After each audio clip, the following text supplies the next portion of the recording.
Okay, it is time. What is up, one and all, and welcome back to the channel.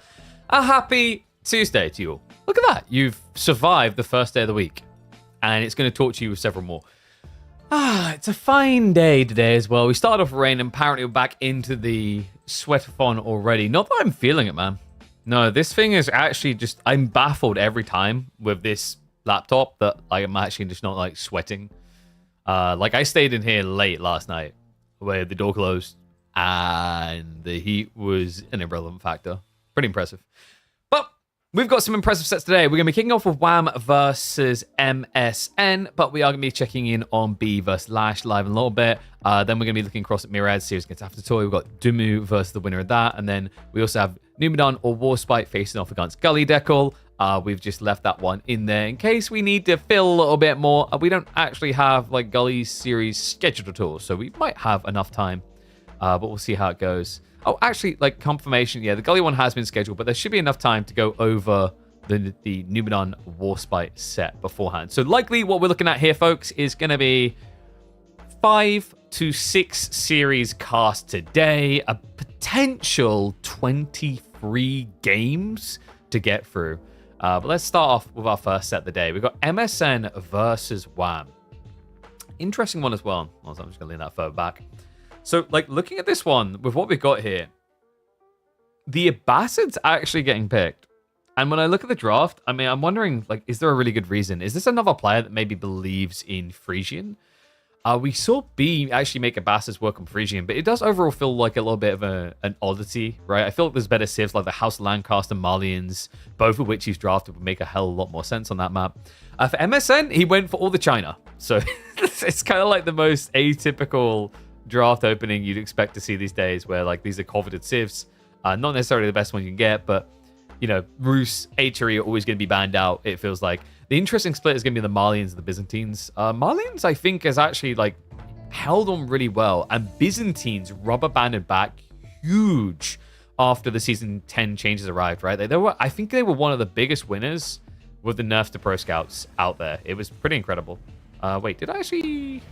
I don't think I bumped that out for people, did I? No, there we go. So we'll fix that now. But what we'll also do... Whoopsie. Got a bit live. So, opening series WAM versus MSN. Atacama to kick us off with. Looking at their picks, I would expect for Atacama, you're probably looking at Order the Dragon for WAM, and then MSN, what, Shushi? Because MSN, I believe, done Shushi in the earlier round. So, yep. Oh, okay, no, it's a little bit different. It's going to be Order the Dragon versus Byzantines. What's the value proposition of Byzantines here? What a curious pick. Was this anticipation of the Order of the Dragon? Does he actually think this is like a good counter pick into it? I mean, I guess we're going to find out. Let's get ready to hop into game number 1.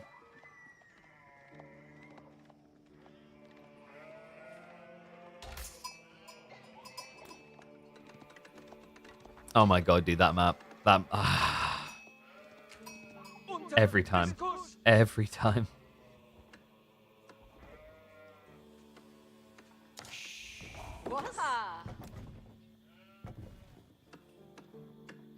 We run those quarterfinals back one more time in the Midweek Master. That's right, week number 30 is upon us, and we've got WAM versus MSN in the QFs. MSN, of course, getting hit after a 2-0 over Starflark. WAM able to 2-0 Deniska.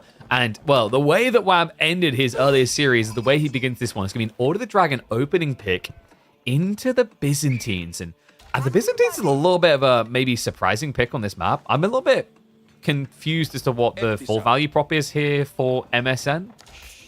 Thinking about his draft, the picks he had, there was definitely a lot of things that would have maybe made a bit more sense based on traditional picks for Atacama. Like, I think Shushi's been quite popular here. Even Mongols comes to mind. So, wondering what he's going to be cooking with this particular pick. WAM, on the other hand, I think it's pretty obvious what he's going to be going for. 2TC. So, likely what we should be seeing here is 2TC versus system scaling. I actually think system scaling does pretty well in that matchup, because then you can just rush towards Castle and then Hoover Relics. Yeah, curious to see if that's actually the way it's going to go. Like, alternatively, I don't know if there's really a Kira Siphon all-in timing against OOTD. The reason why I'm saying 2TC is like this is actually just a signature move for the Canadians. They love 2TC play on this Civ more than anyone else I've seen actually play the Civ. It's kind of baffling just how much these guys do 2TC. We had like a game the other day where the opening was so baffling that I forgot that they always go 2TC. So they can actually, weirdly enough, sometimes surprise you, but this just feels like an organic build. He's going to move out in the D in the beginning. This is always a great edge that all the Dragon have had over like other civs, right? It's like their ability to be very efficient on playing loose resources because their villagers can't easily be harassed. Also because actually if you do face harassment, it's much easier to protect your economy, right? Because your economy is condensed into a small account. It means you need less garrison slots. That's another reason I actually think why the Canadian bros rate 2TC play so highly on the Civ. It's like technically you don't reach overflow as quickly as other Civs would. MSN, I mean, the kiddo didn't do too bad. The 2-0 Starflock, I was a little bit surprised when I looked at that result. Starflock is definitely not a pushover. I know MSN's been kind of on the road to improvement, but I would have thought that game was actually going to be, that series rather was going to be a tight one, like all the way to 3 games. So I know a lot of people getting this, they're like, oh man, Wham's just going to roll him over because it's Wham. He keeps making quarterfinals, semifinals, and then grand finals. Like there's no way he stops here in the QFs. I'd be inclined to agree. But, you know, there's a reason why we actually watch matches and don't just basically decide them upon name draws. I did find it comical when we had a person moaning about that the other day. It was like, what's the point in even watching this? It's a foregone conclusion. It's like, well, what if it wasn't? Right? Like, think about Masters Summers on the weekend where the Voldemar CSO series did not get cast.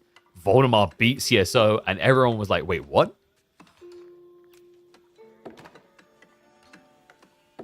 And not so much of a wait what is going to be this mind work. The big wait what for me is the fact that actually Wham hasn't moved over to the stone yet. No. Is there a world in which he just tries to like what? Classic men at arms him? MSM meanwhile, oh wow, he didn't do great. Oh no. Okay, so like if there was a 2TC plan, this potentially changes everything. Look at the sheep count. That's ridiculous. Wow. 19 sheep compared to 5. MSN is in Disaster Town. Now, he can, of course, switch over into the sheep, but still, no way. You dirty son of a gun. Wham. That was so elegantly done. He scouted the enemy scout, mirrored its moves, and used that information to sneak around the back of a gilded villager. We've got a men-at-arms cheese. Oh, God. Not just that, guys. Think about what he can do with this. It's a proxy racks into a potential outpost play for him. This is filthy. Even gonna get the house because he's ready to start diving. Oh, what? Oh, that is tragic. This poor, poor kid. Like, honestly, like, wow, pick on someone your own size, all right? MSN's just a little kiddo. This is like having a fully grown man enter the playground. Like, he's about to get the bad news as well. Wait, is he? Okay, there it is. It comes in. Wait, he's going for the tree line. Oh. Oh, wow. Yeah, because he can just basically idle gold, wood, whatever. Like, go for the trees over here and then force him back towards you, I guess. The villagers are going to pull out the spears. Acrotoid gets activated, but the men-at-arms are coming. And MSN knows exactly what this means. It means it's time to cry to daddy. Wait, he went 2TC! Oh my god, no. He actually thought it was a 2TC mirror game. This is a disaster! And Arm's gonna come in. Wham realizes at least he won't be able to get the outpost up in time. But this is about to be insurmountable pressure. We've already got the Golden Cuirass on the way. Undermesh has already been prepped. Is he gonna run the villager home?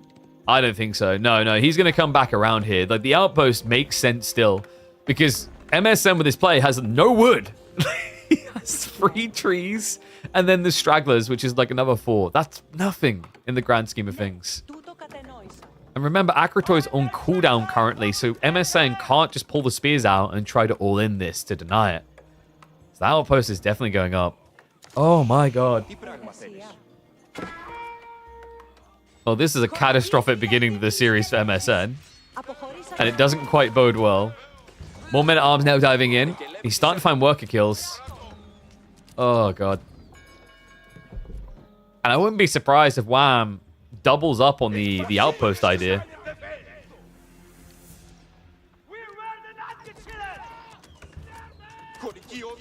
He hasn't found additional worker kills just yet.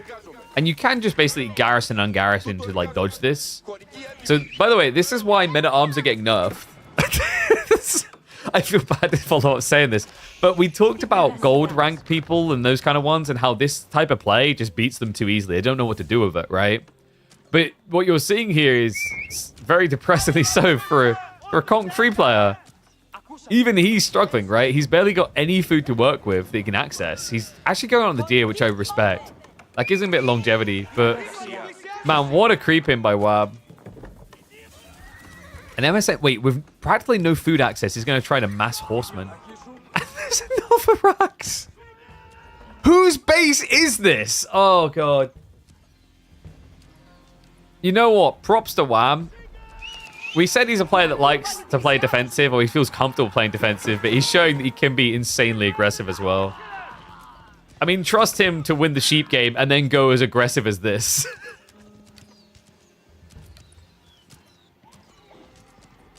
Oh, God. He's even shoving the deer away, right? And, like, laming them? My neck arms count isn't, like, crazy yet, but it's going to get there at this pace. It's just all the idle time, right? Like, MSN barely has an economy. You can see the numbers at the top. It's ridiculous. Now, it's starting to cost him more and more workers. Now, he's going to activate the Akratoy. I mean, like, technically, you could actually just beat them to death there. I think he just sees the value and just not. Because, like, right now, MSN doesn't have wheelbarrow. He can't even reach you. You can barely run away.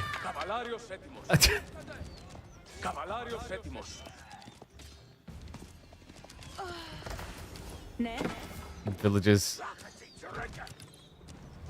I mean, he can't touch berries. He can't touch anything. You think the Wham being defensive argument is a bit exaggerated?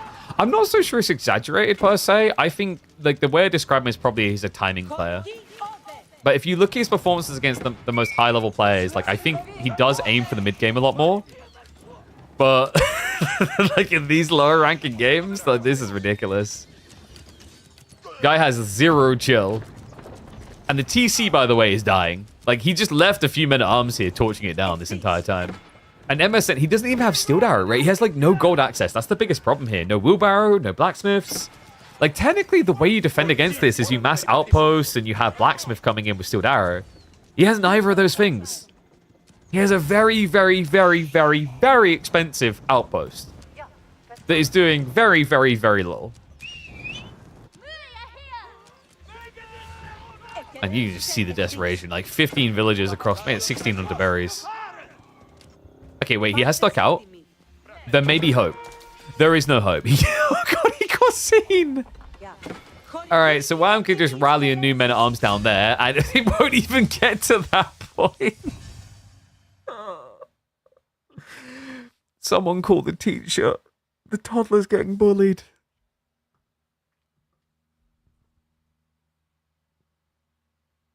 Well, that hardly seemed fair. Oh, no.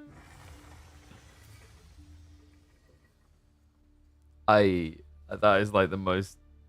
That's just dirty. Every time I see it, it always feels dirty, man. No matter what. What do you even call that one?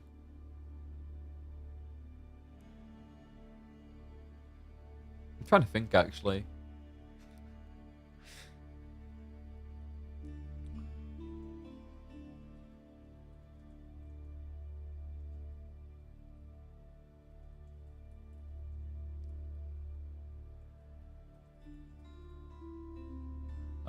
What's the word I'm looking for? Well, you don't have permission.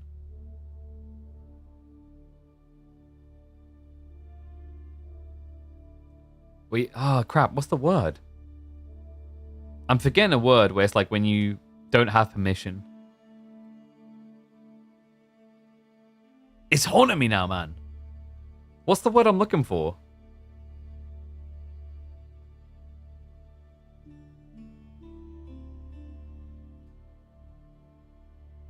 Crap. Dude, oh my god. I can't remember the word. I need it for like the YouTube titling, and I can't remember the word.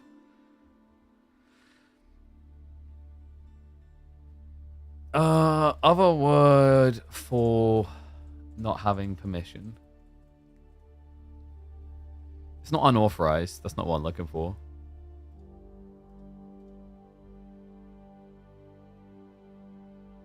Consent, right? Yeah, consent. Yeah, unconsented. Yeah, that's what I wanted. Yeah. That one's going to be called unconsensual base sharing.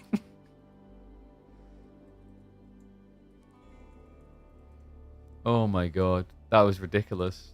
Alright, so...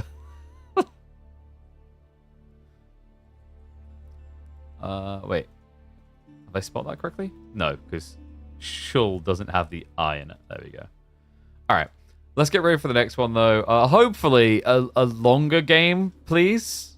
Thanks. I mean, you can't really get shorter than that. Surely. Okay, so let's see. It's going to be Gorge for game number 2. Shushi versus Lancaster. So this is where he chose to pick the Lancaster. The Shushi, sorry. I don't know, man. I thought he really thought he'd go for Shushi on map 1. Maybe he was concerned about the Order of the Dragon pick, though. Alright, let's get ready to roll.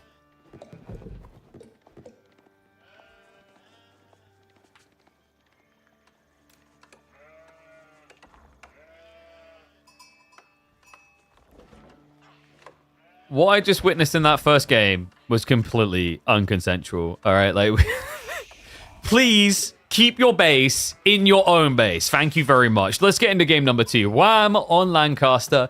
A civ that actually will keep their base in their own base, actually. There was a time where Lancaster players would also unconsensually use your base. If you guys remember, they actually had to nerf the Lancaster castle so you couldn't place it too close to the enemy base. Thank goodness those days are gone. But welcome back to the channel for game number 2. I mean, I definitely think I'm a lot more inspired by this pick. MSN getting Shushi, but against Lancaster, it's a little bit of a tricky one to pick at. We have got game 2 being on Gorge. Gorge is a really good map for Pro Scouts. Like, in theory, that should be beneficial to Shushi. But Wham is doing what Lancaster does best. It is going to be the Spear Rush opening. You know what? You guys want the best? You should be clicking that link right now and checking out the Gigabyte line. Man, I love those guys. You know what? I think right now, obviously, MSN's just using like a standard, no aftermarket type GPU. Meanwhile, Wham is at this point like the Gigabyte 9070. This boy's got speed, and there's no brakes on the domination train. Because the spears are already coming in early enough. And MSN... Oh, no. No. He did not actually pull enough people into gold. Now, it's not the end of the world because he will have taxation. And he is at least starting to fix it now with the 4th one coming in. But these spears move fast. And on top of that... Wow. Oh my god, dude. This guy is making a statement today. It's just like I can hear him screaming, I'm not a defensive player. Second game in a row where a villager enters MSN's base area without permission. Outpost going up. Oh, goodness gracious. And the Spearman dive was a little bit ambitious. I mean, MSN could technically stop this right now. Doesn't seem interested. So instead he's going to fixate on the taxation to get what he needs for a tech up. But this is rough, guys. Like, the thing about Shushi is they suck compared to other civs when they get successfully outpost rushed like this, because you basically lack an option without gold. You only have 2 options then. You can build spears or you can build horsemen, right? Like, you can't build Palace Guard, you can't build Chuganu. So a little bit of a rough one. He's at least getting the Meditation Garden close, which is going to get the gold. So I guess that's going to give a little bit of trickle here. But man, this is going to be a brutal start. And on top of that, Wham is already G-shoving on the other side of the map. It looks like MSN is going to scout it. Very important that he does so. He also has done very well in the sheep game. He's actually neck and neck. Oh, sorry, no, he's ahead by 3, which is really impressive considering Lancaster starts with more sheep.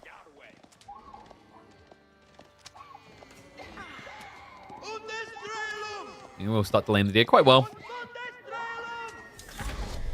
Normally when players are chasing like this, they just say to hell with it and start stabbing down sheep. He's not going to do so because, like, normally sheep stabbing feels good when you've got 2.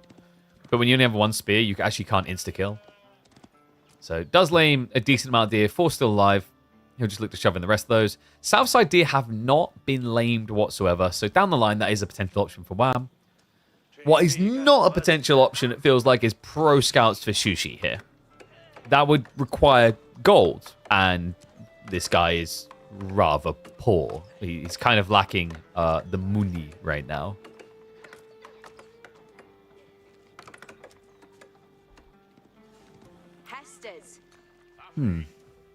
I wonder. Can MSN, like, okay, so he's got to clear the outpost, right? If you want to do an all-in, I think you have to clear the outpost. It's kind of like a non-negotiable here. Because without the gold, like, you won't be able to get into your blacksmith techs or Chuganu spam quick enough. So, like, if the goal is to go all-in feudal, he will need to first address the outpost, which is going to buy a lot of, should we call it good faith for Wham here? Or another way to put it is plenty of time to be a greedy mother ducker. Lancaster Castle already on the way up.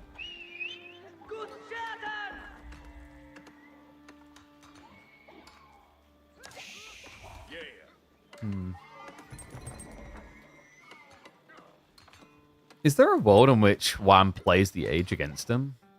I mean, I'm wondering if he can actually even get an all-in timing quick enough here. We have got the racks coming in as well. And he has spawned a single Chug that is doing things? Wait, he's just sending it. What? Wait, whoa. Okay, one Chug may be a bit ambitious. I like this idea if he has a second. Because the problem here is actually Wham could just pull the short bows and the spearmen. So one repeated crossbow. I don't think it's too threatening. And there you go, Wham. Straight away, no hesitation. You'd think that a repeated crossbow would be better than these pitiful little short bows, but no. He's even got the scout in there. I love that. Yeah, because right now, MSN, he can't A-click. If he A-clicks, he attacks the scout. This is intentional by Wham. And he also gets the scout kill. Oh, no. MSN now riding blind into the unknown. Spearmen are going to give chase. That's going to be a Chug dead. He might even come back in just to try and bait aggro again with a scout. Yeah, and like double spear, like weirdly enough, you think that the Chug would win, but the problem is it can't kite.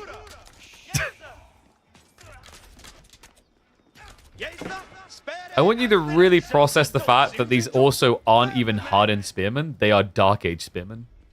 And they're doing pretty damn well against this.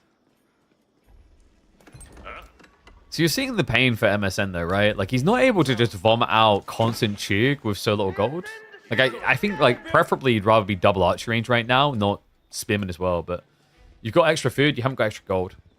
So you have to deal with what you served. It's like I don't think you're really concerned about your opponent, you know, opening with Hobbelars here. You should be concerned about him rushing castle though. Because this is a no mana build. Because this rude Canadian has no manners. No, he's outpost rushed you twice in this series. The villagers are going to be pulled to deal with this. That's going to be... Wait, one goes down. Does get the other one away. That's going to be another villager lost there, though. Definitely. And he might even lose one more before this is over. Okay, so Wham is going to bail out a little bit early just to get away. So far, this outpost play has most definitely paid off, folks. One kill early on, another two so far.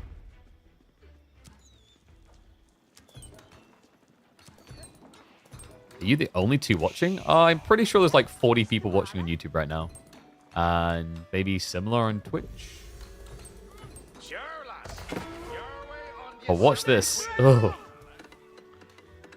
Things are about to get dirty in here, guys. Because this is not your standard game where Shushi's going to be following into Castle Age and they're going to have this vomit of Lancers coming out, right? Like, MSN has got a Kajillion wood and nothing to do with it.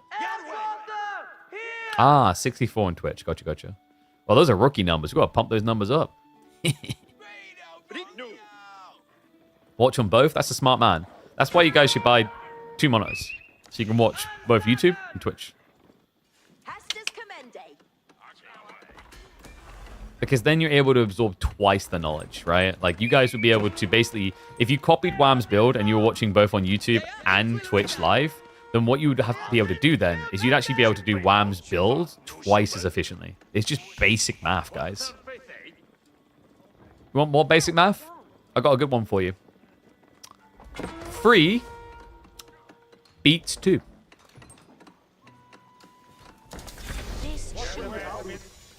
MSN, only reaction is to follow suit here.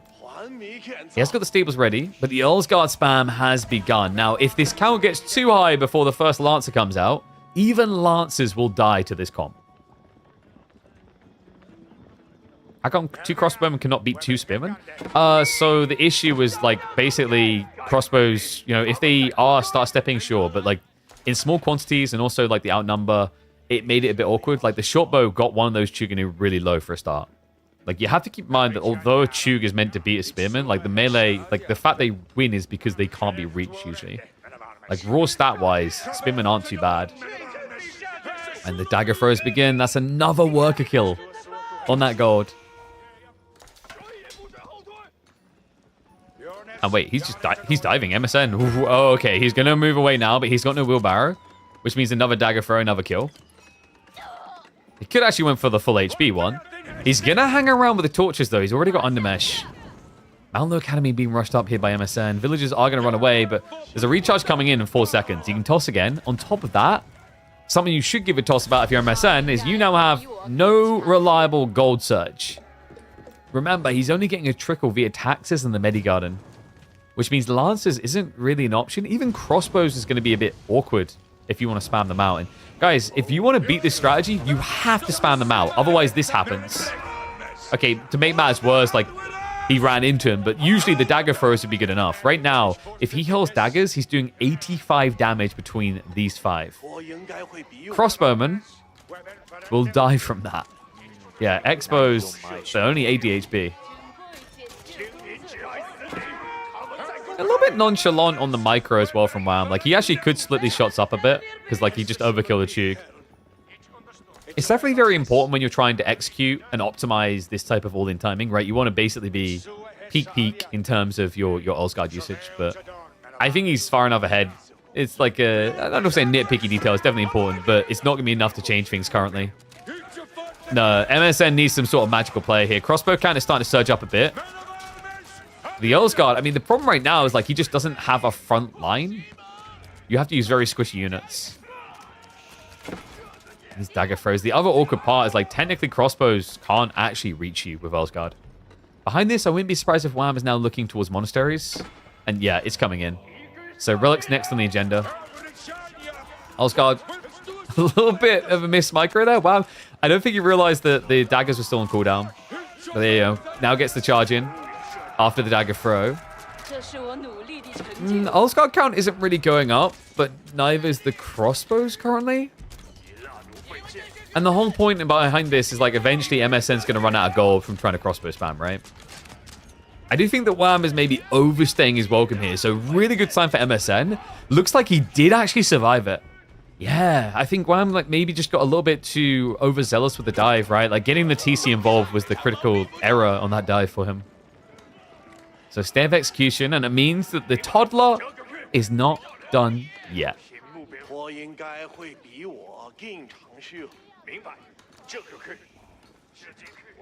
Yeah, when's the patch releasing? I don't know. I don't think they said still. There's assumptions of the 26th based on, like, season end date.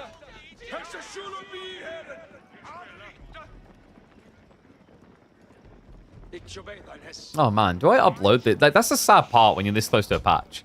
I feel like this series deserves to be uploaded, but it probably wouldn't be uploaded for a few days at least. Oh, like, there was a little bit of deer shoving, but nothing too crazy, I'd say.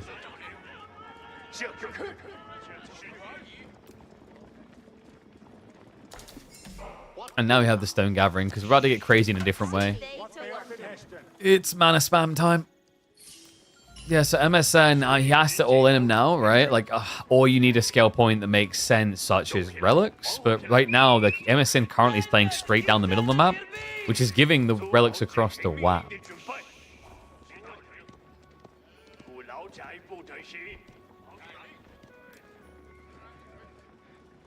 What could MSN actually do here? I think he could actually just play wide onto the flanks, the deer and the boar. You probably have to walk yourself in because the Ulsguard will probably get raiding again soon. But the idea is, like, now that you have crossbows, Wham has to be a bit more respectful of the damage that can be done back to him. right? It's not as clear-cut as it was a few minutes ago, where the world is his oyster and he gets to push around whoever he wants. I.e., he's the bully in the playground. And now he is going to keep scaling Elsgard, but we did mention this, right? It's like, technically, crossbows cannot trade with you. It's very hard to reach you.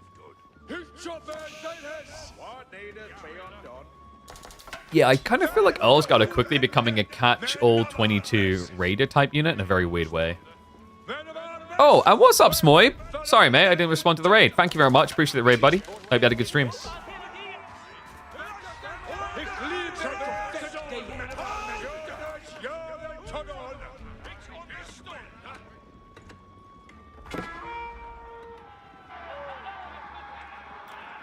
No, looks like he's going for regional inspection.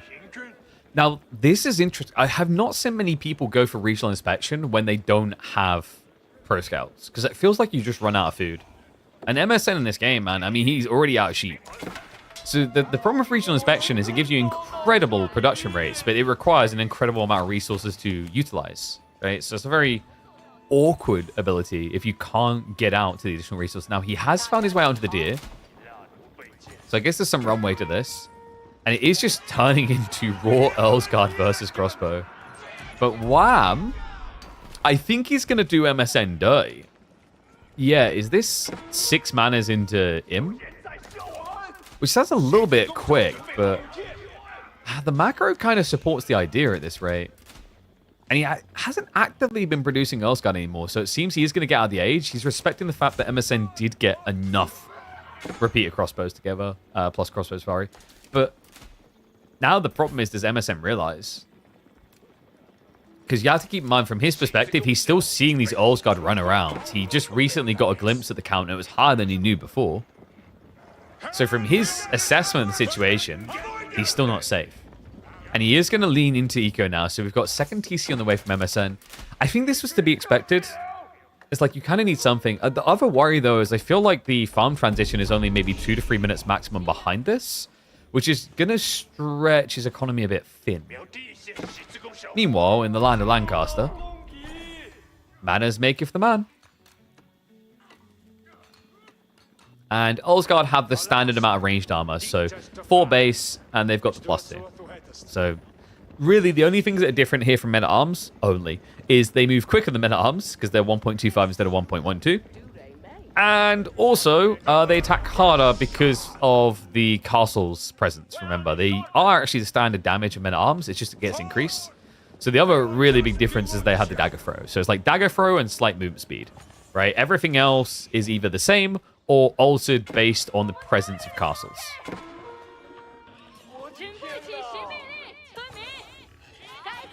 But it is going to be claimed. So MSN is playing wide now. And it looks like Wham has reinvested, yeah. So I guess he's just going to go full 9 manas and then play Imp instead of just rushing it. Which makes sense because, like we said, MSN technically has to start playing out the flanks or goes mass farms. Like, either way, that leaves you pretty either exposed or weak. One of the two. And exposure can usually lead to weakness. That's why you must hide your heart in an iron case and never tell anyone how you feel. I got duck. I think we're now getting triple sacred side locked. Yeah, so he's just trying to force MSN to come out. And these guys are so annoying. Why do they move so fast for everything they do? The fact they just outrange you, like the thing is, even if you start running them, they'll throw the dagger and then they'll start turning to run just as you're about to reach them. So like best case scenario, you maybe get one shot out, but if you do a percentage maths, you realize actually that's a bad trade. Earlsguard have 155 HP and you have 80. So though you do 12 damage at this stage, they do 17. It's like 22, sorry. 22 versus 17. Like 22 damage versus 17. Like it's not a good trade because of how low your HP pool is.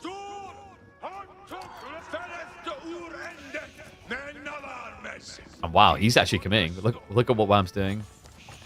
I say committing, he's going Imperial Age, but he's adding in a yeoman force that can actually wipe the crossbows.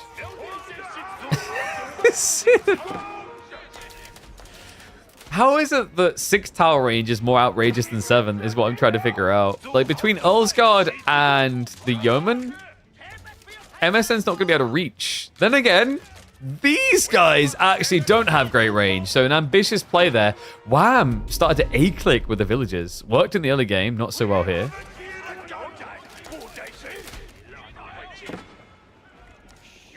Wham, he's going to poke and prod.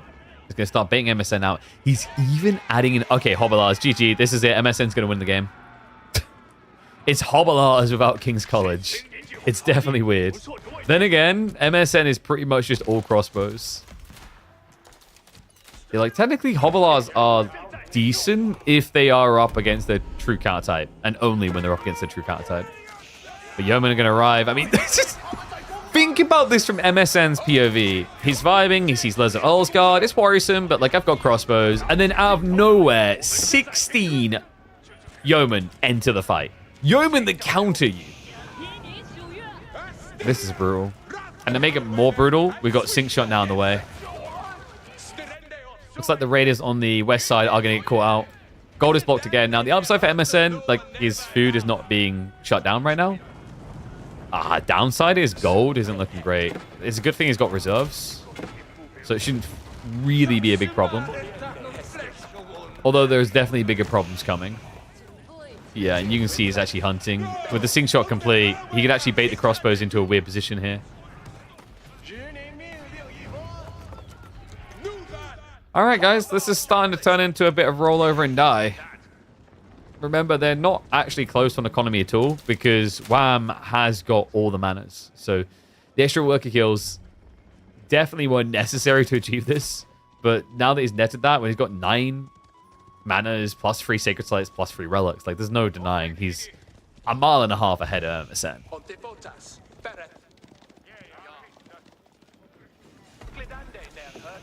I'll give him credit, though. Actually, no, I'm not going to give him credit. Those are mills. Oh, no. Get me out. That hurts. I feel like it's becoming more common to see Sushi in this position, though, where they have to build mills instead of granaries. Remember, without a granary, you're not going to get the 10% buffer to the nearby farms. Looks like we have got troops raiding here. Still the Earl's Guard on the flank. Main group are just going to dive in, though. Hello. That's a bit overkill for a 1 worker kill. But he's going to dive deeper. Farms are about to be exposed. Army is coming across, guys, but the Nestivies aren't here yet. And the Hobbler count is Hobbler. 17 already against mass crossbows. This is done. There's no way in hell. Sync Shot comes out. The villagers run into it. He keeps the repair going, but the boys are already rallying on the other side of the base. I mean, this is as good of a fight as you can actually ask for if you're MSN. It's the best one you're going to get. And even this one is going to defeat you. Yeah, it starts to retreat. Hobblears have now reached into the siege. Nestivi's done a decent job exchanging the Yeoman, but it's just irrelevant in the grand scheme of things. And the Hobblears actually look pretty good. I don't know. Kind of a tickle at the end, but this is not a tickle. This is a kick to the nuts for MSN. Oof. Ay. So, 2-0 now for Wham.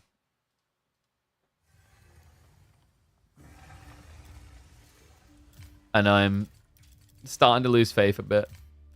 Next up, we've got Frisian. What could you do with Frisian? I guess of his draft, China, probably. Yeah, it's gonna be China. And he's up against Knights Templar. I think China's okay here. Into KT. Like, this should be a winnable matchup. Alright, let's get ready to go, though. Escolto.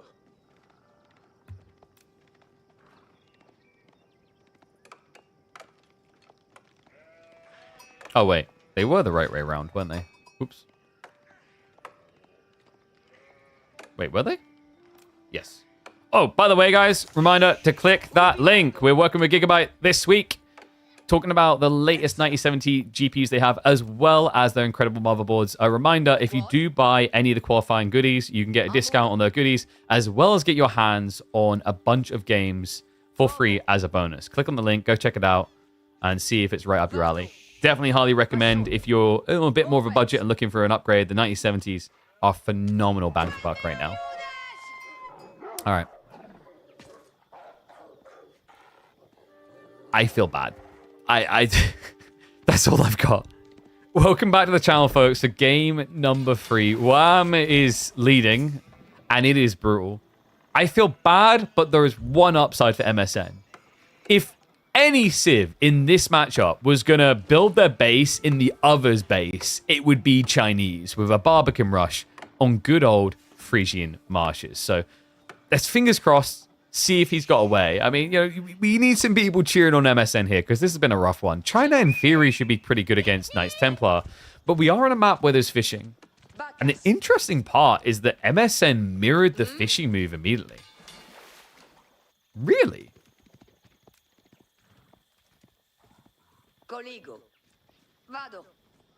Your clients need new tech? Thank you, Matt. Appreciate you doing that.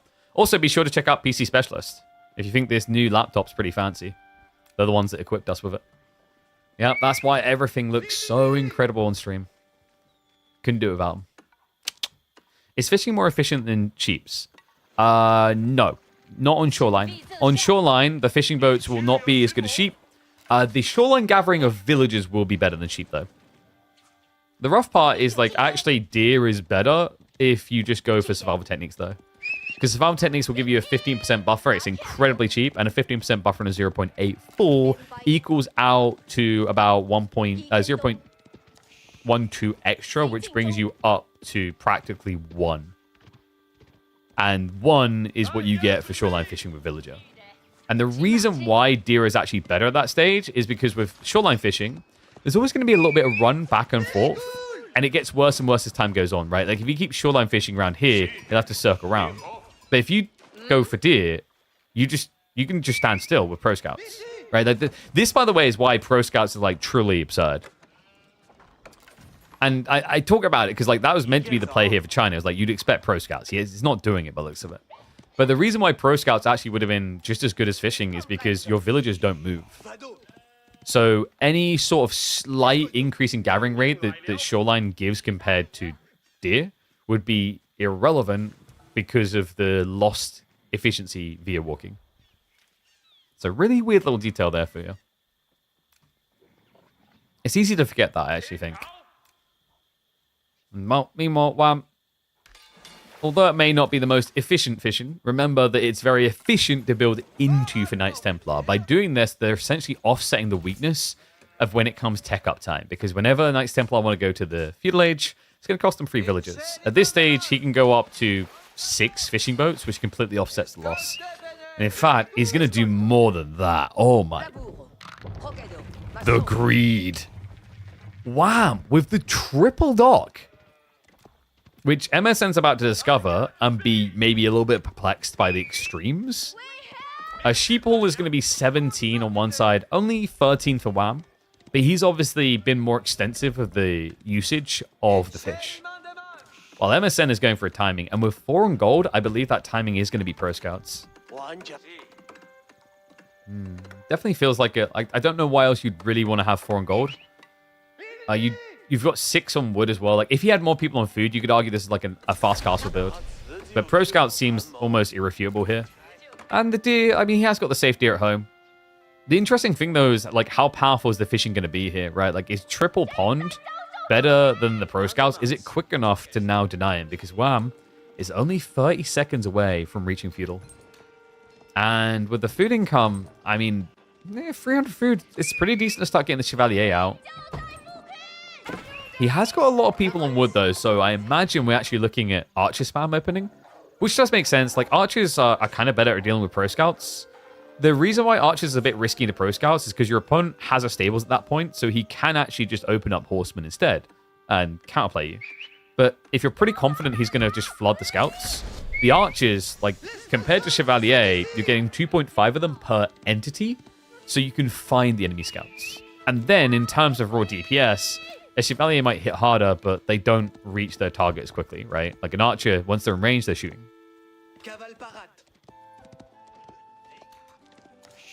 it's still weird to have Knights Templar speak French at you.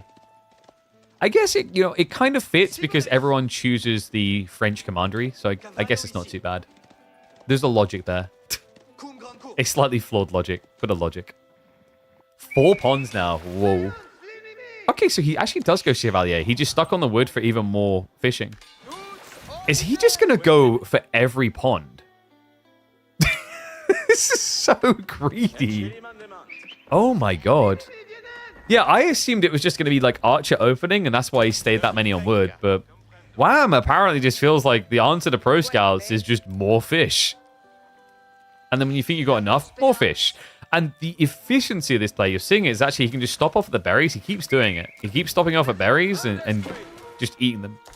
Right? And this way, he's not taking food away from the fishing boats, because their role is temporary, remember. Once the shoreline fish is gone, it's gone. So, like, when you see people using the villager, like MSN done over here originally, all you're doing is you are eliminating a job within your industry quicker, right? You're that filthy middle management boss who's, like, figured out a way to cut spending on the worker force. Everyone hates you.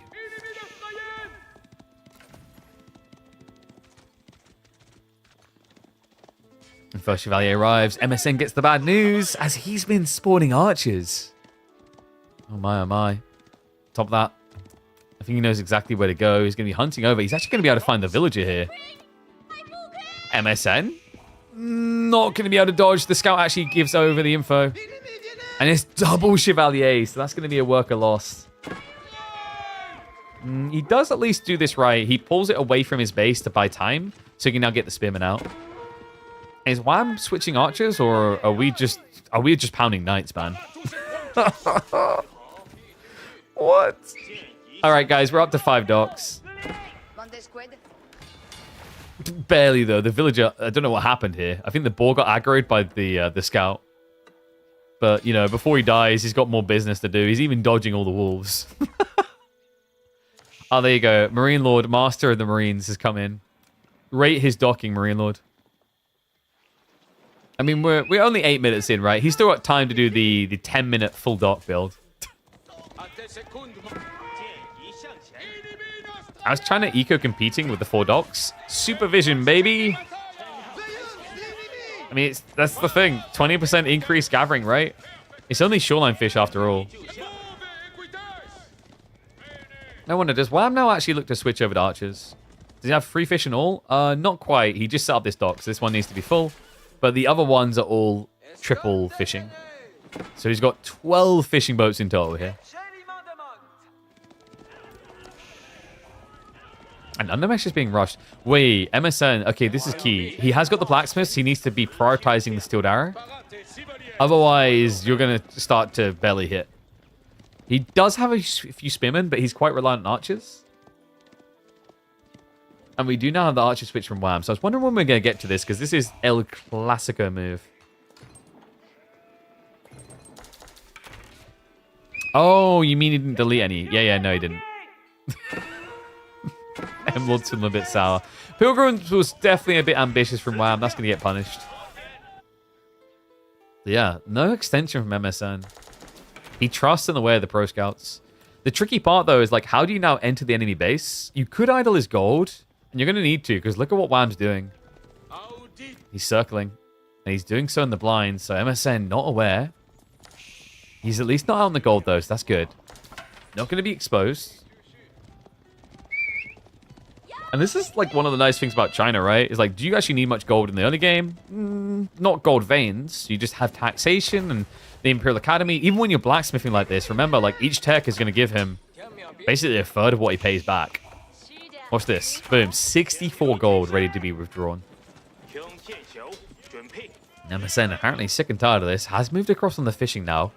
He doesn't have many spears though, guys, so his ability to kill these docks is quite low. It would take a while.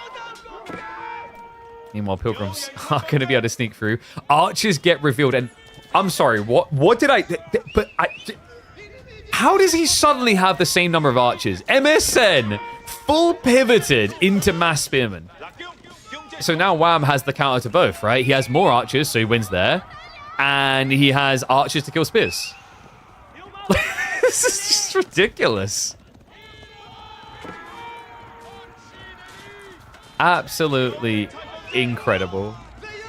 What a sieve, man. Fishing plus all that wood makes the whole world go round. Yeah, and like this is the rough thing, right? Like normally China would have an edge in blacksmith techs. He's gonna have a slight one here. It's not incredible though.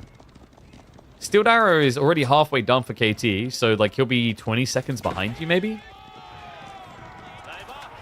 But numerically, that's where I take real concern here. Because WAM prioritized undermesh first, like it just means his knights aren't going to die fast, right? And if you both have to throw your melee line forward, when the archers A-click into that, who's going to die faster? The knights or the spearmen that take double damage? Yeah, that was a little bit of a rigged question, I know. I do like this idea from MSN, though. He's looking to age up. I mean, in theory, the timing could make sense here. The knights are riding towards the base, though, and the scout is with them. So you have to be careful about where you do this age up. Because, like, if he sees it, he'll try to dive it. Clocked out. Did he see that?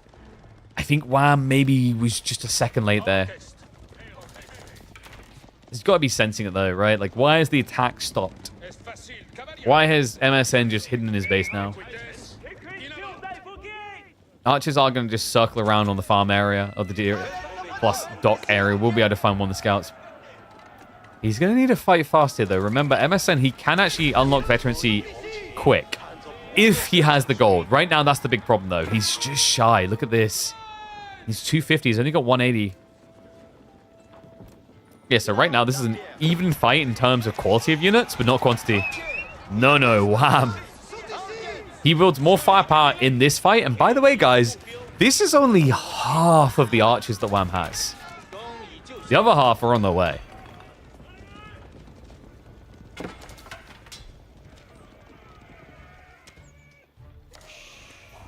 We never got the other pawns, by the way. I'm a bit outraged by that. No 7-pawn gamer. PG reaction coming in from MSN is interesting.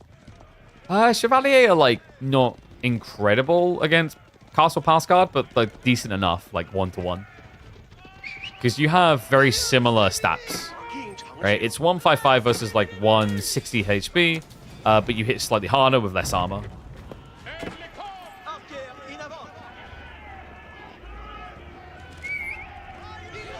Man, saying he's going to square up. Yeah, but this isn't like this doesn't play out how you think it does. It's, especially when it's 9 versus 48 archers. Like, veteran archers don't just win because they get the veterancy. You need comparative somewhat numbers. Probably because Genoa is now coming in from WAM, so, like, the age up really not far away. And MSN, he has to try to mount the defense soon, right? I guess you could hide in the corner for a bit. My concern is, like, how much gold are you working with here? I think he's even been trading across just to get more gold.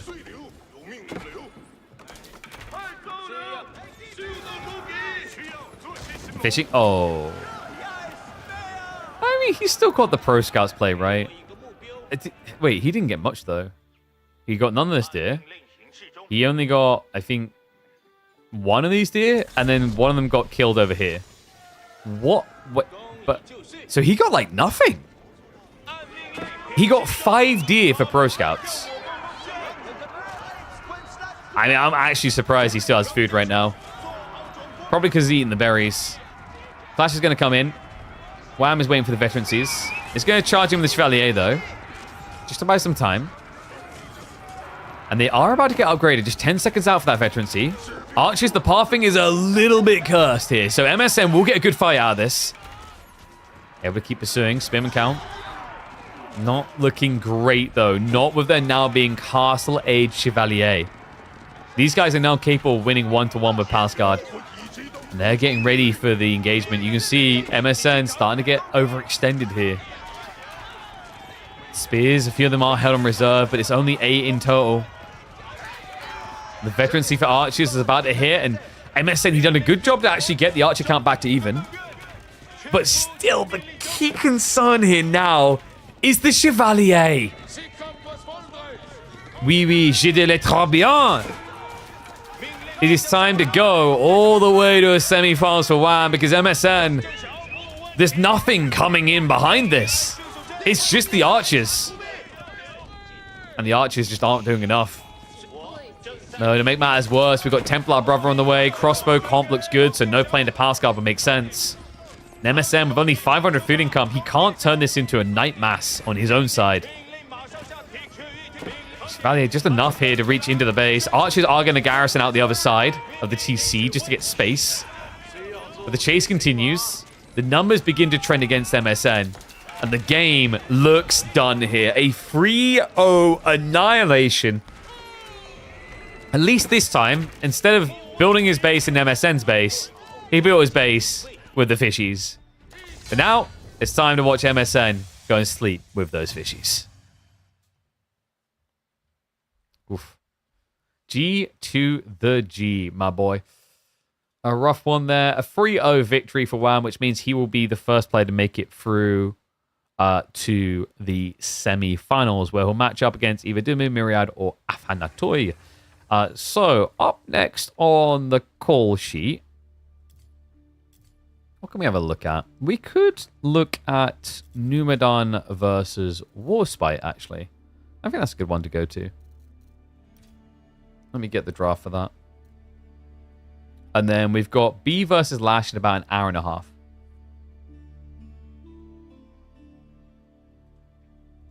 So reset draft. Control F5.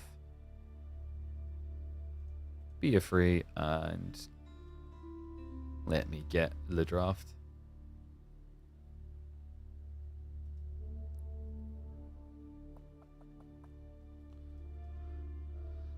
Oof.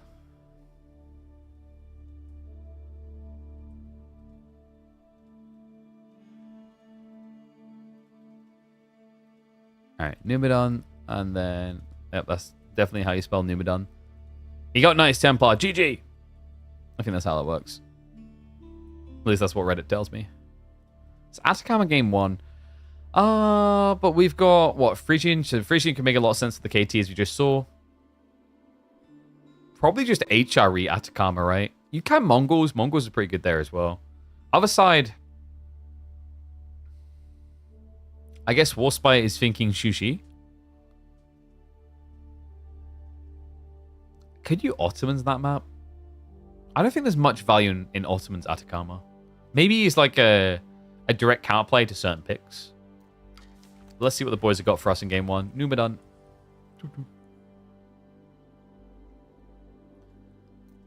He's going to be picking... Drumroll, drumroll, drumroll. MSN still your go. Malian's OP, we know how that goes. I mean... It doesn't go the way you think. We've got Chinese versus Mongols for G1. Ottomans would have been good matchups on Atacama. What, for like Malians maybe? Mongols Chinese is kind of weird though, right? Because like he's just probably going to try to fast him. I think so anyway.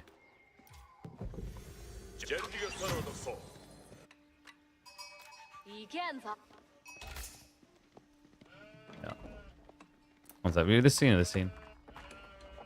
That's this one. One and all, last time I saw this Civ on this map, it kicked off an entire meta of fast imping, and it was vile to watch. We've got Numadon on the Mongols for game number 1 on good old Atacama. Oh my. And on the other side, WarSpite. I mean, this in theory should be a good matchup. He's got the Chinese coming out here. Yeah, interesting one, actually. Like, China used to really suffer in the early days against Mongols, and then they discovered they could actually build spearmen, and all of a sudden, Mongols were scrambling with what to do. In more recent times, this Civ only cares about one thing and one thing only. Can you guys guess what that one thing might be? Yeah, it's Imperial Age. Like, these guys are obsessed, unhealthily obsessed. Like, I feel as if we get into almost any Mongol game nowadays... And even if they were trying to play full feudal, at some point, we are inherently going to question, are they trying to go Imperial Age? Because it just feels so good overall. And it can make sense in this matchup, I think. Like, China's a very difficult civ to all in these days, I feel like. They used to be easy to do that against, actually. Like, China's weak point used to be in the feudal age where you could overwhelm them. But ever since the Imperial Academy changes, like, this Civ has just been looking well-rounded with barely any true clear weakness. If you guys haven't seen Atacama before, by the way, this map's pretty simple to follow. You've got a big fat tree line in the center. You don't tend to be that close to it, unless you're mongrels, of course. And then you've got sacred sites and trade posts in neutral territory, both sides. So very widespread, quite difficult to get a sacred site victory, but possible.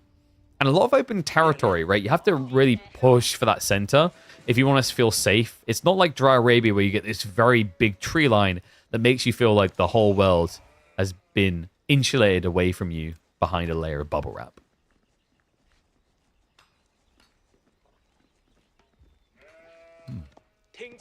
By the way, final week of this, remember? Winner of this goes up against Gully. Gully Deco versus Numadon would be a rematch. Gully Deco versus WarSpite, I believe, would be a first. I think WarSpite hasn't been as present in these weeklies. And someone's asking, like, why does it say final 2 days? Because this is the final midweek muster. We ran a circuit of 30 weeks. And you know what, guys? We done 31 because I basically reached into my own pocket to fund the midweek All-Stars over Christmas. So yeah, at this stage, it's time to announce my retirement from Age of Empires 4. I'll be taking up a luxurious career as a Doki Doki Universe streamer. Just kidding. I might hang around. But if you guys want me to hang around, you need to click those links whenever they pop up in chat like they just did.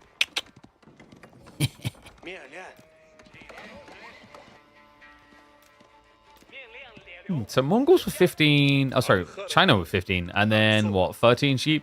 A pretty even split all around. In fairness, though, the deer are really close. And Numu, yeah. You can see the greed in his eyes, right? It's already pasture opening. Honestly, I don't think it was necessary unless you wanted to be ultra greedy here. Because, like, technically, you could just deer shove. It's a really easy spawn to deer shove. You only get, what, 5 in the first stack?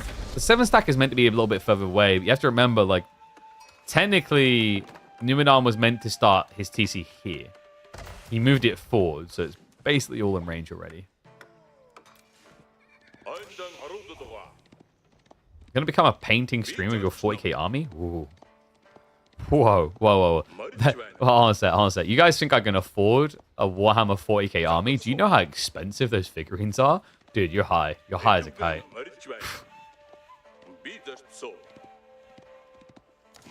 Yeah, like, I don't make Beastie streamer money, man. I'd have to do a subathon just to be able to afford one of those starting armies. Especially the way that prices are going on those things. Woof. So WarSpite. I guess we're looking at pro scouts here. Definitely by the gold gathering. Just kind of makes sense. Other side of it, Numadon's gathering with 2 on gold. We have got Magadai. Yeah, and this makes sense. Magadai is a pristine blocker to pro scouts play, actually. This got discovered a while ago, like actually mid-season 9, I believe it was. People really woke up just how good they were. I think in particular when we saw the Kalauga map, if you guys remember, people were like, oh wow, yeah, these are a great counterplay unit. They just are able to deny so much equity on the map.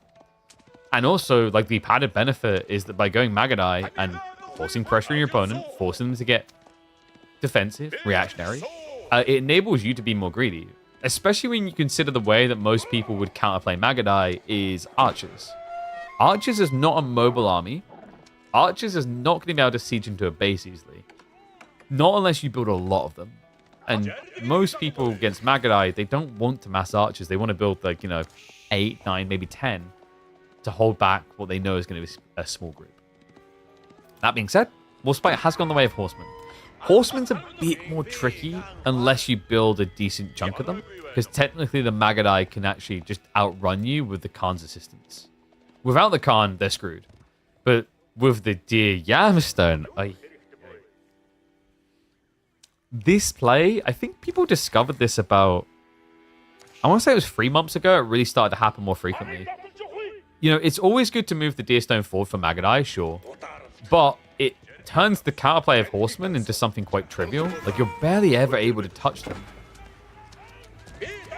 bit of an ambitious dive here, though. We'll have to back up for now. And WarSpite is adding in quite a few horsemen. So I imagine we're going to be seeing, what, like 4, maybe 5? You could react with Keshiks if you're Numu, but I think his goals lie elsewhere. They lie in the greed. And he's already actively gathering the deer out on the map. Who was it who done this first on Atacama? I think the fast Mongol build. Yeah, it was LaSh versus Miyamika. Miyamika were Mongols, and you had LaSh and Malians. And it was a game that just kind of stuck in your brain. It's when we woke up to just the absurdity of how good and how fast the Imperial build could come in.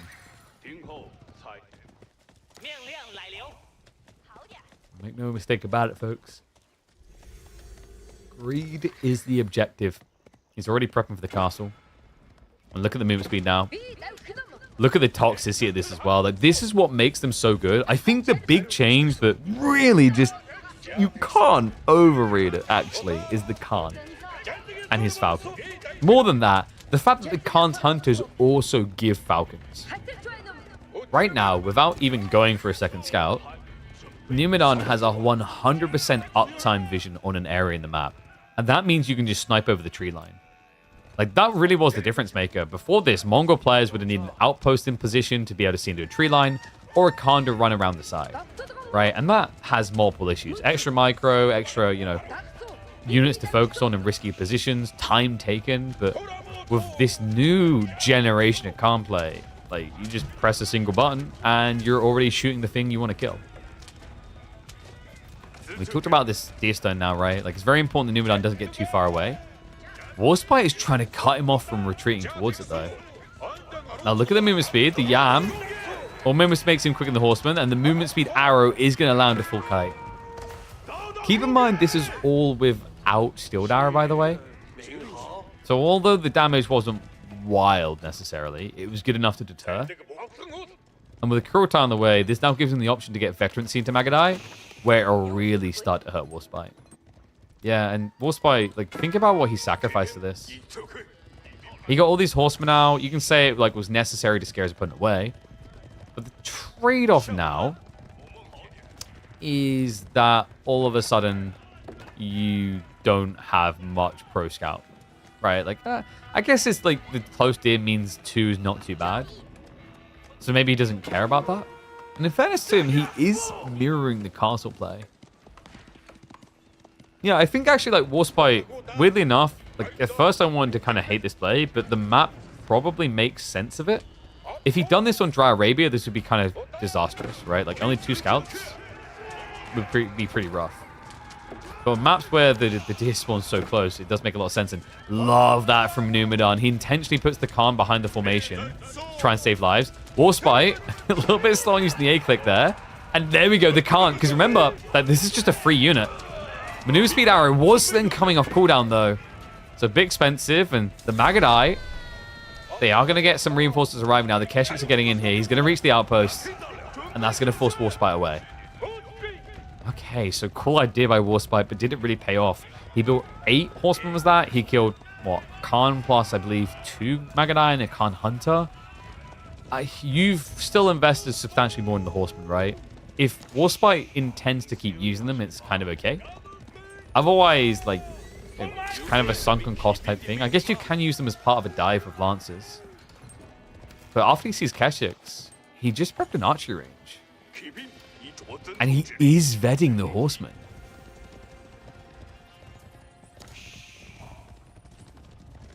Kind of funny how Mongols can park a whole landmark in your base. Oh yeah, like nothing will be the signature move in a Malian-Mongol matchup of dropping your deerstone in the ranch. Like that, that is still to this day the alpha play. I think we had Louis do that. B's done that as well in the midweek musters. When you see it, it just actually looks dirty. Okay, so WarSpite upgrades the Horseman and commits to Knights. This is actually a good idea, though, because of what Numadon's doing.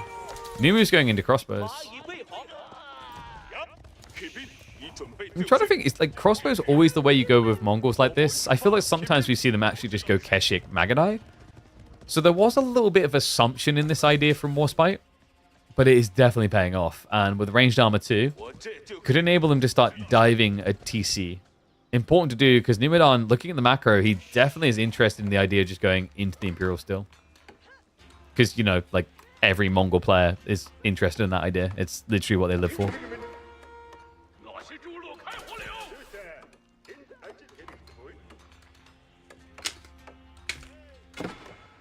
Looks like we got some output, some walls rather going up.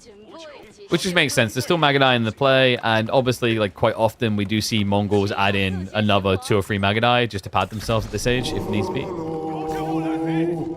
That was deafening. I thought I actually adjusted the volume, but apparently not. And WarSpite confirms that his opponent is rushing relics, right? So now he's able to kind of steer towards these while going for them himself. Has he scouted them, though? Yes. He's got all relic locations known. One's already on the way home. About to be banked for Numadon, though. And he's got a second one to be grabbed. This one is also well guarded, so it's looking like at least 3 relics at this pacing for Numu. Yeah, I'm not sure how I feel about WarSpite doing this. I get the idea the Deer Stone's really annoying, but you know that it's going to be a relic rush game now, so standing here and wasting all this time on a Deer Stone feels pretty pitiful. And he's going to finally be moving across. Bit of a weird timing, but that's actually aligned quite nicely. So he will find the Monk coming back. Whoops. Numu, you do the screw it wall, all right. You know you're dead anyway. So nice to know. WarSpite, with his own Monk, should be looking to move out towards those deeper relics now. He has really good map control, actually. Like, the cavalry is really threatening for Numu. He's gone mostly crossbows, which means he shouldn't really be coming out the base, especially with the fact that he's trending towards it. Crossbows. So one thing we actually didn't talk about is this is a Kurultai build, which is very unusual. It's working out quite nicely to deal with these lancers. He actually mobs them up. Yeah, Khan draws a lot of the aggro away. Well played there. Reaches the TC. Horseman's going to be a little bit annoying, but in terms of like value exchange, it kind of feels like it's at least been 1 lancer for 1 crossbow. If not better. It's a great trade there, but very unusual, really, what Numu done here. We don't see Kurultai often with these fast imp builds. It slows down your timing by like an extra minute, usually at least. But if you can make it work, this makes you absurdly powerful in the late game. It also actually makes you harder to dive once you reach Imperial Age. Most Mongol players rush step redoubt and they rush outpost emplacements to protect themselves. Now, Numadon's still going to presumably have those outpost emplacements, but it means his army is going to pack a lot more punch. You can already see there, right? He's doing 25 damage with a crossbow shot. That's like gilded crossbow levels of damage.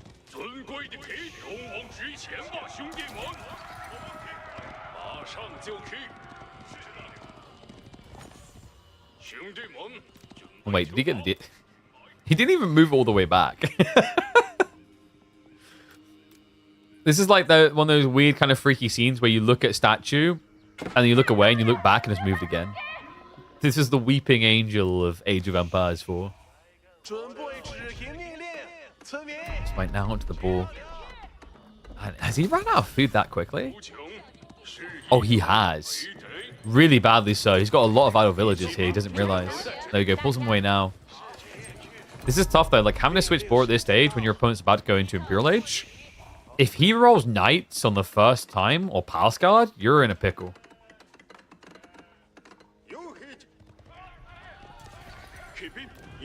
So relics are at least something that might go WarSpite's way. There's still one over here. Numadon didn't scout it. I thought so. Yeah, he hasn't picked it up. That was the obvious one for him.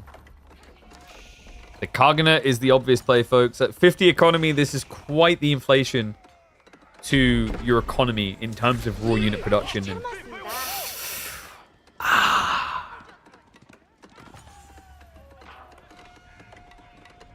that's not good. But like, it's fine, guys. It's just gonna take 35 seconds, and then Numadon is gonna roll a Hui Whip out. Please don't. God, that could actually just like end the game. Dive's gonna come in. Kurultai's already set up though. Villagers stand their ground. We have got a cannon placed on the way, but that takes 40 seconds. Sheaves are going to be brought out, but there's no textiles on the workers. A little bit of an awkward defense here, actually. Yeah, and starting to cost him. Look at the worker kill. Stacking up 11 and going up still. Remember, if it was just horsemen, you could kind of get away with this, but this is outrageous to attempt against lancers. Still 2 of them left in the formation. That's an 18 worker kill count and rising. Numadon. Where's the textiles? The Nester bees as well, man. Like, that is the biggest spit in the face you could imagine here. Worthless and dead. Horsemen take it out. And despite the Kurotai, the damage buff on the health is nowhere near good enough here. Dumu, the cannon placement finally completes, but at what cost? It's 26 worker kills now. WarSpite is ahead by 30 eco. Which, by the way, is more than making up for Karganet's effect. And more villagers still to fall. More reinforcements coming in. This is getting ridiculous. Oh, God. Yeah, imagine you spent 17 minutes of your life just to die like this. Like, surely that's GG. WarSpite, he's prepping more lancers. I think, like, actually, in a weird way, just getting a forward siege workshop makes sense here. Because the outposts are actually threatening with the cannon placement. It hits really hard. Time being, he's going to reset. Moves across to deal with the Deerstone. Has not moved out for that final relic still. Maybe just assumes that Numadon took it. We can see he never did. We do have Military Academy on the way, so this is going to be Numadon's clutching at straws here. Military Academy does work on the Karganet. Ramps up production quite a bit. He has got some PG, which is a nice frontliner. The Magadai follow-up is also quite nice because they come out eleted and yeeted. But at this stage, this just kind of feels like WarSpite's game to lose. He does need to start thinking about farms soon, or he goes for an all-in. Those are like the 2 choices. You either prep yourself for the late game, which could be risky. You're going to allow the Mongols to build up an army. Or you just play wide onto berries, etc., and like all in. I would say that, funnily enough, also has a risk to it because of the Magadai.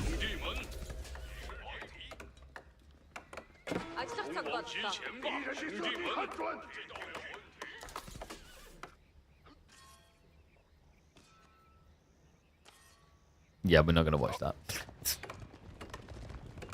So the comment about making step readout is true. It would have got you there a lot faster. I don't mind the idea of what you conceptualize with Kurotai, but I think the problem here with Numadon's strategy is like he loses all these outposts and he relies on the idea of a cannon emplacement instead of setting up double spearman emplacement. Think about how much more reliable that defense would have been with spearman emplacements. You probably would have lost villages still, sure, but maybe more in the range of 15 than 32. That fight was long. A lot of workers died. And if you think about the spearman shots coming through, like, you know, when we were at, what, 12 worker kills, I think there was 2 lancers left alive when they died. And there's lancers. Charge is going to come in. Warrior Monk is going to Hodor the choke point. And yeah, good reaction. WarSpite has to spread out, otherwise the cannon placement's too valuable. Lancers are getting to melee up against these Magadai. The cannon placement's kind of in a weird position now where like it's not getting maximum splash against cavalry. And more worker kills now. Like, we're up to 35 in total in this game. Oh my god. But it's the Mongols, so we keep on trucking. Why? How has he not waved the white flag yet? We're 20 minutes in and you have 28 villages. Right? Like, this should be GG territory. WarSpite is starting to save up for Imperial himself, by the way. He has got the Sacred Site timer. Chose to build the Barbican at home, though. I mean, Sacred Site is not really a reliable win condition with this type of formatting. This map, yeah, there we go, gets decapped. No one wants to mess with the 450 HP Khan. The thing about this map is you have to remember the Sacred Sites are really far apart. So it's not just as simple saying they are the map length apart. They're the map length and then some. Because you have to circle around this tree line. So it's almost like 1.1, 1.2 times the map length. And someone's going to like, KP, it's not against the edge of the map. Yeah, but it's diagonal. So that like offsets the edge of the map logic. It's ridiculously far apart. WarSpite. Being kept slightly busy here. Does Numadon maybe go for 2T? Oh, yep, he's doing it right now. I was about to say 2TC would make sense with this play. So the Khan just drags attention. Now you play greed. Numadon's luck is terrible. He's going to have to go for the whippy pop. Spirit Way coming in. Why does WarSpite want Spirit Way? Is he going to build Chug? He has Song. Chug into Hand Cannoneer. It's good against the Magadai, sure. Like Hand Cannoneer, the PG, the fact your opponent can actually just get Nest of Bees. I can't see that being logical. Fire Lancers? Hell no. Spirit Way just feels a bit confusing here. I mean, it's crazy as well because, like, on an aggro level, he's doing everything right. Gets the workers on the gold, shuts him back down to 24 workers. I don't know why Spirit Way, but whatever. He is going to be Chuganu. Yeah, he's actually going for it. Chug over Lancers, though, is kind of interesting, right? I mean, hell, like, can we just address the elephant in the room? Could WarSpite not have just built a Great Wall Gatehouse in the enemy base? I guess, like, against Mongols, it sucks because they'll walk away. But you could, like, place it here, and he wouldn't have access to the big tree lines, right? Just starve him out. Magadai, meanwhile, are starting to snipe away at those workers. Net a few kills so far. The other problem with not having a Great Wall Gatehouse here is now it means that whenever you have to set up farms, you don't have a good defense point. So just keep that in mind, because like eventually WarSpite at this pacing will need farms. Running out of food fast.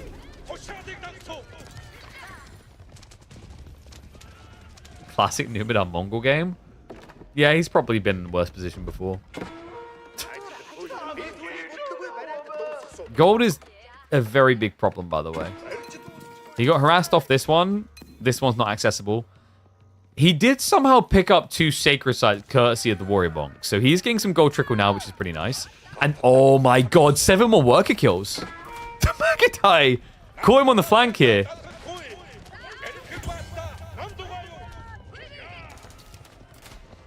Wait, actually, yeah. Like, I mean, Faye's going in a different direction from what I'm thinking, but I'm going to go there. You didn't build a Great Wall Gatehouse against the Mongols. You don't have a Great Wall to deal with the Mongol horde. So technically, Mongols just win, right? Why do I mistreat Numadon? No. I'm not hearing. He done this to himself, okay? That's like someone sticking their hand in a blender and going, ow, why'd you make the blade so sharp? You know what you done.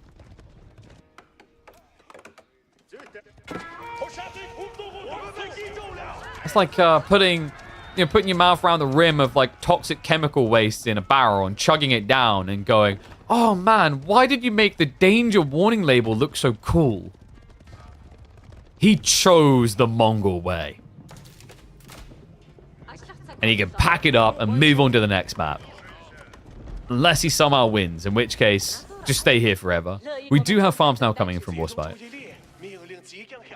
And the Lancers are coming around again, but this time, folks, look at the army size. Yeah, it's actually pretty decent. Like, why is WarSpite... He's building Chug, but he's building for what? Like a mass comp to go? Surely waiting longer is bad here. Like, does that not leave your hand very weak with the Zugzugs? Because I'm just thinking there could be 3 Nest of Bees for all you know, right? Like, 3 Nest of Bees and you're dead.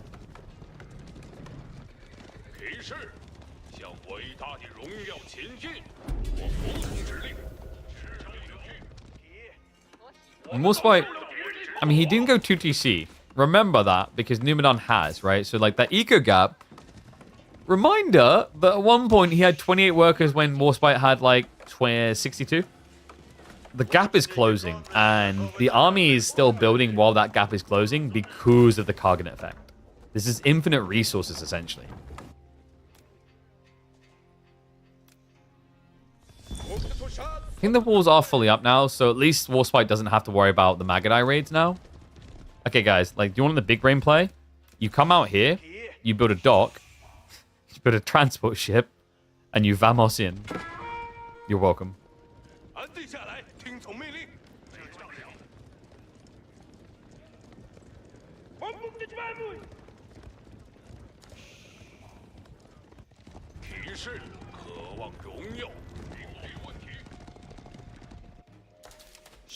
WarSpite is finally making his move, by the way, but he's doing it in a bit of a weird fashion. He split his army into 2 groups.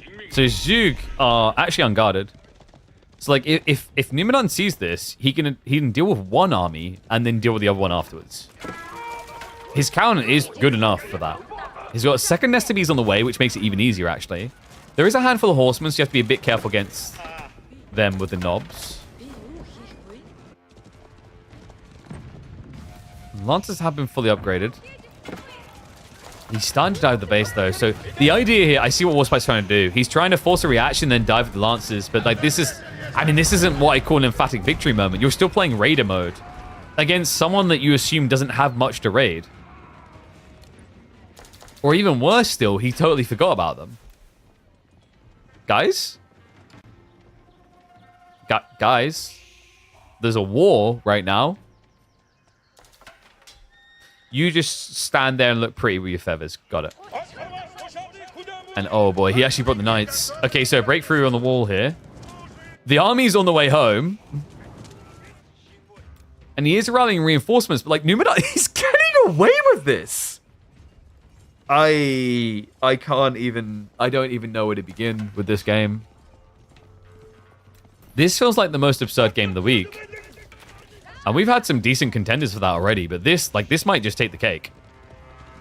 How is he? Like, he was down to 22, I think it was. 22 villages around 20 minutes. Like, that's insane. This civ is insane. What?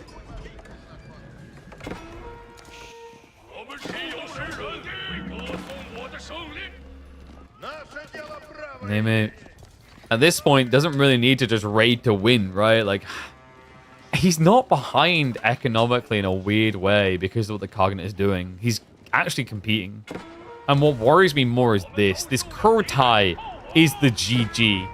In a standard Mongol build, you wouldn't have this, right? You'd step read out your way into a fast him. But not Numadon. Nah, this boy's built diff. The move comes in. Doesn't really need to go this wide. He has Squeaky Palms to break through Nestabes as well. Like, he's committing the entire army. All but the kitchen sink are on the aggro here. Oh my god. This is actually happening. Hand cannoneer transition now from WarSpite, but who cares? There's 2 Nestabes. Deal with them. He has at least got 1 bombard, I guess, so that could work.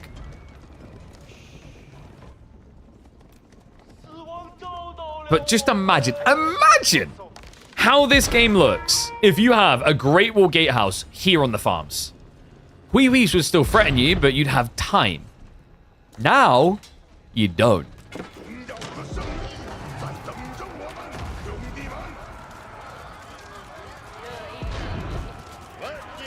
Charge comes in. Warrior Monk buff's going to be there as well. Really rough for Chuganu. Chuganu... Wait, what? Oh, no. He has no ranged upgrades. They're doing no damage. They're doing absolutely no damage. They're just being swept aside. It's WarSpite. From what felt like an unbeatable position, has been... not beaten. He's been battered to death. Absolute disaster here. And the farm's now idled out. That means WarSpite has no way of prepping a second wave. No way of getting back in this. Numadon and his goddamn Mongols.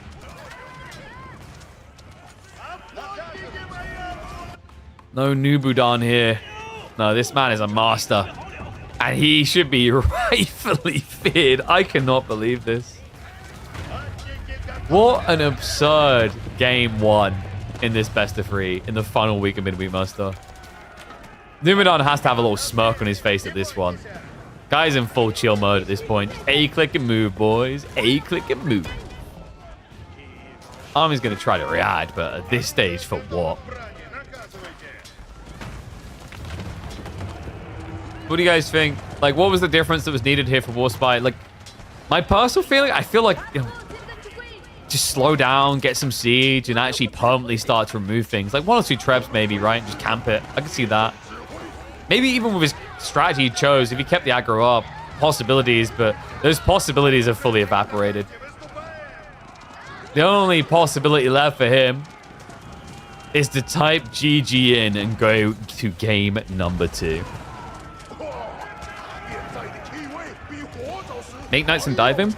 I think the thing about like the idea of make knights and dive him was like, it's all well and good until you realize there's not much to kill. Like actually, he had him so low on villages. He had him at 22, right? 22? Well, that means he can protect almost the entire economy between the outpost and the TC. What you actually need is a way of killing the outposts. Maybe keep... Maybe like maybe they could have just burnt down the outpost. Maybe had enough of that, or maybe it's just simple as going back and building some rams from a clock tower. And then again, he didn't go clock tower, right? But even just like siege engineering, forward rams, something like that. Instead, it is gonna be a Mongol victory. You don't deal with the ifs, the buts, the maybes. We'll deal in the definitives, and this is a definitive statement out of the Swede. Something Mongol imp OP, I'm pretty sure is what I'm going to read in the comments after this one.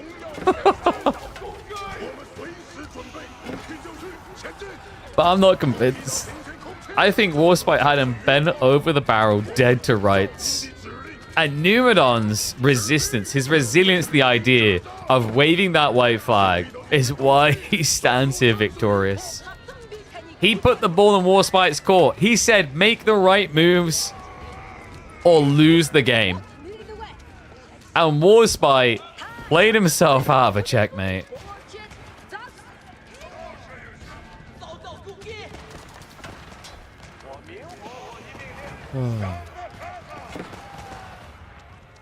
WarSpite's like, wait a second. So you're saying if I just don't GG and I wait until I'm down to 20 villages, there might be a recovery arc?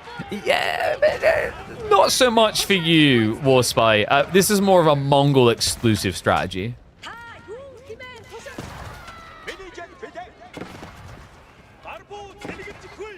Oh, looks like he's going to step up. I think this is probably where he gets caught out. Gallop's on cooldown, so I guess he'll get away. What's missing here? Numadon, his Hui power isn't here yet, right? He's got a new one coming? Or he forgot about it? He forgot. Sir, you're needed. If you just like to move up, we can end the game. Sir? Sir? I think he's deaf.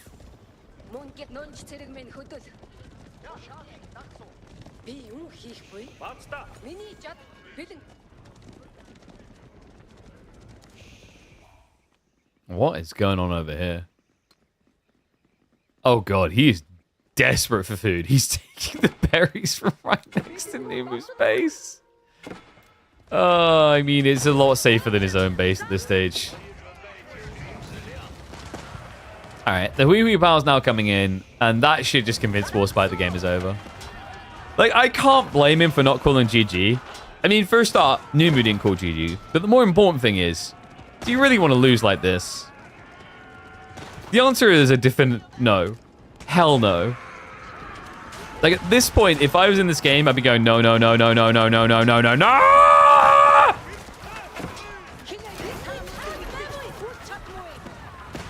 But consent is not required when the Mongols come knocking.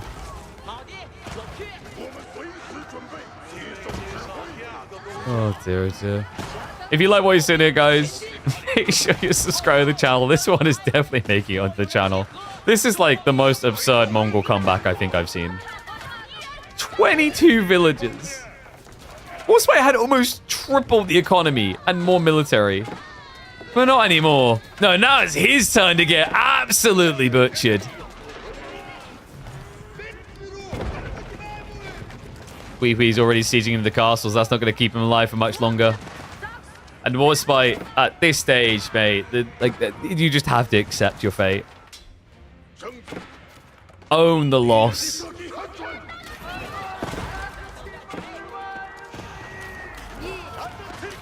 Paint your face green and just mutter Mongols into the camera over and over again. Castle goes down. And with it, any hopes of WarSpite somehow making a comeback. I mean, I can believe at 20 minutes you could rat your way, right? But like at this point, there's everything everywhere.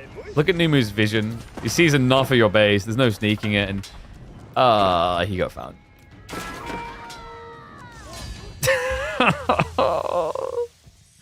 What do you think, folks? The most absurd Mongol comeback ever?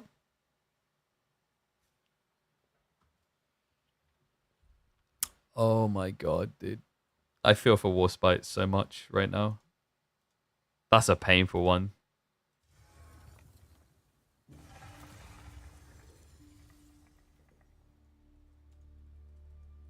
Go imp, lose all economy. A Mongol exclusive strategy.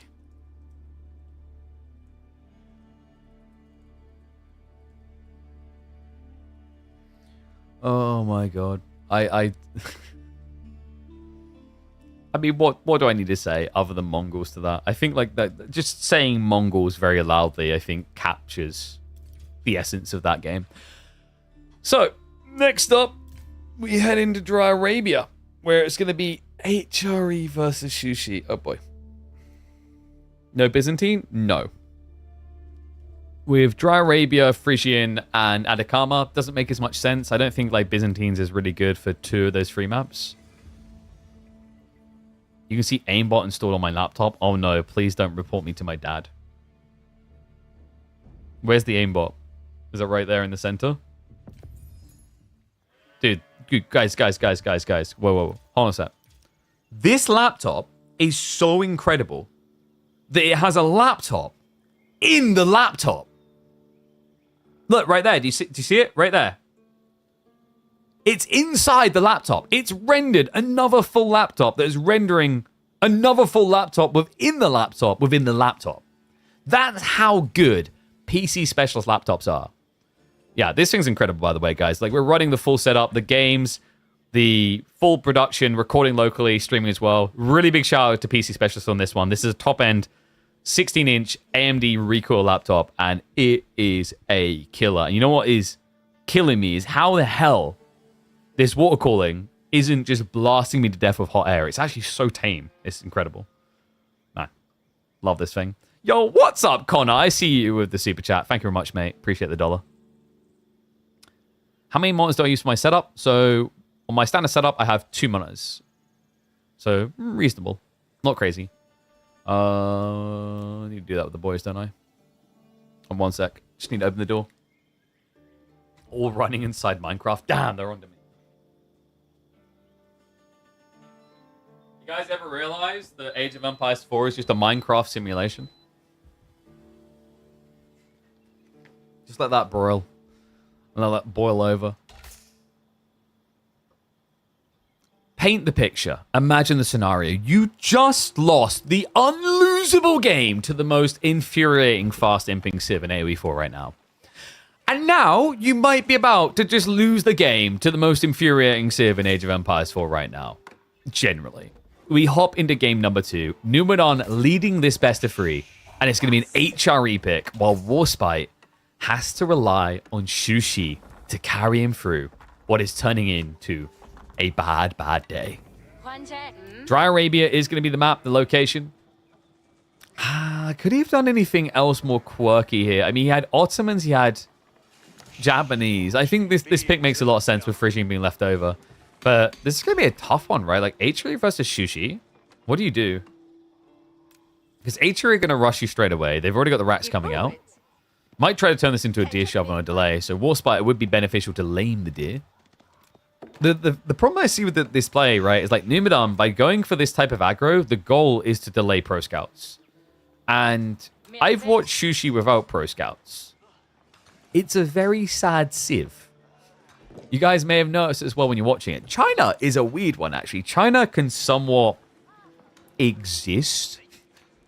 I'm not going to say it's great, but China can do things without pro scouts.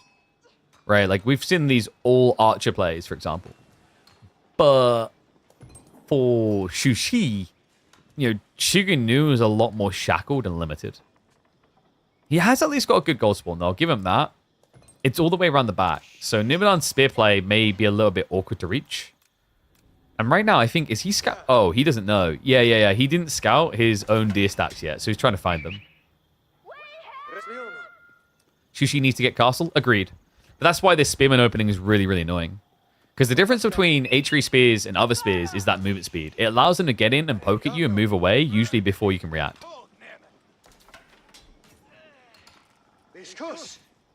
Man, he's being greedy. What? It's like, hit me. Hit me. Why won't you hit me? Okay, so WarSpite just wants no peace in it. No piece of it, right? Wants peace, not love, love and not war, right? Meditation gun is going to be coming through, so he was able to get enough here. But that now means that you cannot get pro scouts until you deal with this guy right here. Meet Bob. Bob is a stickler for taxation rules. If you don't fill out your 0561H form, you will not be entitled to your revenue for the year.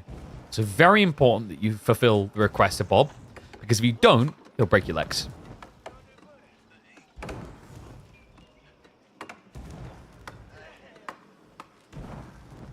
That got dark. Other side, Numu, it should be arcing. Like, this is a really good arcing game, actually. Look at the location. Tree line gold like this. He could actually just shove the deer past the TC to get that buffed as well. Like, he basically gets pro scouts for free because WarSpite made an error. An error that won't matter in a few days, but for now does. He did not shoot the deer in the face. I just realized I said that in the first few minutes of the video, so it's probably going to get demonetized. But very important that you make sure there are no witnesses, okay? Like, we've all seen Bambi, right? We love Bambi. We love that movie. But if we're being realistic about it, if we're being pragmatic about it, it plays out that way because of the hunter's mistake, all right? If he left no witnesses, Bambi wouldn't have been a problem. All right, this stream got really, really dark. Good God. Anyway, Archer Ranger are going to be coming out now. He has got the meditation gold, so he will be able to get a Chukunu out. That's going to give him the space. And that's interesting. Numu goes for the mine work. I'm a little bit surprised. I thought he'd just take the arc and win. Could we be seeing, like, all pikes here? With horsemen? He's only got 8 sheep. The reason why I actually thought we were going to be seeing mine work, Arkham Rubber, is because he hasn't built any prelates. Is it a little bit surprising when he's up to this many villages? Usually you tend to pad in the second prelate around like 17 workers because one can buff 9, right? And if you consider a 40% buffer, like the conversion point as to where it's worth having an extra prelate is actually like as simple as 2.5, 3 villages. How do you drop off sheep without getting close to building? So, if you build something new, there's an initial drop-off of anything, is the idea. So you can just drop off the resource. Like, if you have a lumber camp you're building, and you have food in hand, as long as you don't click them away straight away, the villagers will drop off the food and then move across the wood. It's a very nice little detail the devs added in. Am I okay? No. Okay. I don't even remember Bambi. I'm trying to think if I ever watched Bambi fully. Like, I can read between the lines on it. That was a dark-ass movie. Apparently, my uncle was deeply scarred by that movie as a child. I'm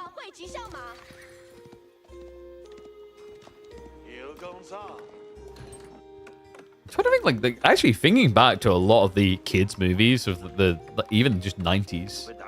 They were dark. Lion King was, oh man, that's a way to borrow into my heart. But you know what? Numadon's a man after my own heart. This is all pikes. He's building horsemen. It makes sense. He just doesn't want to allow pro scouts. So, I thought he'd maybe just try to play for a semi-fast castle after aggro type game. This is all in feudal blood buff. Actually, he's got 5 on gold. Is it? Okay, it's the deer are still alive. He's pro scouting? All right, color me a little bit surprised here, guys. I thought this was going to be deer shove, all pikes go. But he actually goes back for pro scouts. It's weird because the position is in here. Like, I think he could actually just overwhelm WarSpite consistently in fights.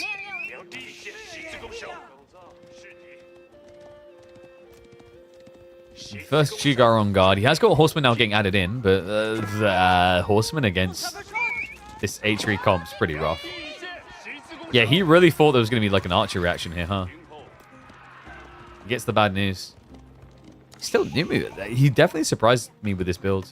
So I guess this is now going to be FC into Mass Knights. I could just be guessing wrong when I see Archers produced, but like the thought is you've got so many people on gold still, and you've got 220 something in reserve, right? Like it's way too much gold. And his food income is starting to spike up a bit by the looks of it. Yeah, he's at 9 now. Like, my guess is he'll probably build enough archers just to contest the deer and then look for the play into Barded Armor. Because, like, so far, there hasn't been a really apparent reason to go mine work because he didn't play for the all pikes. I think this is the interesting thing. Like, we highlight all pikes as a possibility and you just see him playing for probably Castle, Barded Armor. It shows you the variability you have with this Civ on mine work. A variability that didn't used to exist, you know? Just like a choice between AMD and NVIDIA didn't used to exist. But now, with the latest AMD Gigabyte cards, you actually have a choice. Just click that link and find out. Yeah, I'm jelly if the people got the 9070. I've heard rumors of a 9080 and I want it. Yeah, reminder guys, if you take advantage of that from Gigabyte, you'll also get your hands on some free games.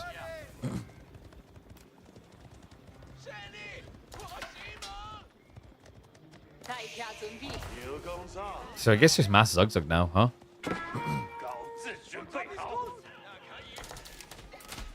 The tricky part about going Mass Zug here is like if your opponent now just skips into Castle,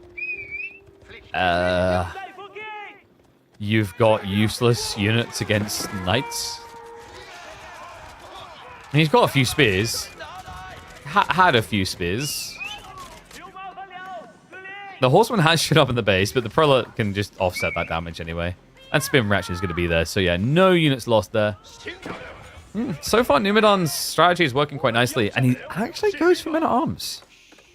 This guy keeps surprising me. Every time I think he's just done with the age, he puts something else in there. And he's forcing WarSpite too as well. Yeah, we are very much off like the standard beaten path. I dig it though. I'll be real with you guys. I love any game that has a lot of feudal aggro. I kind of prefer it right now because too many games and too many matchups in my eyes have once again become fast castle matchups. I think AoE4 historically has had an issue with that, where a lot of people do just play these FC builds. And, in fairness to them, it makes sense. But it's very refreshing when you get back to this. Like, HRE, when they started to make their journey into OP territory, it was because of builds like this. Not the mine work, but the feudal presence. Mass archers at the core of it was really how they were beating a lot of people, a lot of opponents, a lot of matchups. And I think the interesting thing about this is, like, you can see the intent from Numadon. Like, the mine work, we thought it was about Barded Armor, but it just ended up being about him being able to win feudal fights. Because Shushi usually win the blacksmith techs. But in this matchup, it's very difficult to do so because of how much they're saving and also the 50% speed increase on researching. For now, though, Chiganu have found a good fight. Looks like Numadon is now done with the age. So I guess he just saw the repeater crossbow count was going up. Probably originally he thought it was going to be a bit more greedy from WarSpite.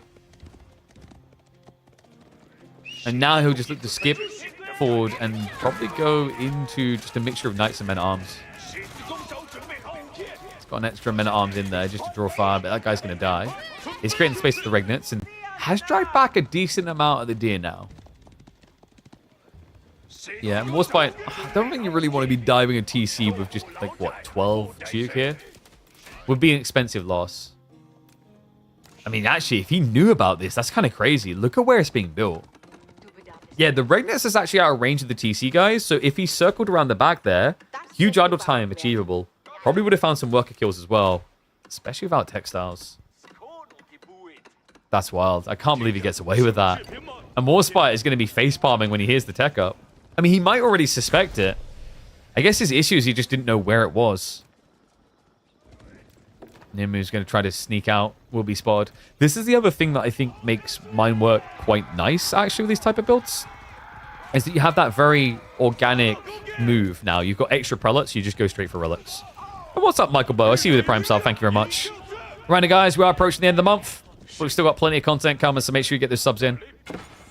It's a great way of supporting us on our journey as a content creator.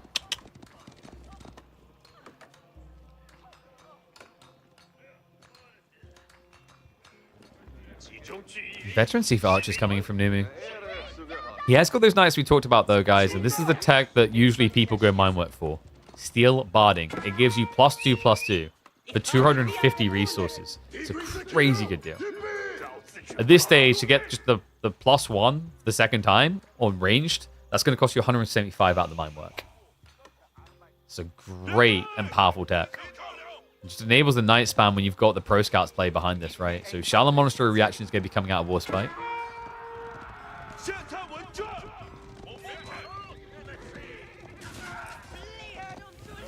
And remember, there might not actually be much on the map at this rate. And is that my boy Benjamin going through? What is up, mate? Blimey, you had a bit of a short stream today. I hope you're well. Big congrats to Dumu on his incredible win against B on the weekend, EGC Master Summers. Hope you're all having a good day. Just in time to catch the rest of the midweek muster. I have a little bit of a ganders at Dumu's series later. We've actually got B versus LaSh coming up in 30 minutes. Now we're checking on Numadon versus WarSpite. Winner of this will be going up against Gully Deckle.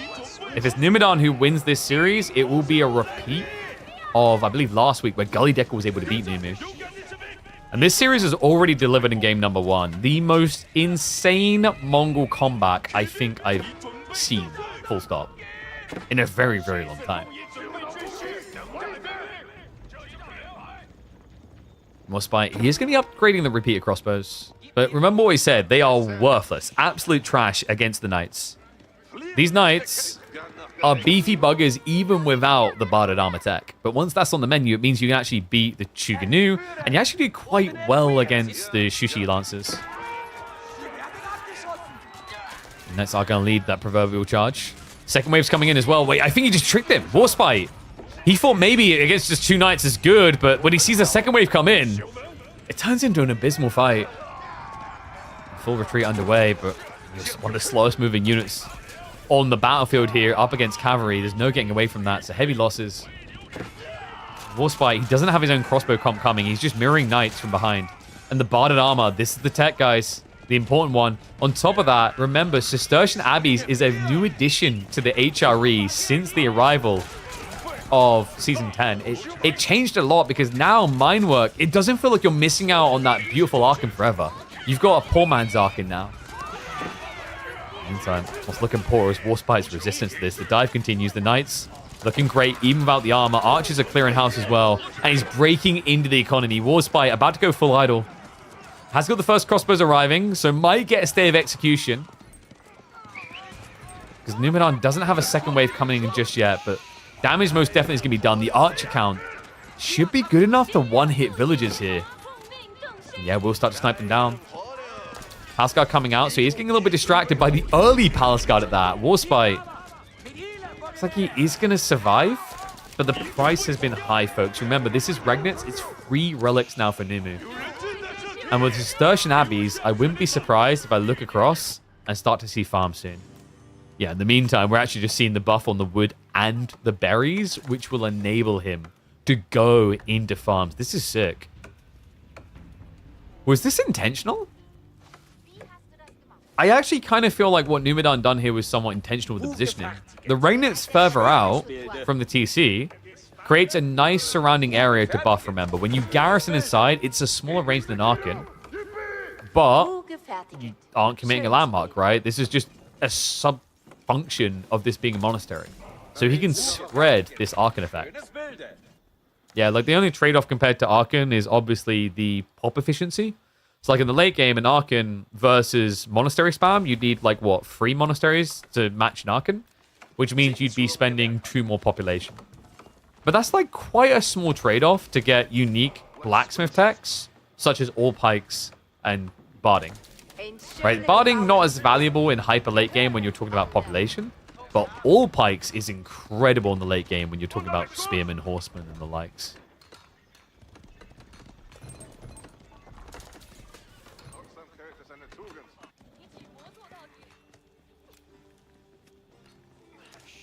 WarSpite, what do you do now? I think he needs some sort of greed. He's in a pretty rough position here. He's prepping Siege Workshop, which is intriguing. Like, maybe Nestabees for defense. But I think the more important thing is, like, when are we getting farms, right? Because Numadon's already doing that. You're in temp food, he's making perma food. And not just that, he's making bank. Choices are on the table, right? Like, Numu could keep lobbing now in this age with soon-to-be 4 relics. Plus the farms, he can afford to keep spamming knights. The alternative is you just go Imperial Age. And there's not really much to punish you for that, but something I have been noticing about H3 players, which is just actually showing how truly threatening H3 can be, is a little bit less time spent rushing an imp and a little bit more time spent finishing the game. Goes a long way.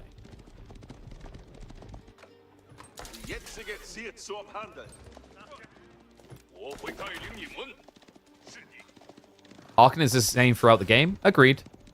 But once again, like if you're in the hyper late game, think about spears and the viability they usually have in hyper late.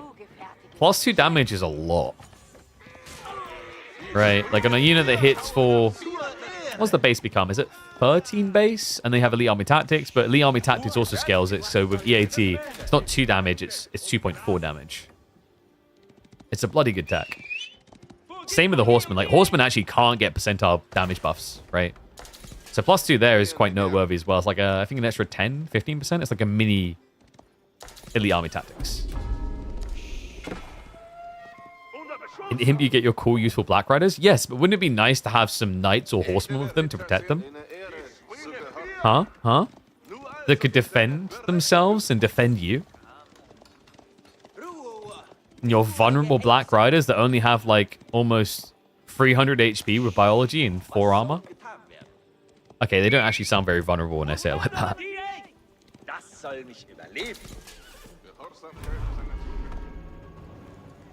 I guess WarSpite's getting ready for the farms. Has he moved enough over?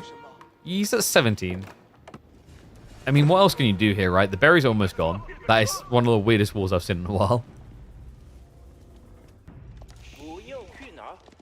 Black Riders have 9 armor of Mine Work? Wait, was the Barded armor? Did it apply to them? I'm trying to remember now. Oh, wait. Does it say... Yeah, I think you might be right, because doesn't it say... It doesn't specifically say knights, if I remember correctly. Let me have a look. You have got me curious on that one now. So still barding. The wording is...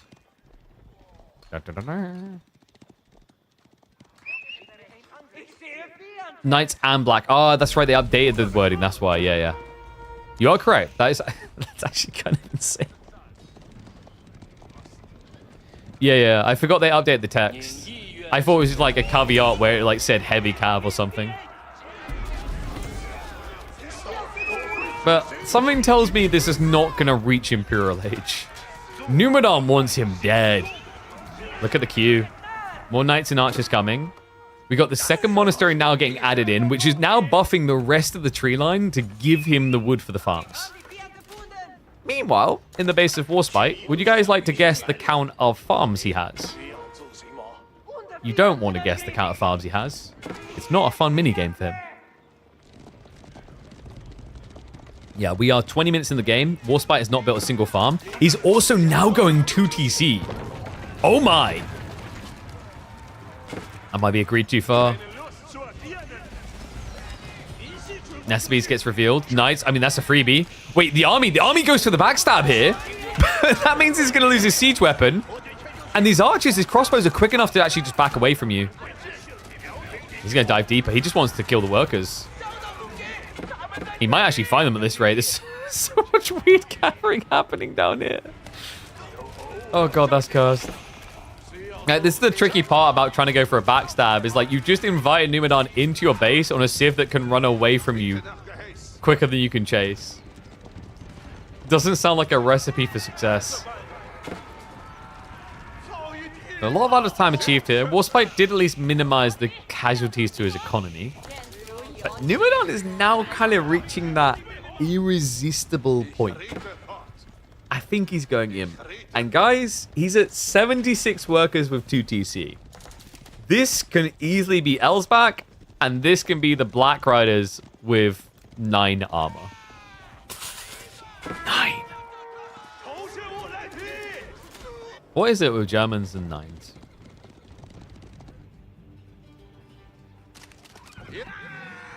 So it looks like Lost the Rays are going to get cleared up. And Numu is now going to just age up. But after all that, like, it looks like WarSpite done a good job surviving, right? But then I've got to be in negative Nelly, and I've got to do a farm count check. He's got 0 farms. Still. And this, I believe, is the final... I mean, he's got the boar, right? But the boar is really far out there in a weird position. Because it doesn't have nice little tree lines all around it to wall too easily. You think Numadon's hiding strats? You sure? Because I think he's about to show you his truest strat. Ja, jawohl. It is time. Das is Gunnar, boys, yeah? Black Riders are going to be on the table, folks. Remember, the L's back. You get access to 8 instead of 5 straight away, and every sequential keep allows another 8 slots. This is also securing 8k gold, which is something that WarSpite would direly need in the late game, and will give you the gold, not that you don't already have it, to go into aforementioned Black Riders.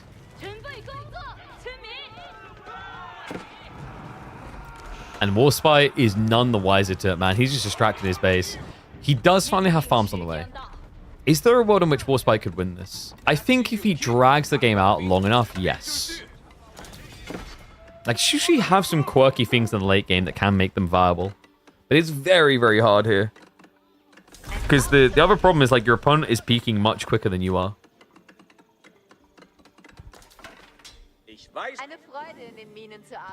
Yeah, guys, just because I use 2 words of German doesn't mean you can suddenly go full German chat. Sheesh. We had this on the EGC broadcast the other day. It was quite tilting. There was some... I know you guys aren't being naughty, but there was some douche nozzle on the main broadcast that was trying to criticize the casting quality before he'd get away with it because he'd done so in German. And the irony is he chose to do it on the day where Crackety was casting. Yeah, a guy was a few brain cells short of a functional thought pattern.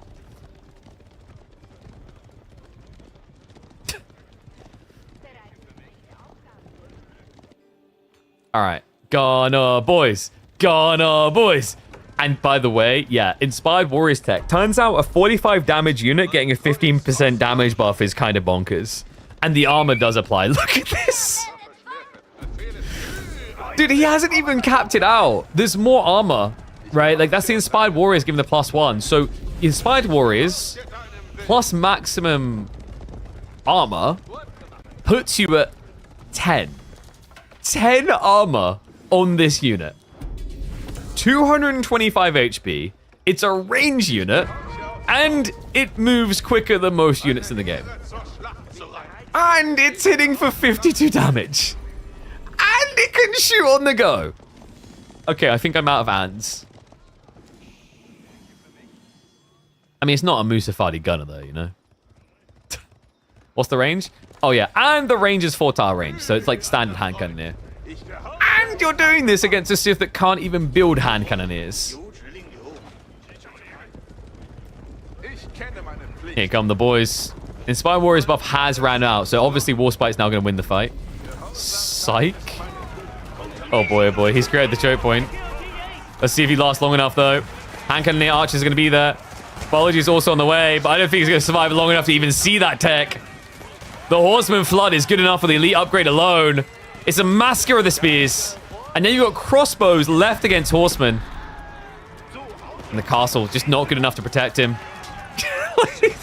This guy has never chilled. Numadon didn't even bother to wait for the university techs. He knew it was going to be enough. And guys, he hasn't even activated Carousel yet. He's saving the Carousel for when he reaches into the farms. I realized I just called it Carousel at first there.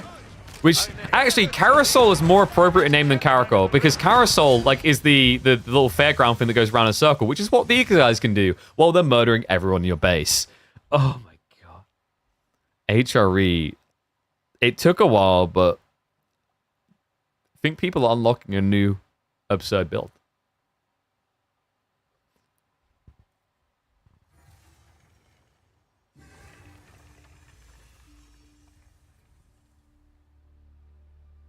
Interesting. Could that one be uploadable? I don't know. It was quite one-sided, but I don't know. We got to see the Black Riders, but it's very one-sided.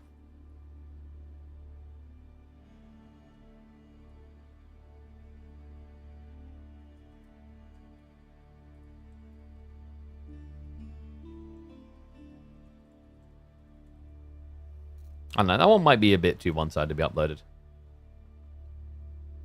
Is that a new H3 unit? Yes, it was added a little bit earlier this year. Right, so that means we've now cast... Oh, and I know I forgot to add Photoshop to this laptop. I need to do that. So we cast WAM versus MSN. That was a 3-0. We've now cast Numadon versus WarSpite 2-0. B versus LaSh is in 20 minutes. And then we'll have Gully Deckle versus Numadon a little bit later. I think we actually got a time for that. Let me double check. So Gully Deckle versus Numadon will be 3 hours after the B LaSh set.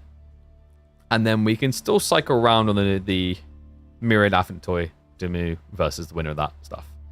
So, with 20 minutes to go, though, I think what we could do, we could probably watch a poop game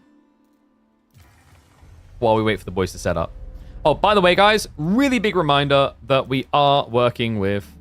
Doink, let me actually get my browser open. The good old people over at Gigabyte this week. If you see the link pop up in chat, it's the awareness campaign, but it's also a great opportunity to get your hands on a damn good deal. Right now, they've got bundle deals associated with the 9070 line of graphics cards, as well as the AMD latest gen motherboards.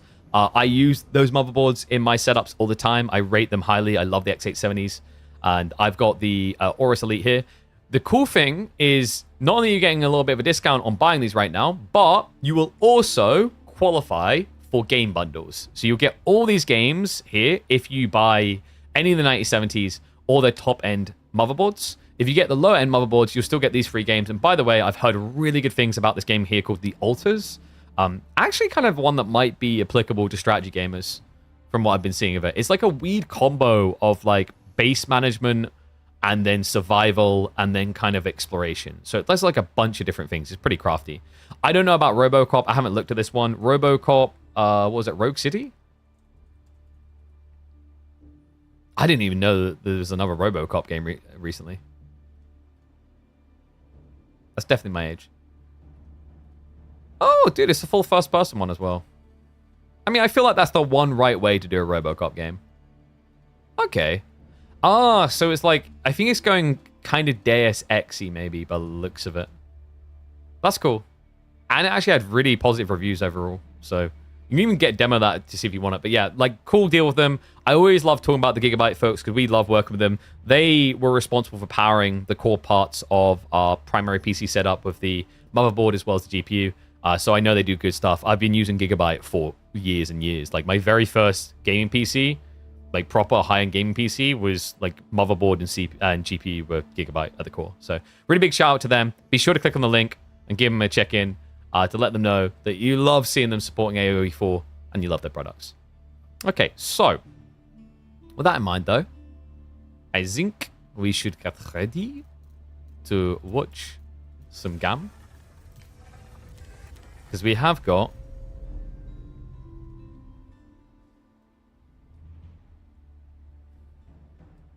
In fact, I'll type it in on the zingy. Next, we've got B versus LaSh. Doink. Altus has a crazy good story. Yeah. I feel a bit bummed out that I didn't play it. Like, I really need to start... I'm going to try and find a day. I'm going to figure this out in like the next week or two. We're going to have a day in the week where we're able to do variety streaming. Screw it. Most streamers are scared of making that statement because what it does is like your audience, like your standard audience may not tune in. But hopefully a lot of you guys actually like look forward to that and want to check out new games with us. I think we'll try and... Oh crap, didn't want to do that. I think we'll try to focus on like new releases and like, you know, first looks, first opinion type stuff. Maybe even set up a second YouTube channel for it.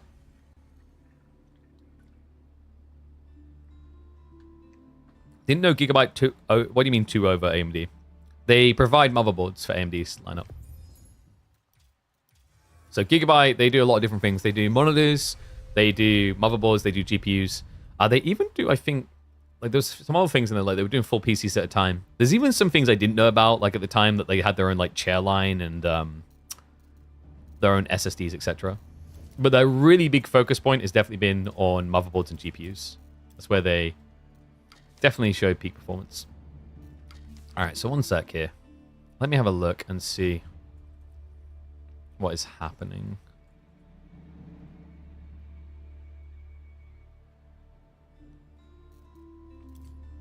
We might have to speed up whatever we watch here just to be able to keep pace.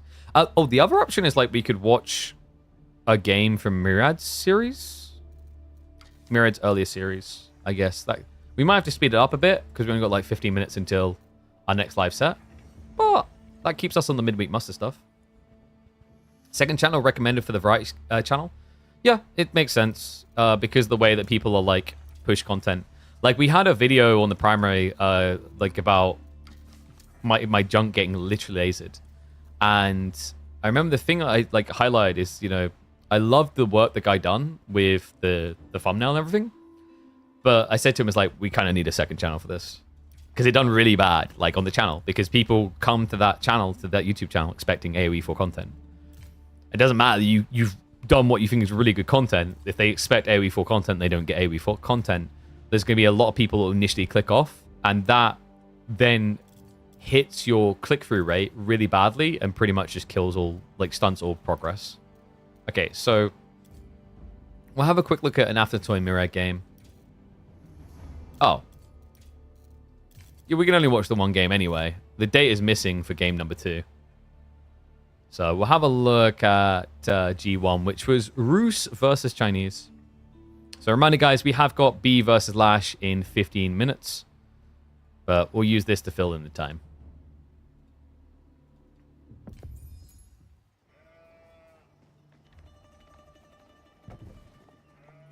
But let me just reset everything so we're ready to go for the next match. There we go. Okay. So then we go to game number 1. Myriad with his trusty Rus. This boy loves his Civ whenever he gets hands on it. But then again, who does not? Rus has looked great on this map in particular, by the way. It's a really strong map for them.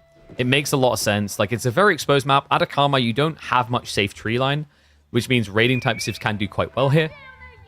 And if you ever get into the mid-game, you start carving things up, just think about this tree line full of 100 cabins and a high trade house. And try not to vomit too hard. Yeah, especially because Myriad got kind of a broken spawn. What? Brother, we got to talk about this. Like, you could just basically wall here, here, and then play inwards. Like, he's so close to the fat tree line. Are they the same distance? They most definitely are not. Myriad seems to be quite a bit closer, if I'm not mistaken. Yeah, so like if we measure from the edge of the tree line, he's basically center screen, right? Edge of tree line here. Yeah, so he's like 3 tiles closer to the primary tree line, which is a pretty big deal because it means like in terms of reaching it, it's very easy to do and very hard to block.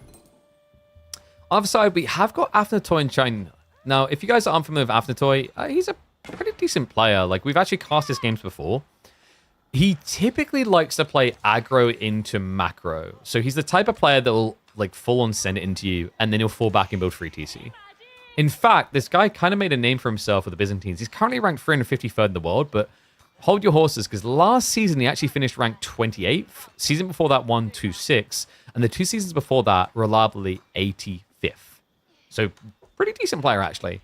And I remember first casting this guy on Golden Pit. He had this crazy all-in aggro build. I think it might have been against Dumu, actually, where it was back in the good old Varangian spam days, but he took it to the extreme. He flooded into the enemy base. He shut down all eco. And then when it looked like he was throwing the game because he didn't have more Varangian coming, I looked across at his base and there was just 2 extra TCs being built. So yeah, it's not really a surprise to see him on China. I mean, but maybe it is. Like, China's not really an eco-boomy Civ in the traditional way anymore, right? It's not often we talk about China rushing 2, 3, 4 TC, that type of thing.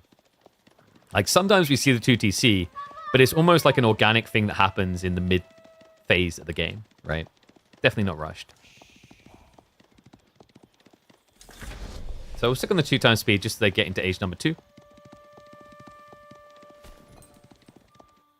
Oh, that's what I need to do. I keep forgetting. I need to change the recording settings so the recording outlet is different because I've been recording an MKV. Does anyone know? I haven't tested this. Is there any visual difference between... Oh, I can't change the type anyway right now. Is there any visual difference or... Not even visual. Actually, like, what's the word for? Production strain between recording an MKV or MP4. I know that MP4 requires that the recording format finishes, otherwise you lose all of it, whereas MKV is recoverable on crashes and stuff like that. But what I wasn't sure of is if actually one is more optimized in terms of encoders. It's like, i.e., does, you know, whereas like maybe MP4 uses 40% of your GPU, only 20% would be used by MKV.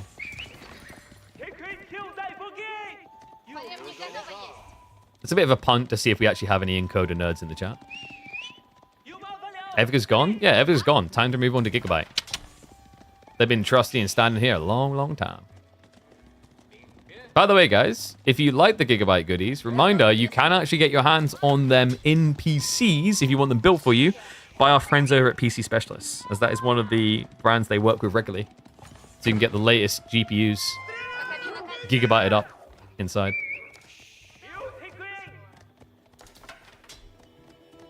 MP4, while more compressed and generally small, has limitations on number and embedded size. Yeah, I feel like based on the quality I've seen as well, like the MKV files aren't necessarily bigger or smaller than the MP4 ones. This may imply MKV requires more resources. Yeah, I'll probably just stick back to MP4 anyway. The reason is like, we use Adobe Premiere, or I do. My editor doesn't, but if I'm going to do anything ever, I need to have it in MP4 because Adobe Premiere is, it hates MKV. I don't know if they actually made a good plugin for that. MKVs are typically larger. Now that is, yeah, that's interesting. I know that MKV separates the audio tracks compared to MP4. So if you're like an audiophile doing something on that level, it's more useful. But I never really do anything with the audio files like that. Like if I'm audio overlapping multiple channels, it's multiple videos anyway. All right, let's slow this down a bit anyway. So what have we got here so far? We got just a little bit of spear bow plus the pro scout split.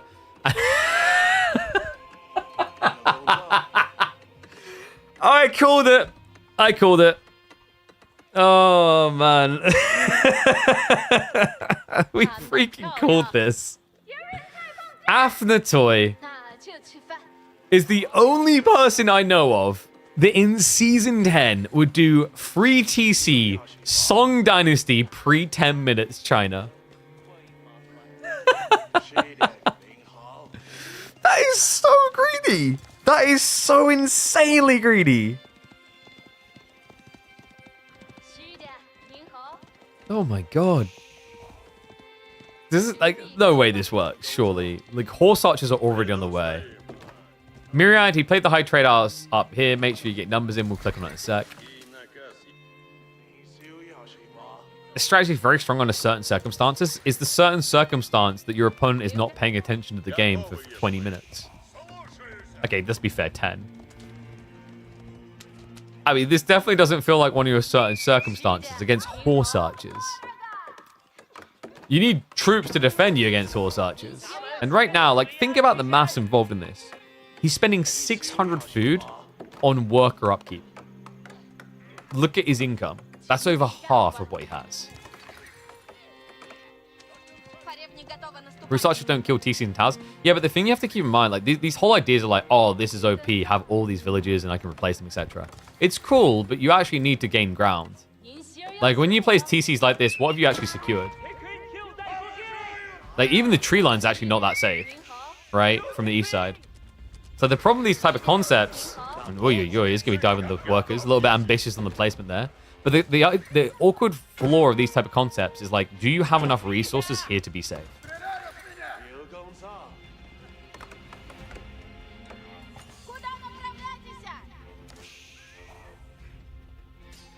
Men at Arms now following something from Mirror. Interesting. I think he could have actually just went even archers. Chuganu's coming out of Afnatoy. Okay, so the Men-at-Arms definitely is making sense then. Is like ticked box, right? And this should be 5 relic gaming for Myriad as well. Eco Lead is building quite fast though. So he does need to start mounting pressure, finding a way of getting kills. And Aftertoy is going to make that harder now. He has got the textiles coming in a few seconds.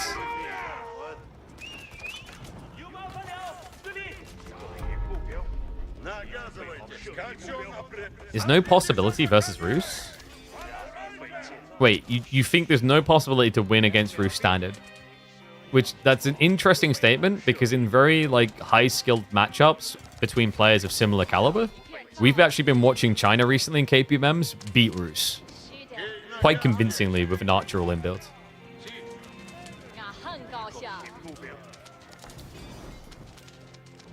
Like, you might have had an argument of what you were saying if you were talking about this specific map, i.e., like, the deer spawn very close, so they get home too quick. But we've seen multiple times Archer plays denying pro scouts and starving Roos players out.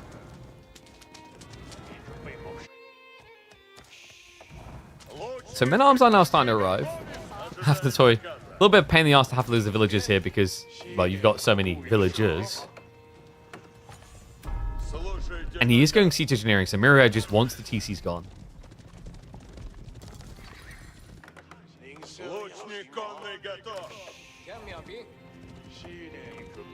Roos doesn't need pro scouts? Okay, dude, like, I'm being gigabaited. Roos definitely needs some food. Unless you're RNGing the sheep like crazy, you need food. Small such as this is an ugly clash, by the way. Like, even from an age behind, repeater crossbows will win that fight.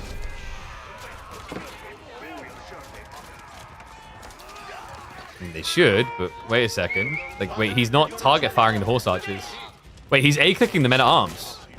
Oh, no. No. This is how you actually lose. Gotta be careful. He's getting through them gradually, but there's more Men-at-Arms coming. Horse archers are stabbing at the west side as well. He's got 2 sacred sites locked in. And the Chuganu count, I mean, he's got a lot in reserve. I think Aftertoy actually needs to get some supervision going here. Or additional archer ranges.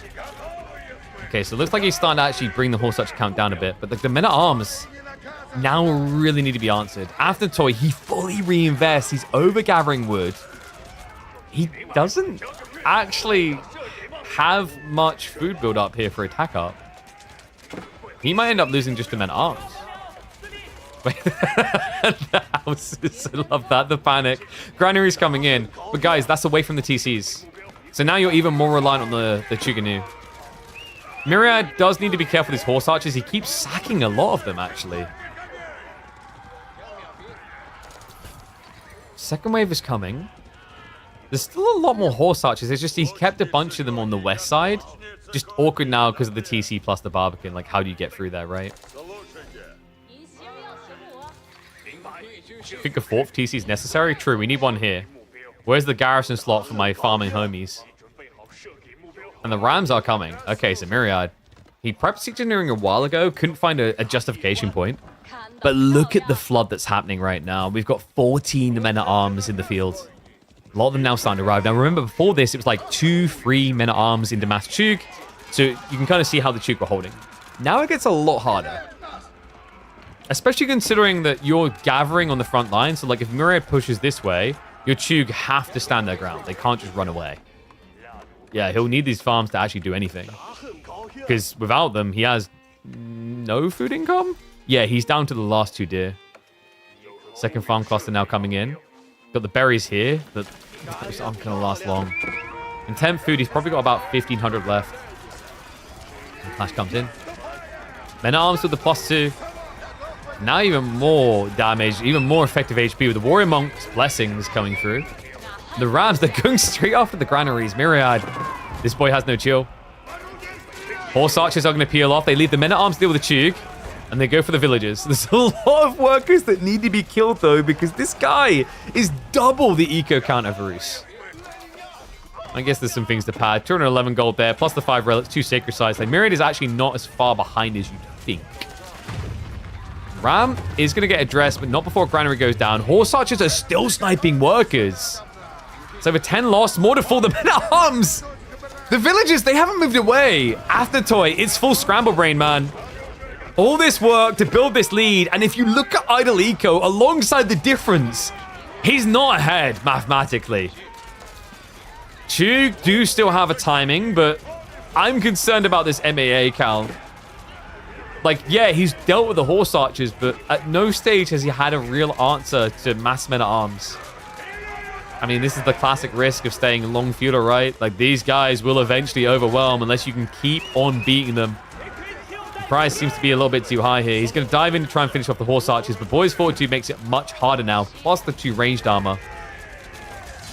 And that's going to be a wipe. Athnatoy gets slapped down and out. The free TC build was not good enough. And, well, we'll let you guys know now, this was a 2-0 victory for Myriad. We were not able to pull the data for game number 2. So he was able to make it through cleanly to face off against Dumu.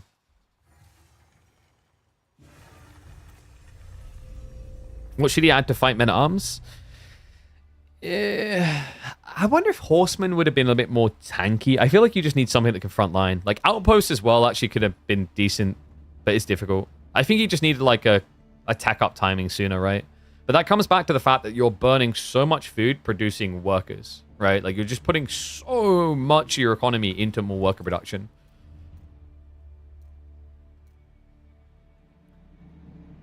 Is trying to have Palace Guard in Feudal Age? No, that's Shushi.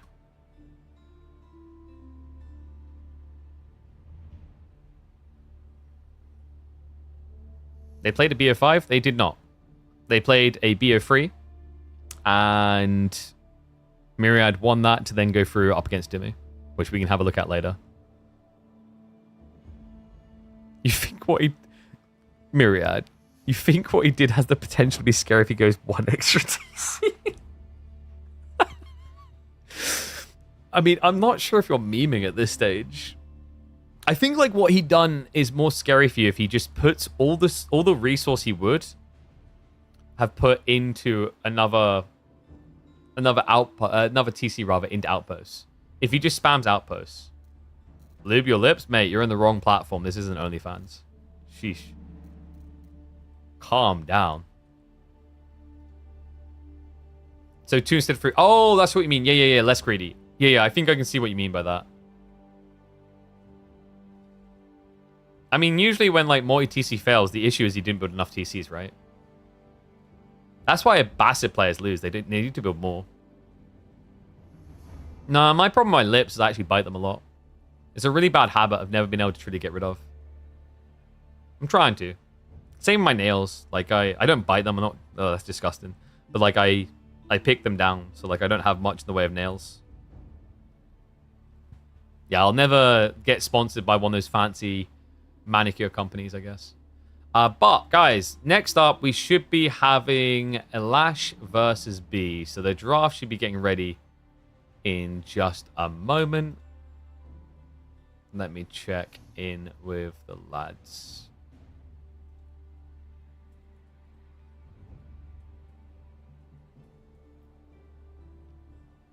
Ready in full caps because I'm aggressive. New player wants who only builds TCs. Yeah, but then he like evolved to just moan about nested bees all the time. How lame. We've done a only TC strat. So we done a charity stream. Chat, was it last year? I mean, I don't know how many people remember it. We raised like over $1,000. You guys were incredible with that. And one of the goals we had, which is quite comical, was we had to Mongol TC rush. And oh my god, was that pain along the way. Oopsie, wrong thing clicked. Where is my right scene? There we go. Let's add the Civ draft in as well. And B LaSh. Oh, you mean good old Snooper? Dude, I miss that guy. Doesn't he play Company Heroes? I don't know if Snooper really streams that much anymore. You got the finger cam?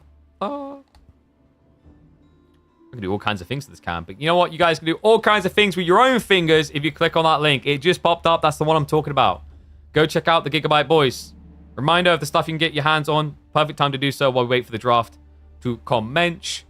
go across this website, check it out. They have got some savings on the latest and greatest GPU and motherboards. But also, if you get any of these ones listed here, you'll get your hands on a full gaming bundle worth... What's this worth? It's like £200? Like 150 maybe, I think. 100, 150 pounds, I think is reasonable. I think Alt is like 40 pounds new. I think Metal Gear Solid is still like 30 or 40 quid. And then Robocop maybe like 20, 30.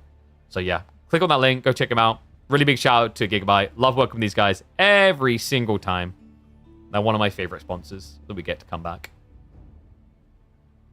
You didn't get a link? Let me fix that for you. Here you go. Look.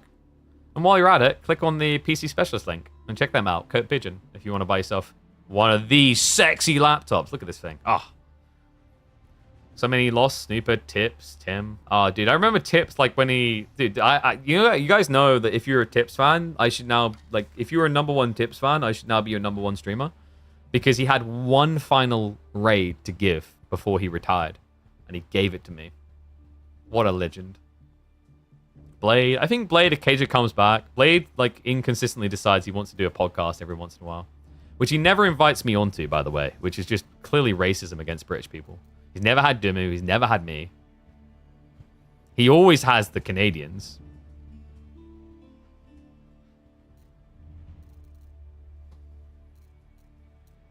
Yeah, I think I've seen Snooper around somewhere. No one mentions Fitzbro. I think Fitzbro just kind of bailed for AOM and then AOM crashed and burned. So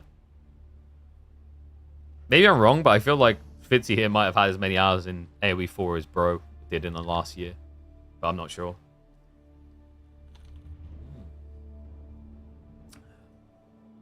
Can you buy my bathwater? Maybe we do that in the future. Got to become a bigger streamer, then we can sell our bathwater. Are the boys drafting, by the way? Like, what's going on here? Like, my brothers. And also, why is my alt tab is being weird? I don't know why. I'm going to restart my game to see if it fixes it.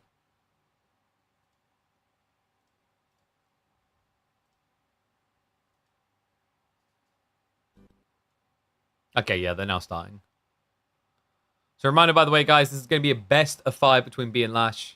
B, our current reigning champion of Midweek Muster, looking to round it out with a back-to-back win, which will definitely consolidate his position of power as the best player of Midweek Muster. I think he's already at 10 wins, if I'm not mistaken. I'll double check the stats. I believe so. B, he has 1, 2, 3, 4, 5, 6, 7, 8, 9. Okay, so this one, if he wins this one, it means if he goes all the way through and wins the grand finals on this one, that'll mean that a third of the total Midweek Masters we've ran would have been won by B. He's the boogeyman to beat. And what is up, Opang? I see you in the YouTube side. Thank you very much, mate. Appreciate you. We've got a new member to the Bird Fam. Nice. I think if we get a few more people, that unlocks more slots. So I can actually add more emotes on that platform. Yeah, they make me go through the same thing that you do on Twitch, where like for Twitch, we're also limited by the amount of like subs we can have, which is why it's awkward and why we haven't really added the new Civ banners yet, because like we don't have enough subscriptions achieved in a month to unlock the extra emote slots.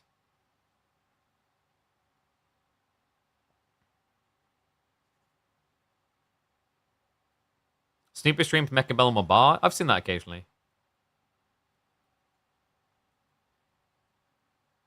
What's the refresh rate on the laptop? Glad you asked. This is a 300 Hz screen. It's a beast. 300 Hz mini LED. I always get mixed up. Is it mini LED is the term? I'm pretty sure it is. Yeah, mini LED, which is like a slightly different form of OLED. So the whole idea of mini LED is that it excels at brightness, whereas OLEDs is a bit more about that like perfect blacks. But I will say this, like I'm on an IPS monitor up here, and this thing is so much better. I would be using this right now. The only reason I'm using this for the gameplay to watch is because the microphone would be in the way of the laptop. And like the other thing is like, you know, when talking, if you're looking down like this, plus the microphone being in the way, it's like very awkward. And there's also that kind of thing, you probably heard it in your life before, where like if you look down while talking, it changes your voice entirely. 300 hertz is overkill? Oh, mate, do you want me to do one better? It's 300 hertz, 1440p. Well, it's technically not 1440p. It's because it's 1610. But I've put it into 16:9 mode because otherwise that would be pure chaos for you guys watching on the stream side. All right, I'm reloading the draft because apparently it bugged out. I was like sitting there, I was like, why are they not drafting yet? So they're midway through the Civ draft. We just got the maps in. And here's how the Civ picks are going. Yeah, reminder, this laptop, by the way, I can actually quickly show you on the PC specialist side. So this is the Recall 16 AMD. This is the one that we've got right here. In terms of what we've got inside here, we've got the mini LED, 300 hertz, 1250 nits. We've got the 9955 HX3D from AMD. We've got 64 gigs of RAM at 5600 megahertz. We've got the 5090 mobile GPU, which is around somewhere between the 5070 and 5080 on a desktop performance. We've got this incredible laptop cooler, which is to my side, which is just doing a kick-ass job, by the way. We've got double 2 terabyte hard drives, one Gen 5, one Gen 4. And then I think that's pretty much the entire list of pieces. But yeah, this, like I said, is a beast. Very pricey on the laptop side. You don't need all this. I went for it because content creator, maximum frames, etc. I think for most people, they'd be pretty happy with maybe a 58, 5070. If you are going to use this laptop in a deployable position with a monitor, you can save a lot of money by going for a QHD matte monitor instead of mini LED. Mini LED basically adds an extra 1,000 to the cost. Actually, 800 cost. So yeah, there's some interesting ways you can actually save money. But it comes down to what you want. If you guys are just stationary and you have the room, I always recommend going for a full PC setup. It'll be cheaper and you'll get more bang for buck. And PC specialists can provide that as well, by the way. They've got full desktop setups. They've got AIO, which is all-in-one computers as well. If you're really lacking the space, this could actually be a go-to for you. But for all your PC needs, if you want a built-already PC specialist is the place to go. If you're looking for something that is build it yourself, that's where actually us working with Gigabyte this week is perfect. Because for building your own individual components, they're a great solution to your core needs in your build. So, game number 1. I'm going to have Atacama coming up in a second. Draft is complete. B did get his Abbassids at the end. Of course he did. External cooling seems legit. I was really impressed by this external cooling. So reminder, guys, at the back here, there's one cable going in here. It's pushing water through a very, very small loop. It just comes in here and does a little U shape and goes back out. And that is doing a phenomenal job on keeping the whole thing cool. The hot air blowout of this is really low for a gaming laptop with a 5090 inside it.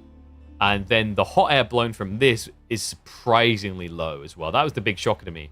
Because this is actually, the hot fan is facing towards me. I thought I was going to be sweating each day on this, but I'm not. What was the cost of that machine? This is absolute top end. So the full RRP with including VAT is about 3,300, 3,200 pounds. But like I said, you can cut a lot of cost. If you just go for QHD, if you don't want the mini LED, because let's say you've got your own independent monitor you're hooking up to instead, then you can save yourself £800 there alone. And same with if you don't want a 5090, you go for a 5070 Ti mobile, you're once again going to save £700 as well. All right, so the boyos, what have they got for game number 1?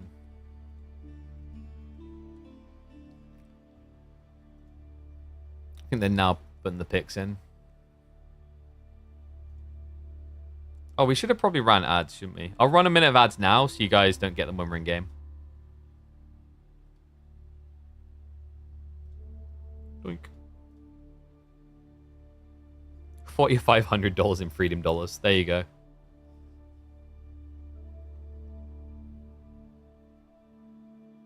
Dumu was the hardest one of the 3 options. Voldemar, Baltoon, Dumu. Wait, what are we talking about here? What matchup?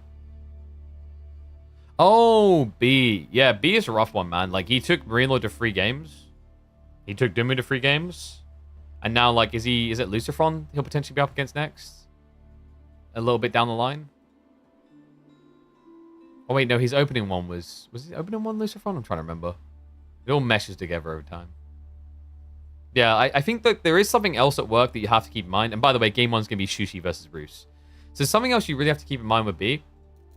B, I'm sure he won't mind me saying, like, it's not that he's a bad player, but where the other players always close on him is when you get to the meta calming a bit. So as things get figured out, like B's biggest edge time and time again has been his ability. I don't know why WhatsApp is pinging like that. It should actually be muted. His biggest advantage time and time again has been his creativity and his discovery of new builds. So when a new patch hits and big things change, B is there at the forefront, right? He's like he's the forlorn hope charging through first to discover what's new. He goes for the glory. And it works so well against these more established players, these ones that have more accolades, because they don't know how things work yet, right? And they're a little bit slower to go into discovery mode necessarily. And the other thing within that is like B's experimental mode is very much enabled by his ability to just adjust in the moment. That's really what has made his staple as a pro player. That's what makes him so enjoyable to watch. Is like you don't get your standard, oh yeah, you're going to do this and that and this and that build. It's not like you're watching a build order, right? It's almost like you're watching someone process build orders and like vomit out new paths in the moment. But when things start to calm down and people have done their repetition and they've figured out the build orders, they've optimized, they've tested a lot of these new things, that's when we always see B starts to go back down towards like that top 16 instead of that, top 4, top 5 discussion, right? Top 16 might be cruel. Like top 12, right? I think he's in the top 12 right now.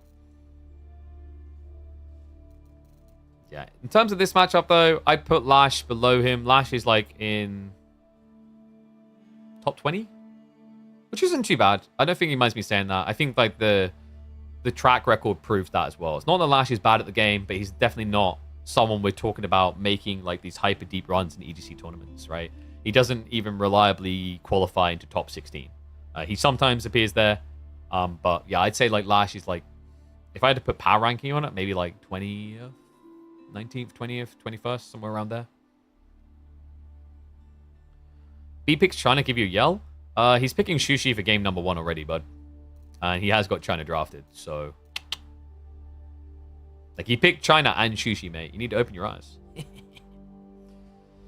Hope B makes it to the finals in 8 in the EGC tourney. I'd love to see that, man. I really, like, I'm always for breaking up the obvious flow. I hate it when you just get a game state where, like, 3 people are always on the podium. I think it's boring completely and utterly for an esports scene. Some people think it's amazing because, like, wow, like, when you've got Hera, it's like, how many times is he going to win? And that can be intriguing, but... And I like Hera. Like, actually, I think, by the way, Hera... If I met Hera a few years back, I'm not sure I would have liked him. I think you won't mind me saying he had a very cocky persona, and I think by his own admission, he'd say that he thought it was all about him back then, but he's really matured well as a person. I really like him now. And, like, even though I like Hera a lot, when I was in Germany, I was like, come on, you've got this, Leary, right? Partially because Leary so often plays second fiddle, but also it's just like, when someone's got a run like that, it's a marvel to watch, but you also are in the position where you're like, please, someone break his teeth. It's time. He needs to die. Really think that LaSh needs to practice drafting? I feel like often, like we've seen, at least in the early rounds, he gets really good drafts.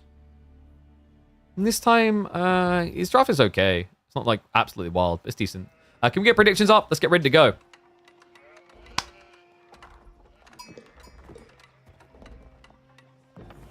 He's Germany's hope, and it's his final chance to really make a mark here in Midweek Muster. One and all, welcome back to our final edition. Quarterfinals, we've got B in the green as the Sushi. And he's going to be going up against LaSh in the red as the Roos. LaSh, an interesting player, actually. We've got B potentially on a bit of a decline in terms of power ranking as people have started to figure out the new DLC and the new patches. LaSh always has been in there in the discussions, but never at the forefront. Right, he's had some reasonable runs. I think we've seen him in quarterfinals regularly, actually, within Midweek Muster. And I think there might have even been one semifinals in there. But he's never been able to make it all the way to the finals. If he's able to achieve this, a win in this best of 5 against B, it would put him in prime position as the candidate to make grand finals, as he's up against the reigning champion of Midweek Muster. Sushi Roos are definitely interesting matchup on this map. Pro Scouts oriented map, a map where rating is really powerful. You would say that Roos can actually have a clear edge here with Horse Archer just poking in, but would not discredit Shushi's capability to defend on Chuganu and still find wiggle room to go Lancers. So we're just having this discussion about how, like, I'm not the biggest fan of a team doing this ridiculous never-ending run. Like, it's cool, don't get me wrong. It's its own kind of marvel. Like, wow, look at this, the miracle streak of 96. But it's also really nice to be able to get into any tournament and say, yo, we have 16 players here, and 8 of them at least could easily win the entire thing. Like, I'm a really big fan of that. And I think actually when AoE 4 reaches that point where every tournament we look at the list and say, well, more than half these guys could actually be first place, that's when Age of Empires 4 will begin its true golden age.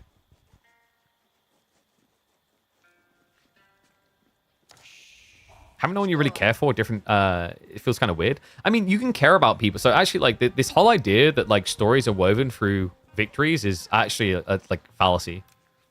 What's more relatable is actually the humanity of those people, you know? It's actually, like, when you have a situation in scenes where you don't want to cheer for anyone but the winner, it to me, is, like, in some ways, it's actually a bigger failure by the scene to tell the stories of the players, or the players to allow their stories to be told. There's so many incredible things going on that, like, people just aren't aware of. Like, this is something I loved about Apex Legends, especially a few years back, right? Like, you had, for example, 100 Thieves who didn't win any big tournaments, but I remember the event I was working in Stockholm. When I was going there was a player on the team who legit was about to be homeless when 100 Thieves picked him up, right? People cared about that team deeply because of, like, the fact that they were grinding to be full-time pros and they were on the verge of homelessness when they hit the gold, right? Because that's, like, I'm not going to say it's a relatable story. I don't think many people are about to be homeless. But it's like rags to riches type ordeal. Meditation Guard in the center, by the way. B. Ooh.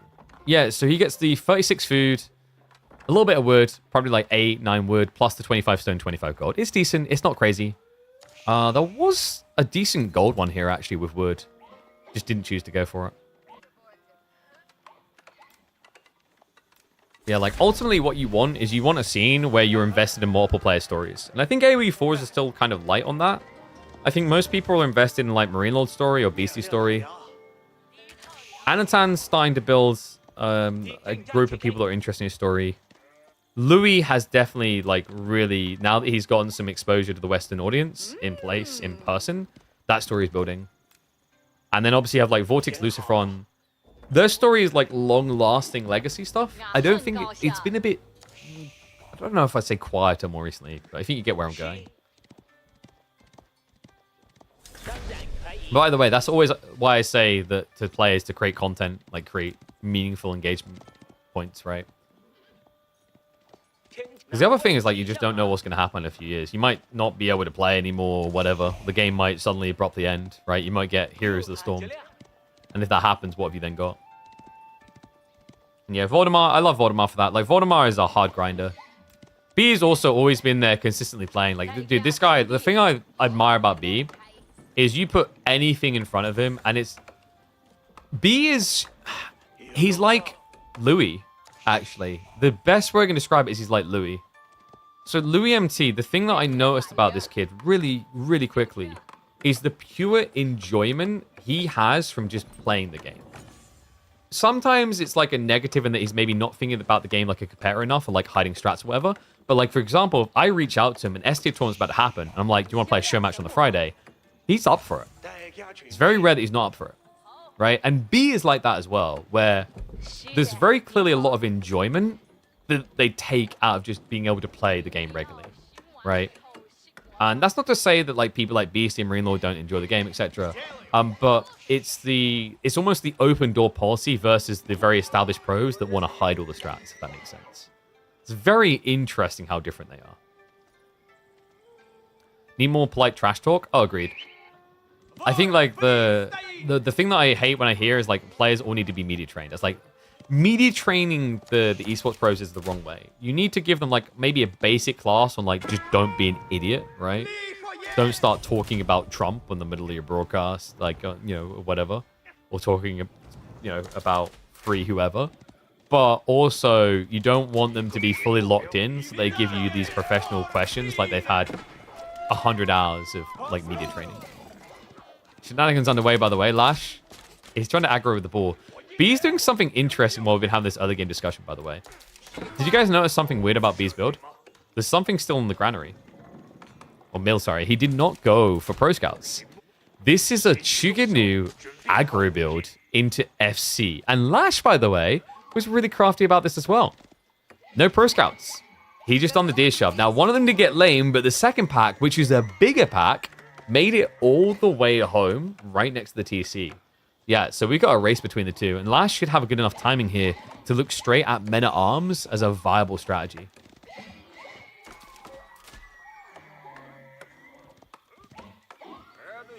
And wait, everyone was talking League of Legends pros? I don't know them that well. I've played a little bit of League, and I've talked to a few people involved in the League scene. Seems like a nice community.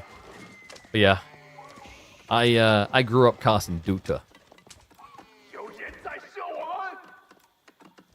I'm so glad a lot of communities have moved beyond that. This game better than that game. I think this game needs to die phase.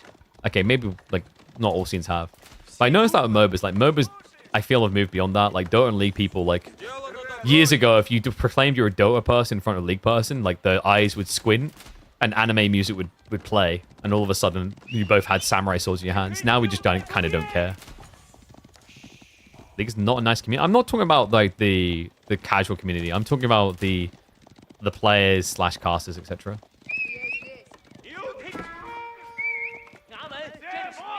AO2 still like that? I mean, I'm just gonna point out that like that is something that's happened on both sides. It's not just the one, if you're being real. I think all Age of scenes have had bad actors that maybe a bit too passionate about their particular Age of game. And I don't know. I probably slow myself growing down, growing as an AoE4 streamer by actually just not being in the hate camp maybe sometimes, but I don't like being in the hate camp. Like each game has their credence.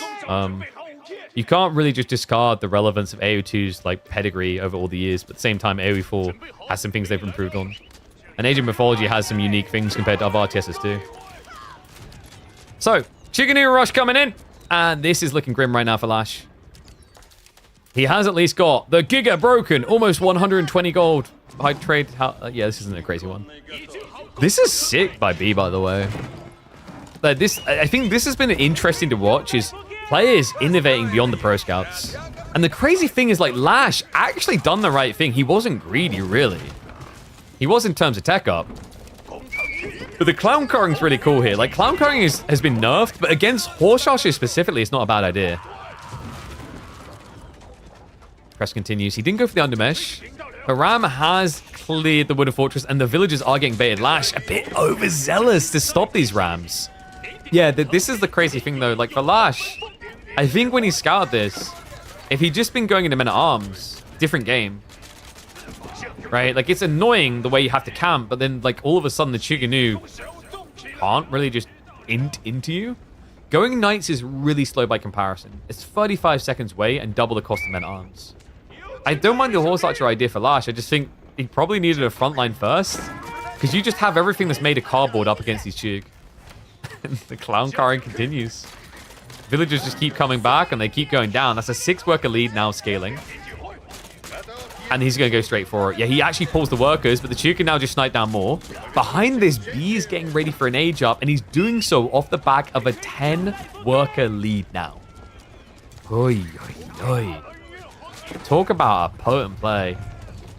Rams are going to get reduced practically down to no health. But B, he's on his way up. Mount Lu Academy's coming in. This is a sick build. You know, we talked about like B's flexibility as the game goes on. I think this was just get in and he knew what he wanted to do.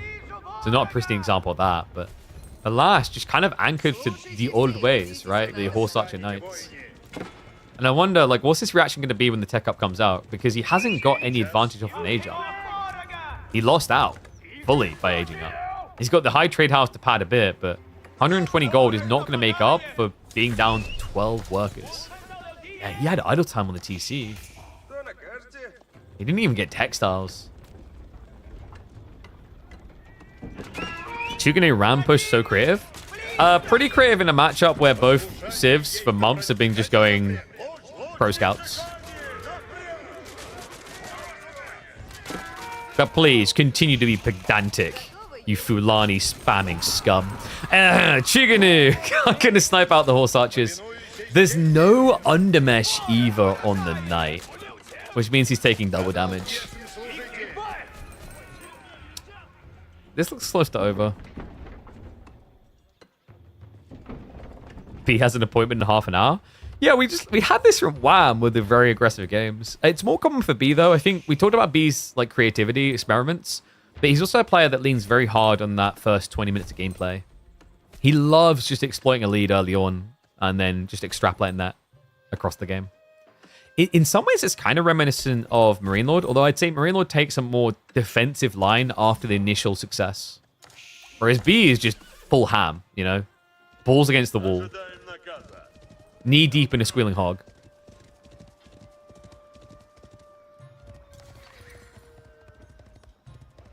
Okay, so what's LaSh going to do now?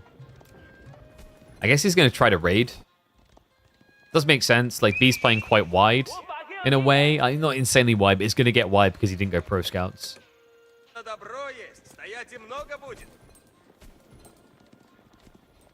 feel like we use creative a bit too often. I am willing to call anyone who is not doing pro scouts in a pro scout driven meta still creative. Give it another few weeks and I'll agree it's no longer creative, but for the time being we still have a lot of pro scout play, especially with these two civs. No, we're not going to revisit that phrase. There's a worse version of the squealing hog phrase if you ever play Cards Against Humanity.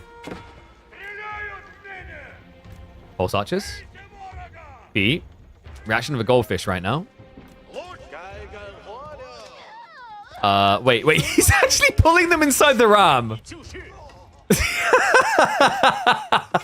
That is actually brilliant.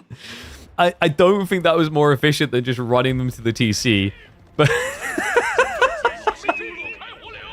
meet the poor man's outpost. Oh god, like that was so not more efficient than going back to the TC.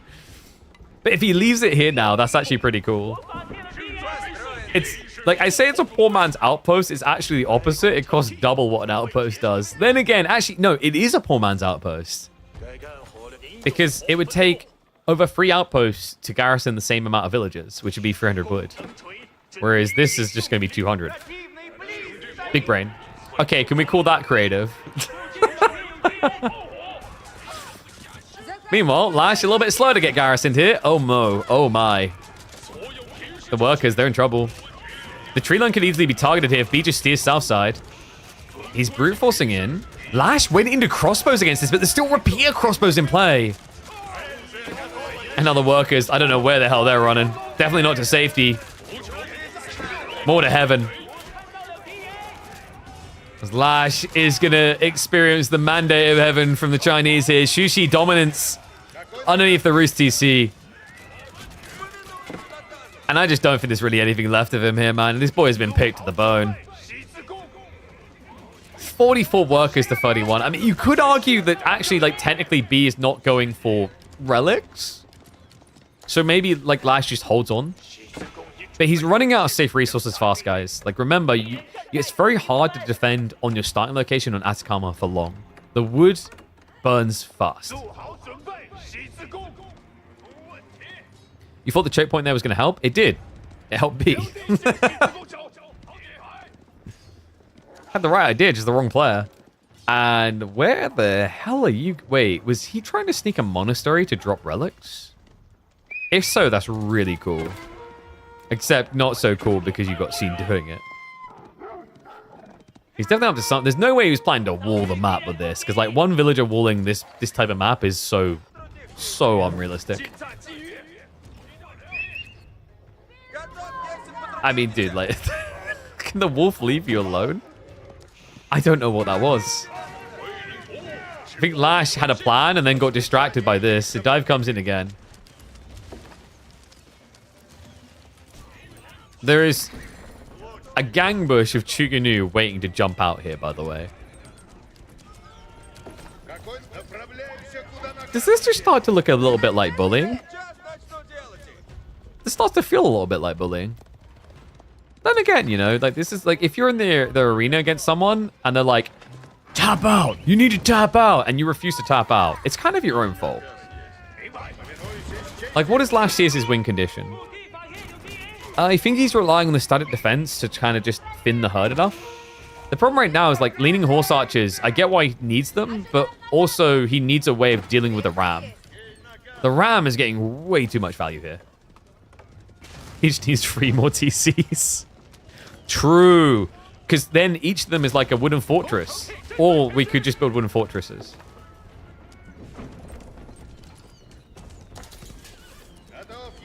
Speaking of that wooden fortress, oh no. He's licking his lips, he's locking in. Knight is going to come in. Good luck with that though. Wait, what was that? Did you guys see the first like volley? It didn't hit. I also feel like these repeated crossbows died a bit quicker than expected there. That was weird. It almost looked like the knight hit 2 of them at once. Anyway, second wave has arrived. LaSh does a good job of protecting himself. I wouldn't be surprised if behind this B... Is he thinking about Granary? Nah, I think you just like keep going the course and play the remaining deer. Oh yeah, that'll get him out of the game.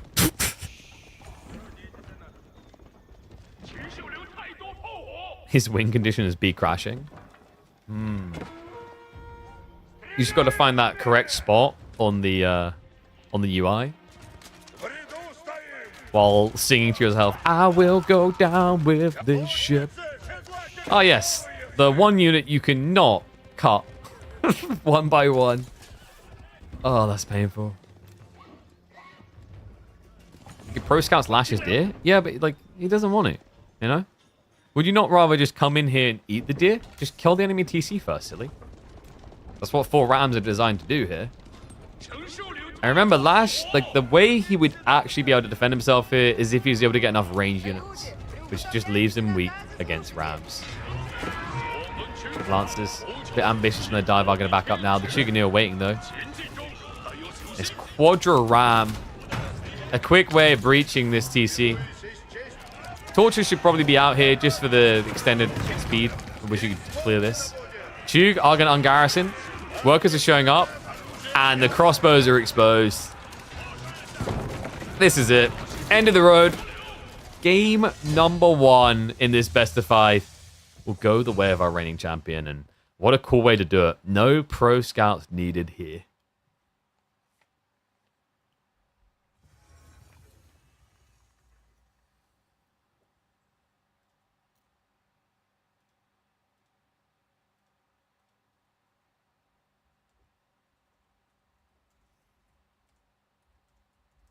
Pro Scouts is on the way out, I guess we call that one.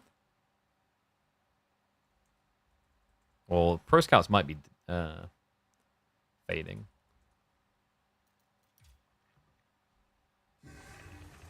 All right, there we go. Woo. So, G1 on the board for B. A left side win. Where are they going to take us next, I wonder?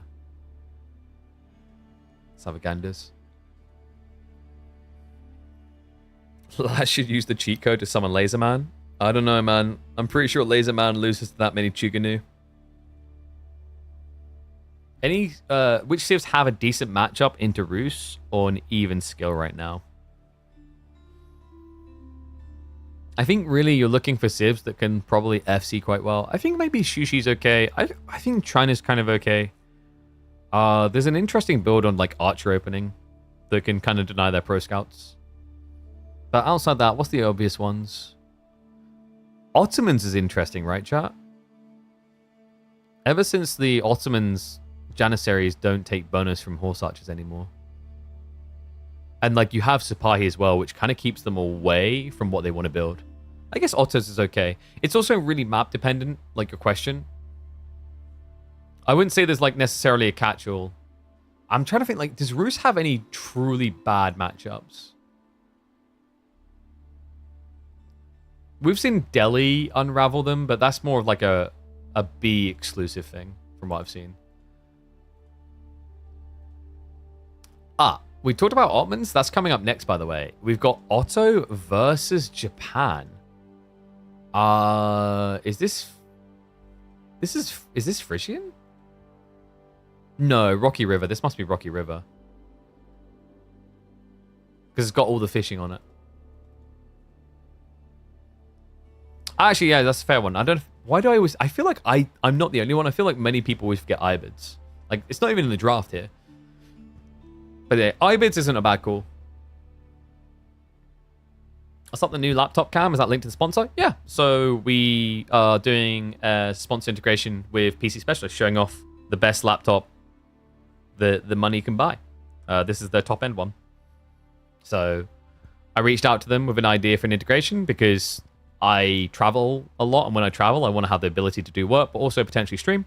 And that was part of the thought process. But I was like, yo, this laptop looks good enough to literally just do everything I'm doing at home all in one. And the guy was like, yep, it can. I was like, well, why don't you put your money where your mouth is and send me one?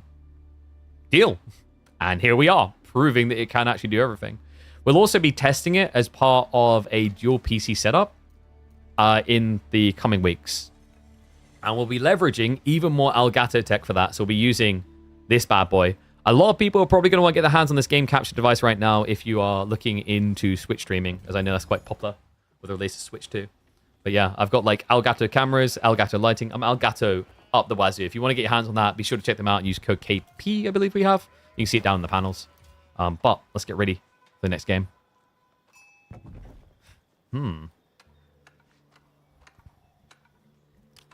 It's your favorite Civ to watch be used. Welcome back to the channel, folks, because it's not just your favorite Civ to see him use. It's his second favorite Civ you like to see him use, being used by his opponent. That's right. We hop into game number 2 here. B leading in this best of 5, but LaSh still has bullets in the chain. But unfortunately for him, this is a disastrous matchup for Japan. Ottomans has historically been a really good counter to Japan, and I think it remains still that way. So curious to see what LaSh's answer is going to be. In theory, a good map for answering, though, as we are not going to be on Relic River, on Frisian Marshes for G number 2, and he is going to be going straight into the fishing. Yeah, something that Ottomans could technically do with their cheaper docks, but not as valuable, I guess, in the eyes of B. So instead, looks like it's probably going to be a focus on just getting a deer shove in and then aging up.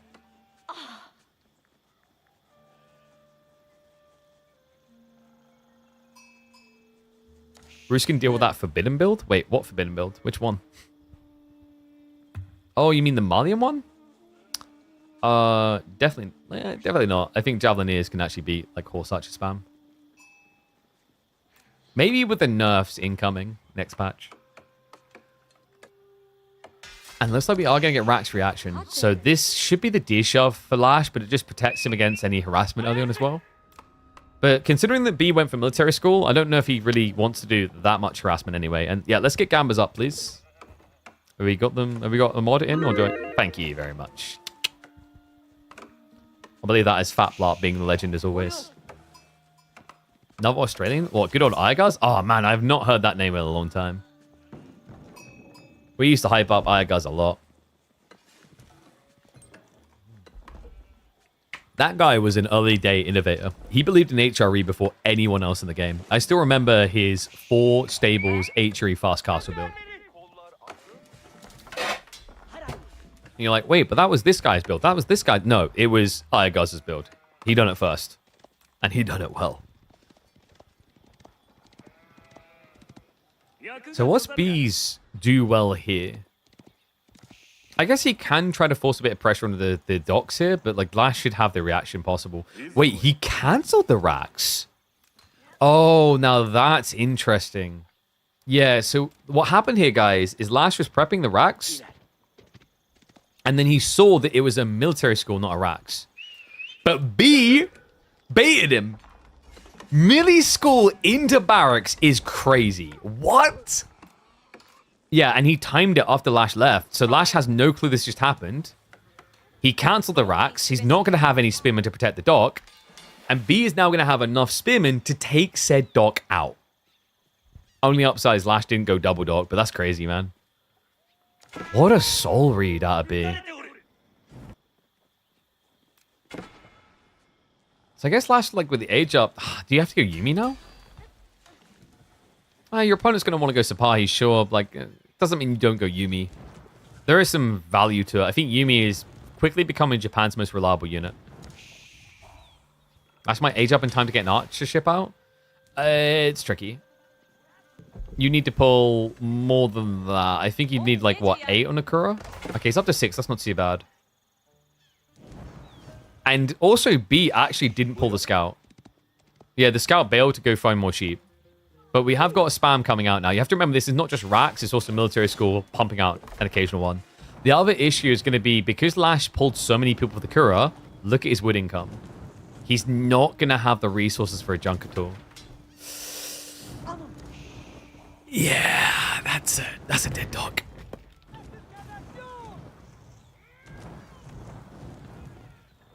The other awkward thing is, like, even if you got an arrow ship, right? Like, if he spreads the spearman out, he can still just get the coup de grace. Hello, Freya. What's up? You're hungry? You go eat then.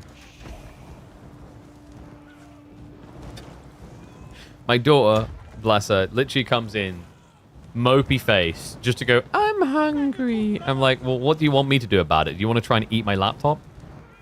Shouldn't say that to her. She probably would try. Anyway, spear count good enough.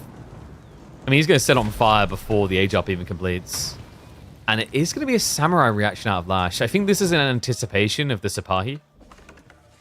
As, like, samurai, they do okay, right? They're kind of tanky enough to stand their ground. And it looks like LaSh has at least got plenty of sheep at home. So he's sitting on 21 sheep. That's a decent runway here. B done pretty bad in that regard. He only has 7 sheep to work with. Yeah, but somewhat expected. He's definitely been eating more sheep. So it's not that he just completely lost the sheep game. He definitely got less. But then it was fueled by the fact that his opponent had fishing that had him. What do you mean, what a toxic dad? She eats everything. I'm not even... Ask Emma. If 5 minutes go by without my daughter saying she's hungry, it's a miracle. And don't even go, you should feed your kid. We feed her. We feed her a lot. That girl is in the 99th percentile. She is wearing clothes of kids 2 years older than what she is. I'm pretty sure there is, like, a realistic chance that Emma cheated on me with a half giant. It's making me a bit paranoid.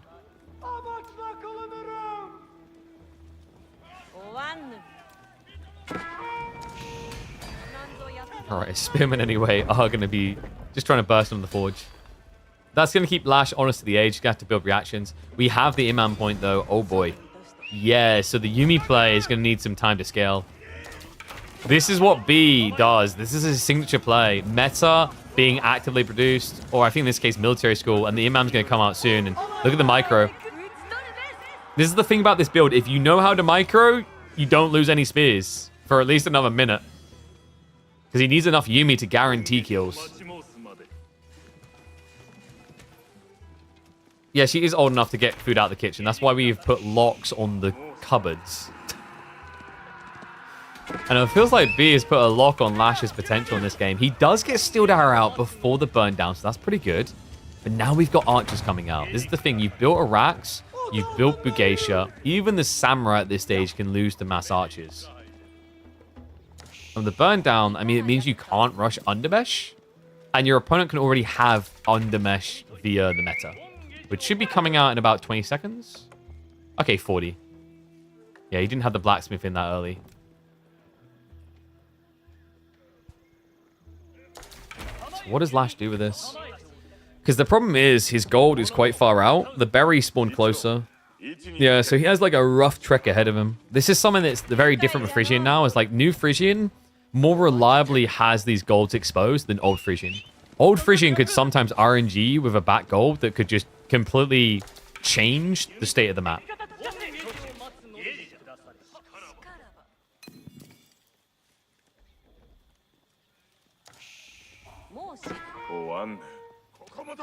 First archer arrives, so LaSh gets the bad news. Now to get off the berries, which did have a good gathering rate to it. Now, reminder, he has got a lot of food.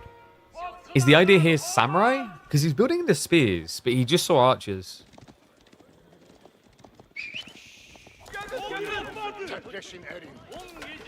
It's a little bit surprising, actually, that... I guess he just respects the Sipahi that much. In theory, like, your opponent can't dive you with Sipahi if you got spears. But the problem in this game is, like, LaSh not being diveable isn't his win condition. He needs to be able to actually get gold. Japan without gold is probably the most sad civ in the game, and that's sad as well, man. Okay, he finally killed some spears. He was starting to pull away just in time to get healed up afterwards. So, Yumi mass has been achieved. This is good timing. LaSh finally able to get that breathing room. Has not rushed out onto the forge again, though. He cannot snipe the imams just yet. Remember, this many Yumi is up at 11. They're doing 5 damage each. So that ends up being 55 damage. You need 2 strikes to kill an imam. Tricky to do right now. In fact, yeah, he's hiding in the stealth forest. But LaSh, he has got the scout there. He's going to chase forward, but it's not good enough. Undermesh plus the ranged armor offsets so much of the damage there. Great timing by B. Backs off before it becomes a problem. And folks, it really would have been. Remember, when you play like this with the imams, it's key that you don't lose one of them. If you lose one, the other one can't help you anymore. Because unlike the dervishes, these guys don't heal themselves. Now, something we have to keep in mind is as this age goes on, it's going to benefit B because of this. It's going to be able to get more and more points. And the meta was definitely on ranged armor, which is why his imams had +2. It's just a smart play against Yumi. Yumi in particular just get eviscerated. Like, it's weird because Ottomans used to win this matchup because of melee armor. But now they still win this matchup because of ranged armor. Like, in the grand scheme of things, not as much has changed for Japan as you'd think. It's a rough one. I'd say that this might, like, potentially be the hardest matchup.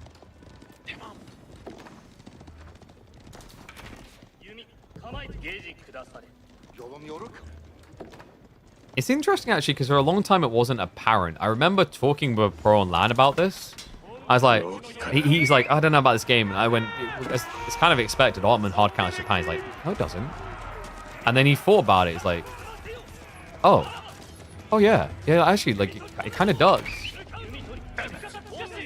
Especially these early timings. Like, even back then in particular, Japan loved rushing castle. But if you as an Ottoman player just zerged Sipahi straight away and got the meta, you could just dive them as they teched. So yeah, like, even the obvious let's just get out of the age where Ottomans can beat us idea wasn't working. And the other thing is, like, if the game goes hyper late, Ottoman's still good there, right? Like, if you're talking about, you know, what is the best thing for Japan to do, these days, I think most players, if they can afford it, would like to be able to do Mount Samurai in Imperial Age. But good luck against Janissary. Another thing is also if you play Samurai comp in late game, you like to be against infantry comps. Well, Ottoman's frontline is always Sipahi. You could go Spearman, but Janissary are decent at clearing like 0 armor units. It's a tricky one for sure. And like if you're building Yumi, you do technically have the capability to counter Janissary. You need a lot of Yumi to be effective, and that then enables the Sipahi again.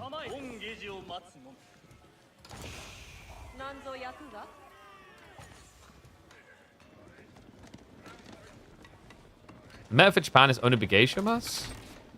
We've been seeing that shift.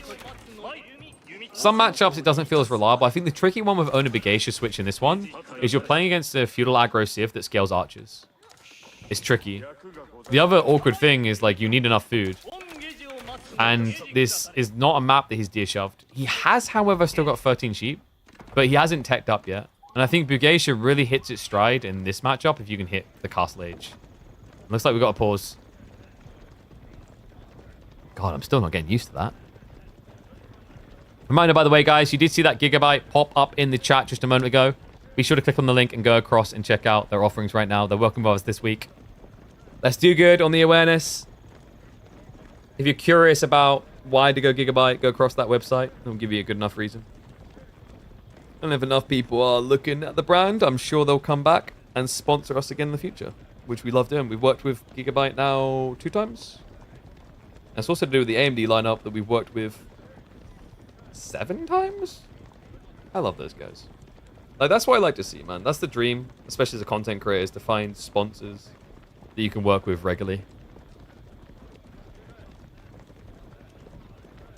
I have got some other potential upcoming sponsors planned. It's going to take a little bit of time, but I'm hyped for it. Hopefully more info on those in the coming weeks. Yeah, there's one in particular you probably won't see coming, but it's also at the same time kind of obvious that I'd love it once you see what it is. No spoilers. Alright, so it looks like we're going to be stuck on pause for a minute or 2. I've already paused the recording, which is nice for YouTube later.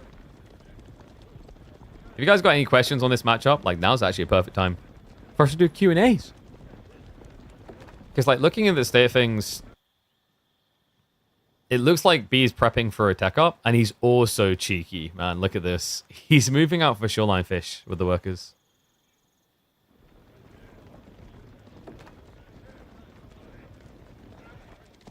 And we're back in. Let's get to it. All right. Pause over. Not attack pause. But gave us time to take full span of the situation. B is shoreline fishing right now on 2 different locations. This is giving an insane food pump that allows him to keep up with supply count and also look towards teching.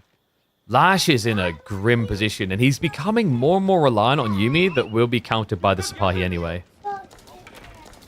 What, Freya? I haven't... No, you can't have my chocolate eggs. They're daddy's. They're Father's Day present. Go take it up with Mummy. Cheeky git. That's meant to be my Father's Day present from them. She's like, I want to eat the chocolate eggs. Told you guys. She's a human Hoover. Yeah, I already know that Emma's eating them as well. Like, that was meant to be my Father's Day present. Is a bunch of Cadbury's cream eggs, and everyone's just eating them.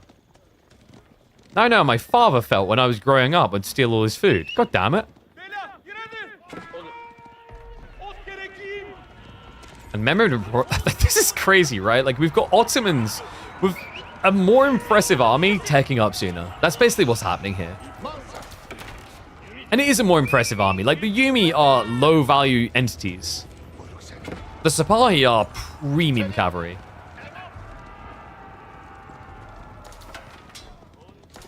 Your daughter made your grandparents a birdhouse, and a few days later asked for it back. Seriously, like, I've got this rock that we made together at her nursery thing for Father's Day, and she tried to take it from me the other day. Goddamn thief! Oh, that is sick. He's even just microwave Sipahi at this stage. Just, they have so much ranged armor, so much health, right? Like, you can't really ever kill them with just archers. I guess the moment that LaSh hears this age up, he's gonna want to rush out. I just don't know if you really can. Yeah, B's already created so much space. This is painful.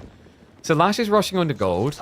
He's got 9 sheep left over. He's going to have to basically exhaust all them to get a good timing in the castle here. By the time he is going to be in castle age, veterancy should be in for these archers. Yeah, fear for the end is nigh type moment here, right?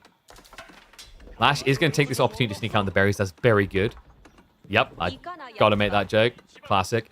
Because it's a better gathering rate than sheep. And he needs every single piece of food he can get right now.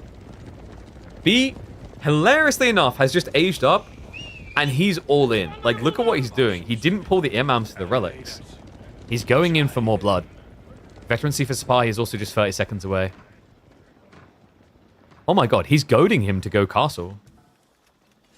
Like, it's not the wrong play. Like, if LaSh doesn't go castle, he dies. If he goes castle, he dies. Like, that's the weird position B's putting him in. And he can even see it. It's just like, hey, I just want you to know and see all these people just got promotions. That's right. They're now earning 50% more than you. Wow. Fancier shields for the Sipahi. LaSh has to make his stand here. Floating gate now being constructed. But at this point, like, Raw Archer could just beat this entire army. The Zabahi is the fattest cherry imaginable on top. In fact, it's a cherry so big on the cake, it looks like an apple. Goes into the choke point. Not really many spears left to work with. They're already getting sniped down. In fact, he's leaking around the backside. He's found the floating gate. He's found the pressure point. And now it's time to push. So 2 on the board now for B. Does it in style with his auto picks, as you would expect. And now at the end of this, I believe, yeah, 4-2 was already used. It's only upside for LaSh, but this landmark shouldn't be going up. It's too many losses too quickly. And B is just too smooth in the midweek musters. Whoa. Talk about a kick to the nuts. I mean, this also just goes to like the idea of like being the way he drafts and uses civs is really unorthodox. Ottomans wasn't a high prior pick early on, but the way he uses it is so threatening now. I think like someone saying Vortex talked about this, like everyone else kind of drafts the same. And then the exceptions are, was it B and I think like Louis, they were saying, are a little bit different. B especially is very different. Why do they save sheep for later? Is gathering sheep not worth before horticulture? So multiple things. For a start, for Japan, gathering from berries is quicker if you have at least 1 level wheelbarrow, especially once you've got 2. But the other thing is risk reward. Not even risk reward, it's risk association. If you take a risky resource earlier, there's less chance you get harassed off of it than if you take it later. So think of sheep in these situations as a backup plan, not a first. Because if you do get harassed off of a resource, the worst possible thing that can happen is that you are in your base with no food to gather. That's why it's always good to try and find valuable things like the deer and the boar, or in some cases for some civs, the berries first. Makes it much easier to survive a weak point in the game where you're behind a military.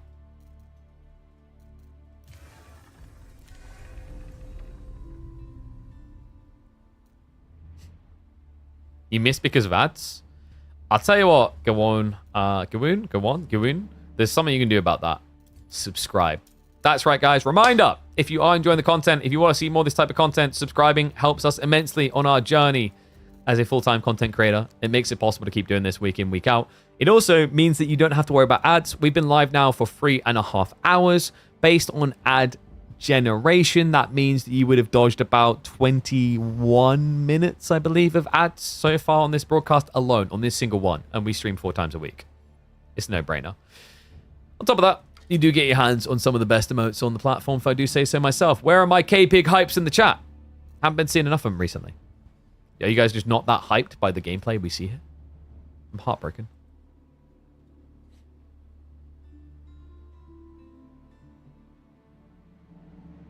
You're broke? Oh, well, I mean, the only other option is you just beg constantly for gifted subs, but you have to do it in a classy way. Otherwise, no one will ever give you anything. There's my K-Pig hypes. I'm not sure if there's slightly more of a delay because we have like the multi-encoding now. Maybe. Okay, so I think the boys are getting ready for G3. We're going to be getting China versus Knights Templar. This is rocky then. I thought the last matchup was rocky, but this must be rocky. Because I don't, like, I mean, Knights Templar, you want fishing, right? So it's either going to be Frisian or rocky. It's a pretty decent pick for LaSh, actually. We could actually see a point on the board with this type of pick, I think.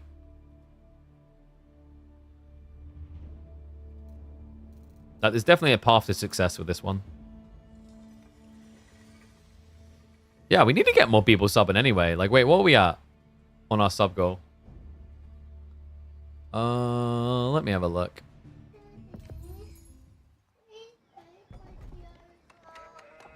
Freya, ask mommy to. Now she's asking me to take her clothes off, which I definitely can't do when I'm streaming. She wants to go in the swimming pool. Not a fancy swimming pool. We got one of those plastic ones, so I'm not made of money. All right. Anyway. Let's get ready to roll. Hopping in. Oh, wait. No, I need to set up predictions, don't I? 1 second.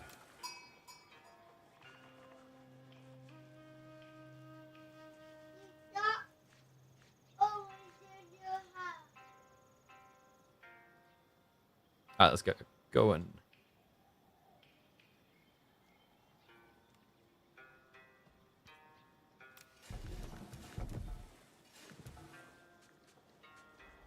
I don't care what your rank is. I don't care where you're from. There's always hope and always a way when there's water and Knights Templar. And it's reasonable water. Yo, what's up, Aaron Paul? Thank you very much for the sub. Guys, we are into what could be LaSh's last game of midweek muster ever. That's right. Such a painful matchup that he's just going to retire in time. No, it's B rolling him out of the final week of our 30-week esports circuit. He looks to do so with the Chinese. LaSh's response is going to be the aforementioned Knights Templar. It's an interesting map for them as well. We are on Rocky River here. It's not quite the same as the 6-ponder we've seen. In fact, this is kind of depressingly bad.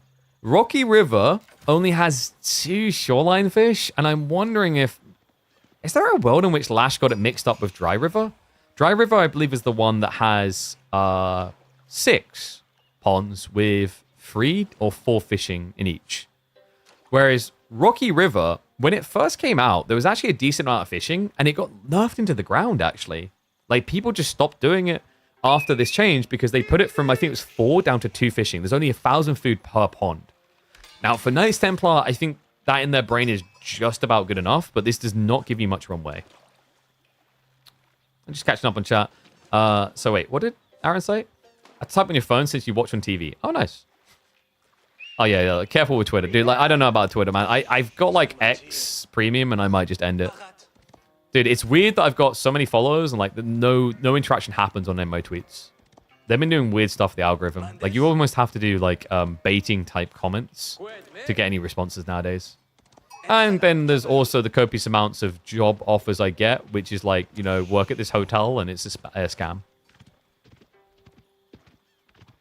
Is it possible to sub through YouTube? Yes, there is like Super Chatter, or I think like something else it's called. Basically, there's an equivalent. There's YouTube membership you can get. What it will get you, I believe it might be ad-free viewing experience. Plus, it will give you a few emotes over there as well. What makes KT so OP on hybrids? It's the concept that their balance point is meant to be that they have less workers when they tech up the advantages they get. But by going fishing, you fix that issue, because you end up with more workers than you're meant to mathematically have at a standard TC point in the game. On top of that, you do this by gathering wood, of which Knights Templar is the best wood gathering civ in the game. They get 20% food from the wood gathered, so they trickle up your food alongside this chopping, which gives a nicer time on teching. And they tech fast anyway. On top of that, in the very early game, like they're inflating you quickly into your fishing timing without using lumber camps, without having idle time of walking. It just makes it such an efficient play for the civ.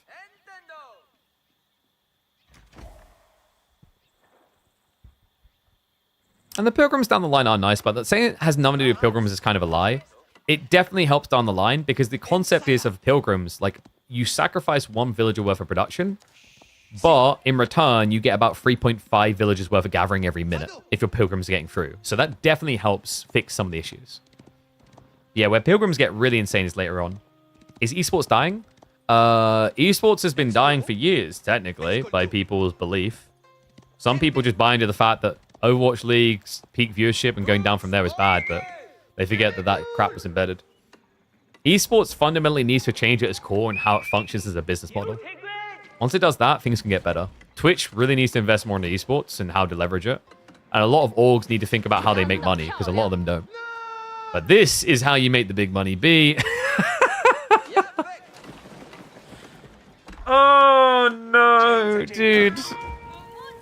He could just mirror a pond to pond now. I mean, I guess, like, yeah, because he can go arrow slits if he wants to. He could rush stone and just add in arrow slits. Now, Kingdom of France is coming. And B's only blocking 1 pond, but he's blocking the pond that got set up, which is what makes this hurt a lot more. So LaSh's food gathering hindered. And he can just keep gathering here in the meantime. He's also got deer right next to this. This is actually brutal. There's 200k plus people watching Valorant and CSGO this weekend? Yeah. And that's the thing, like, esports in some areas is growing, but, like, there is an argument that in other areas is dying. Like, team sides, there's a lot of teams don't understand how to be profitable. Also, like, some events are blobbed up to a stage where it doesn't make sense. The reason why, like, Valorant does very well is because Riot also treats it like a traditional marketing venture. Most esports are trying to function not like that anymore. And Counter-Strike is like probably a poor example in that Counter-Strike is the best example of like esports doing well, but it also has underlying issues around Gamba. A lot of the teams function because of Gamba. Now, fledgling esports is the more tricky one. I think it's very hard at the moment for new esports scenes to establish in a financially viable way without substantial subsidization and support from the developers. Esports should never be centered. Game companies should need to stop cannibalizing themselves. Oh, it depends what you mean by centered. A game should not be made to be esports ready, I'll say that much. Do you guys want to know why Age of Empires 4 like works as an esport? Admittedly a small esport, but why it worked? Because it wasn't intended. It was never intended. The game was not designed to be esports worthy. Like, ironically, the one time that Relic decided to not try and make a game was the one time where it was actually esports viable. It's crazy how much better a game can do when you focus on making a game enjoyable first.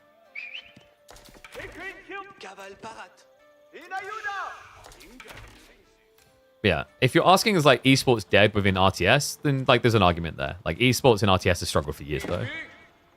But like esports as a whole has definitely contracted. Anyone who tells you it's not contracted in the last 2 years is lying. The COVID bubble has been like fizzling things quite a bit. Like I felt this as a caster, as a freelancer for sure. That's why my goal is like to continue to build what we got here, keep running our own events, and I'd love to be able to get to a stage where we're able to do watch parties with multiple esports. That's my dream. Because then I get to do what I love, casting, hosting, etc. But I also have control of my destiny, and I also have value to the wider industry. Like, if you look at Riot, Riot's been shifting heavy and heavy towards watch parties, intentionally.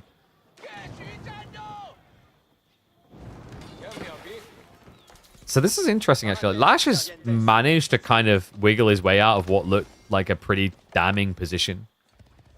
We do not have pro scouts coming. B is just focused on getting ready to the fishing. And despite the disastrous beginning, I'd say that this is looking like LaSh's most capable game so far. Yeah, like Chevalier Archers with fishing to assist should do quite well against Spear Horsemen. You have to be careful in the meantime because B obviously has a big inflation. And what I mean by that is he's got the 20% extra gathering. He's got taxation as well. So like there's a really good timing in mind. And he's also got the tech advantage coming. Undermesh is on the way.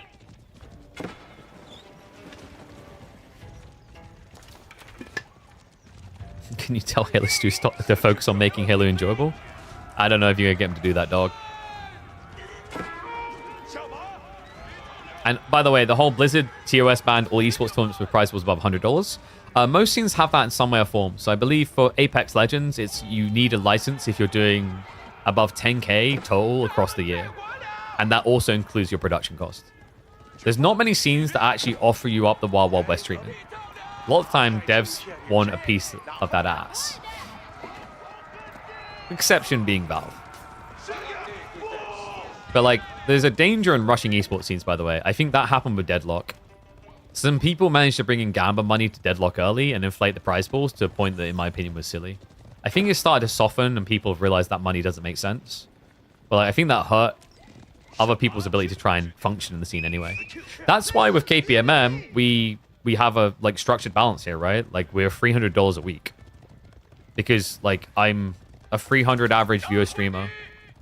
I was 150 when we started this. Would it have made sense to have dropped 1,000 a week rather?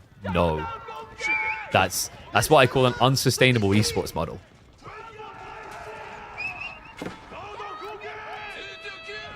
So who's winning this right now? I think B has a scary timing coming up. And I'm not sure if LaSh is ready. Like I said, his comp looked good and he was scaling nicely, but 16 horsemen is kind of crazy. He has an ability to rotate and kill the docks now. And afterwards, like, you could even be looking at a world in which he hits the main base. So I like that we're seeing LaSh adding spears now. He's going to need them. Like, the Chevalier, the problem with Chevalier is they'll beat horsemen, but they won't be able to hold them back. It's 7 blockers against 17. So yeah, you can lock in maybe 10 of those, but 7 are going to hit your archers. And if you've got a horseman for every 2 archers, the horseman will win. Marvel Rivals is steadily rising. I think Marvel Rivals has a lot of intrigue on the IP side, so it does well. On top of that, you have to remember that they're basically just siphoning the Overwatch market. To the point that, like, even, like, I mean, I had an interest in Marvel Rivals. We even, like, put in an application for it. And then I saw the announcement of the talent. I think it was all just Overwatch people. So they're very, I think they're very cognizant of the fact that they basically have an opportunity to just snatch away from Overwatch. Talk about a snatch here. Oh, the arches. He brings him forward. And it is going to be a melee mosh pit coming in. The Horseman fully commit. Now, the problem here, there's not many spears. And none of them are involved in the fight right now. So the Chevalier, they're not able to hold on, though. The archers, despite his best efforts, there's just not enough bodies to protect. LaSh has to retreat now and reset and go again from 0 archers. He's just so infuriating with this, man. I've seen him do this to people multiple times. B is, at his heart, still to this day, a Zerg main. He's so good at bodying people with majority. And usually it is off the back of either Spearman or Horseman. Yeah, Horseman that I think people have just become more willing to play in the last year alone. And even more so when they made the update with the arrival of Knights and Cross and Roses, where they improved the attack animation slightly. So they're a bit more fluid to use now with the A-click and move. This is crazy, though. He's A-click moving into Spearman. Fight's looking a bit rough right now. But it's still a number game. And it's a number game, he's still currently winning. Yeah, so B, like, the craziest part behind this is keep in mind that LaSh went and padded himself with fishing. B did not. He aggroed him for all in. But while aggroing him, he's mere moments away from going Castle Age. Yeah, and, you know, remember, this is all enabled by the fact that B didn't play Pro Scouts. We're really seeing this as a trend now. People just shifting further and further away from it. Understanding that, like, yeah, it's a great tech, but if you play the map, you open yourself up for aggressive timing. And aggressive timing that wouldn't have been there, and actually the shoe would have been on the other foot if he didn't do something about this fishing.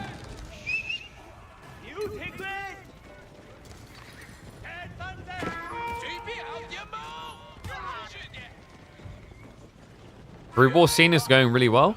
So the interesting thing there is, like, part of that's on the failure of StarCraft 2, right? Now, this is a more interesting test. We've said, like, Valorant's doing really well, and Counter-Strike's doing really well, and Marvel Rivals is growing viewership. But along the way, we've been able to admit that there are situations where it's because something else died and it pulled viewership. I would be curious what the statistical trend is like when instead of pulling a number of this is doing well, that's doing well, if you look at the overall size of the market and the growth pattern. I think the numbers overall still going up with esports in general, but I think it would have slowed down quite a bit in the last 2 years in terms of growth pattern. Horseman, oh no. I'll tell you what's not going to be growing. LaSh's village account. Gets caught out, moving for the deer, reacts too slow. Pilgrim's also getting harassed. One will at least make it in. But remember, B is aged up. Veterancy's coming in for the Horseman. And he also has Knights on the way. LaSh is going to try to go for a counter dive, realizing the Horsemen are nowhere near home. Very difficult to do with a small handful of Chevalier, though. Meanwhile, the Horseman can definitely do a lot more. Scout reveals the gold gathering. LaSh is going to have to pull back there. But remember, these are now vet Horsemen. They hit a lot harder, have a decent amount more HP to them, and are very good at diving the TC with the 4 ranged armor. Now, meanwhile, on the other side, these poor buggers with just 2 ranged armor don't want to. No, it's like they're pushing each other ahead of each other. Like, yeah, you go first, buddy. You got this. Isn't half the AoE4 scene the old SE2 scene? Yeah, there's an argument with that. I think AoE4 attracted its own viewers, but it definitely also brought some viewers from SE2. And obviously brought some top players, too. Straight in. Did he just... How many was that? Oh my god. I feel like he got more than he should have out of that. But it's because LaSh doesn't have his spears at home. He's going to go in again. Is this just over? Like, LaSh has military number advantage, but it's just ill-positioned. And B, I mean, he's prep. Wait. Hold on a sec. That's big. That's huge. LaSh, he finds him on the gold. In the middle of no man's land. And he has the capability to keep chasing here because B, like, what the hell is this? He runs towards the other economy, thinking, oh, he'll just stop chasing me. Instead of running back towards the defense force because he's so outnumbered at home. What a play, LaSh. Now keeping this competitive. The Horsemen haven't really been able to find additional raids. They're having to return to try and defend now. The Archer count not really scaling quickly here. It's bought the time. LaSh now on his way up. The game is neck and neck. 44 villages apiece. But soon, LaSh capable now being in the lead. What a turn. I can't believe that. It was all going so well for B until that one gold vein got discovered. Yeah, I mean, this was his reaction to being dove at home. Like, you see that B was reluctant to ever actually pull back to fully defend. He's now going to show up to deal with the Chevalier, so age up will complete for LaSh. But B, he does have an edge here in terms of him now being able to prep archers of a better quality earlier. He's got Horseman upgrade already. He's got Knights. Not many, but some. B's biggest issue is food. Without Pro Scouts, there's a huge gap here, and it's apparently going to be filled with the need for more food. TC now coming in.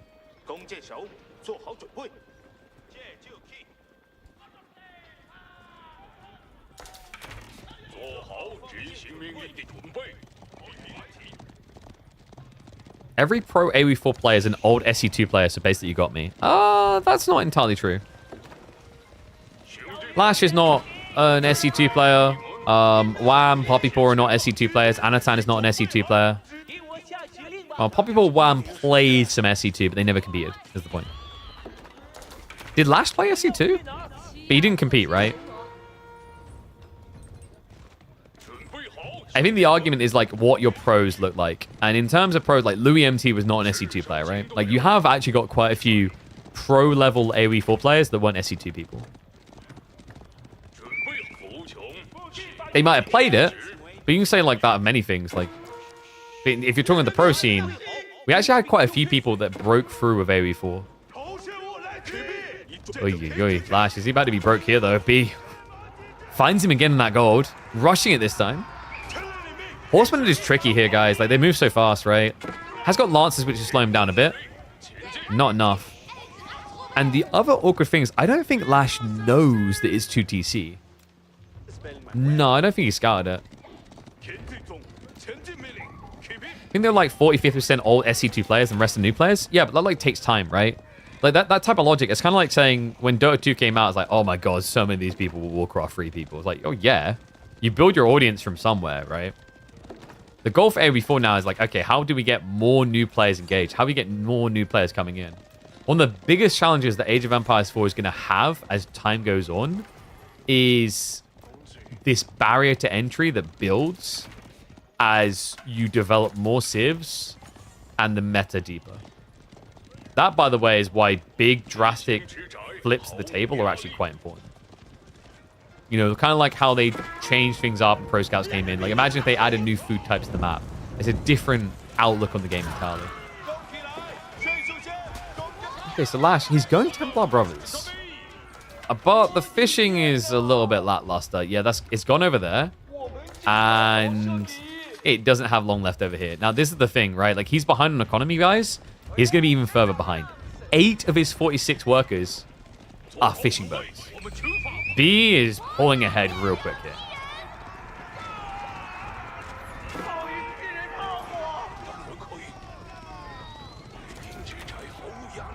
And also the relic game. B just beating him with the time in there. Already has one relic coming home.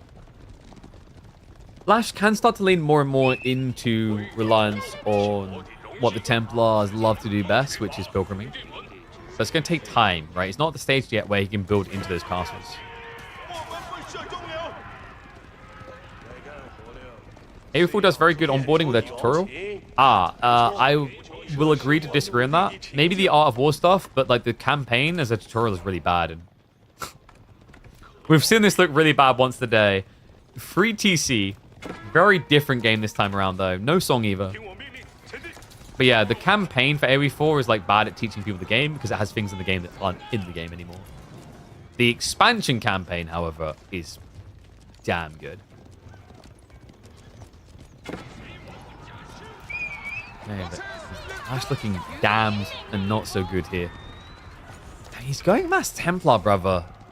Which can actually win against Lancers in equal count because Templar brothers are more tanky. I do find that this build is like very tricky to pull off without really good food income though. Because these boys aren't cheap. They are 120 food, then 133 gold because the French win.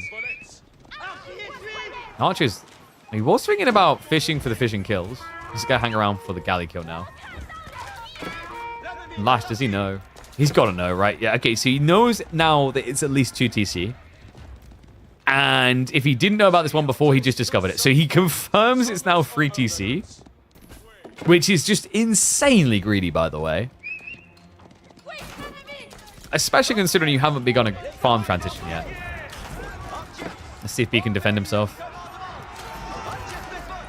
Spear count is looking pretty good. The archers are rallying home, though. Hello. And the rune placements are big here, guys. This makes it very difficult on you. Yeah, the pen damage is big. B stands his ground underneath the defenses. All he really needs to do is clear the melee, and he's doing that successfully. Decent fight. Even gets the fortifications in. Other side, the Templar brothers, though, have done a good amount of population control over here. Double Lancer will be able to defend. Pilgrims... Wait. Is he actually trying to pilgrim over? Okay, he switched it up now. That's kind of crazy. He was pilgriming across here because he wanted maximum gold, of course, but realizes that the spring placements are not going anytime soon. B, now starting to build a military lead. In a game where, like, it's mostly about archers as well.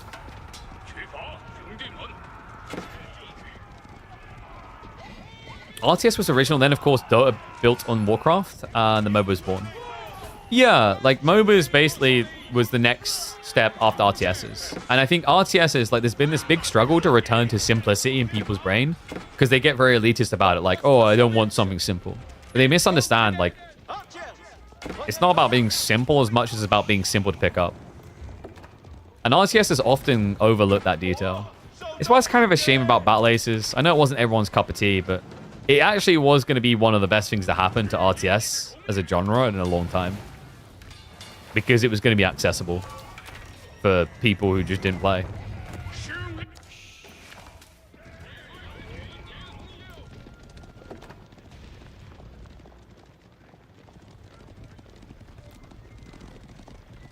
Oh, and don't get me started on the 1v1 focus for RTSs. I say as I cast my 1v1 tournament.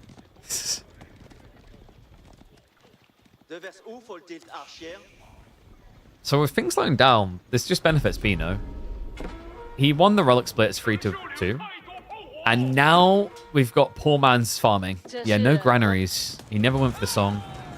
But like, look at the Lance account, guys. Like, this is kind of crazy. And LaSh is going Genoese crossbowmen, which have no value against this army comp. Remember, Genoese crossbowmen specifically counter melee infantry, not cavalry. You prefer watching 1v1? That's because the game has been designed around 1v1. RTS has been designed around 1v1 for years. Has been one of the big problems to the downfall. People want relatable, and relatable, like for most people, was playing games with friends. Whether ones we know in real life or met online. That is crazy. What? Where are the Lancers right now? They're still dealing with the dock. Okay, they're finally coming in. That's going to be a cleanup. Knights won't be able to hang around here. And LaSh, he only has 6 spears in total. Soon to be none. Yeah, B, this feels like the type of fight you just roll over your opponent with. It's a full heavy cav flood. I'm impressed he actually found the food to get this many out while not even having the farms online. It's time to put LaSh offline. Archer mass has been reached. There's barely any crossbows in the formation. Also, those Genoese crossbowmen slowing down the retreat. Slowest unit that you could actually build right now.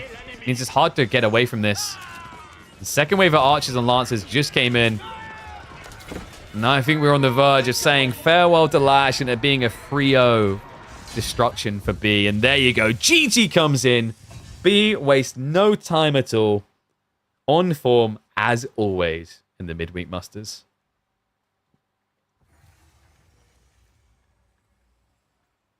Oy, oy, oy. So a lot of chatter going on. Man, you guys really took to that. I really like 2v2s, just unfortunately no proper UI. Yeah, that doesn't help either, but balance is also focused on 2v2s, on 1v1s, not 2v2s. How do you balance for both? There are ways. It's definitely a tricky way to go, especially with asymmetrical balancing. And what's up, Mr. Firepants? Thank you very much for the sub, mate. Appreciate you. Smart lad. That's a good use of some money supporting this channel. Remember, guys, get the subs in. But, like, in general, the thing you have to remember is that something that the devs have started to figure out is this whole idea of just having things on the map like points of interest. I think points of interest is a highly underrated way of making a balanced system that works for both 1v1 and team games. I also think another thing that's underrated is just fundamentally changing some core mechanics. Almost like, for example, one I said would be cool is imagine if you had shared TCs. As in, like, you all had one TC that you produced your villages out of. You didn't hinder each other's production, but you played out the same area. Could you then do, like, 1v1 size maps? Could that be intriguing? I'd love to see a mod that does that, by the way. Because I think one of the biggest failures with team game environments is a failure to experiment by development. And that's not just an AO4 specific thing. I think that's in general an RTS-wide specific thing. One thing that I want to praise Stormgate with, despite all the ill-gotten directions and failures to execute, etc., they at least said the right things when it came to team games. Is that they were trying to make a system where the optimal strategy wasn't just to eliminate one player. Like, a big part of why MOBAs work is because when I die in a MOBA, I'm dead, but I come back and participate again. When you're dead in an RTS, or actually dead in RTS, right, you can't come back. Like, even things as simple as being able to rebuild allies' landmarks in team games would make a lot of sense. It's weird that we don't have that. But the player just totally ignored the points on the map. They won with classic French. Oh, yeah. It was humorous, your take on not taking the PO. Oh, yeah, that was Baltoon in EGC Summers. That was a pretty crazy game. What was Archon mode on SC2? I've heard about it, but I never played it. Any news on KPMM Season 2? Nope. Guess we're just going to retire to a Woodshack. Guess people will just have to keep tuning in to see what happens. But allows players to hand off buildings? That would be a cool thing as well. Oh, wait, can you repair the landmarks? Okay, maybe they did add that. But, like, villager donation, I think, was the bigger one in my mind. So, like, if I am, like, an overboom player, I should be able to dono you 40 villagers to recover. I think that would be a lot better.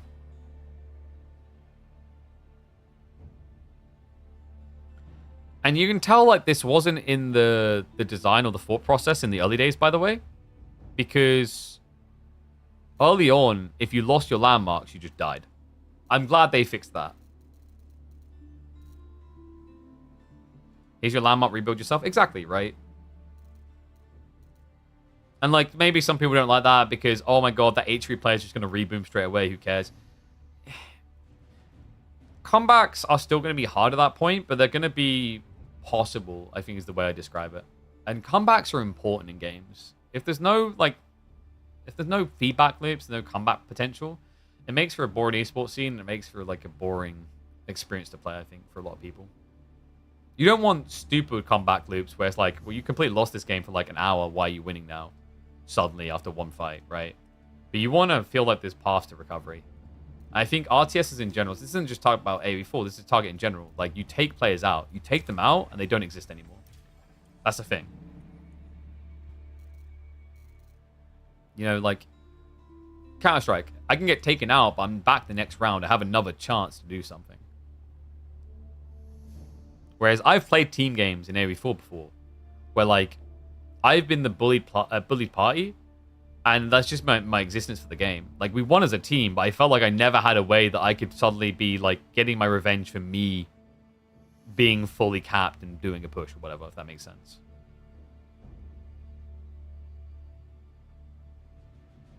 Alright, so, guys. Checking the series that's coming up next. We have got...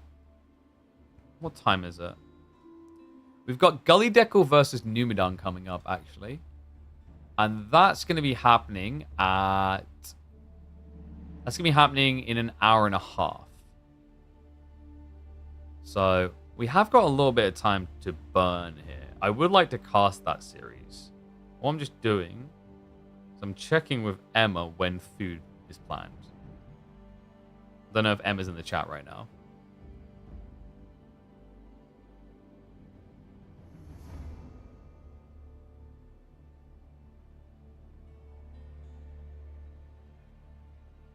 Well, I just saw your message. I didn't see it before, Emma.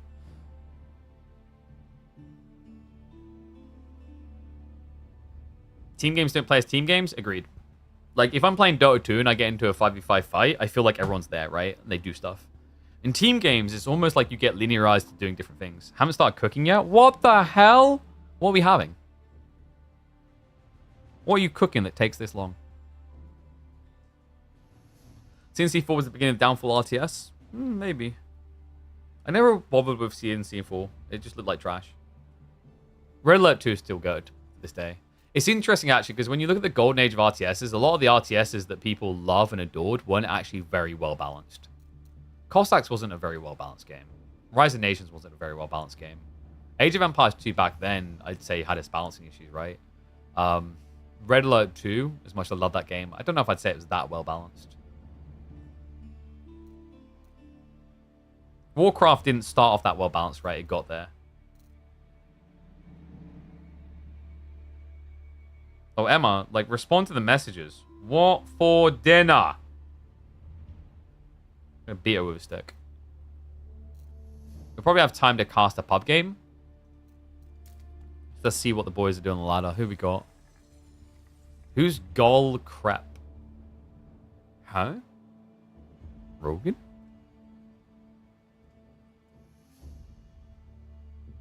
Curry. All right, so that's going to take, like, what, half an hour? Get cooking, please. Thank you. I said please and thank you. Don't judge. Okay, this person's, like, rank 163. I don't know who they are. Let me check who else is on the ladder. We'll probably cast a pub game, then I'll go eat, and then when I come back, we'll be straight into our other series. By the way, that link up there just popped up in chat. Reminder to click on that. Check out the Gigabyte goodies. We're working with them throughout the week. They're going to be with us for a few more days. They've got deals right now on the 9070 GPUs as well as the X870 motherboards, the latest AMD cards. Mwah, chef's kiss. Love them. Work with them all the time. And also, right now, you'll get your hands on a game bundle for free. And by the way, last time I checked, you guys like free stuff. The amount of times where someone is in chat like, can someone gift me a sub, which would be free for you, proves that you guys are obsessed with free stuff. You have to buy something, but you know, you get a nice little discount. Also, click on link. That Rogan was clean. I like doing voices. Rogan? It's the curious, like, question mark you can hear at the end of the sentence. You know what I mean? So let's have a look here. Loved RA2 campaign. That's another thing I think RTSs have just failed at recent years. The focus has become too much on 1v1 viability and how we remain relevant, and people keep playing our game for years and blah, blah, blah. Just make a good campaign to start with. Have a multiplayer as part of it. Expand it, you know? Doing a good single-player RTS is so underrated, it depresses me. I want to care about your stories, man. I think one of the biggest arts that's been lost amongst RTS developers is the art of character building. There are not many new RTSs that release nowadays that have stories, but more importantly, characters you relate. You can have like a sucky story and great characters.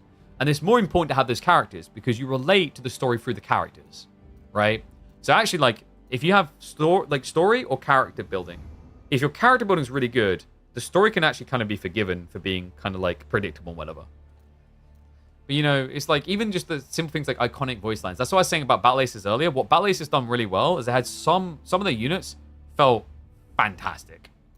Like the voice lines and everything else, the quirky behavior. Like I love the crabs. Everyone loved the crabs, right? Where they would like, they made the noise as they ran around. It was so simple, yet so smart. But like Tanya from Red Alert 2, man. Like where's the Tanya from Red Alert 2 now? Shake it, baby.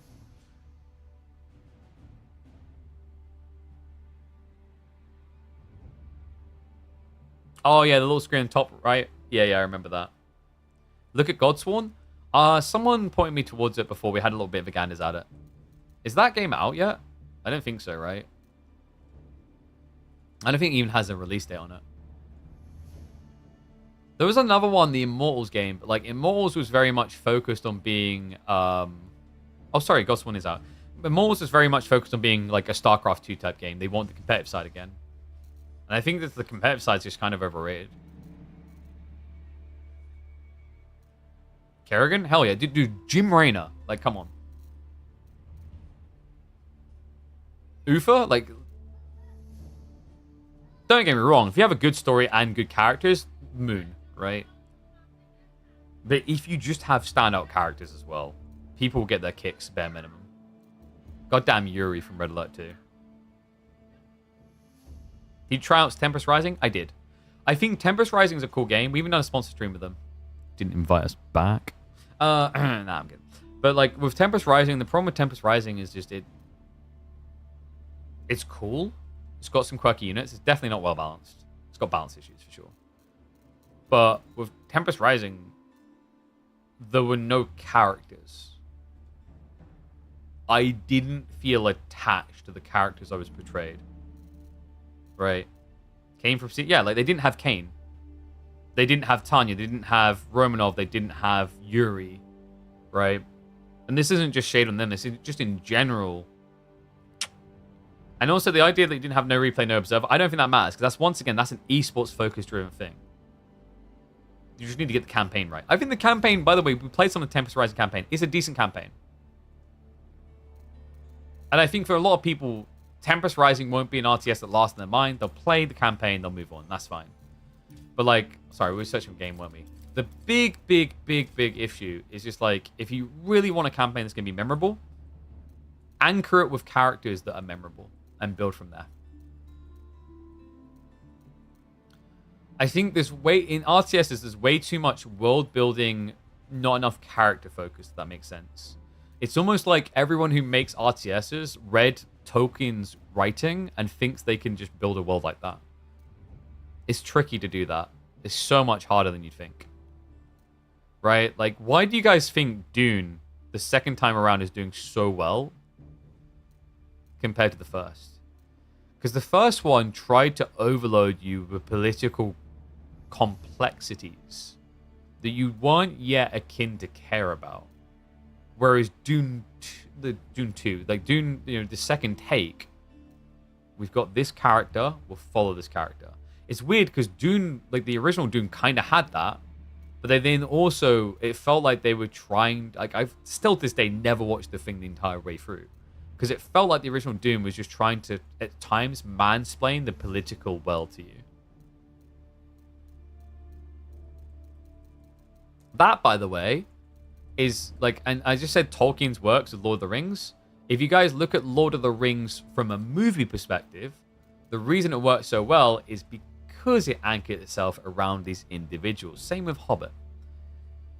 Tolkien's writing is about world building, but the stories is what the movie creators focused on. That's what kind of Wheel of Time tried to do. Their pacing was just a bit off, right? So people got impatient. Like, is there anyone online? Brother, where are my people? I think a lot of the players right now are scrimming in secret.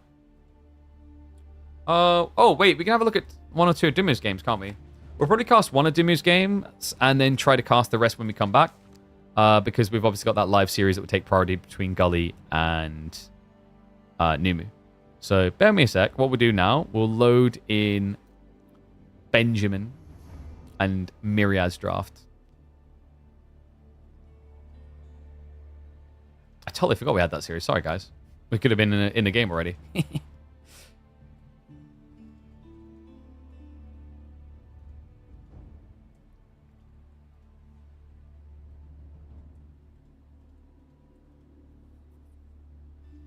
So, Dumu, Myriad, Atacama, obviously for map 1.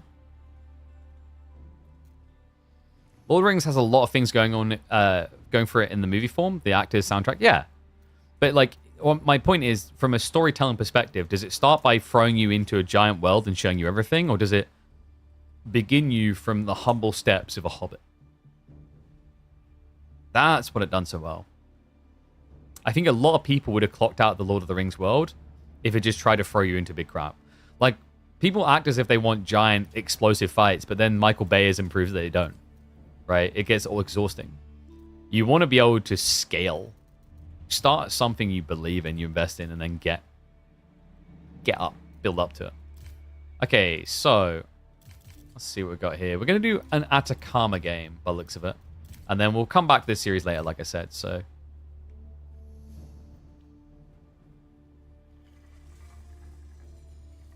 Hobbit movies was made for a kid audience. I think adults enjoyed it quite a bit as well. I think part of like Hobbit is... I think in general, movies have become predictable in the script. Like, you can argue that Hobbit's already written, but like if you look at a lot of movies nowadays, I think the movie industry has a really big issue with like original creativity based on trends in recent years. Huge bloody bee just came by. It's like the original idea box has been emptied, you know what I mean?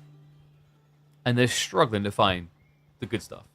Hobbit has 1% of substance that Lord of the Rings has. Yeah, I think that's like the other thing is like, you know, you're making a prequel where you're trying to make it as epic, and it had its moments, right? Like, Benedict Cumberbatch's performance was incredible. But like, it's a tricky one for sure. I don't know, do we need to start doing movie deep dives and reviewing them? Oh, that'd be an interesting pivot. But for now, let's pivot into the stuff that you guys definitely like.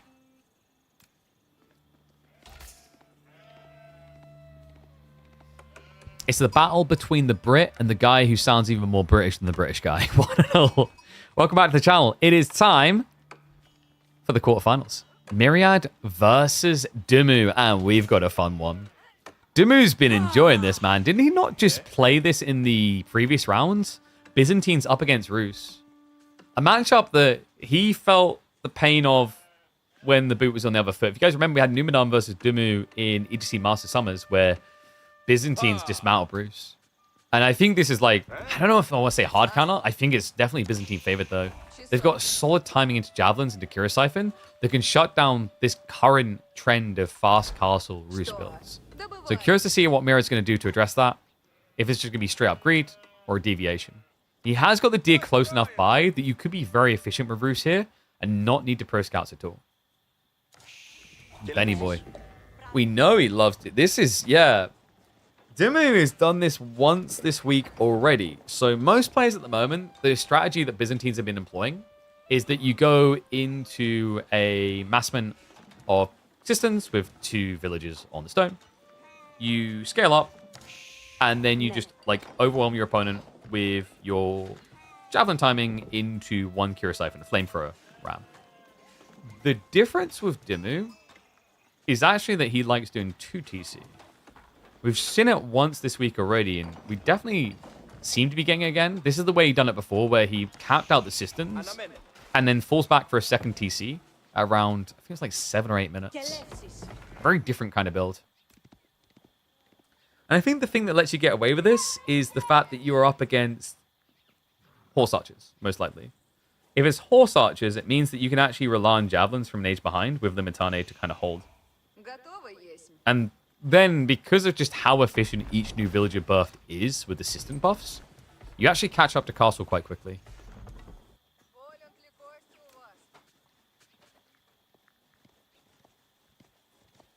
And yeah, people who have read the Lord of the Rings books, you might hate me. I've still never read them. I don't know. I just ain't got time for that. You know how busy I am day in, day out. I'm not really much of a book reader. I feel like I'm quite impatient. That's why we have the running joke on this channel. The last thing I read was subtitles.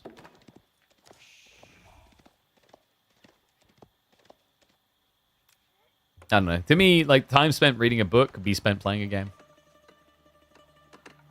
Have you ever heard anything more gamer than that? So, we have got Golden Gate on the way. Pretty standard here. Deer Shelf's coming in as well.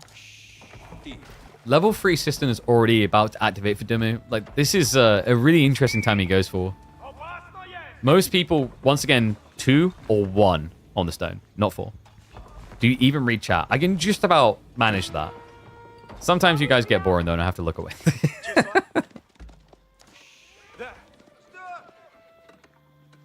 I kind of feel like I need to do Wheel of Time with how bad, apparently, like, the TVC is by comparison. What's up, Freya? You want to play in the swimming pool? You have to ask Mummy about that. She's going to say no.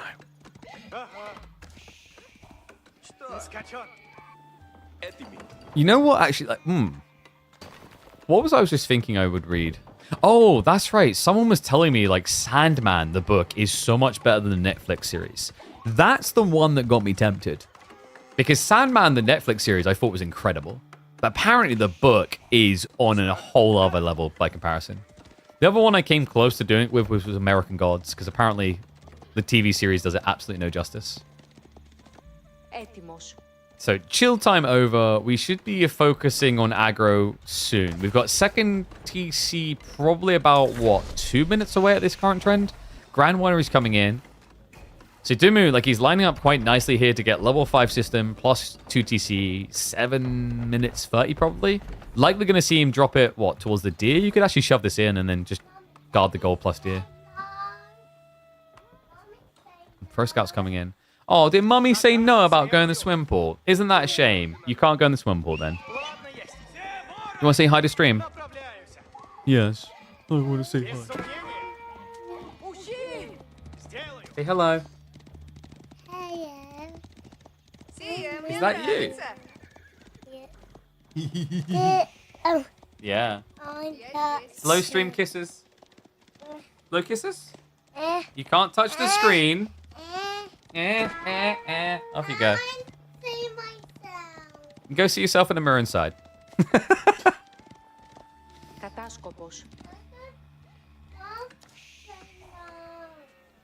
Alright, so Archer Rangers are coming in now. Myriad is just prepping for the typical gung-ho defense down the line, right? I think like you do a few archers to poke. Is he maybe thinking about full aggro?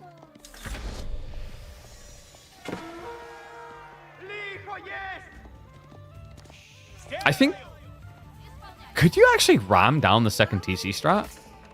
It's an interesting idea. The second TC is going to be really far back, though. And the other worry I have here right now is Mira's going to be rushing archers into Javs. So for this to work, he's definitely going to need a timing around knights. What? Yeah, leave my pet rock alone. Stop bullying my pet rock. My pet rock needs to exist, Freya. It has rights. Actually, it doesn't. It has no rights or lefts. It literally doesn't have any limbs. Oh, that's just a energy drink packet. You don't need that. Shouldn't leave that in range of a kid. Roosts aren't OP anymore? I think they're still pretty good. They're like a top 3 civ, easy peasy. Roost just has a lot of robustness in where you can apply them, how you can apply them. You know, like we're seeing it here, right? Like we're used to seeing all these fast castle builds, but they can play archer pressure. I don't know if this is really the matchup where you want to do it necessarily, but they can.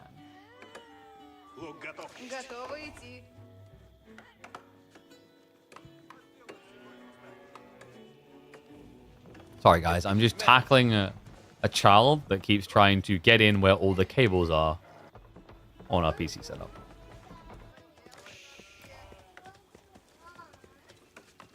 No, you can't hide in here, Frey Frey.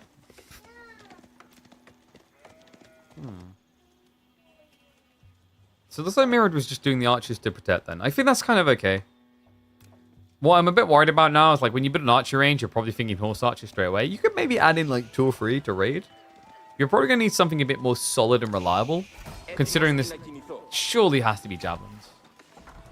One thing that is nice for Myriad is because of the way Dumu plays this, you've avoided the Kira Siphon all-in timing that actually kills fast castle roosts. No, cables are not supposed to be pulled. Stop it. I'm already having to deal with the child and Freya. I don't need you guys entering your child mode too. You cheeky kids. Oh, whoa. Okay, he's actually going for it, isn't he? Mass horse archers into javelins. I feel like I've seen this at the cinema before. Spoiler alert. The pony dies. Yeah, like maybe a stables plus archer range could make sense. I guess it's like a stretch in his current economy though. No, he's just full on gung-hoing it. The crazy thing though is like, keep in mind Dumu has a pretty big worker lead already. It doesn't look like it at 6. A 6, though, guys, like, kind of interesting. That's, what, 20% lead?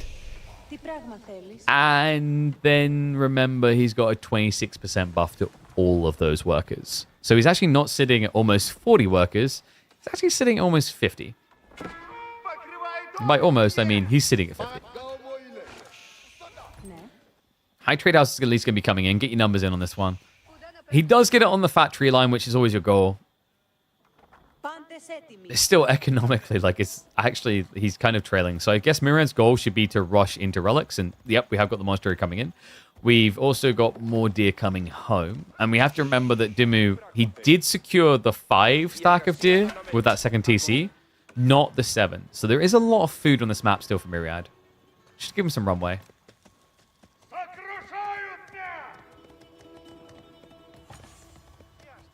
There's one sad high trade house.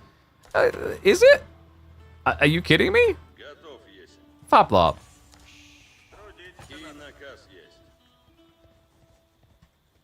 Brother. Your predictions on high trade houses seem to be getting worse by the day. If I'm okay is the oof on the GG calls. It's actually interesting. Fablop used to always, I think used to always overestimate the value they get. Recently, you've been going the other way, though.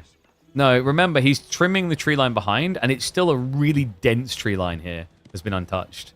So yeah, 200 gold a minute now with bounty level 2 unlocked. And the horse archers are sprinting down the flanks. Smart as well, actually, because look, Dumu's prepped himself. He's placed the outposts all around, so he's meant to get an early warning. Golden Horn Tower is going to be coming in. Could he find the point of attack? He's starting to get there. The TC's difficult, though. Like, you're trickling in horse archers into TC and javelins. So I'd be surprised if he actually is able to stop Dumu aging up here. Yeah, it just feels like the idea is cool, but the positioning maybe not. Is he's gone both flanks same time. And yeah, he won't even get confirmation because Myriad, he decided to ride blind. There is not a scout with this forward horse archer group.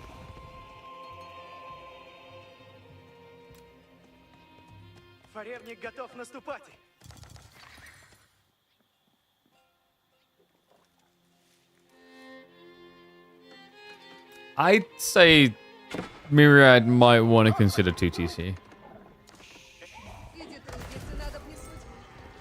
So he's winning the Relic Rush. We do have the Men-at-Arms switch. And your opponent hasn't done Olive Groves yet, although he's now trying. I think Dumu, he's going to be uncomfortable for at least another 2 or 3 minutes. So, like, Myriad's playing this quite well. His poke rating makes a lot of sense. The tricky part, the challenge is, how do you keep up this economy in 4 minutes? Now, you can gather extra wood, you've got the bounty, you've got relics. But, liquid gold, baby. If Dumu's able to get up to like 25, 30 farms, that's when this game gets scary. And that's why I think Dumu's been playing this 2TC version of Byzantines here, is it gets you to a stage where you can just blob farms really fast. Yeah, it's interesting with Dumu. Like, it actually plays into his style really well. Dumu's not the type of player that usually likes doing, you know, 1 farm at a time. He's very much a gather a crap ton of wood and drop a crap ton of farms type guy. And I dig it with this build. It's pretty well crafted. Just like those elegant Gigabyte products. Click the link. Support the channel.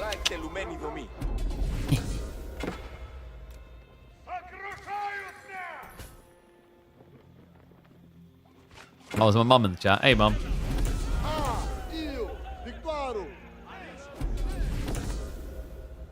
Men-at-Arms scaling now. Myriad, he's got quite a big bulk. Is Dumu maybe... Yeah, he's saving up stone. This could be the Mangonel emplacements. Mangonel emplacements are pretty damn scary for slow-moving bulky units. Now, Dumu hasn't scarred this yet, so he actually hasn't prepped a counter. Yeah, no crossbows.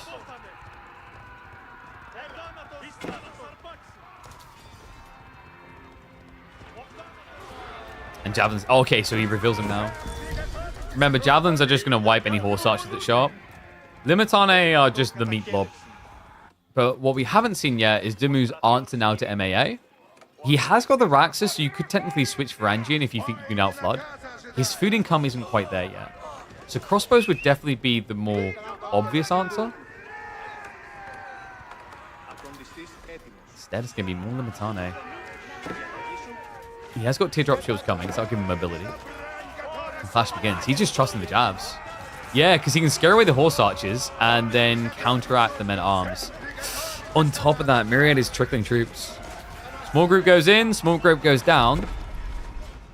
And now you've just got little waves. Has Dumu reached what he considers critical mass here?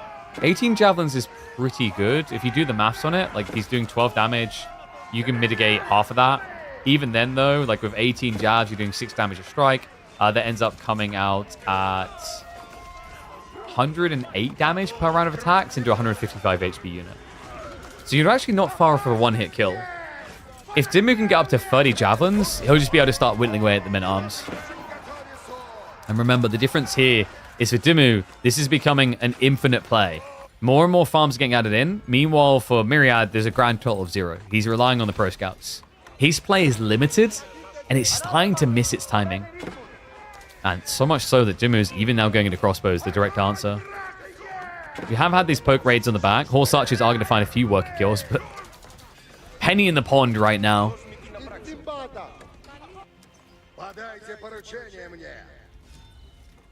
That's true. You do spend too much time on here.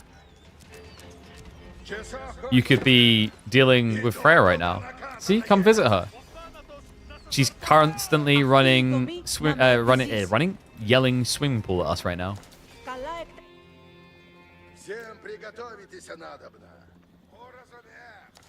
Okay, so Myriad has gone for a Sacred Site win condition now, but like that takes a lot of effort, and it's not really achievable here.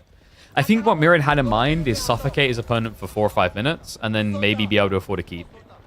But how to put this? It's like Paris Hilton trying to smother Dwayne Johnson with a pillow. Like, you don't really have the forearm to hold that pillow down on him. Yeah, this just didn't really have a hit to it. And all of a sudden, Dumu now on the counter-offensive with a big blob of troopers. He's got the camel riders at the front side just to debuff the few horse archers that exist. And remember, he started a litter in the crossbows. Not many of them because the javelin's been doing the deal. Myriad is solely reliant on men-at-arms to defend. And he has gone for the 2TC now, but heavily delayed. Why did Myriad throw away such army? He thought he had an all-in timing to, like, just overwhelm. The idea was to start brute forcing through and punishing Dumu for 2TC. Against other civs, it could have worked, but against Byzantines with system efficiency, it's not a sure deal. It's very hard to actually brute force them quick enough because the thing you have to remember is it's not just the 26% increased efficiency of the villagers, it's then the conscriptio, the production rate to finally get an army in. That's what makes Byzantines a really surprisingly threatening civ still to this day, is their ability to pivot into greed and then shift immediately into aggro. It's like watching HRE go 2TC and then build Burgrave. But imagine they had actually enough food to do that. It's like, whoa, this guy only had villagers. Why is there all of a sudden 1 million men fighting me? And not with shivs. They actually have real weapons. He even creeps some javelins in. So full retreat. Pulls back to the farms. So the men-at-arms actually have put him back on the defense.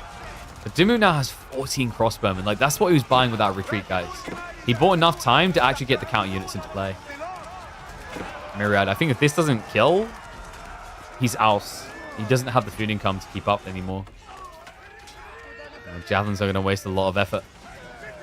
Men-at-arms line is just going to be cut in half. He had, what, 36 in total? You would not believe it looking at this now. Dumu now with a double up on military force. On top of that, the farm count sitting pretty at 36 olive groves. This is, I mean, close to what you really need to run a late game economy.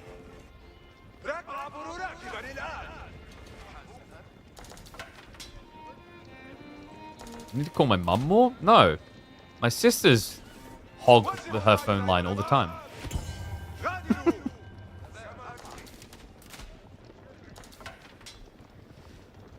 This map seems a lot like Hideout. It's kind of different to Hideout, though. I think I described this as like somewhere between Prairie and Hideout. It has elements for sure. Looks like the boys are going to be marching around. Like, the farms are now coming in. If Myriad had maybe 2 more minutes, with the winning come of Roos, maybe? Even then, though. Like, the rough part is also, like, he has got archers to deal with the crossbows now, and the Mitane. So, like, his comp makes sense counter-wise. The issue is that numbers don't lie. It's 66 to 32 military. Goes straight off the high trade house. Deaf to the gold, apparently. Now, it's going to force Myriad to try and defend this. Saint's Blessing does activate, so fairly tanky. I think this is always the awkward thing about using Saint's Blessing, is you feel like you need to get that range tech, or you just don't actually buff your archers, which are the ones that really benefit from this. Camels kind of force shred said Warrior Monks. Second wave's coming on the north side. He's going to expose the eco there, while bogging down the army on the east. Target Fire's coming in to try and deal with the crossbows. The men-at-arms are holding on just about. A lot of them aren't participating, weirdly enough. And this is just an overwhelm. Yeah. Timmy's got a really weird Byzantine build, man. But I kind of dig it. And I didn't think I'd say that at 2TC, but considering that the mass system build is about defensive play while scaling olive groves, this is just a different script to the idea. And credit to him, Dumu is making it work multiple times now in the final KPMM. At this point, it's just starting to get a bit overwhelming, isn't it? The worker kill count is getting out of control. And Myriad, the other issue you now have is men-at-arms are terrible at defending multiple flanks. They can kind of hunker down on one side for a bit, but they can't react to cavalry raids well. So, early lead coming in for Benny Boy in this series. So Myriad, definitely no pushover. Wouldn't be surprised if you're able to strike back, get some points on the board. But this one, no doubt about it at this stage, it's a Ben win. Double on eco.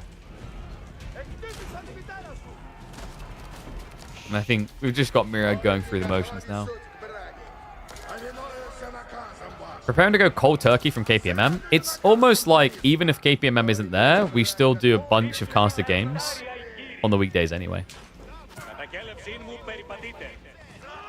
Oh, look at that. Someone on YouTube crap talking when they know that they would basically be a welcome map for Myriad to walk all over if they ever faced them. It's a pretty dented take. Myriad is not a bad player.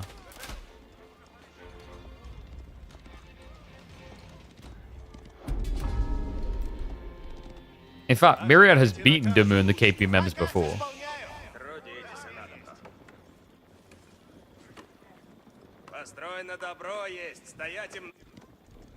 I do just think this matchup is very hard for Roos. In multiple ways, as we're seeing.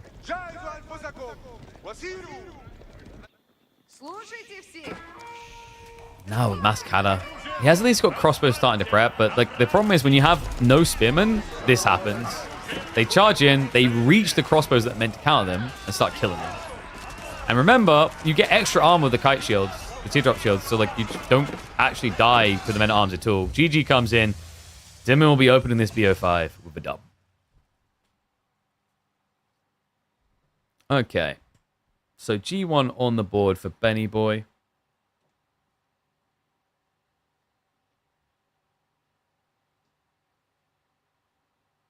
Let me double check how food is looking.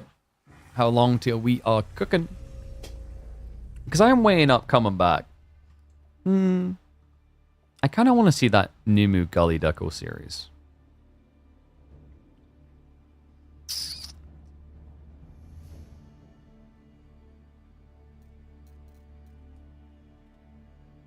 Alright, guys. So, give me a second. What we'll do... I'll get you a game to watch. And when we come back, we're going to have a live quarterfinals. You owe it to Gully? I don't owe him squat. I don't owe him a goddamn thing. If he gets far enough, I'll owe him some money. That's the rub-a-dub-dub win. Okay, so... let's have a look for the entertaining games. What we got here. So guys, when I get back, we'll resume some of the Dumu versus Myriad. I don't know if we'll be able to do the full series. We'll have to see. Because we'll be hopping into Numadon versus Gully Deckle live in, I think, was it an hour? I believe it was an hour.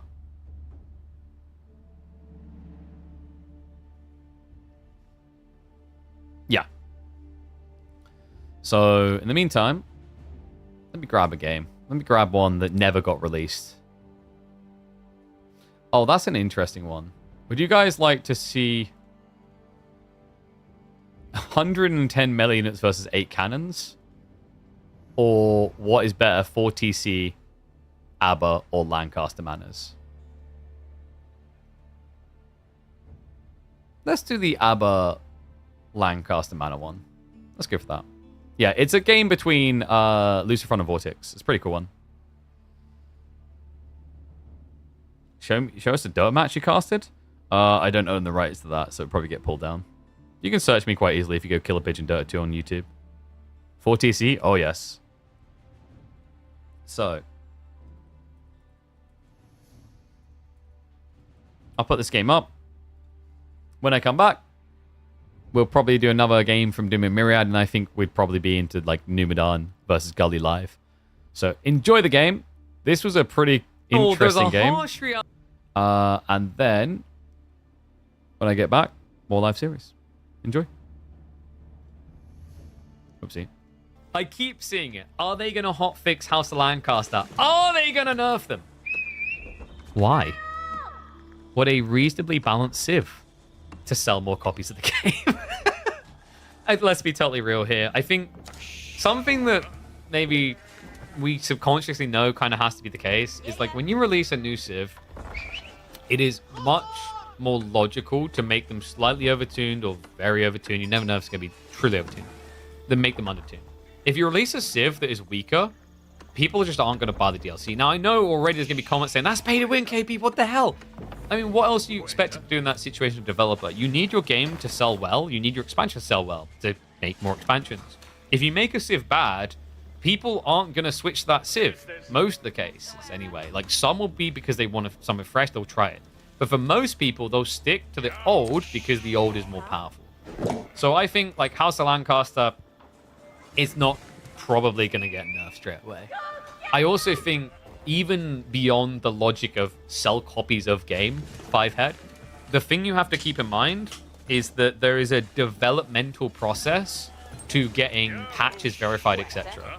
And at a company like Microsoft, there is a lot of different loopholes you have to jump through. So, yeah, I don't think we're going to see them getting nerfed. Welcome to the hell that is going to be ladder play for probably the next 3 or 4 weeks. So, if you haven't already, I suggest becoming a House of Lancaster mate. Because if you don't do it, they will. Oh god, we're using that excuse. We're going to see maybe if they can actually get their noggins cracked here, though, because we have got Lucifer playing as the Abbasids. Dare I say trade? No, boo. He goes eco. Okay, so eco wing makes a lot of sense because this is going to be an eco game. You know that it's going to be House of Lancaster, probably going mana spam. We already have the Lancaster castle coming, and we already have the switch over to stone. Wow, I've not seen this build before.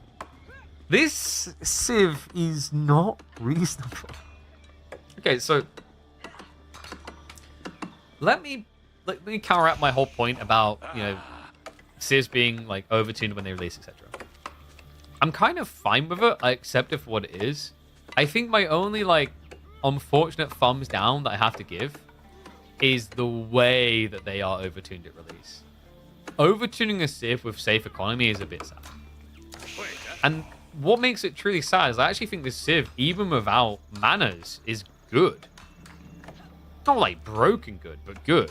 Yeomen are really impactful. Billman tech on Spearman is very strong.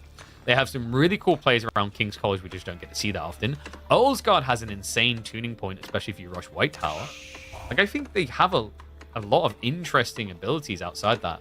Their only weakness comes, I think, in the phase of the game where you're considering Horsemen. I've tried building hobbies with this civ, the Hobblars. They feel weird.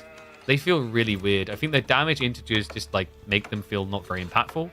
Their scale point is kind of debatable at points. But most importantly, the fact they cost gold makes them a bit polarizing in the later phase of the game, where horsemen tend to be more popular. They're trash without banks? That's not actually true. But please, tell me how many games you've been able to play of them, and we can dive into like where you've experienced that. They're actually reasonable without the manas.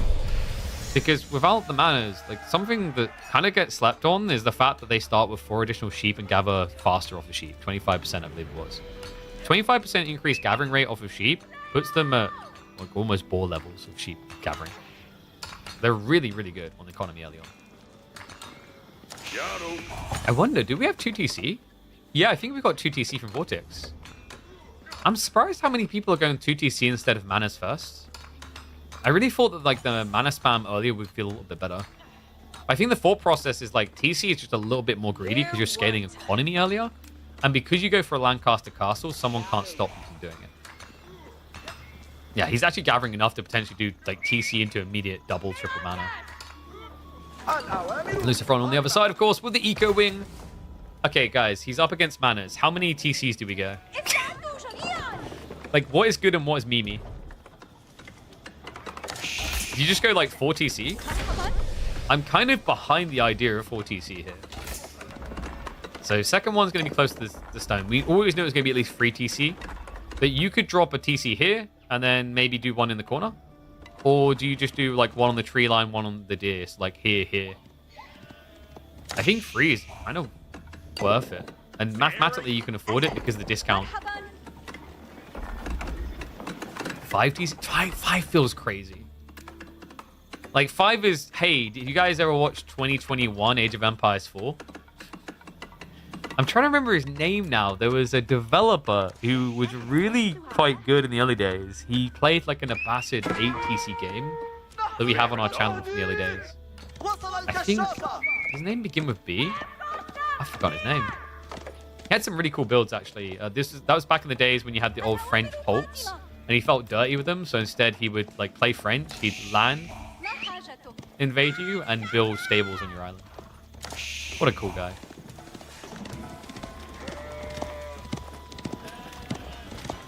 So second TC is in. He does build on the stone. That's because for the next player you just need wooden stones. This makes a lot of sense. Another thing, guys, anytime you build a TC, you get 4 sheep straight away. Nice little rebate. There's the manas now coming. Ooh, he's stretching the range. I like that. Something I thought was quite intriguing is the idea of just using manas to protect your resources that you're gathering from, away from the Lancaster. We often see people just spam them near the Lancaster Castle because it creates like an impenetrable hub. You know, this network that protects each other. But doing this just basically gives you layers of protection on the second TC.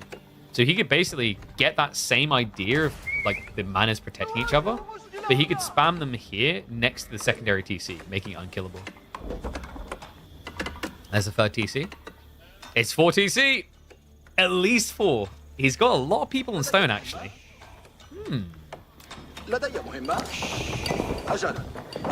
Mathematically, do you have enough for 5? Yeah, you definitely have enough for 5. I think this is going to be 3, though. I lost a game versus a control player who just dropped 3 TC and spammed me to death. You know what your mistake was, don't you? You should have built 4 TC. It's a rookie error, I know. It gets them all. This is interesting, actually. Vortex is just trying to be a bit more loose on the mana placement to get more protection. Because reminder, when you build these near the Lancaster Castle, these manas become weapons.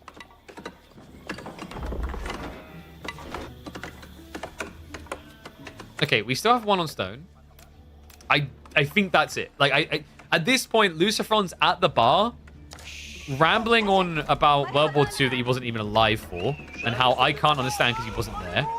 He can barely structure a sentence together. He's going back and forth between Spanish and English. And he just spilled like half a bottle of scotch over the waitress. I'm cutting him off at the bar. Okay, no more. Go home and sleep it off. It's going to be 4 TC.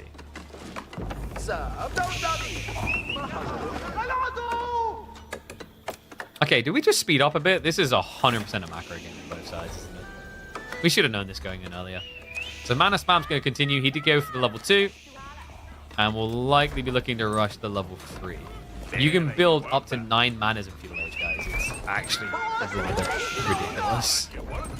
A little bit might be an understatement, and there it is, open field system on the way. So big bloat in his economy coming in. That's going to be equivocal to about 20 villages, roughly, somewhere around there, 21, 22. Really, really powerful strategy.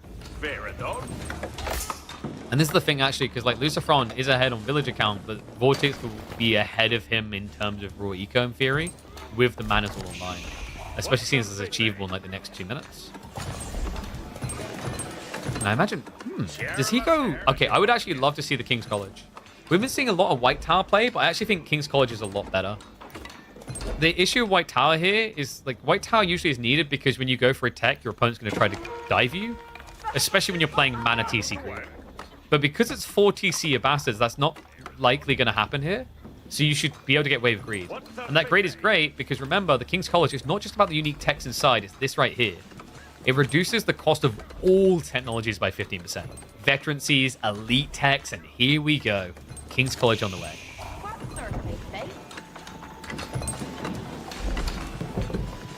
The fact your passive income also bolsters your defense seems like a mistake. Exactly. Like, once again, I think the way you change manas, you could dial down the income a little bit, but I think the more important thing is just genuinely associate risk with this. Mana should not be able to be stacked on top of each other. Conceptually, what a mana is meant to be here, at least the way I envision it, with the food and wood leverage of tax, and also the levying, this is the local lords and the house. And they'll have farms and they'll have people that they oversee in their lands. Well, those people would be split up. Those lords would dictate over different areas. You know, you're going to have like the Lord of Suffolk. You have the Lord of, you know, I've forgotten regions in my own country all of a sudden, which is great. The Lord of Essex, so on and so forth. The Earl of Essex, whatever. So why are we saying they're next to each other? They should be spread out, just like you would with systems. And then I think you have a very different design. You can't just build these safely underneath your TC. If you start spreading them out, I can actually burn them down. I think it was also a little bit unfortunate we didn't learn from the past, because this is just essentially the Mali and Fulani strat on liquid cocaine. But we're going to have to see if 4TC can beat it out. It is a big eco lead already for Lucifer. Vortex did just summon the Demi-Lancers though, and this is problematic. There are at least Camel Riders to debuff. These units aren't necessarily big killers. They have very low damage, but it is quantity over quality right now. And also, check what Vortex is doing. This is all just distraction tactics. He knows he's eventually going to lose the Demi-Lancers. He knows he'll get countered. So Vortex is now rushing for the relics. Another concern here, Lucifer is going to peak faster, but he's also going to run out and run way quicker. Once both of these players reach max population, Vortex is getting somewhere around 25, 26 villages worth of passive income without using population. That's nuts. That's insanely high. Because remember, he'll go for Scuttage. Scuttage will add in the extra 40. That's when it really gets nuts. I think, by the way, Scuttage, I think the idea of mana is giving passive gold. Some people complained about it. I think that's delusion. Roost hunting cabins give gold. Farms from English, gathering on the enclosures gives gold. There are plenty of examples of passive gold in the late game for info gold. That's not a problem. The problem is how you just add this onto the other figures. And once again, it's all safe in your base. This isn't Fulani cow. This is Fulani Kobe beef.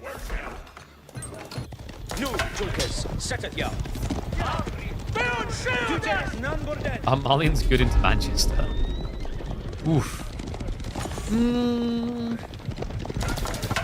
I feel like Malians would struggle in this matchup a bit. They stop Yeoman, but actually, like, Malian players hate Spearmen, and Billman spears are just better than most spears in the game. I think I said this when we read the initial info being leaked to us, you know, with the reveals and the spoilers, and paused that a little bit, because we actually have a raid on the villagers. That's what clubbed down. But yeah, when they initially started to leak information and tease the information, I think I said at the time, it sounds like the Spearmen of House of Lancaster are going to be a top 3 spear. And after seeing them in action, I stand by that statement. And so does Vortex. Billman on the way.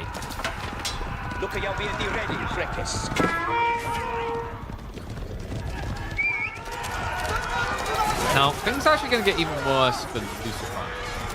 Because this is King's College. And there's a very unique tech in King's College that has me quite excited. It kind of amplifies the idea of what Age of Myth balances itself around. Bonus damage. Military tactics training allows you to increase your bonus damage by 20%. He's playing into Yeomen, which are now going to get their damage buffed by 20%. And he's playing Spearmen into Cavalry. Same thing there. Now, what's important is military tactics is best with spears, because archers is a 1-to-1 damage buff. You can see that you do like 5 base, you do 5 extra. Spearmen is substantially higher. It's 9 base, but then you do 2.5 more. So 20% increase in there actually really matters. It's like he's going back for Ulsgaard for the time being though, so maybe not intending to rush the tech. It is definitely an expensive one. It comes in, 850 resources. Sag, no hill training. I don't think I've seen anyone with a good Hovelar hill training build yet. Those that don't know, hill training is the tech, super cheap, only about 120 resources. It gives you a charge attack that is 2.5 times your normal damage, but also it increases production speed of Hovelars by 100%. So very good for bulking. The problem is, like this stage in the game, most people aren't thinking about massive Hovelars. The one exception would be if, say, Lucifer had gone the military wing into mass composite bow archers, which actually, funnily enough, he might be doing. Hobbies are going to be great. Now, I think hobbies like feel weird right now. Something doesn't seem right about them. I think the biggest issue with Hovelar is like costing gold is weird. 70 food, 20 gold sounds like a good deal, but like gold gets... By the time in the game where you're usually using horsemen, gold is hard to come by. Is the way to think about it. That's the problem. Yeah, I don't think, maybe what we need is, so we've got synchronized shot. I think hobbies just need an ability to call upon a giant. Or a wizard. Both are acceptable. Alright, meanwhile, while that race happening, Vortex with the dive. Hello. Lucifer went green. He's going Imperial. Okay, this is kind of a crazy timing. Vortex can do a lot of damage with this. Catches him before he completes the Mangonel. Has to cancel it. Longbows have got synchronized shot on the way, but that's still going to be a minute out. Rough clash. I genuinely think the Vasta Spears can't stand up against this at all. I mean, it's bad enough there's Yeoman there, but the Billman effect is huge. Vortex trying to be careful not to overextend, but I think you can afford to overextend. He did just eyeball the tech up, so he should know the Imperial is coming. He's going to turn on to the TC. Killing TC shouldn't matter at this point. Lucifer is basically a max population of villages. It's much more beneficial to just deny the income source. So find where the villages are working. For example, down here on the stone would be huge. Vortex. Did he glimpse it? He should have seen that for a second, but there's a difference between seeing and actually seeing. It seems like right now he's feeling like a little bit like a blind duck. Doesn't actually scout it out. So Lucifer dodging death here. Synchronized shot just a few seconds out. 28 should give a big wallop. And remember, this is a choke point fight, so Lucifer is going to feel the sting. And we start to move in. There's a shot to the backside. Big snipe. Big hit. Even with the boot camp, they feel the sting. And this is the problem. The Golems, that you think they would counter the Billman Spears. The problem is you're actually losing so much armor the Yeoman could trade out against you. Ulsgaard don't have any keep fortification buffs here, so they shouldn't be too impactful. It looks like Lucifer is actually starting to stabilize. Credit to him.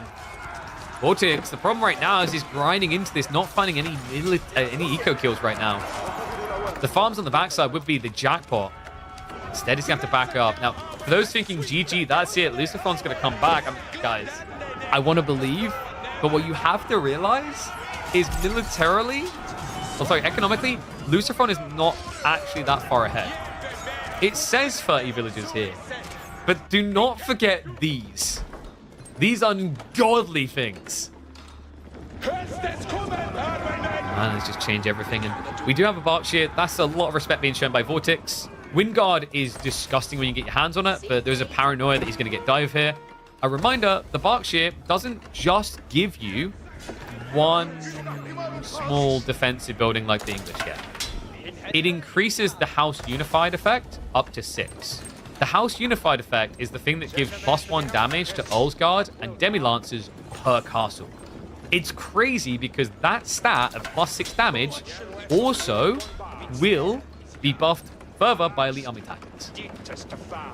Pretty wild. Other thing to keep in mind, there we go, we should be getting the damage increase. Now, the other thing to keep in mind is it buffs your dagger attacks. So you can add +6 to your ranged attack.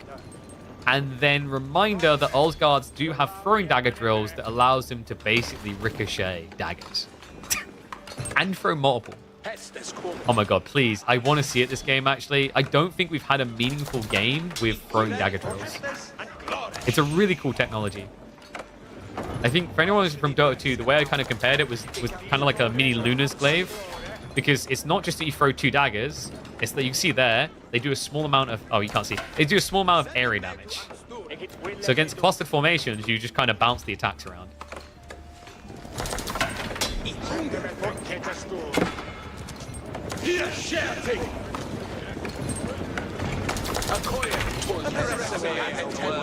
Alright, ones of you think Vortex is going to win this, twos of you think Lucifer is.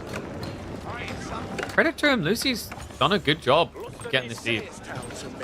My question is, what's your upside? Okay, that's a big one. We have got Camel support in the way. The problem is that doesn't offset House Unified. So if Vortex starts just scaling castles, Mass Olsgard destroys. Another thing to keep in mind with Olsgard, like without scaling damage, you're already a heavily armored unit into the Golems.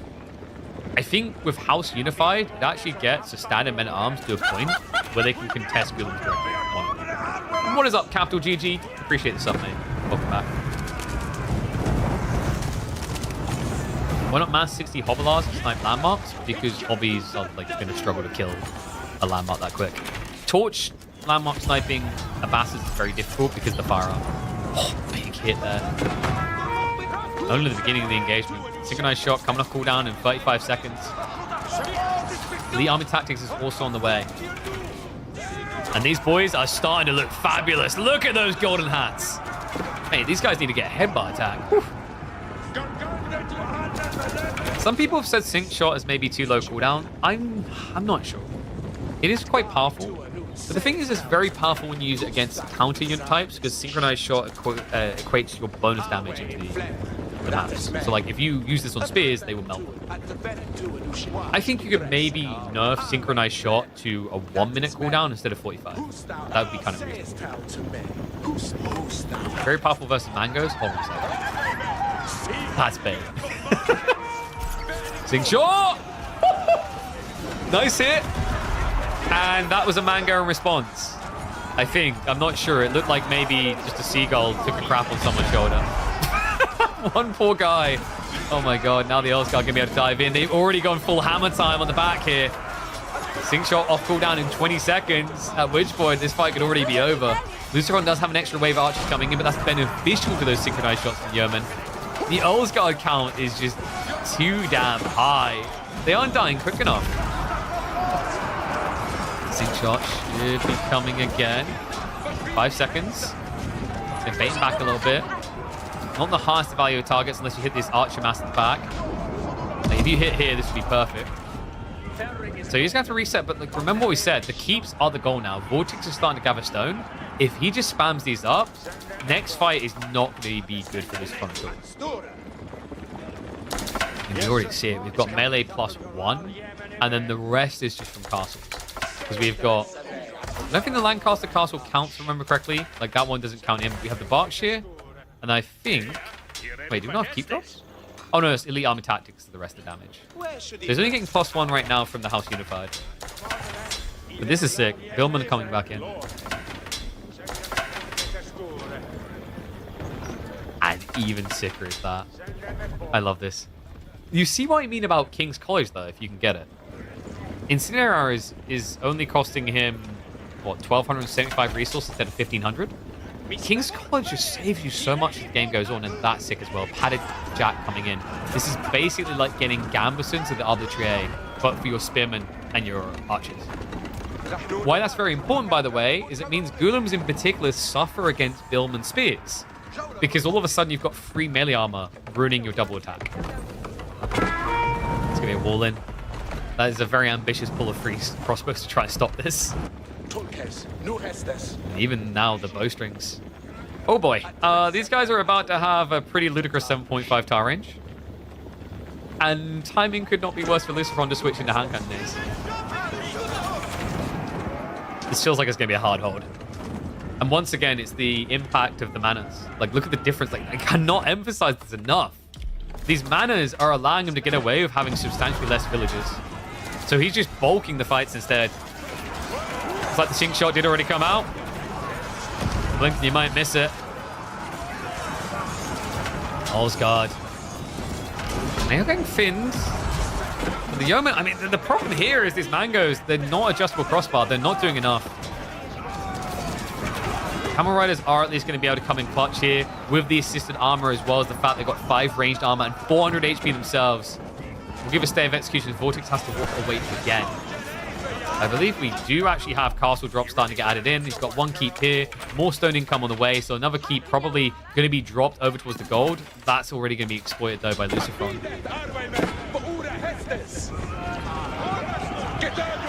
Manas need a 50% reduction in free res. I don't know if 50% is the way to go. That is a disgusting sync shot again. Reminder that there's a bunch of hand cannoneers in there that are now half HP. Vortex is just more and more yeoman at this stage. This is getting crazy. Oh, we thought the Daka was going to be real, but not as real as the Pew Pew. And this kind of reminds me of classic English. Mass Lombos into the Streltsy type strategies works really well. We're kind of seeing it here as well. Trash unit is better than all gold units. I don't know if I say all gold units, but it does do quite well. In fairness, like, reminding people, it's not a trash unit. It is a premium longbow. Like, nice micro. He actually splits the sync shots, so he doesn't overkill. Kind of worth it. That way they're all low HP bar. You can kill them on the next fight. And it means that Lucifer's pop blocked in the meantime. Vortex. We've actually got to switch into hand cannoneers. Oh, this is interesting. Did he actually go for the Burgundian imports deck? I don't think he did. No, it's kind of unfortunate actually, because the Burgundian imports deck feels like it only works well if you get it in Castle Age, because it lets you get hand cannoneers in Age early. But it also makes hand cannoneers 25% cheaper. Heard me correctly, you pay the price of Streltsy. Now, why that's kind of wild is that means per hand cannoneer you're saving 60 resources. So by the time you've built 9 hand cannoneers, Burgundian imports has actually paid for itself. It's only 510 gold.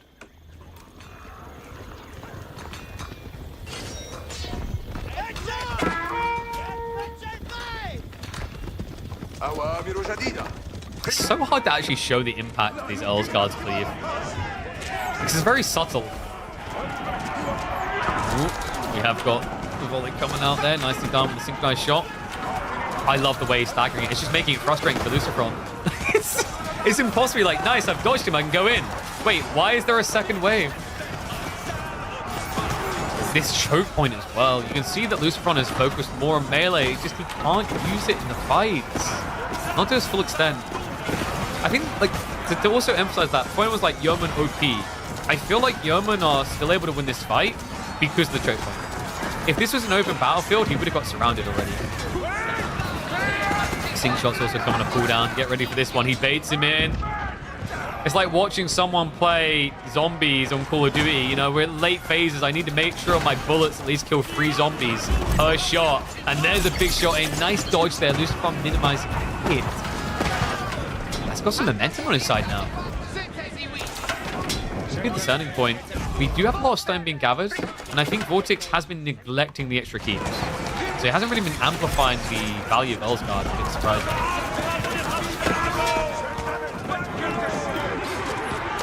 Okay, but like gold is a problem for Lucifer. Is he not out? He's got about 3,000 left.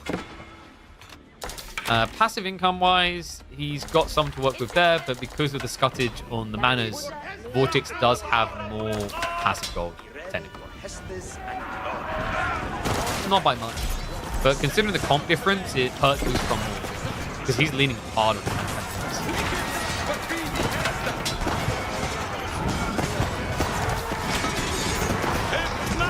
Part of me likes the play into Lancers, but it's just making it easier for Vortex to leverage food and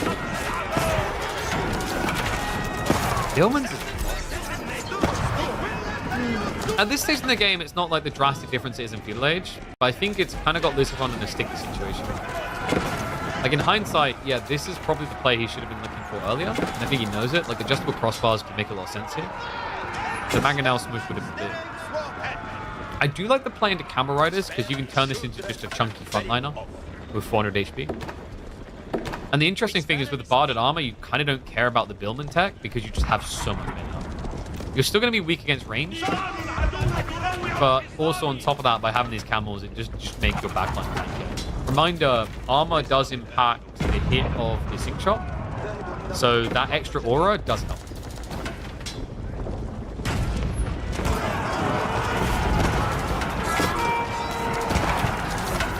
Okay, what is Vortex gathering on this stone for? We have almost 4,000 stone. Oh, that sync shot. Oh my god, what happened to the population? I mean, it's been kind of like this for most of the game with the raw economy. But that mop up, that cavalry break. Oh, that's not going to be a full retreat. It's crazy to think if Vortex just drops free keeps, the Guard could just run this game through for him. He did just spend some of the stone. Yeah, we have got a keep drop coming in. Makes sense. Like right now, he keeps diverting troops to protect against these annoying raids. If he just layers more keeps in here, he's in a very good position. Like, okay, that... yeah, that was a little bit of a misclick there, guys. He meant to build a monastery. Still had the yeoman selected. Vortex needs to run out of gold. I mean, Vortex doesn't have to care about gold with his comp, guys. He's just building yeoman, mostly. Yeoman and Spearman is feasible as the game goes on. Take a little raid here. Vortex does have the conference coming now. I may be able to snatch some relics away if he plays this right. Sing shot. Oh, he walks straight into it. I mean, that wasn't too bad. Like, once again, that's the effect of the camels, though. This is the thing, like, Sing Shot, once again, it is impacted by armor. So you just saw how, in the end, it didn't really cut through.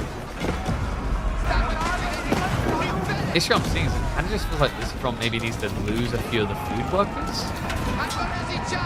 You say that, he's at 5,000 food income. He's not building up a reserve that would convince you he has that much income. But 4,000 sounds good, but when you consider the burn rate of Lancer and Camels, it doesn't feel great. The Mangoes will. I think Vortex has a big problem here, and he's trying to mirror. Both players moving towards Mangonels.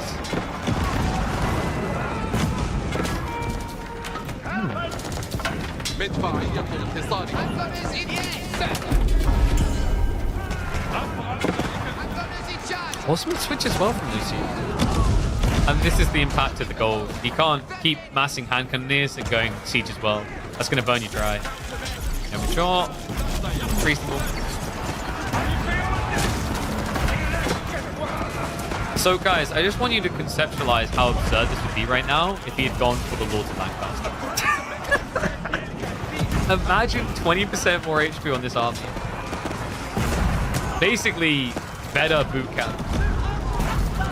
And I know a lot of people going Lancaster Castle right now, and a lot of people's focus is there, but trust me, when we get live after 2 weeks, people will be talking a lot more about Abbey games. I'm almost certain of that.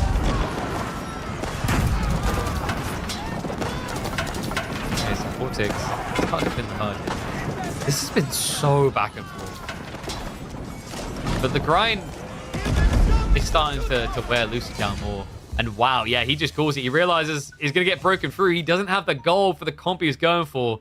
Food and wood, still the classic, toxic, most powerful comp when you get into that hyper late game. Because it feels like the two things that never run out. Whew. Crazy game, dude. I told you. Like the Spanish Bro experiment was interesting. So, hopefully you enjoyed that. We are, I think, about 15-ish minutes out from Numadon versus Gully Deckle, which is going to be live. So, let me quickly update stream tile. We'll hop into, I think we'll look for a pub game while we wait. Actually, I think we can do game 2 from Dumu Myriad. We might have to fast forward a bit. So keep an eye on the clock. because we don't want to miss our Gully Deckle Numadon live. That one should be actually pretty epic. Knights Templar versus HRE. Did we already sub the draft for these two? I think we did, right?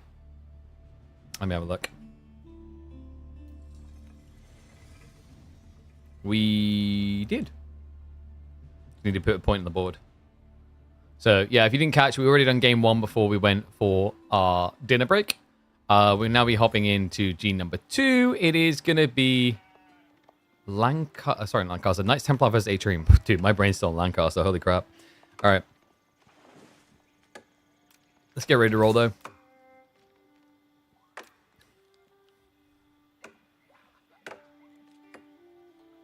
Last time we saw Ben on this Civ, he broke my heart. One and all, welcome back to the channel for quarterfinals time. Dumu leading this best of 5, 1 game up. But he's back on the HRE. I'm not sure if this is a blessing or a curse at this stage. I mean, you guys have all seen the Numadon versus Dumu game. Numu played out of his mind, and Dumu fell victim as a result.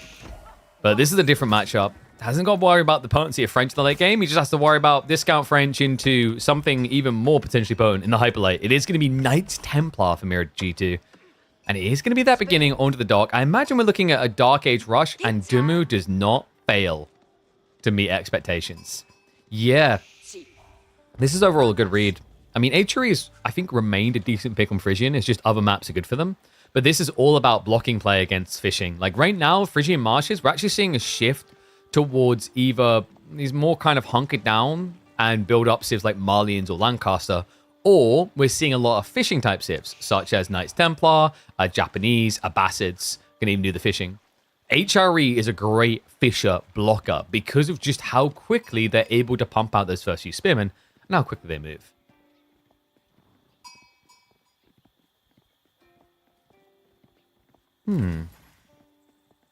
I wonder. Could Mirrored have actually mirrored Spearman himself? Probably not. This is tricky, though. Is it even worth building up to the free fishing modes? I feel like you lose the dock too quickly. One upside, at least for Mirrored, is like, in theory, this means your opponent's built spears and you want to build archers, but it doesn't quite work out that way, guys. Like, the problem with HRE is their economy is so good that they break the idea of, like, oh my god, Knights Templar wood gathering, right? Like, this HRE is a civ that can actually match your pacing. Usually why Knights Templar actually looks better on maps like Holy Island is because you start escalating your wood income straight away in the game, whereas like HRE don't fully have the ability to flesh it out until they go into the feudal age, right? So like that's kind of different. But on a map like this, the Dark Age shouldn't really last long enough for it to matter too much, to hurt HRE too much here.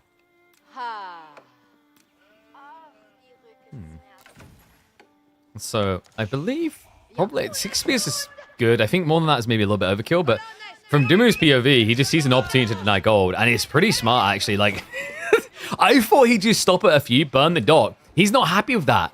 He won't be happy until Mirror can't get out of the age. This is disgusting, man. And guys, if you wonder why we talk about, like, HRE still probably needing some nerfs, even when it, like, loses a lot these days, or loses more, these are the type of details that matter so much. He's building an outpost on this. And the problem is, like, you can't kite it. You can't chase it. Look at the difference in movement speed. It's 1.12 to 1.31. HRE, like, and this is something that got nerfed, remember. Like, it used to be that this was actually the full movement speed in Dark Age, and that was beyond broken. But even now, this remains a dominant part. At this stage, Myriad is still 41 gold shy, and both of the golds are here. This is a disaster.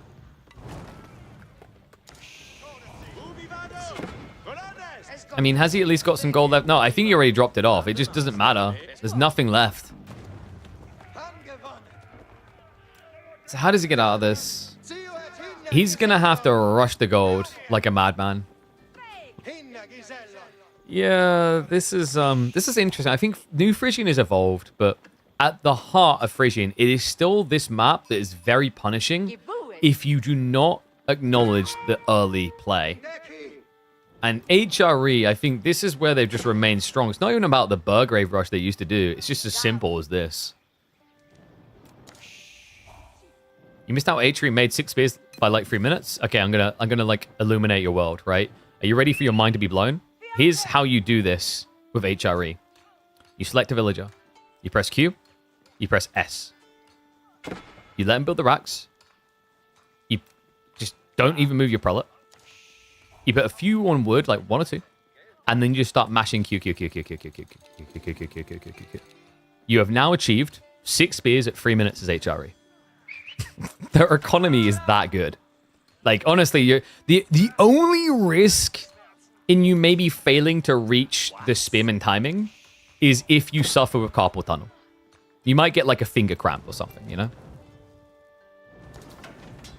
And yeah, well, the gold, so it used to be old Frisian had this really bad element about it where gold could spawn back here.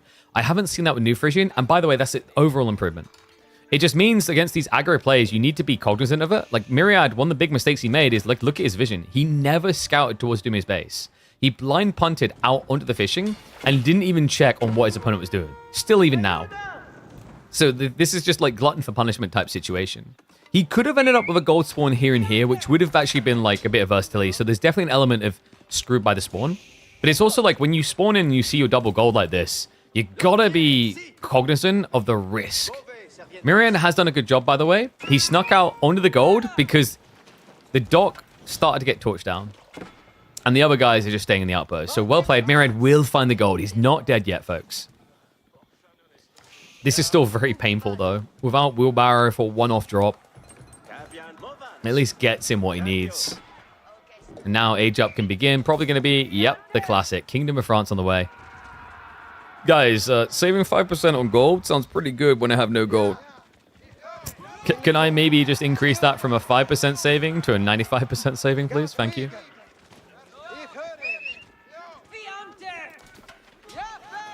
Is there anything that H3 can't do? Lose. They're a very well-rounded civ.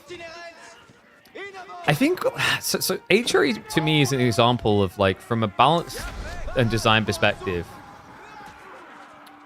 where uniqueness becomes mundane. Maybe that's not fair. They do have the marching drills, which is very powerful. But the thing I was going to get to is like if you think about the core of what really makes H3 function and do all these things, it's their economy, right? And I don't know, like I would rather see increasing amounts of like unique unit types for each civ over this thing does a crazy economy this way. But like, I don't think it should never be a component of AoE4 because we're a macro-driven RTS. But like, I think H3 is like a weird one because, you know, the uniqueness is their economy and their movement speed. I do love what Dumu's done though. He chose the landmark that does actually give a bit more sprinkling uniqueness. I know someone's going to call me out and say land snakes and men at arms and heavy maces exist, but let's be totally real. Compared to the other unique units on offer, I don't feel like land snakes and men at arms usually play a core role in HRE builds anymore. Like actually for most HRE players, archers is the #1 value unit in games they win. Doc, he's going to burn it down. Yeah, Myriad not able to protect it. So we'll force him out of time. And this clash is ugly, folks. He's doing this without the gold to upgrade to Harden. Okay. Like, this is... I get the urgent feeling that you need to protect the dock. What Myriad was trying to do there is draw attention so that he could actually get an archer ship out and counterplay. But it just didn't work out that way. That's a rough one. And on Myriad, he does have archers. Now, one upside for him is Dumu did not go Arkin. But downside is he still has a buffed economy, right? The other interesting thing here is like Dumu could technically now go Horseman after he just researched all pikes. The MAA are good. They're usually situationally bad. I think like if you talk about the uniqueness of civs though, like one big part that I hear regularly like brought up is like, you know, what unique thing did they do in the late game? And I think if I look at all the civs, I'd say HRE loses their uniqueness in unit composition in late game, if that makes sense. As in, like, they might do different units, but all the units are generic, right? Like, most other civs in the game, either they do their unique unit, or they do a generic unit that has unique take. Like, for example, China with hand cannoneers with extra range. But, like, with HRE, I don't know, like, Men-at-Arms kind of falls off. I see a lot more HRE players play towards, like, Spear Horsemen in late game. That's why I at least love the addition of All Pikes. I think All Pikes gives a bit of identity there that used to not really exist. Like, what is it? It used to be Riveted Chainmail, right? Do you guys remember that, where they just had more armor?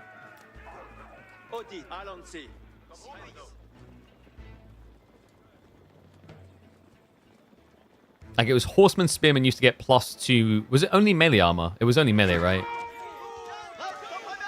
Whereas the Mindwork attacks now just feel, I don't know, a lot more powerful, actually. Steel Barding is actually, like, leveled up as well because of the arrival of Black Riders. Now, I don't think we're going to arrive in an Imperial bout here. We've got Fishing coming in from Dumu now. And both players are committing into Archers. Now, the one tricky thing here is Myriad can never really choose the fight in Archers Wars. Remember, like, Dumu, he has more movement speed. And on top of that, he has more tempo. This is what is making Mindwork so powerful right now. If you're on a timing, it's unrivaled, really. I think, like, China and Shishi might be the only ones that can kind of compete with it. Remember, it's not just that it decreases the research speed down to half, so it only takes 30 seconds. It costs half the price as well. Mindwork is just so good, man. I'm loving that we're seeing more players doing it. And I'm not surprised Dumu is. Like, Dumu has already voiced his feelings on the current meta in interviews, right? That he's actually, like, looking forward to the patch and the changes. And I resonate with Dumu a lot because I'm in the same boat of, like, I do kind of get tired of seeing the same strategy over and again. I think Dumu really thrives on the opportunity to discover new things. It's like, I think it's a less talked about detail of him because we talk about a lot with players like B. But Dumu, just people focus on, like, his love for macro. But I think he is a player that really prefers regular changes, by the sounds of it. And I'm so on board with that. Like, I love when a game evolves frequently.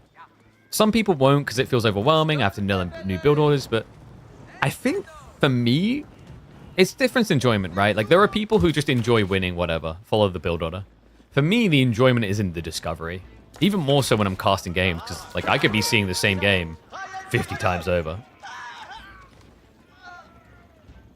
Oh, thank you, Fat Blop. I mean, Dumu's a good lad. He makes it easy. Some people you have to pick their teeth a bit more to actually get answers out of. But yeah, we had to kind of shut him up and move on. Because I literally had messages in the background. It's like, okay, we need to go to the next game. I'm like, well, we're still talking. So your asses can wait.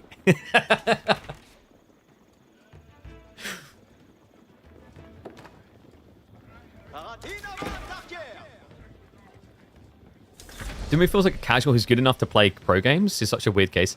I mean, I think, like, Dumu is kind of that enjoyment thing we talked about. I don't think it's, like, the eager enjoyment extreme that, like, I see from a Louis MT. Dumu definitely very much enjoys the game, though, right? But it's like he's looking for the fun more than, like, the money, which I think kind of makes sense for Dumu. I'm not saying he doesn't want to compete and doesn't want to win, right? But, like, I think fun is really important for him. And yes, he was a pro in SC2 before becoming one of the top casters.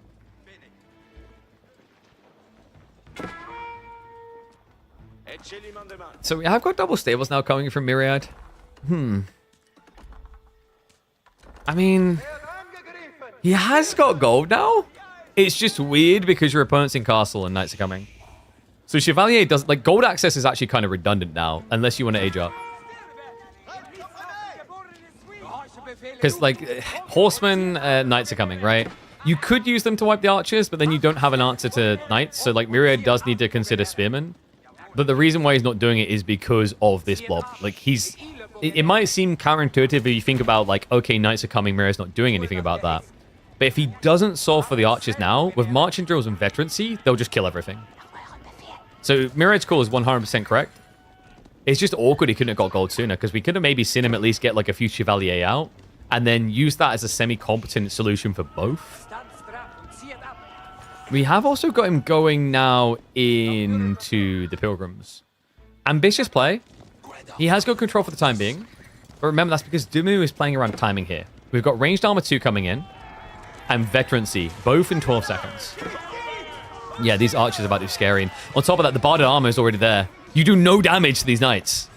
Like, even your horsemen are reduced down to just, what, 4 damage into a 230 HP unit. He's going to dive in for the archer trade. But Ranged Armor 2 just hit. He's still overkilling? Not anymore, though. He just lost too many. So it's not even a one-hit kill now on a full HP archer. And Myriad, a valiant exchange, but man, like, I feel for him. I feel that this game just put him so far behind in the first 3 minutes. And it's just a constant reminder that even the highest ranking players get caught off guard by these HRE Dark Age rushes.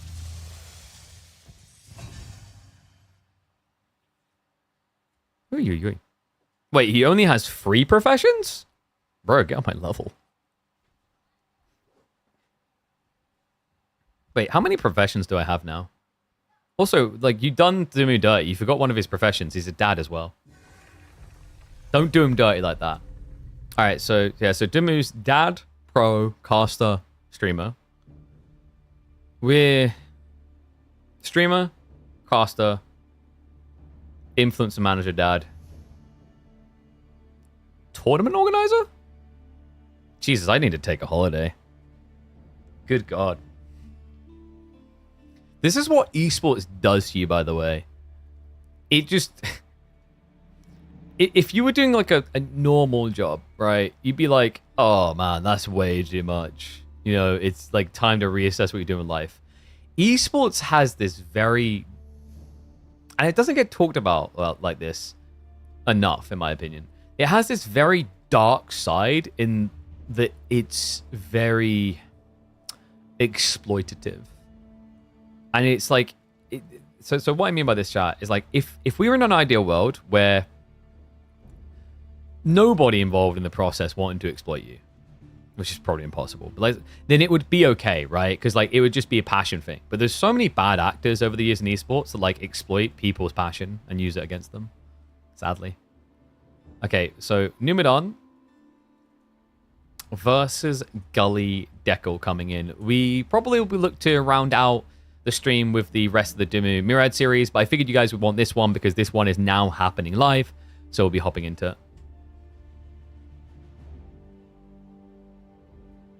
Take a holiday to somewhere cold? Oh my god. You don't know how badly I would.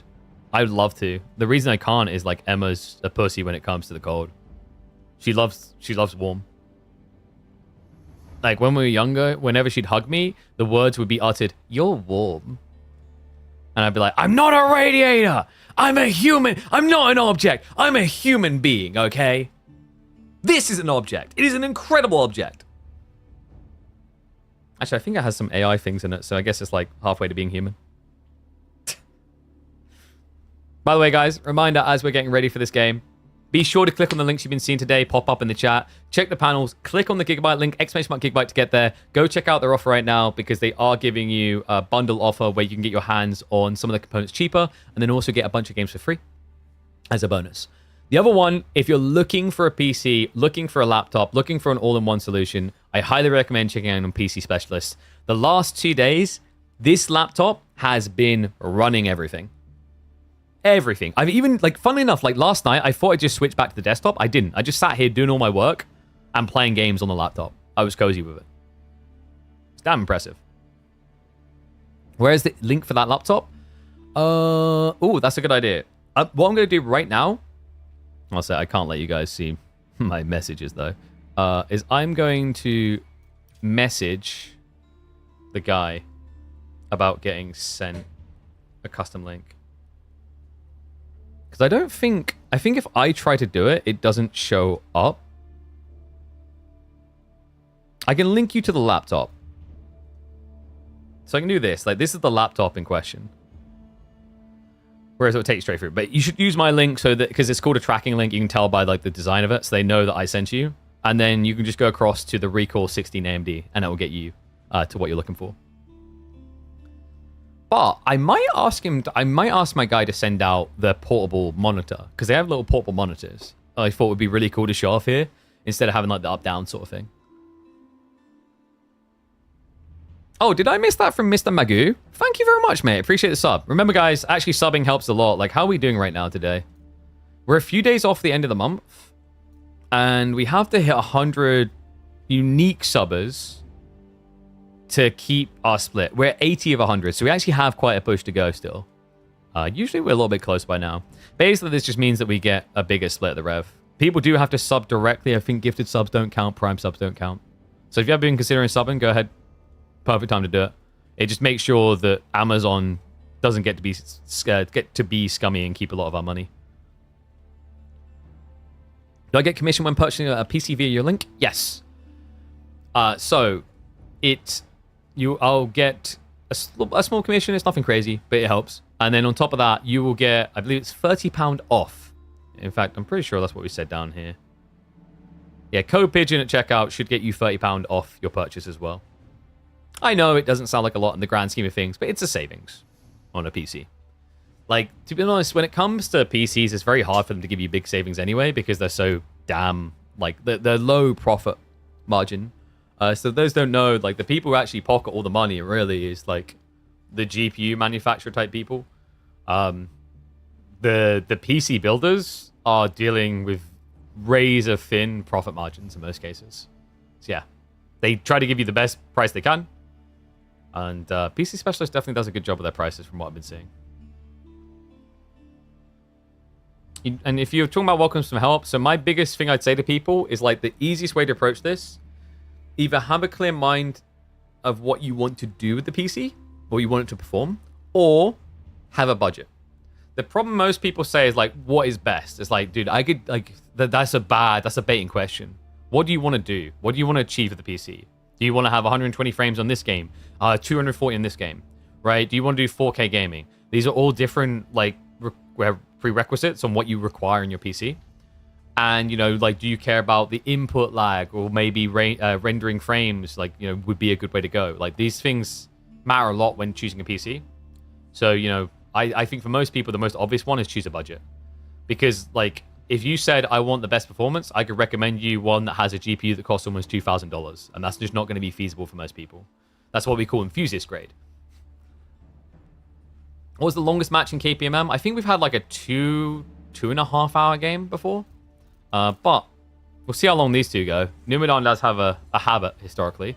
Game 1 is going to be French versus Malians. So I believe we've got maybe a few minutes before we're in game. And I'll take this opportunity to add in the civs. Upcoming. Boom. All right, I can run ads now, actually. Let's do the ads now. And then you guys don't have to worry about them afterwards.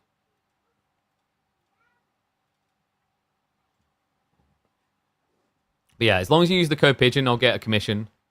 Like I said, it's never going to be a life-changing type money, but I'm happy that they believed in us and you guys enough to send us the top-end laptop for free to show off. And also we get a little bit of kickback along the way. And I get the pleasure of being able to help you guys actually find a good deal for you, a good PC upgrade. Also, like, genuinely, you know, I need the laptop. I've still, like, so first and foremost, I've got a PC. And that's, like, efficiency-wise, a PC at the top end is always going to outperform a laptop. That's just a fact. It's also, in some cases, going to be cheaper. But the reason why I got the laptop is because when I travel, I want to have the means to potentially stream and do other things and, like, you know, do my work, etc. So it's a perfect partnership opportunity.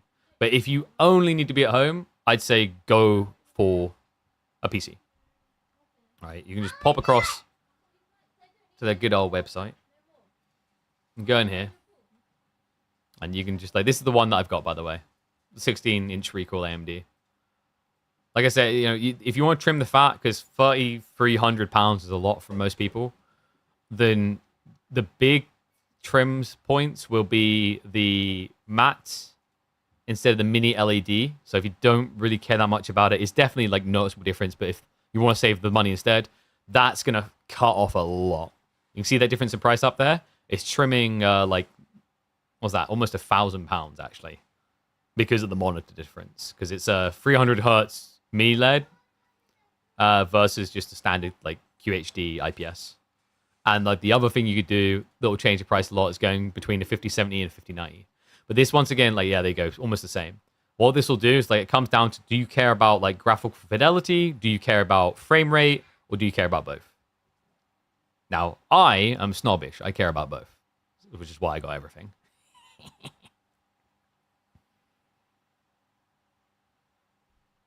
Ads current. Well, that sounds like, honestly, I know exactly what to say to that. Subscribe.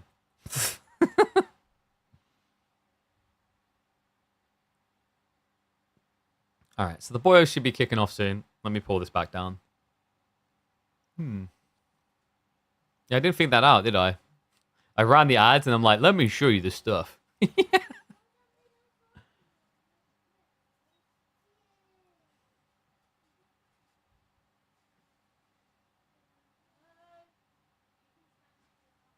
Oh, that reminds me. I need to send that to my guy.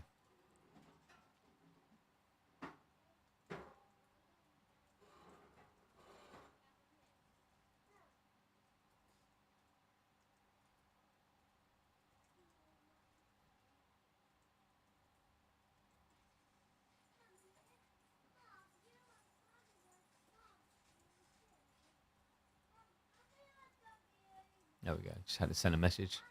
Saw some things in the background. We've got something exciting actually coming up next month. We've got an event we're going to be working. Not AOV4 related. I don't get invited to that event.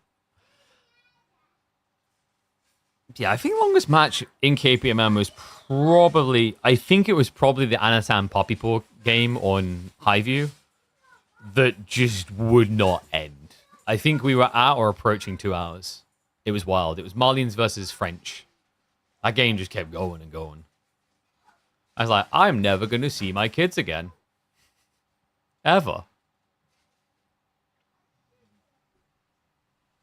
Right. Let's get ready, though. So, everything should be set up nicely. Did I... Yes, I did set it down to Karma. French versus Malians is going to be interesting on Takama, though. We know Gully likes his Malians. I think this is the first French pick. It's the first French pick we've seen this week. I'm pretty sure of that. All right, but let's rock it up.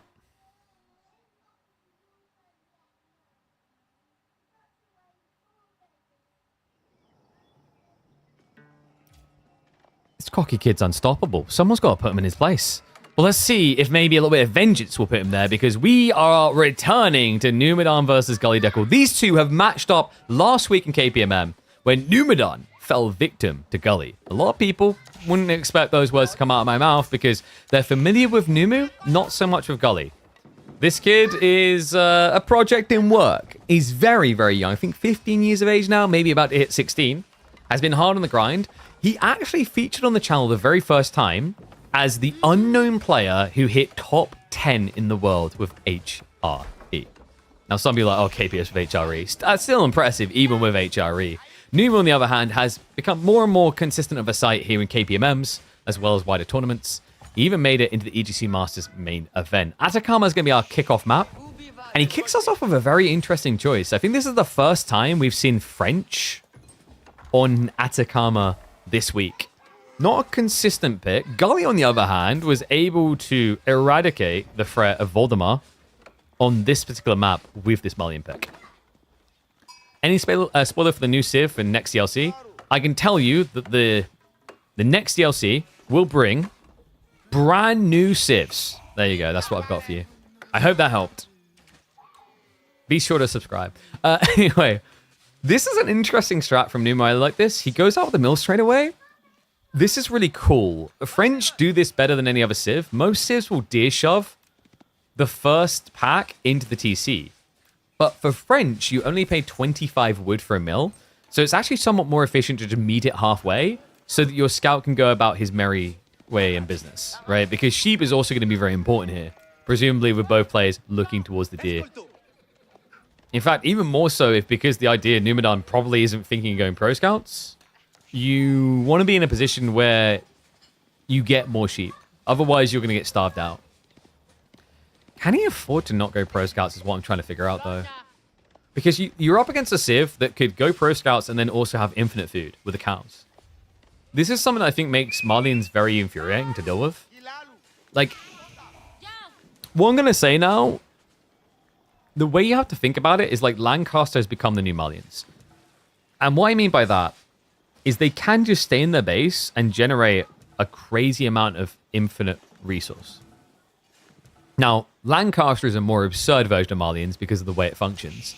Malian players, at least in the early game, are still at least converting gold to get food. But the key point we're getting to here is like Malians, you know, you get cow, which you can keep regurgitating for more food, or you get them ranches, then it's just passive food, and you get passive gold. It is like a light version of Lancaster these days.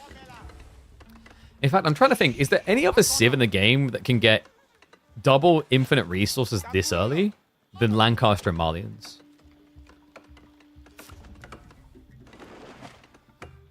I don't think so.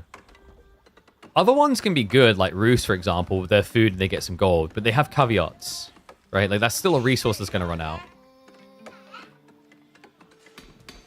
Oh, I just realized we didn't put predictions up. Let me fix that.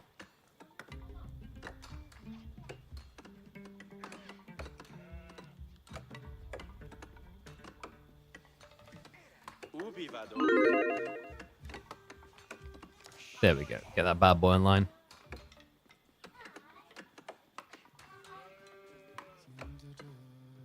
Oopsie. So, Mansa coming in, School of Cavalry as standard. And with the gold gathering as it is, it's looking likely that we're heading towards double pro scouts? No. I think that's just night pump. Because, like, Numadon done something interesting if he's going pro scouts. He actually went wheelbarrow. Typically, if you're thinking about, like, pro scouts, wheelbarrow isn't as valuable because you shouldn't be moving as much. And 4 on gold would be, like, optimal here, right? You're getting about 120, 130 gold there. So you're going to have almost constant upkeep on Royal Knight spam. Meanwhile, for Gully, I'm imagining we're getting Donzo beginning. No! Okay. That's a little bit surprising. That's quite greedy, actually. Gully goes straight for the stables to get the Warrior Scouts. Normally, when you're playing against French, for most civs, even China does this, Shushi does this, they'll look to open with some spears to just block the threat of the first knight. I guess from Gully's POV, he knows he's going to be close enough that he should be safe, but looking at that tree line, that's not the case at all. He's actually out of range of the TC here.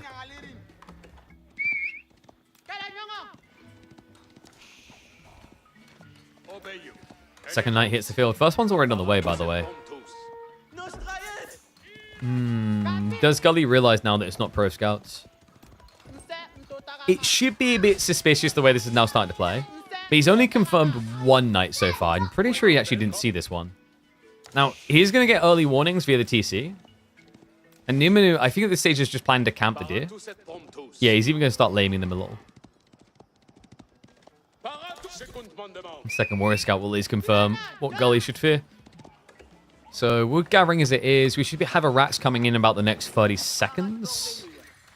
And then first Donzo's hitting the field at just like before 7 minutes. And the nice thing is, as you scale Donzos, you become a significant threat to French Knights. But obviously, if you don't kill them quick enough, French players can peel back and eventually get into Chivalry. This is why, like, you'll see French players play aggro like this more than Roost players. Because when Roost players go Knights, they gradually lose them. The damage just spirals out of control and you die. With French, feudal healing is a hell of a drug. Let's just put it that way.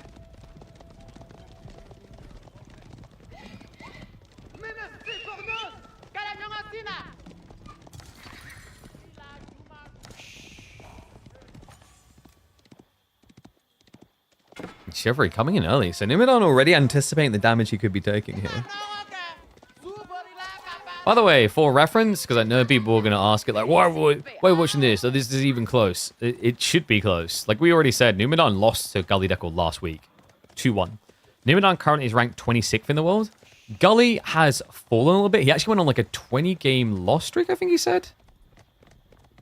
Oh, not 20-game loss streak. I think he said lost 200 elo just the other day.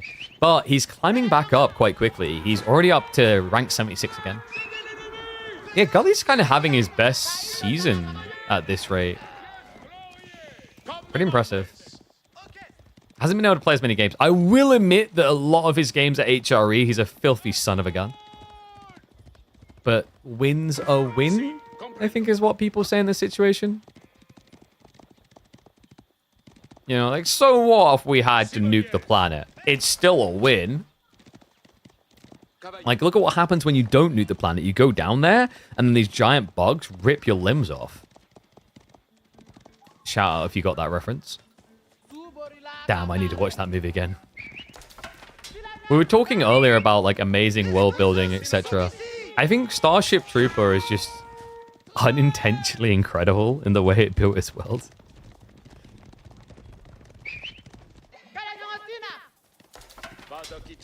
Oh, second pit mine's actually getting blocked out here. And Gully, we have been seeing a lot of Farimba at the moment, and Pro Scouts enables that. But I quite like the idea of just like Fulaniing. I guess going Javelins isn't terrible though, because it would keep your opponent off of an arbitrary switch. Which is like the issue. If you go Fulani, you're probably thinking Sofa, and then your opponent just arbors. I don't know, I quite like this matchup because I think it's fairly tight on like who performs better. Like Malians like maybe give a bit of an edge to as they can scale quite nicely, quite comfortably under pressure.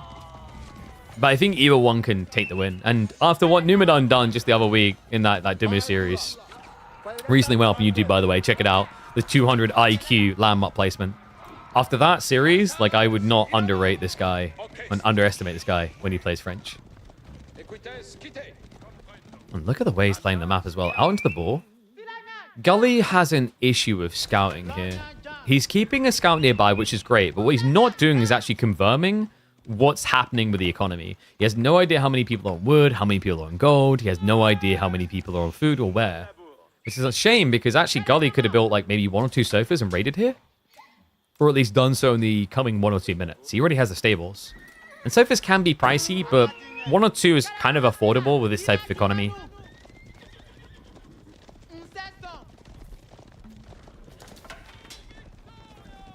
Alright, how do you guys gamble? 64% for Gully.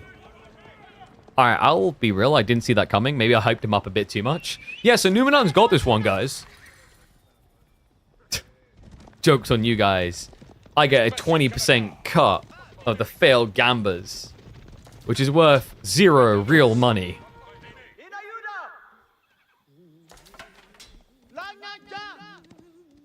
So Stud Arrow's coming in from Numu. This is actually like something that quite often happens against Malians, is like you find yourself at a blacksmith advantage. This Civ is kind of infamous for just blobbing units, and sometimes the players just forget that upgrades exist. And so far, Gully has done exactly that. It's kind of crazy that you hear me say that about a Civ that gets so much passive gold per minute. Like right now, he has got only 3 people on gold, and he's generating over 250 gold a minute. Knights. Ooh. Yeah, tree lines on this map are really uncomfortable, which is why I like the idea of the French pick. You don't actually have much safe resource around you. You know, you can say what you want about Malians, the food and gold we've hyped up, like how powerful that is, and you can make infinites of. But wood is going to be the concerning detail, and you do need quite a lot of that to spam Donzos against this Civ. Dude, what? That's like the in-sync swinging of the shield as they die. I almost look like some sort of dance up. Numu's also starting to get to the stage where going into castle with Royal Institute looks pretty good.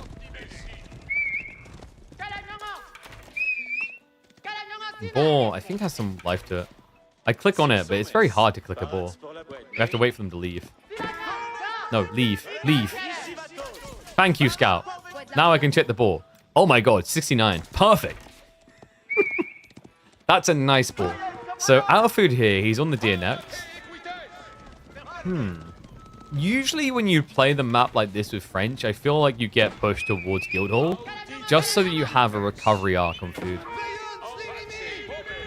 Still in the aggro arc for the time being. The Knights are going to charge in. The Donzos, they're not here. They went out into the middle of the map, so he's going to A-click into this. More villagers that are newly spawned are actually running into him. And remember, he was already building a villager lead because he's playing French. Now he's extending it. Ahead by 9. Really nice position to be in. And also, we don't have any cattle stockpiled in ranches. So, looks like Gully's goal was to go for the Farimba build. 16 Knights versus 9. If he gets Javelineer quickly, this could be good. The fight is coming. Numadon, he's getting ready for a sandwich. Ready to smush the Gully meat out of it here. Does he look for the timing? I mean, this could work really well. He obviously doesn't know what we know. He doesn't see it yet. But he's about to get confirmation. His position makes sense for it. Archers will begin the exchange. Knights are rallying on the way over now. So it is about to turn into an uncomfortable position here. Gully needs to be careful because there's Knights on both sides, which means the Javelins are going to be exposed. Lumu doing a good job of not losing those Knights so far. Donzos. They're trying to mirror the moves. Knights are going to go for the ride by. They get the short range charge in, so no brace comes in. It's going to be a full commit and a dive past onto the Javelins. He goes to the trade. Numadon just on point with the timing as well. Gully, he just reinvested, but it's too little and too late. Numadon has wiped the Malian army. Talk about an annihilation there. Keeps 8 knights alive. Trades out to kill all Donzo's plus jabs. Still 25 archers in play. And Numadon now knows what this means. It's aggro all in time. And he can afford to keep bulking archers at a pace that the javelins will struggle to recover against. Wouldn't even be surprised if he stops off for a round. But I think he understands that like time is of the essence here. You don't want to give Gully time to recover. And just a sick read as well. Numu, he got a short-range charge off there. What happened is he baited the Donzos into charging into him. And as soon as they got close enough, he got the short-range charge off, which meant that he triggered the bonus damage on these knights, which is why that fight looked so good for him. Without that bonus DPS, it would have been a more even exchange. You probably would have seen him go down to about 4 knights if he wiped the army still. And then you wouldn't be posturing like this. Man, the difference it made. Numu. Now just burning through the pit mine. Gully, more and more Raxes here. You're worried about knights without saying it. Now, one upside at least that exists here for Gully is that Numadon does not have a grand deal of food left to work with. I say that, he's got berries, right? Berries don't feel great, but there is going to be a lot of them. There's going to be, I think, 5,000 food worth of berries he still has on the map. It's just obviously the gathering rate isn't going to be great.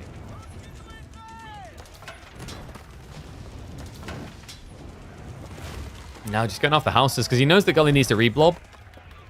Now he's going to have to re-expend onto the houses to fix this issue because he is pop blocked. Archers are going to look to posture. I don't blame him. This army is not scary.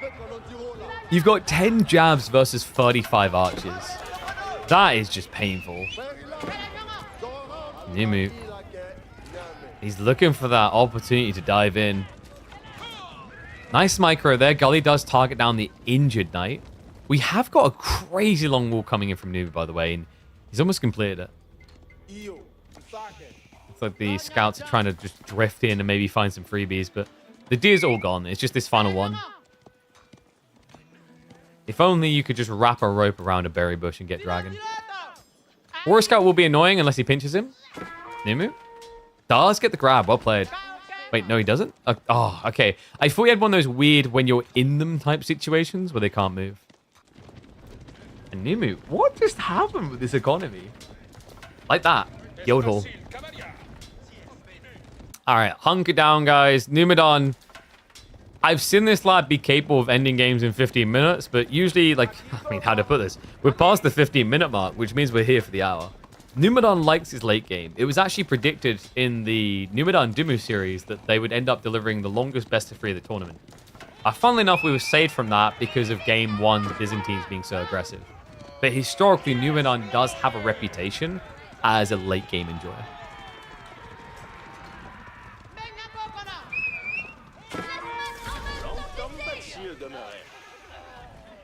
Gully now has to react with his own age up. He's still going to go for Rimba. He's up to 19 javelins. It makes a lot of sense.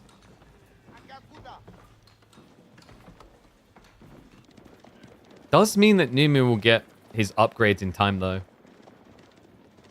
Wait, why are you taking things out of context again? This always happens. Life of a streamer. You know what? For all this, like, trying to catch me out in the life of a streamer thing, I'll say this if you chat. You never clip enough. I noticed this about AoE4. I don't think we clip much as a community. It kind of took me by surprise when someone clipped the ridiculous B villager micro the other day and uploaded it. I was like, oh, wow. That's cool. If you guys... Okay, how about this? If you guys start clipping and submitting awesome moments, how about we start doing a fails and plays of the week type series? I'm gonna need your help, though. I can't do it alone. It's impossible to do it alone. I just don't have the time to go for all the games and do it on my lonesome. But hello, handsome. 13 Raw Knights. Can intercept on the next one of the pit mines going up. That's a villager lead that continues to extend. And this is Javelineer as expected. Relic's now the target. Numadon, with what should feel like no food, is switching into Horseman, but that's because he's already on his merry way into those farms. AoE4 has a few clips, though, worth clipping moments. I guess that's the tricky part, right? I was thinking about that. I think I've talked about this before, where, like, compared to some other RTSs in the past, I think AoE 4 is a lot rarer on its epic moments. Like, technically, the only true reliable ones you have is, like, demo ship potential and Wallalows. Actually, you know what was a good one? Was the Ottoman versus French game between B and Voldemar. With that insane backstab. That should have been clipped and shipped. Well, not backstab, but the Springald reveal. You think that's true for RTS in general? I don't think that's true at all. StarCraft 2, Warcraft 3, Red Alert 2.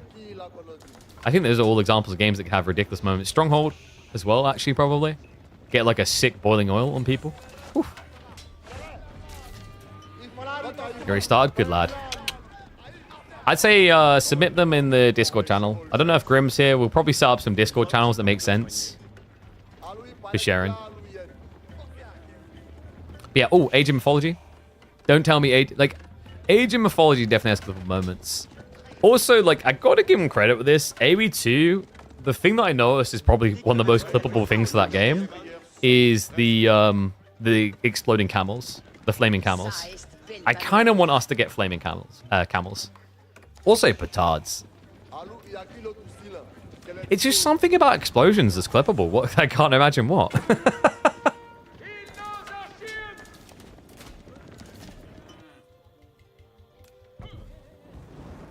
Man, we are hunkering down, aren't we? Numu's just trying to skip towards Imperial. Look at the macro. Castle's up. Guildhall's only 440, though. He needs some time. Right now, he's the only one playing for Relic. Scully's going all in on him. Which makes sense. Javelineers, you know, it's all about controlling the tempo and dictating castle terms. Numu, he is reinvesting now, so we've got Horseman on the way. But it's only in the infant stage, so he hasn't got that massman yet. And these javelins are still a little bit ludicrous.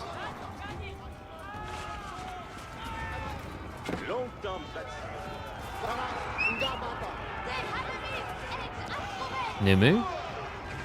I don't think you want to commit into this, right? It's 44 Donzos. 26, make that 28 of which were here. Yeah, he doesn't even try for the short-range charge like last time. Horsemen are going to shuffle around on the flank here. They're going to reach the javelins to draw all aggro. And that's actually nicely and elegantly micro by Numadon. What a play! The Horseman is still bogging down the back of the formation. That was sick! Man, positioning really can be everything, and Numadon just showed you how. Pulls all Donzos out of location, peels the Horseman that would die too fast, sends them into the Javelins to guarantee that, sure, I'm going to lose all the Knights, but you're going to lose everything else. Archers will be the only thing remaining at this rate. What a play. Numu now can just chase this down. Javelins would stand their ground for way too long. Gully just didn't see a way in which he could just kind of kite this out. I do find this idea interesting, by the way. I don't know if I want to say I like it yet, but Gully's gone 2 TC, the logic being your opponent just got left with archers. So, like, he's probably not going to be raiding straight into you. It's definitely a bit gambly here, but after a fight like that, now the second time in this game where you've been out microed, I think you have to get at least a little bit gamblish in your approach. What you're saying is you want people to carry barrels of explosives and explode themselves? Yeah. That's what we're missing. Explosions are fun.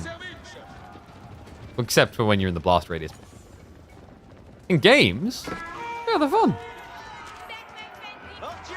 Second wave of Donzo arrived. How did Gully get this count up again? So infinite cow food, man. Like, this is what it does. Think about what happened to the Jav Donzo count and how quickly he recovered it. Now, this is a bit awkward, though. He's standing his ground with the javelins. Guys, the whole value of javelins against archers is they can't reach you. And they never can because you move quicker. So it's kind of crazy that they actually allowed Numadon to get such a good trade. Like, sure, you can argue, you know, he's killing quite a lot of archers, but Javelineers are more expensive, and I'd say that wasn't... I feel like that was close to a one-to-one exchange, really. Gully just has the habit of overkilling because that's the way javelins function in that matchup. Is it hot in my room? It's a little bit hot because the sun came out again. But thankfully, due to my laptop and the liquid cooler that's attached to it, it's actually not as hot as it should be. So yeah, I'm surviving. Good boys, PC specialist.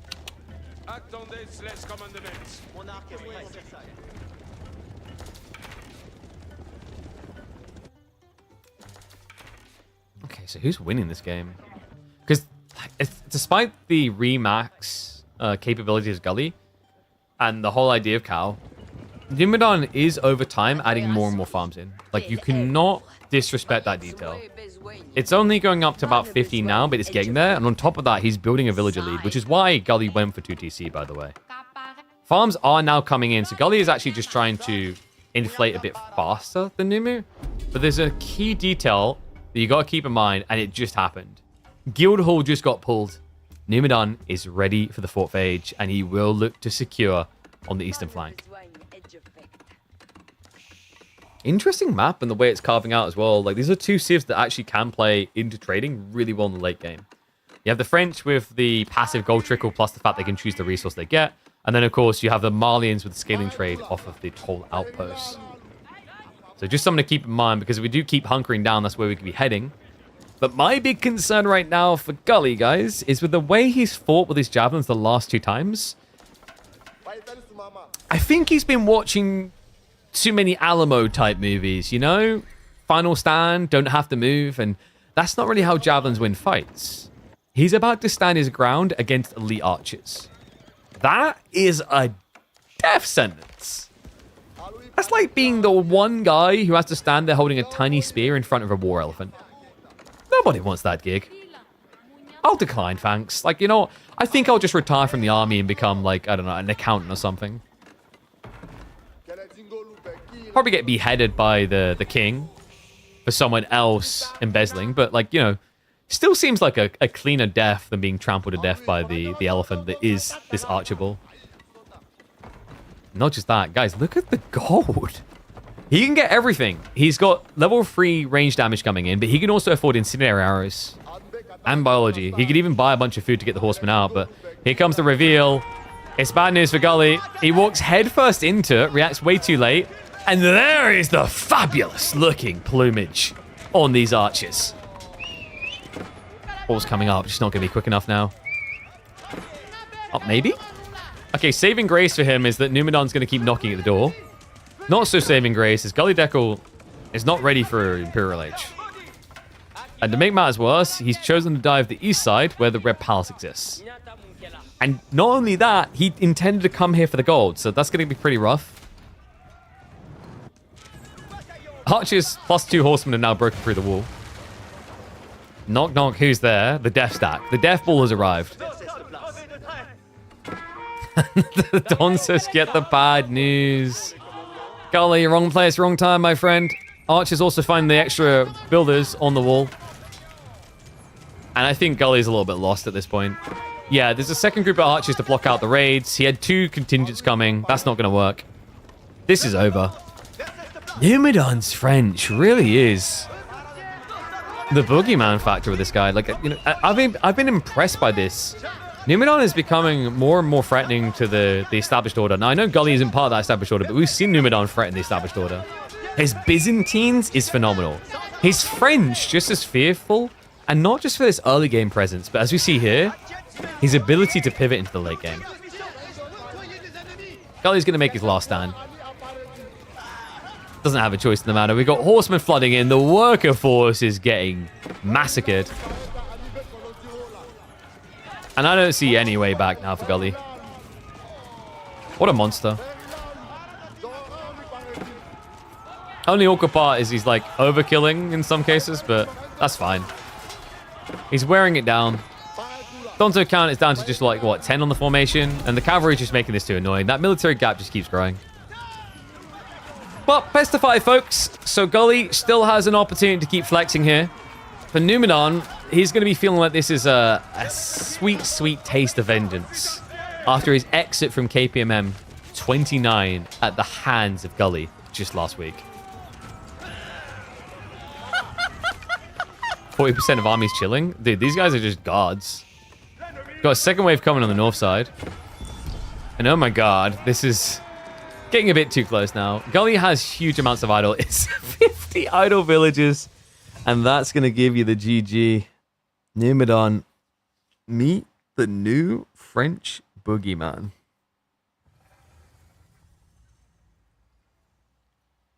Ooh wee. That one might be uploadable actually. That's kind of cool. There's a new French boogeyman? I don't know. Kind of feels like. Or there's a new French master.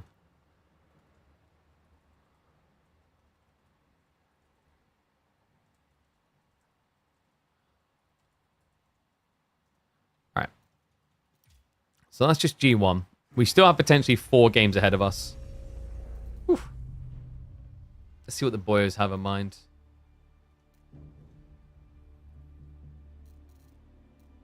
Oops.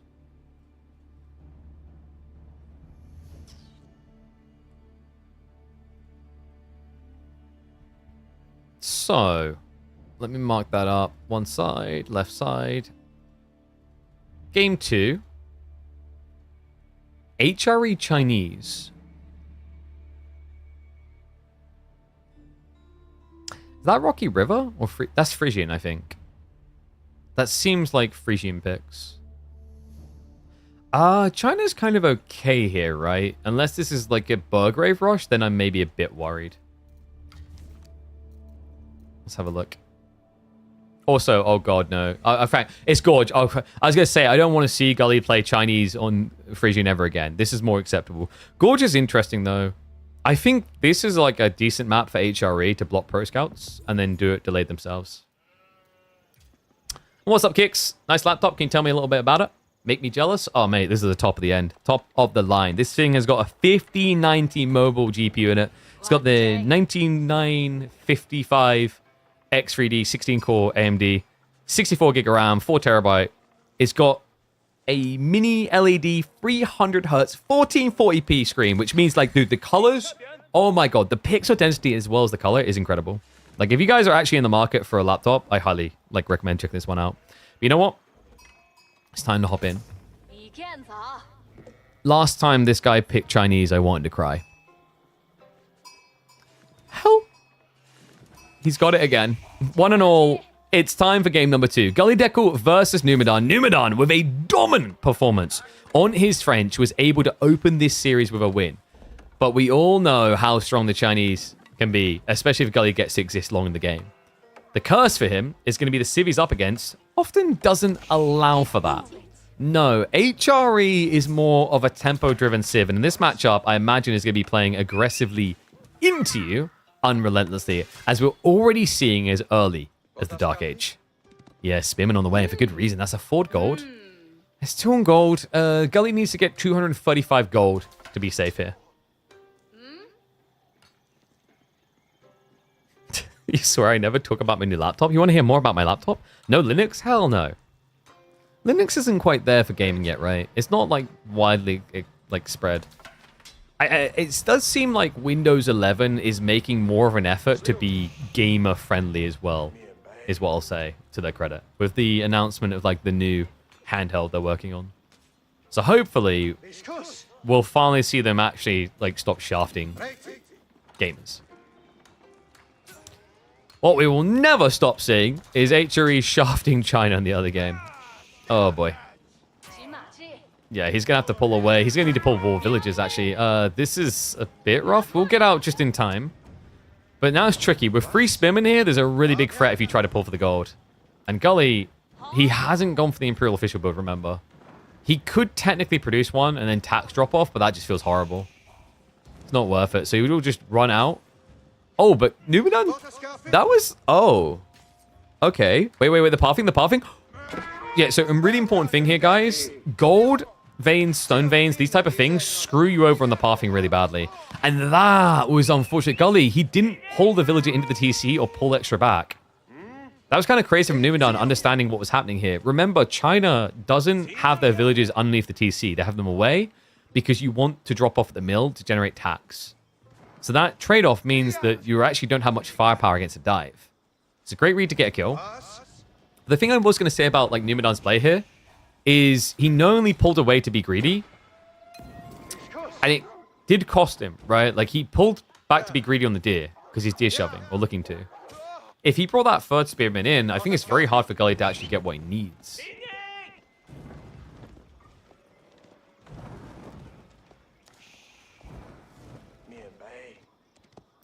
I mean, he's right now, of course, the Imperial Academy coming through. So he's got enough, by the way. Remember, usually Imperial Official is 50 gold, but when you go through Imperial Academy, you get a 30% discount on the cost of Imperial Officials. So it only costs 35 gold.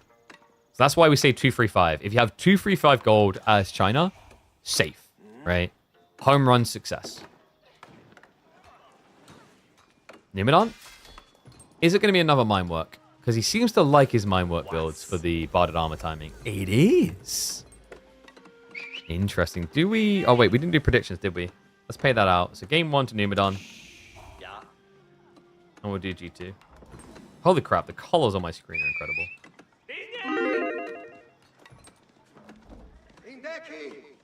Would you recommend the 9070 XT over the 5070 Ti in terms of price performance? 100% yes. The challenge you might find is getting it at its MSRP, but if you're anywhere near MSRP, yes, the 9070 XT is a no-brainer over a 5070 Ti. The 5070 Ti is, I think, alongside the 5060, like considered to be the worst value props of the new gen cards. But if you want to get one of them, by the way, !Gigabyte, go through and have a look, because we are working with Gigabyte right now. And they do have an offer on certain vendors where you can buy the card and get yourself a bunch of games for free as well, a bit of money off. So take advantage of that. Anyone bets on Gully with -1 villager? Yo, he's China, chill. Then again, Numadon is picking mine work, and I'm kind of getting more scared of mine work than Arkan recently. I don't know, man. Like, this landmark is getting very spooky these days. Do you guys remember when they first introduced the changes to mine work? It used to be completely broken. All pikes at one stage was +3 damage, which was, but let's just call it what it is, an absurd oversight. That completely broke the landmark. It wasn't even remotely fair. Yeah, it has been like dialed back down to +2, but +2 is still pretty good, right? Like, you're getting 2 blacksmith levels on 2 different types of unit. The thing that matters most as well is, like, we've talked and bragged about in the past, the whole idea of, like, you know, when you play Japan, and let's say you do own a Brigatia and Feudal, you get 2 melee techs. Well, like, you're getting that here, but better. With Horsemen and Spears, you're technically getting 3 melee techs in Age 2 instead of 1. As in 3 levels to it. I love this from Numu. He knew he's likely going to be up against Pro Scouts, so he just denied some equity. This is a cool pivot by Gully, though. Instead of playing for the Pro Scouts, which I think would have put him behind here against this, he's rushing him. He knows what Numu's up to. This is Fast Castle. I mean, for good reason. I believe Gully was in chat watching Numadon's series previously against WarSpite, in which he done something kind of similar, but there was a lot more feudal presence in that game. It was against Shushi. And looks like Numadon is going to recalibrate, so it's going to be about the aggro focus. Gully can still get some value because he could idle out the gold. But big mistake made. He microed forward with 1 archer. Yeah, he didn't wait for reinforcements, so the spearmen actually get a great trade. Haven't seen a single high-level Bassett game. We had one the other week on Frisian. I think, was it the qualifiers with B? It might have been the qualifiers for EGC Masters. It does happen rarely. I'd say, like, your most likely player to pick a Bastards at the absolute highest level is B right now. If you go, like, a tier down, then people like MSN and Gully will sometimes go for that pick as well. So what was the gamble like? Was it super bias? Are you super bias, chat? 29% for Gully. Based on what we saw in game 1, that's actually, like, kind of respectable. Not to say that Gully played bad, I just think Numadon unraveled the plan in a big way.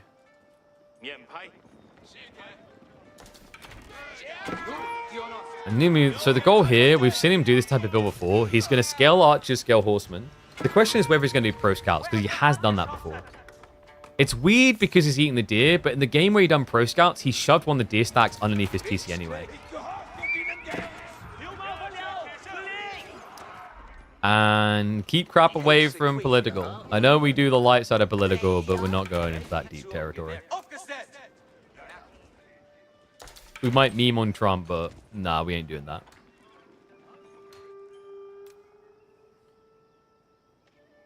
Don't make me revoke YouTube chat privileges. We'll turn the whole chat against you. Barbican the Sun now coming in. So this is going to give Gully a bit of a scale point. Really important as well, because like HRE can compete quite well with the prelates. And it's the pro scouts. Yeah, look at the scout queue up. He hasn't started researching it yet. But the idea here is like, look at what Numadon has done. Dude, he's seen that this is a shambles display of China, right? It's no pro scouts. And Gully doesn't even know that that info has been revealed. This is kind of sick. Vile, even.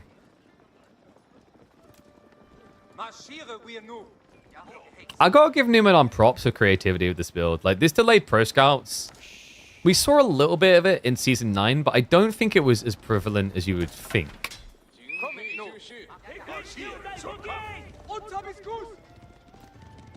Like, actually, most players just kind of... The idea of delayed pro scouts in Season 9 for HRE when they done it was, I'm going to build maybe like 4 horsemen and then I'm going to get pro scouts. Whereas Numadon takes it to a crazy extreme. He'll build 20 archers, a few men at arms, a few horsemen, a few spears, and then he'll go pro scouts. And it's an interesting idea because the whole concept is like you catch your opponent off guard with the timing. It's almost like you let things relax to the point where there shouldn't be pro scouts and then you hurl it at them. It's pretty damn crafty. And we've seen this used in other tournaments, other maps. If you guys remember, we had the B versus Lucifer on game number 2 at the start of EDC Master Summers, where B, he was in a matchup as China against Shushi. He didn't go pro scouts until Castle H. So he pro scouted like 13 minutes.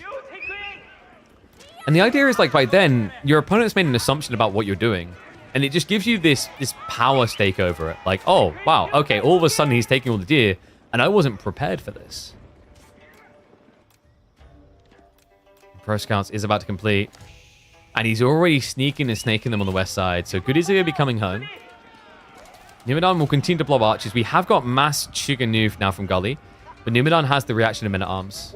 Yeah, interesting he didn't go Horseman here, actually. Because, like, Horseman with all pikes, you'd think the DPS value would be worth it. Even the health, actually. Like, a Horseman has not really much less armor and health to work with. Actually, they're better off. Yeah, because a Horseman, it's 1 less armor, but it's going to be 5 more health. Well, actually, like, yeah, it's slightly worse. But much better on the trade. And he's going to dive in now. Hello. Yeah, Gully, he's focus firing the Chug. So Horsemen are getting great trades. Like, in a reality check here, like, what you kind of want to do is probably kill the Horsemen. Because you can't kite away from them, and also they kill you faster. So he finally snipes them down. He took out the Men-at-Arms first. Numadon, this is getting a bit overzealous now. Archers trading into Chug is going to feel rough. So it does back away. And Gully starting to extend that worker lead.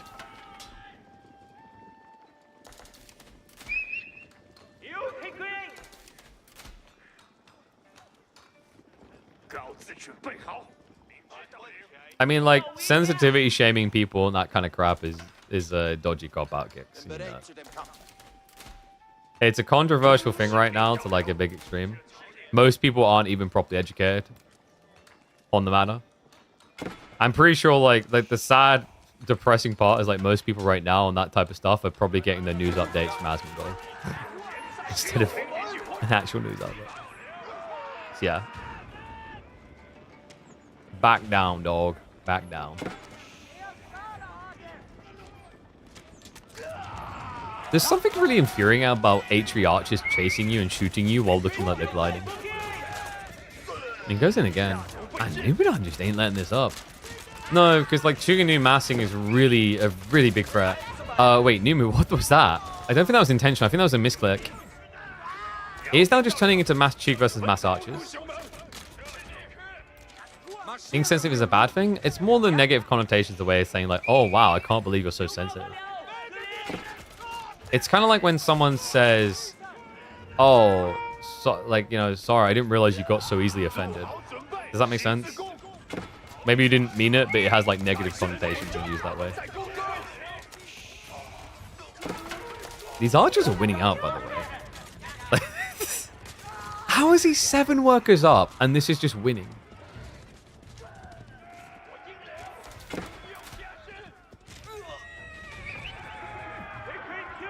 Am I the only one sitting here thinking that? So, like, in game 1, we can argue Numadon just played better micro.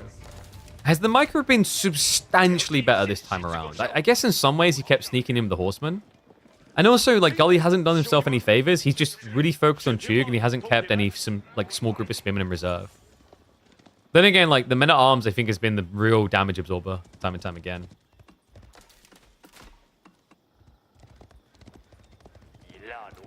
Yeah, I guess my point around it is, like, you know when people say, you, like, apologize to that person, it's like, oh, I'm sorry you got, like, offended.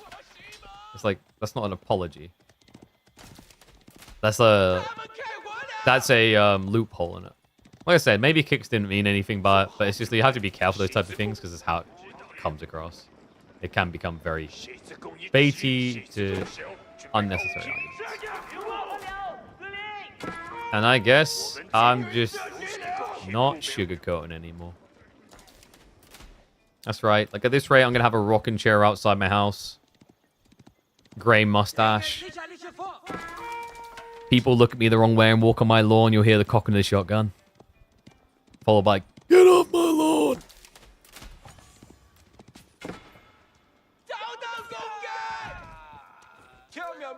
No problem, Kicks. Like I said, I don't think you meant, like, a grand deal of bad by it. It's just how things can be read. Like, I'll be real, I actually haven't been keeping up on the US Iran thing. I've just heard people go, oh, we're going to war. And I'm like, okay, I'm not even looking at it.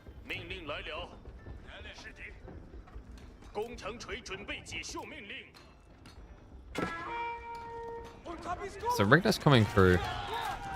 Numadon, this is like an interesting timing. Yeah, Gully tries to go for Clown Car, but he's like, wait, what? He's just not using it, really. Like, this is not going to work. Oh my god. Oh my god. This is a tragic fight. Like, he's completely outnumbered. Yeah, no, this is bad. This is actually really bad. Gully doesn't have the gold yet, and his gold is forward. He's in trouble.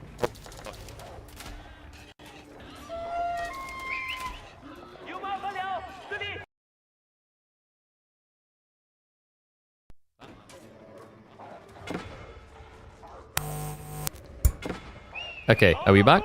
Sorry about that. That hasn't been a problem for a while. That was weird. I thought we fixed that mic issue. I think it might be my preamp. Apologies about that. We're back.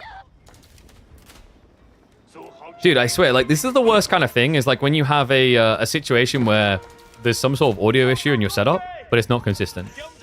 I hate those type of things. If someone's going to break, just keep breaking and then I can figure it out.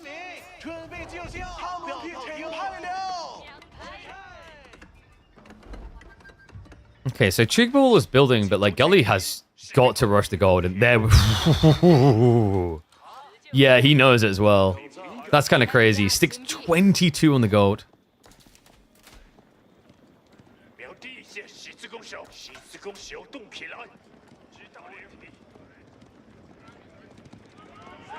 Wait, what's a freedom Dorito? I don't think I've seen that either. I just don't spend that much time on brain rot. Actually, like, I spend a lot of time at the moment, I think, watching those, like, Reddit AI reads on YouTube shorts. And I know most of them are fake, but I still read them. Anyway, Numadon, this is now an overwhelming victory. We've got the veterancy on the archers. He is, for the time being, missing the barded armor, but he's got ranged armor 2 coming in. Gully needs to catch up quickly. He's going to be aging up, but guys, look at the price he's paid. Like, this is the tricky part about playing into Chicken Numas like this on Gorge. You're linearized, and the relics aren't. They spread on the flanks. So we already have 3 relic gaming for HRE, easily to be 4. And even the 5th one is possible here. Yeah, because you already snatched one from the enemy side. This is the final one.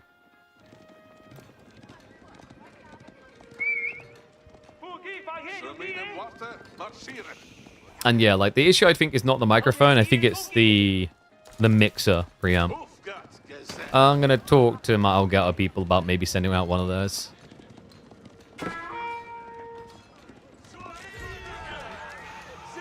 Barded armor also starting to come in. And we do have the Cistercian Abbeys. Like, this is a really cool idea. I wonder if more people are going to follow what Numadon's been doing with this. Because, yes, you're weaker without the Archon early, but you kind of just catch up on it. And the difference is that in the hyper late game, you've got a less effective Archon, you spend a few more prelates to buff everyone. But you have a buff that you can spread, so you can move like 30 to a new tree line. And the other really cool thing about this type of strategy is that you get access to unique techs, which remain relevant late game. Now, steel barding is a bit of a weird one. Like, if you don't actually have enough gold from Regnants, then Night Spam's really hard in Imperial. But the other one, All Pikes, is really valuable. All Pikes in, like, the late game, if you're stuck on Spearman or Horseman, a lot of value there. Like, Horseman can make for a great raiding unit in the hyper late game in particular.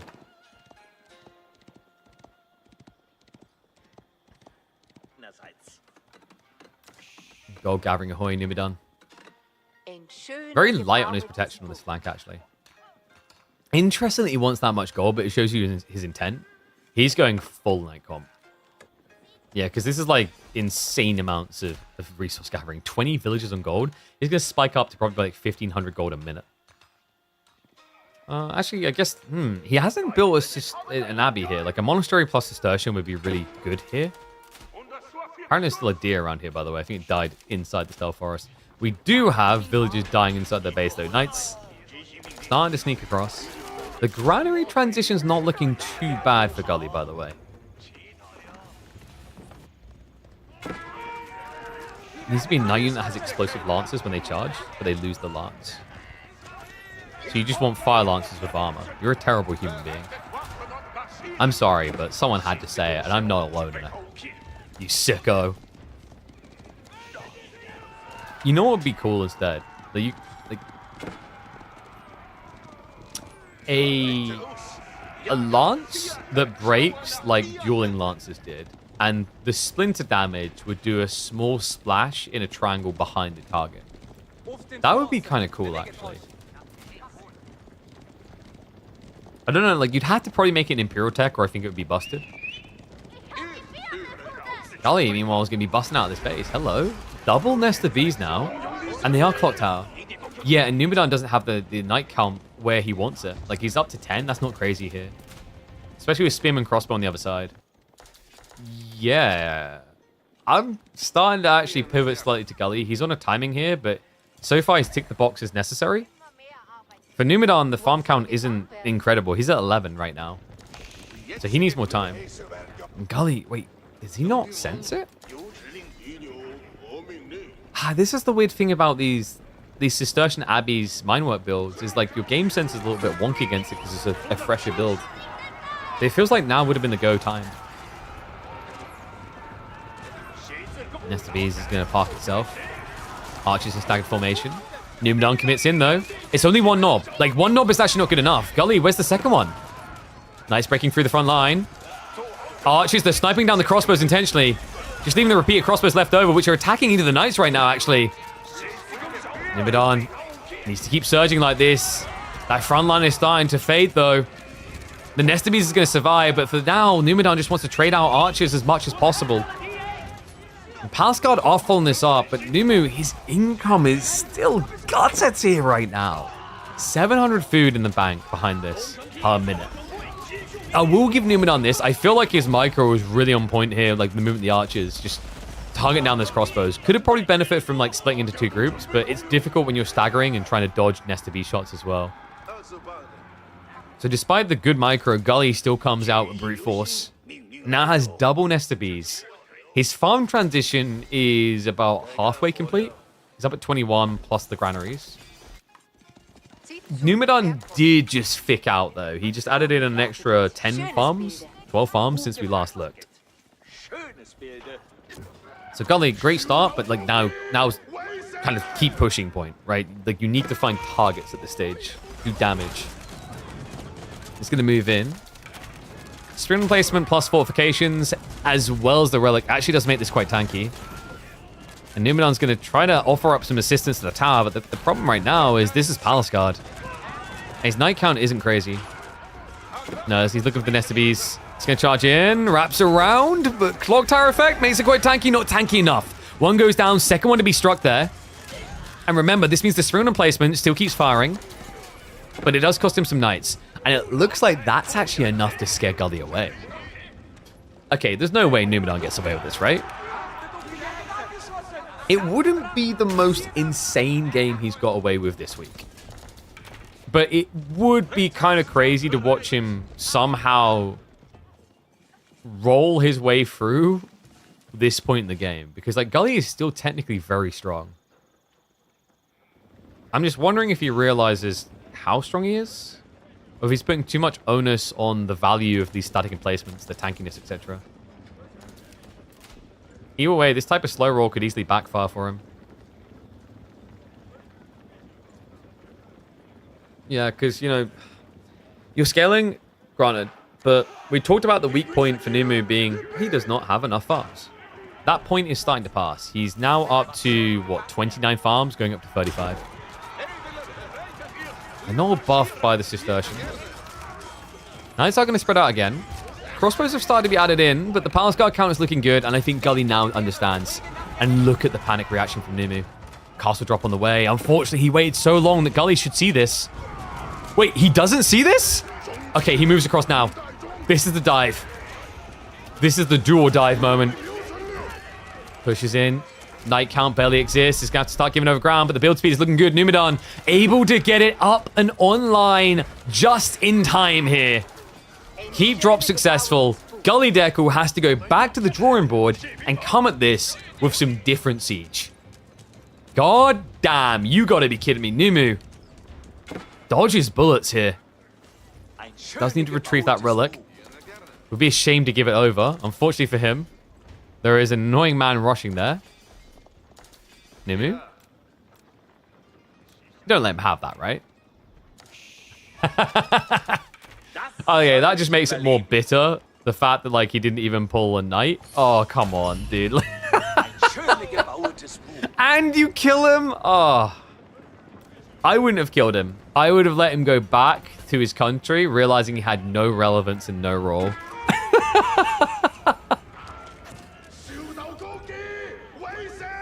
Alright, see, that's like a clippable moment, right? You basically stick that on YouTube with the who gets it. And then let people, like, give their thoughts.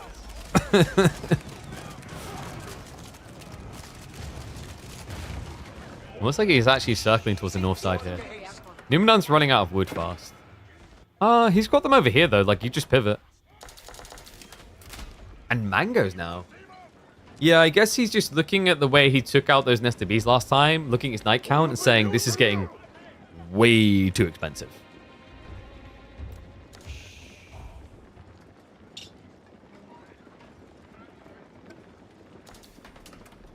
And we have got Inspired Warriors now. Interesting. Inspired Warriors feels really good for Knights in particular because less entities to buff compared to a Men-at-Arms army. And the +1/+1's interesting here because it puts him up to 9 armor on a Castle Age unit. Not to mention the damage buff, which is quite substantial. Like, you're at 24 base, which means you get buffed up by 3.6 more damage. Lance charge even higher. Yeah, I actually love what Numu's doing with this. I think a lot of people just kind of sleep on Inspired Warriors. Inspired Warriors to me is the type of tech that, like, makes more sense for HRE when they're kind of stuck. Like when they're just defending. And by defending, I mean defending without aging. Now, with that in mind, we are going to be aging here. On both sides. Grey Wall Gatehouse is coming in. That's going to be set up to protect the farms. And I imagine, could he go Elsbach? Elsbach would be pretty sick, and I know Numadon's a fan of the Black Riders, especially with the Mindwork build.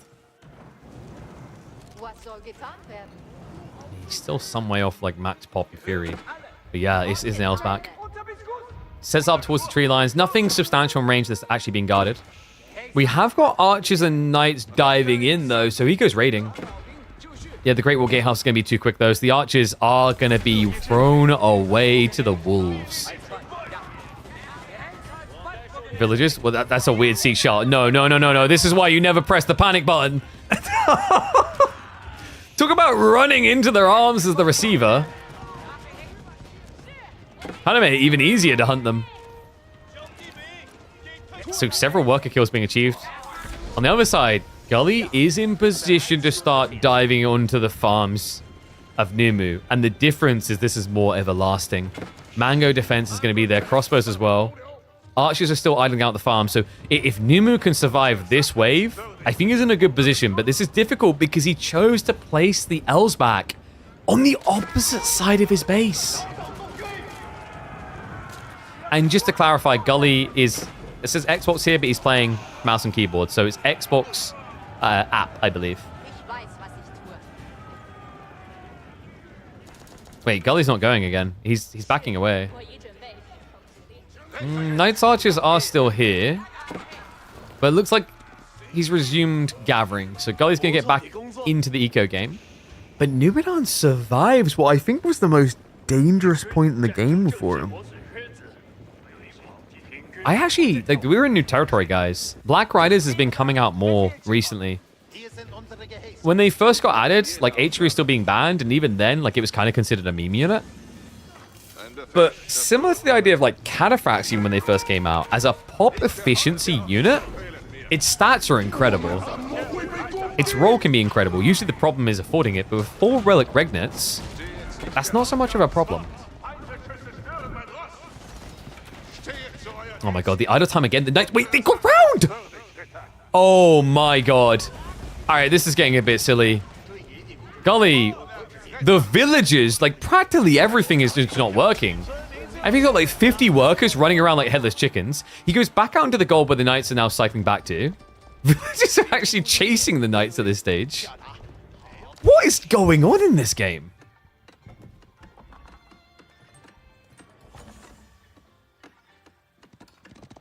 Wolves do at least go back up and begin to knock again. But guys, we have Elsbach in a game where he already built a key. He can afford 16 spots for Black Riders, and he intends to fill them full. Crossbows will be a decent reaction to this, but I've seen this idea once before from Baltoon, just mass horsemen plus Black Riders. It's actually surprisingly effective. It caught me off guard just how impactful it can be.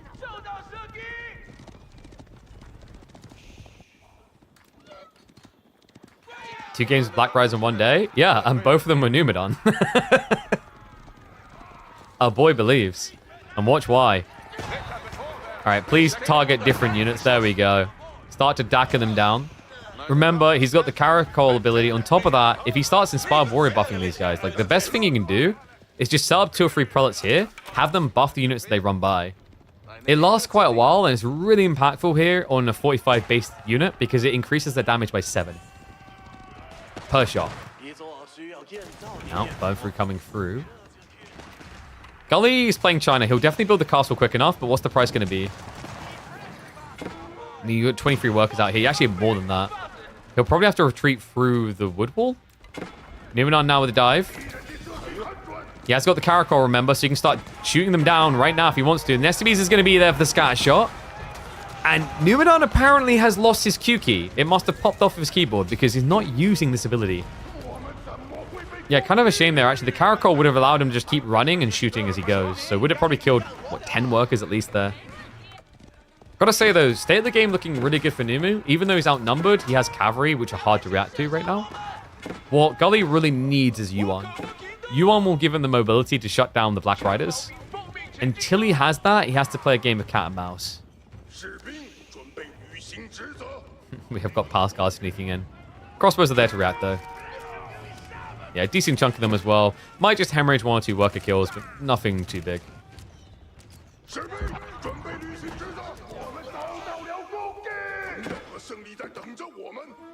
And looks like we've got spear priority now. So Gully just going, what, full spear crossbow? He has got hand cannoneer scaling, actually. Hand cannoneer should beat Black Riders with more range, but the movement speed is the difference that's interesting. So you'd think that a hand cannoneer beats a Black Rider only if you can maintain distance, because a Black Rider already hits harder than a hand cannoneer by default. Because a hand cannoneer is 38 and you're 45. On top of that, a Black Rider has a lot more health. It has almost 100 extra HP, and it can get an extra 50 on top of that. So it can have double the health of a hand cannoneer. This is what I meant about pop efficiency. Black Riders are insane for pop efficiency. And by the way, Numadon just unlocked the ability to build another 8. So he can maintain 24 Black Riders now. I think if he just gets one more keep drop in, you're talking about like a comp size that can rival Chinese hand cannoneer backline. Which is crazy because there's not actually many backlines at the same count that can do that. Alright, get your predictions in. Ones if you think Numadon's going to win this. Twos if you think Gully's taking it. Because this game's getting pretty crazy now. Biology is finally on the way. And this is a buff to the entire comp. Like, this is... Okay, you know what this is, guys? You know when you watch Onimusha Mounted Samurai comps, and you talk about the Mounted Samurai carrying? It's like that in reverse, where the range unit carries for the melee. It's a very complementary comp. Yo, you just ordered a gaming PC on PC Spec? Dude, that's awesome. Let me know what you got. Tell me after the game what you got. And we'll review your build. That's awesome. Did you find it easy? The whole process easy peasy? Okay, so like Numadon is still not using Caracol. That is a lot of spears. And oh my god, he just got it. It's Yuan. The movement speed is in. The tides have turned. Okay, Numadon needs to consider a switch back to something two-footed here. Because Elite Yuan Spearman into the Black Rider Horseman, I don't think that's someone you want to try to fight as the HRE. Maybe if you can force him to just like weirdly engage, like this kind of kite situation. Bro, I'm confused. Are we literally going to play the entire game with never using like Caracol? I'm starting to think Numadon forgot that the ability exists. So for those that don't know, Caracol is the ability that allows you to shoot and move. It turns you into a pseudo Magadai for 30 seconds. It also makes you run faster. It's really powerful. And he seems to have forgot it. Now, the trade-off is you can't shoot behind you. But honestly, guys, that's BS. You can shoot behind you because if you micro it correctly, you just keep cycling in circles. So you 360 no-scope. Like, this is a 360 no-scoping unit that doesn't know how to no-scope right now. Or, actually, it doesn't know how to 360 is the bigger problem.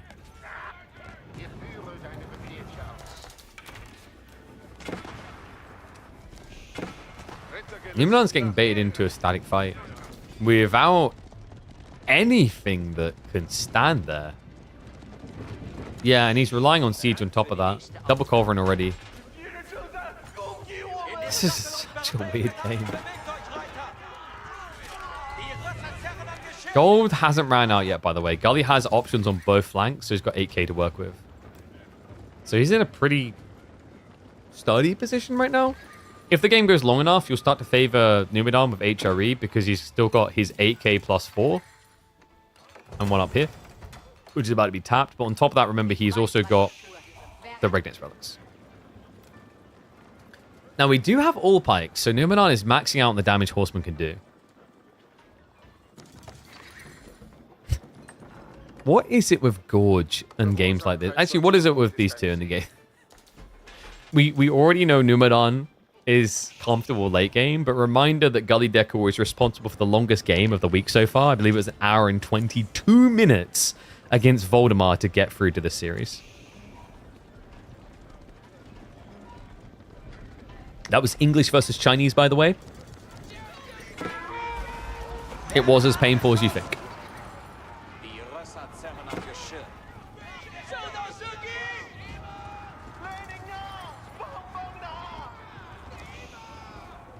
More walls coming up.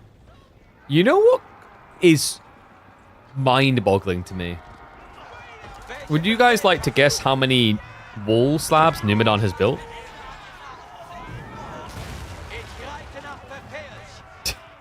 You're looking at the map and squinting right now. You don't actually need to squint. It's what you think it is. It's 0 walls. This guy has played almost 40 minutes in this game on Gorge with no walls whatsoever.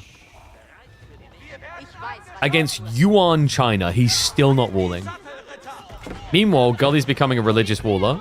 Apparently, he took tutelage under the Master Voldemar himself.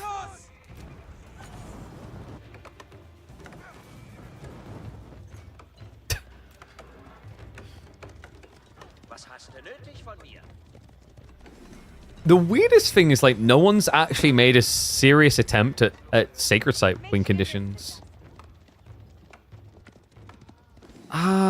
Could Gully... I mean, the problem is Gully could have captured them, but he maybe would have struggled to keep them. Just because the decaps and Numadon would have went for, but... You know, he could have went for, like, that poor man's castle build with Sim where you just build outposts on them to protect. He still is not using Caracol. For a moment, I was like, oh my god, he clicked it. No, that glow is just the Inspired Warriors buff. I'm not surprised he didn't use it there, but... Okay, like, let's take bets. One's if you think Numadon is going to use Caracol in the next big fight. Two, if you think no.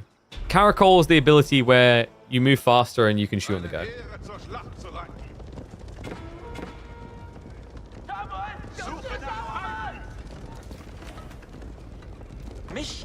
I don't think he's going to use it.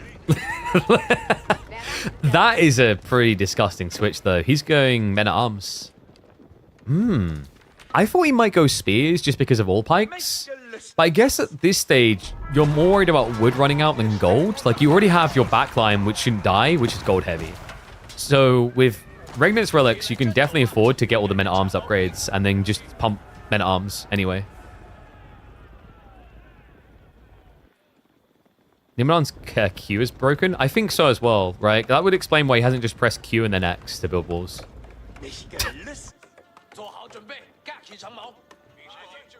Crackety is losing his mind right now. I think the word I'm looking for as to how Gully is losing this is reluctance.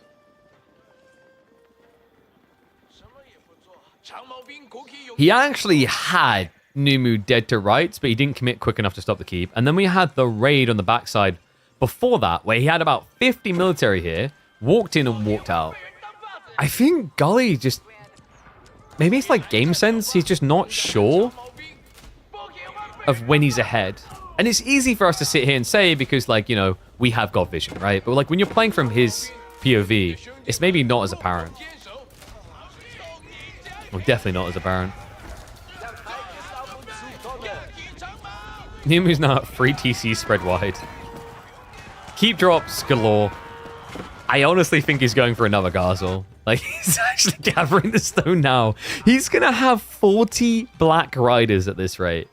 That's wild. Can one of you win the game, please? You know what's interesting is we recently had a discussion about how with HRE, they kind of lose their identity in the late game in terms of, like, the unique unit roles, right? They become like a generic boy. Like, they have very good economy, but they use it to build the units that anyone else could. But this is anything but. All pikes, horsemen, HRE Men-at-Arms, and Black Riders. Like, this is probably the most unique HRE army you can get. As in, units and upgraded unit versions that only they can build. That's pretty sick. And pretty rare for HRE. Especially when you consider it's a free unit comp. Need Burgrave for charge bonus. Yo, no. Like, you either choose Burgrave or you choose Black Riders. Like, how the hell are you going to afford these guys without 4 Relic Regnants at this scale?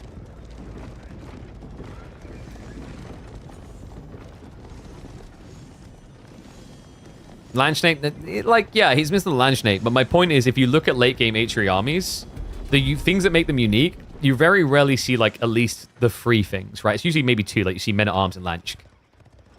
Like the Black Riders, the Men-at-Arms, the Heavy Maces, the All Pikes, Horsemen. Even the Inspired Warriors buff detail is really cool. It's not something you often see out of HRE. It's more done by Order of the Dragon. Because of the inefficiency, like, you're using pop space to buff this army, but it's worth it on such high damage units. Even the Culveron's getting a nice little buff. Look like he's giving him a wake-up call here. He is still not using Caracol. Stands his ground, Horseman charge in. Spearman Ratchet's going to be there. He splits the Hank on his back a little bit, and the response is for the Black Rider to reset. They're going to charge in again, though. The Culverons They need to snipe out that siege. They do heavily outnumber him. A bomber. It just took so long to die. Nesumi's now being addressed. And it's just backline versus backline. But the Black Riders have got it, man. Like, this is ridiculous. They've got over double the health. Surely. No. It's a temporary reset. Numadon's waiting for the second wave. His horsemen to match Gully's horsemen. Prelates are still buffing up their troopers. The Corporate are overkilling whatever they can find. The Black Riders are actually winning this right now. He's spamming crossbows. He's in a panic mode. It's an efficient unit to go towards in this type of situation. It produces quicker. It does about the same damage against like Black Riders on a cost efficiency standpoint, i.e. you pay half the price of what you would for a hand cannoneer. Numadon just starting to brute force his way in. I mean, he's has 7 culverins. Oh my. Is this the new best gun civ? America, is that you? This guy's gonna have to give a 27 gun salute. Holy Mary, mother of pearl, what am I looking at? Men at arms now enjoying the clash. We are gonna get wraparound from the horsemen, but here we go, just body blocks.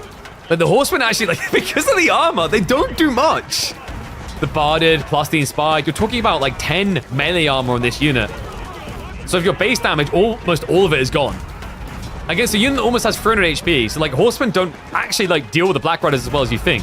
He dives onto the culverins, but he's just not doing enough. He takes one of them down. Another wave falls. Gully does have plenty of food in reserve, but Numadon is gaining ground and he's gaining it fast. Military lead's getting ridiculous at this stage. It's almost a double up. Numadon, with this many culverins, he's actually not that far away from a landmark victory, remember. Imperial Academy, TC, you've got the Clock Tower, you've got the Great Wall, and the Imperial Palace. Like, it's actually not that much of a stretch. If you just lean slightly left, he can take out every single landmark that Gully possesses, but he's showing him respect. Numadon is starting to snipe down the production to slow down the remass.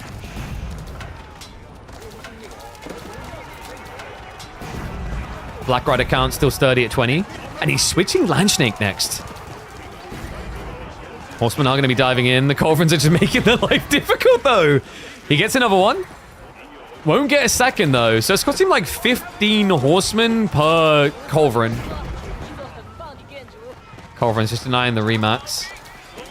Numadon does need some full production, though. Like, you're seeing it on the minimap. It takes him ages to get the next wave here. I think if Numadon just fixes his production line, builds it in the center, this is now going to turn into just an insta-GG. But if he keeps running them all the way across map, I think Gully survives this. How long, though? Like, how long can he survive is the question. Because he has been trading inefficiently. You can see it with what happened to food income. He had almost 6,000 in reserve. That's all gone.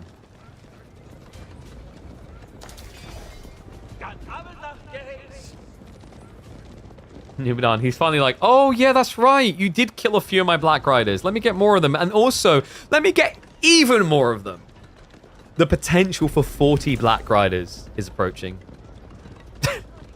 Which, outside of someone loading cheats and doing a showcase of the unit, I think is the most we would have seen in a competitive game.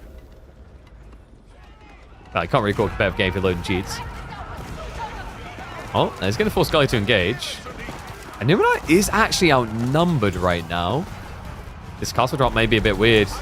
Also, the culverins, has to retreat into the little choke point he's creating here. But the horseman already on top of him. Before this, he was hiding inside the Black Riders. A critical blunder there as Numadon doesn't trust them to hold his ground for him. Castle has to get cancelled out here. And it's going to be a retreat.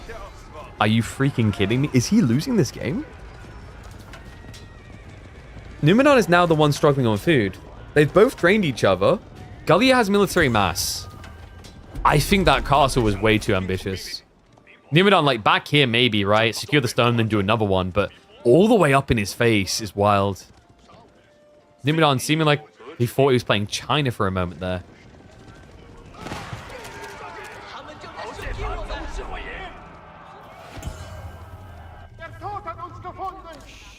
Farm count at 63. Definitely has the food, just keep pumping. New wave of horsemen plus the mounted hand cannon is coming in, but like, brother, please. Okay, he has got Ecotech 2 on the way. Like, I think that's actually what's missing for him. Because the horseman pump slowed down. Same with the men-at-arms. But please, for the love of God, use Caracol. Like, you could actually catch these horsemen right now if you use that button. How are we freaking 50 minutes into this game? And he still hasn't used the button. Am I missing a bug here? Do you press the button and they drop their guns? Like, last time I checked, Caracol works correctly.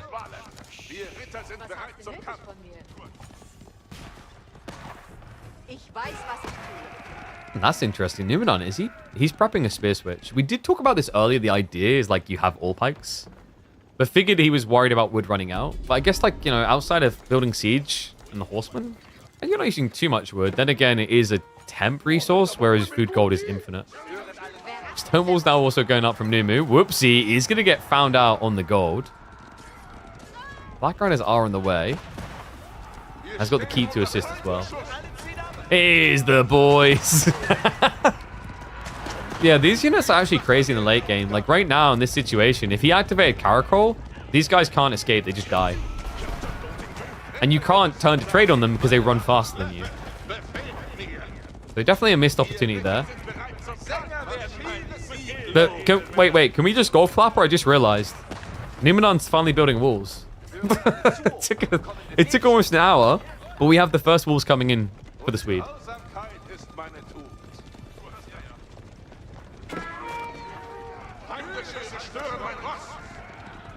Is Gully over-invested into crossbows? 60 is a lot. And this spin and switch is why Numadon's doing it. On top of that, like, Gully actually doesn't have a front line. Oh, God, no. This is... I'm glad he backed up, because if he stood there, that's going to be like a full army wipe. So correct call to retreat. Gully just needs to actually get some more blob to the front side of his fight. Like, having, what, combined, I think, 20 melee units against 40 horsemen is pretty grim. And, like, the way I envision Numadon's looking to play this fight is he's going to run the horsemen past the front line. And while they drag all far, the Landsknecht then just walk in and clear the melee line. Could be pretty cool looking.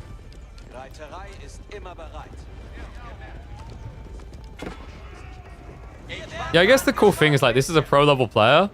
And on this new unit, he's just not using, like, a key component that makes it so dominant after you start chasing. Just shows, like, at any rank, these type of things can happen. We've seen it before as well, like, you know. Even when Wham and Poppy have been winning tournaments, sorry, boys. Like, you know, we've had games where they're missing, like, all the deli techs, but then they still just win. Just shows you how bloody good they are, right? But it just shows you that even the people that you think play the game perfectly are missing some key components.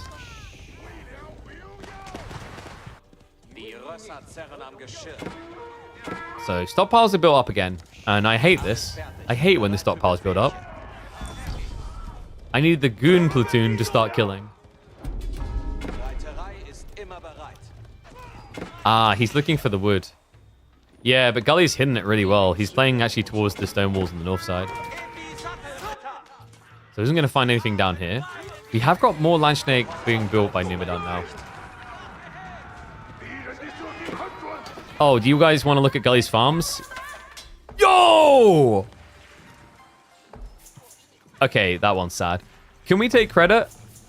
Gully was watching when we reviewed his Voldemar game, and we highlighted, like, he was an hour and 20 minutes in the game, and he had over 8,000 gold between the 3 granaries.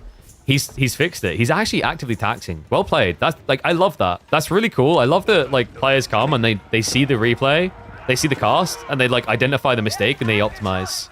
Because that's actually, like, the difference maker for Gully. Like, he has the temporary gold, right? But, like, this is your infinite gold supply.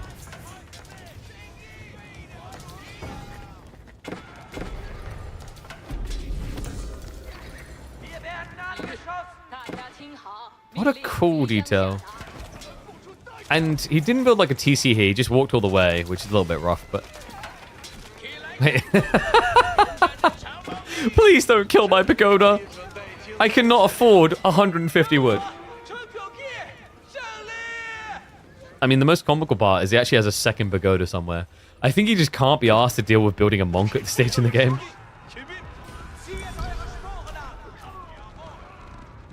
Oh, man. Dude, I said I was going to complete the Dumu Myriad series after this, but I'm starting to doubt we'll be able to. Like, are you kidding me? Because, like, Gully is walled in mostly our sacred sites. This is only potentially game 2 of 5. We gonna be here a while. And well, someone earlier was like questioning about land snakes. They make an appearance. So like, is there anything unique that Numadon hasn't built for HRE? I think he's done it all. You just got generic stuff left, like hand cannoneers, right? And why would you ever build hand cannoneers when these are better hand cannoneers? Gonna make this a 12-hour stream? Yeah, and that's exactly why everyone needs to subscribe. 12 hours. If this was a 12-hour stream and you didn't dodge ads, you would have watched... How many ads, actually, that stage? 72 minutes of ads? Oh, God.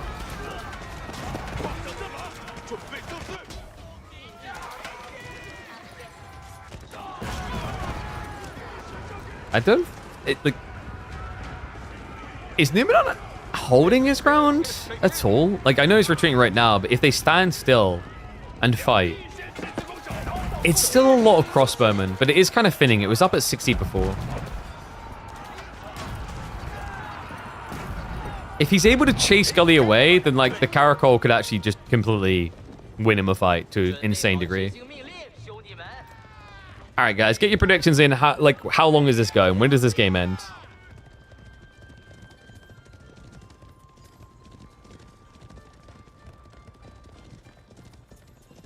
Never. Hell. I was like, maybe this will be like my partner's like, when do you think the stream's gonna end? It's like, we might be quick enough to kiss our daughter goodnight. She's asleep now. Thanks, boys.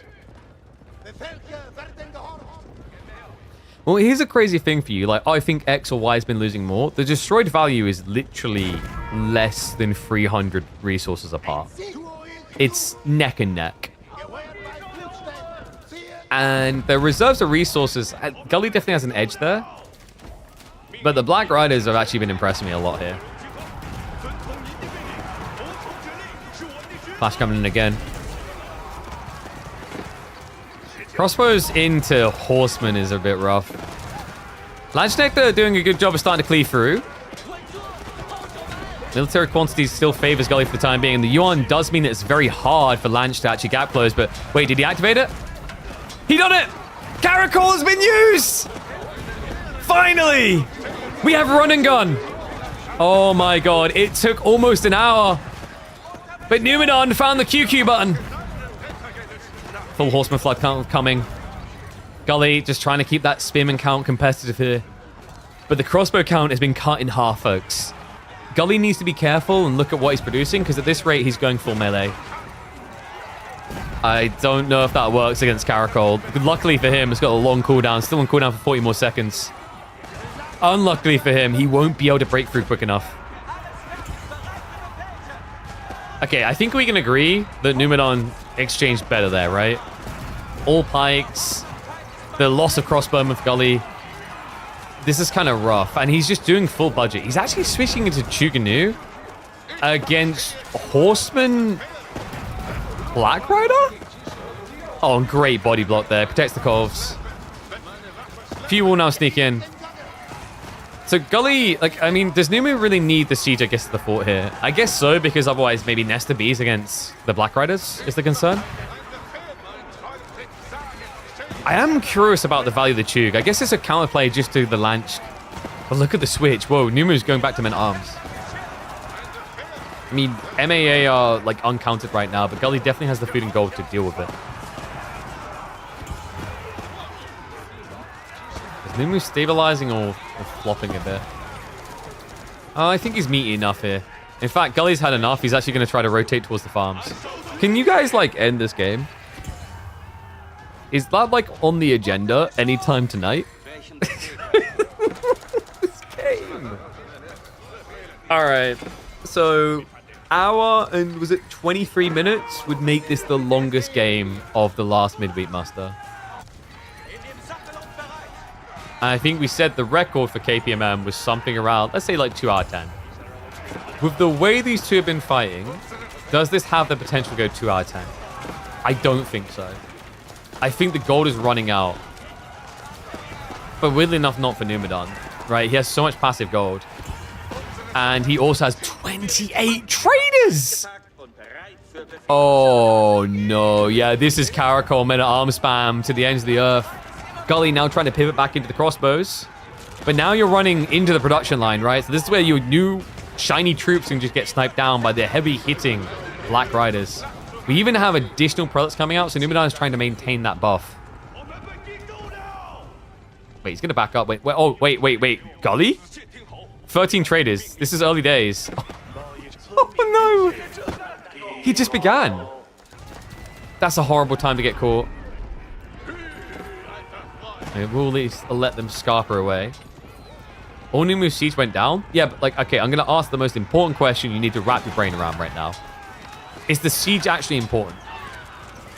Would you rather have A, 3 Culverins, or B, 9 more Black Riders? You dig what I'm cooking? Because I know what I take every day of the week. And I can't believe it, but I've been convinced. I'd take these boys. My mounted musketeers. The closest you'll get to a Cossack's Dragoon. Now he just dives in. Horseman. Oh my god, he breaks on top of him. That's 20 crossbows left out in the open. I'm about to get a bit too sunburned. And the timing is awkward here. So crossbows get cleared. Spearmen then arrive. And now you've just got the Black Riders. They're cutting down Trader and Spearmen alike. Both of them are drained on food, guys. But the difference is the food income is half a Numu. He still does not have precision crossbreeding, by the way. Like, this guy is beating Chinese on late game food income without even having the final tech. And he's only using 9 more workers. Not like a crazy, crazy amount. And wait, he just nice switched on him. Oh, Numu. Where the hell? I guess, why am I saying where the hell? 34 gold. This is breakpoint, man. Like, this just caught Gully completely off guard. A shock and awe type thing. He does need to catch up with the range boys. But now, like, you've got so much gold, you're able to leverage Black Rider Knights. It does not get more tanky or more DPS dense than this for HRE. And Gully, it feels like we are at GG point. He's broken him. Military barely exists. Gully, at this rate, is going to leak onto the farms. And I think he knows that the traders are getting absolutely massacred here. None of them left alive. Only 3 in total. And the Knights, the Black Riders are in. And HRE just made you ask a scary question. Is this the new scary bully in the late game cavalry game?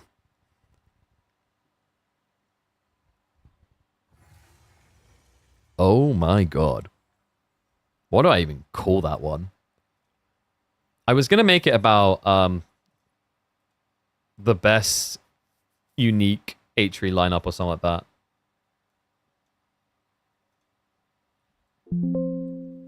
The most unique HRE lineup for late game, maybe?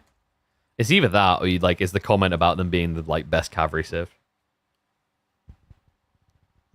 I believe in Black Rider supremacy. So would I if I was one of those villagers about to be shot in the face. I was like, bro, I'll give you whatever you want. All right.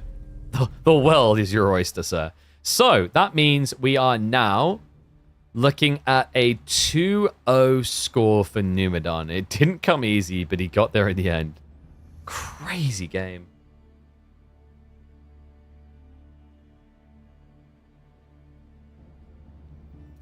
Like, yeah, you say you can't believe Numadon didn't get Ecotech. I kind of can. I've watched a lot of Numadon games, and this is kind of frequent. I've even noticed it, especially in Byzantine games, when he gets in the late game. He's one of those players that will just kind of glaze over the Ecotechs for a long, long time. Didn't hurt him here, but I think against like higher-level players, it probably can be the thing that unravels him a bit. Gets him beat. Okay, so game 3, Dry Arabia. Numadon is going Ottomans. And it's going to be against Shushi. I think Shushi need to just kind of find a way of semi-rushing Castle Age with this matchup. Oh, and we're right into game. Let's get predictions rolling.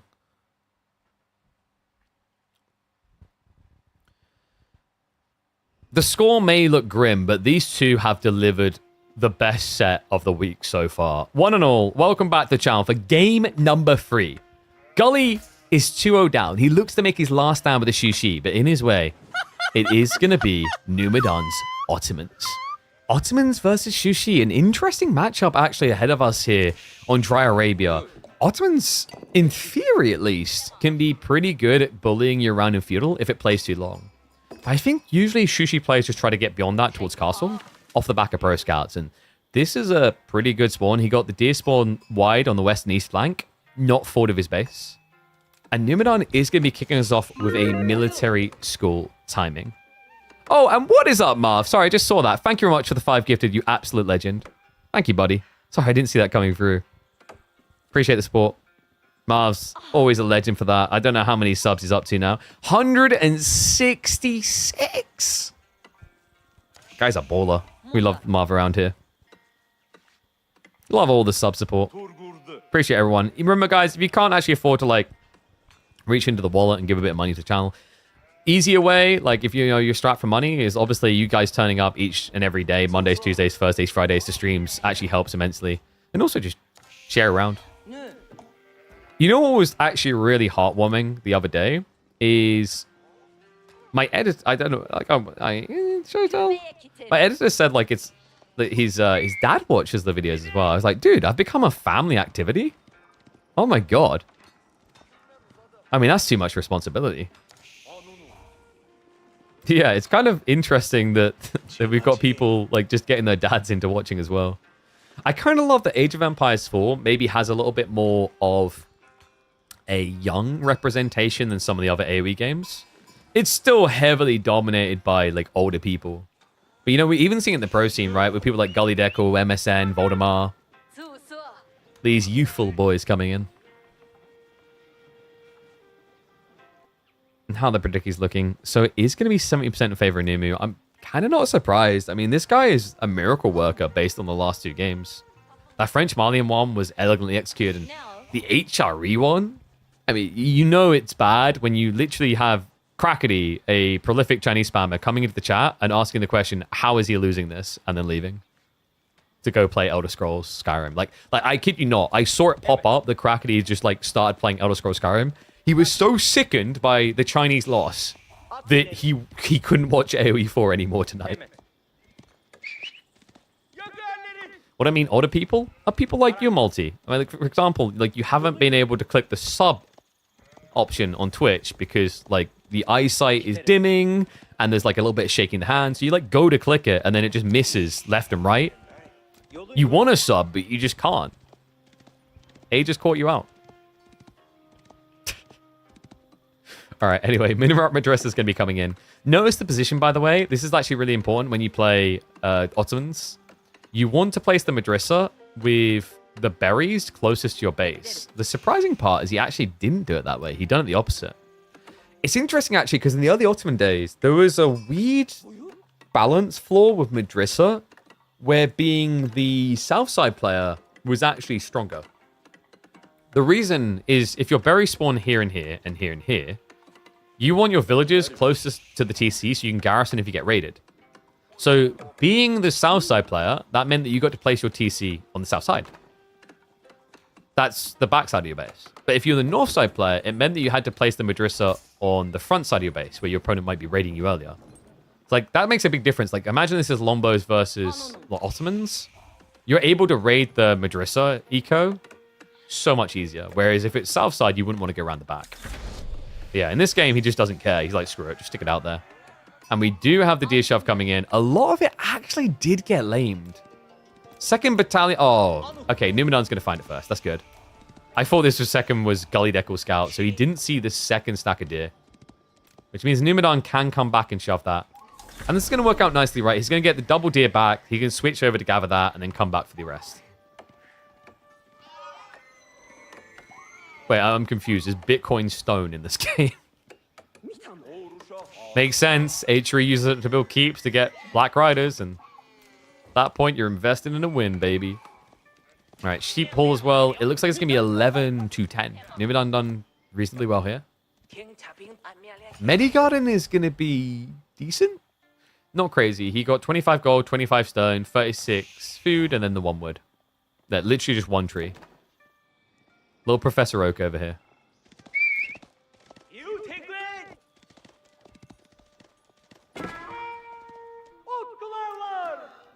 And military schools now going to be coming in, so just looking to ramp up that production, and it is going to be focused on military schools. So I think what we're probably going to be seeing here from Numadon is just like semi-fast castle, where you prep the military schools and then take the age up.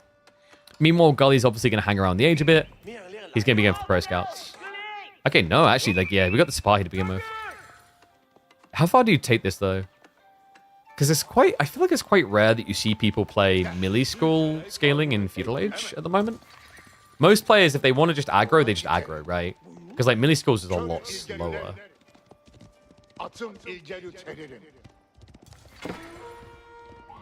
Average Medigarden, not bad.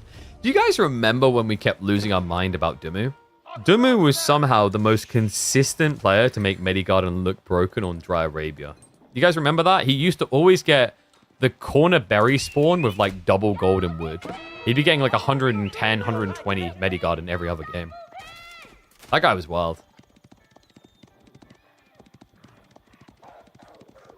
But yeah, they did change the spawn patterns a little bit. Medigarden obviously got nerfed over time. So, like, on this map, I think if you're getting around 80 resources, you're pretty happy.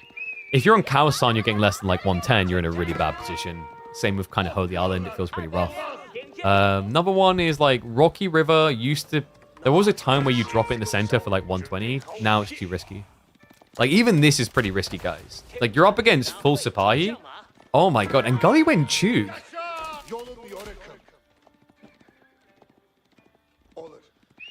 This is an interesting bait and switch from Numu, because the Spearmen were likely always just about a deer shove. But Gully panic reacted to it. Instead of building his own spears to mirror spears, he built Chug, which now get hard countered. And not just that, by the time he's now forced to react, which we're seeing come... Look what Numu's doing. Oh, yeah, Socotra in the Medigardens. That was pretty crazy. You guys remember when, was it was in the Rebel Warlord qualifier, right? And I think it's Wham revealed it, and it just blew the casters' minds. They were like, what the hell is that? Delhi as well, I think, was another one they'd done on that map, which was crazy.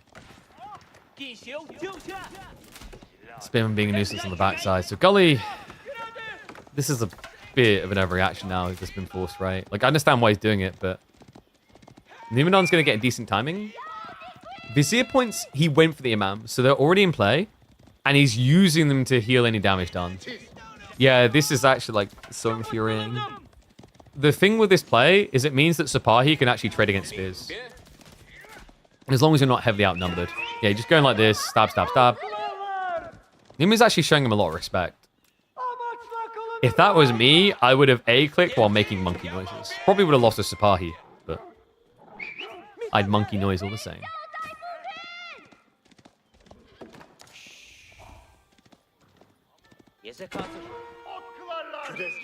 Remember, Numadon is intentionally postured here with the Imams to take relics afterwards.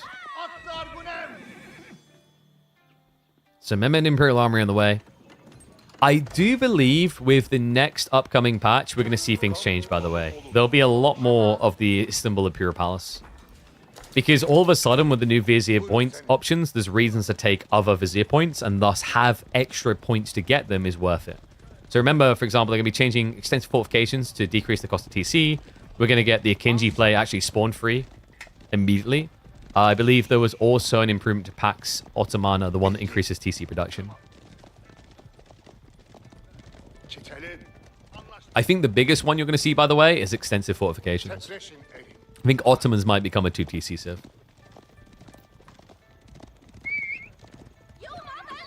So Gully's not too far for his own tech up. Did miss macro a bit, right? He didn't have enough gold. Because remember, you pay less to tech up with Shushi. Or is he just not sure? No, he's committed. Mountain Academy. I think like I'm kind of okay with the idea of Mountain Academy because if you go for Shalom Monastery, you don't actually have map control. And your opponent just shoot in man points, so you're already 2 relics down. It's like you could maybe try to play for the relics, but you're probably expecting 1, maximum 2. So Mountain Academy feels nicer just to have a lot more food to work with, and also it gives you that production rate to contest. Sparky. I'll give me a nuisance, Gully. We'll start to pull away now. I'm curious. Whoa, okay, he's actually going to get idled out of the build as well. The thing I'm curious about here is, like, does Gully do Lancers? Because you're against Ottomans, which is a ridiculous civ for Lancer play, right? Good micro. Actually baits him in, so Numadon nibbled at that a bit too much. Does end up losing one to Sipahi. The scouts are going to try to kill a Sipahi, but it's got 6 HP, which is too much. At this stage, like, he doesn't mind losing them. It's just, like, what value can I get out of this unit before it dies, basically. Other side, we have at least got the repeater crossbows contesting. 1 relic has been dropped home. Second one's coming in. So he's at least got access to 3 relics because of the backside one as well.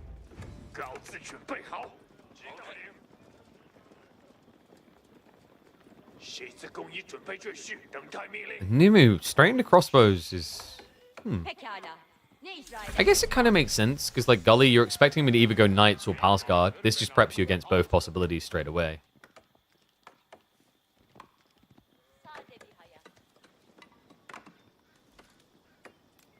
And what's the ideal comp?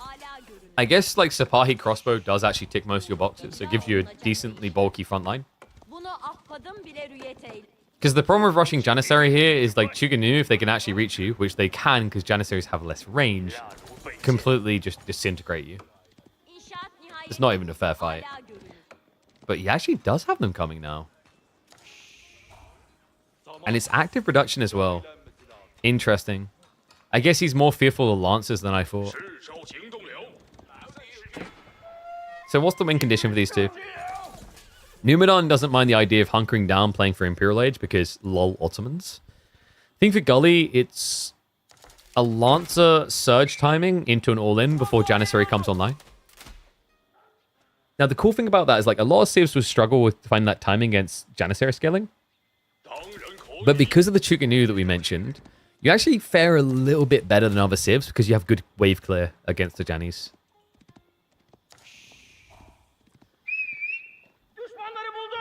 Numadon is actually going to have a reasonable answer at least to those repeated crossbows of the Mangoes. I actually like that he stuck to this. Normally at the moment we're seeing Ottoman players lean more towards Springolds, but there's no reason to right now. Like you haven't seen a Palace Guard switch.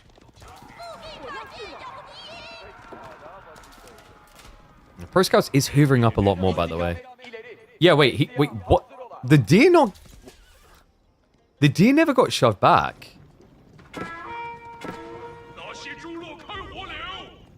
What's up, Babilla? Well, I recommend to people, even with the KPMM coming to an end, to keep tuning in, right? Like, just because KPMM ends doesn't mean we stop doing things on Mondays, Tuesdays, Thursdays, and Fridays.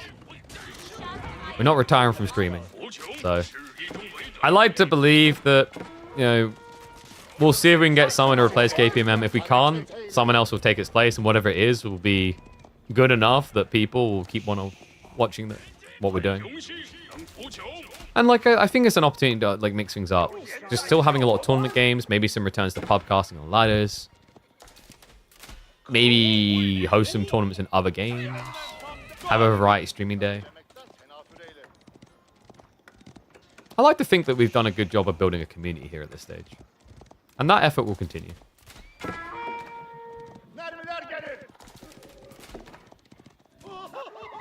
So Gully is finally going for relics, by the way. Oh, and this one's rough. He gets there first, but it's against double Sipahi. So he's going to lose that. It's going to be a 4 relic game for Ottomans. Great position to be in. Definitely see if they can utilize all that gold as well. Siege, Janissaries, all just make sense. Free Sipahi will definitely be a Lancer.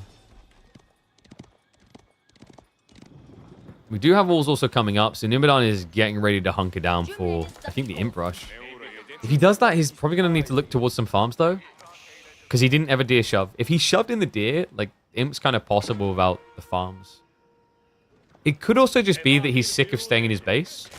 And by walling, he can leave the base, right? Because, like, what Gully has done is he built Lancers. That's terrible for breaking through walls quickly. Now, the funnier part is actually that Gully has completely forsook the Lancers, but we did mention why. Like, Janissaries will kill you very easily.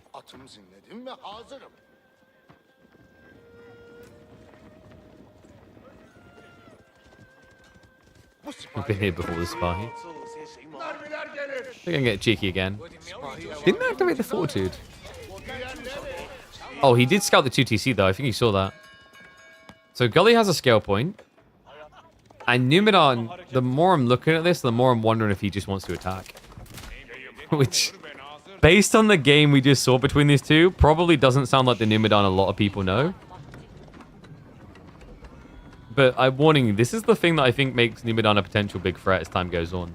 He has some pretty cool versatility in how he plays.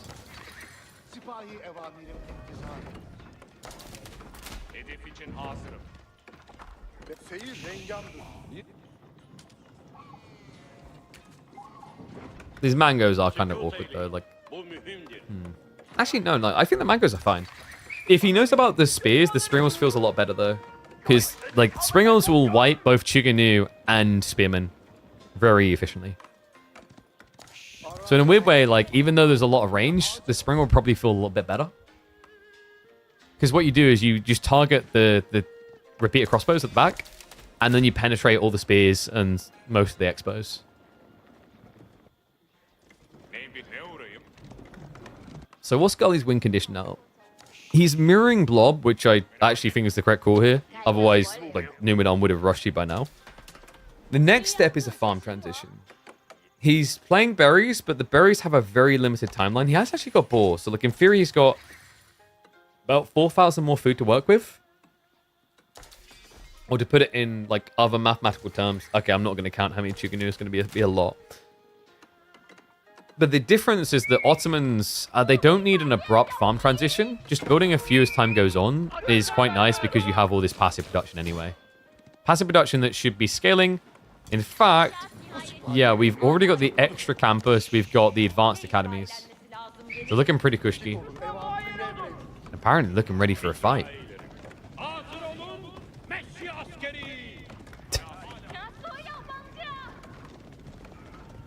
Does this feel like a game where Gully was ahead again to kill? Probably not. I think this is different than the last game. I don't think Gully is in like a very dominant position to roll him over. He has to show a lot of respect to the mangoes in particular here with this many Chug. And Sipahi are surprisingly powerful. Especially when you've got the meta armor. Speaking of Sipahi. They are coming back for the main fight. Gully. Mango. Ooh, that's a big hit. Numadon goes to the reload. He's got the attack speed activated. He doesn't even think he needs the ranged armor against all the repeater crossbows. Chase is on here. Army's a little bit slow to pursue, so there might be an opportunity for Gully to turn around and stab down a lot of these cavalry. We'll go for it now.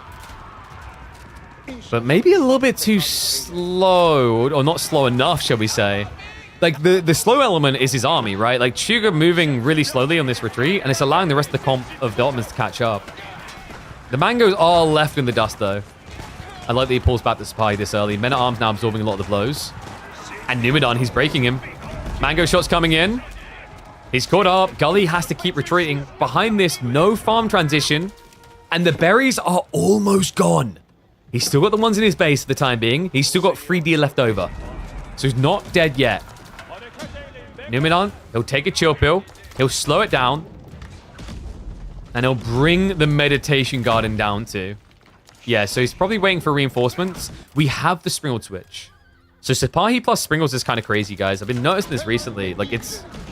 People talk about Janissary Sipahi as, like, the late game comp with great bombards. It's unbeatable. But I think in Castle Age, the comp that's kind of just popping off is Sipahi Springles. You get the Sipahi and Feudal and upgrade them. And then you get Springles. And it just clears all spears. It's slow and it's weird, but you have to think of the Springles like a giant archer. Giant archer that is going to be aiming straight for Gully's heart. He's looking for the farm transition. And don't mistake this for a lead, by the way. He's up by 10 villagers, but he's against mass passive production and the relics. mass mangoes and my HP, right? Like, it's just so rare that they look this impactful. But it's just the hesitation that Gully has to even fight. Numadon might want to get out from underneath the TC, mind you. It's weird because in the past we've been seeing Chigunir roll over mangoes, but it really is just that Sapahi line that makes it impossible. Oh, time for a 5 relic game.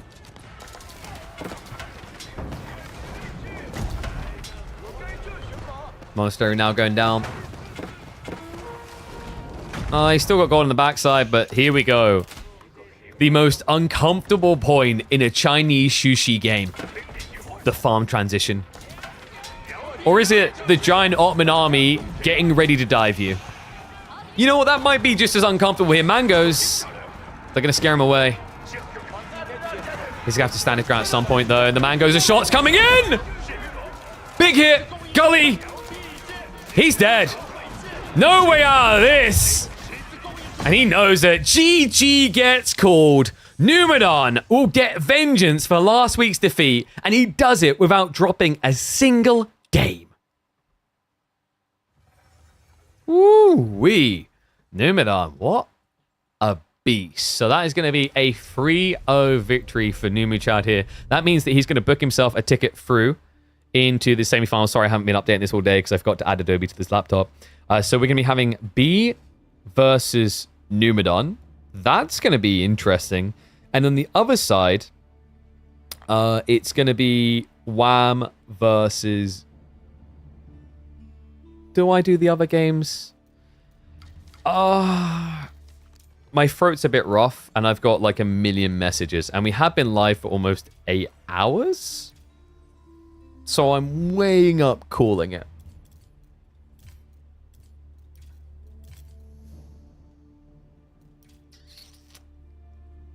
We maybe call it.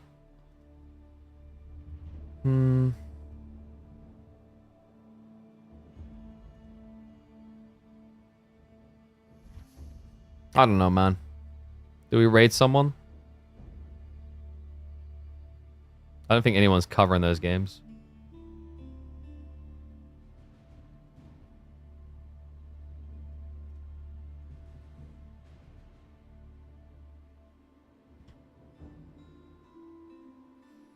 I shouldn't do this to myself. I'm gonna kill my throat. Alright, we'll do the rest of the series. Dumu versus Myriad. Dude, my throat's really dry, actually.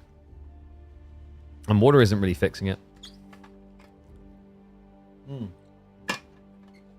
All the people that begged me to do one more now need to subscribe to the channel. As I am literally self-harming. Killing my throat, boy. Like, come on. Alright, anyway, let's go ahead and let me get the draft up.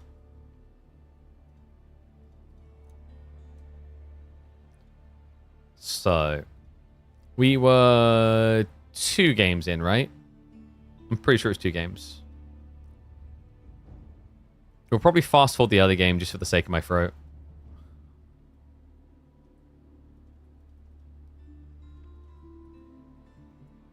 You guys, like, don't realize just how many emails and Discord messages I have waiting for response after this. Oh, it's going to be a long day. Yo, what's up, Connor? Virtual water. I'll chug that down. All right, guys, let's get ready to go. We're going to be hopping in for G number 3. It is a 2-0 lead already for Benny Boy.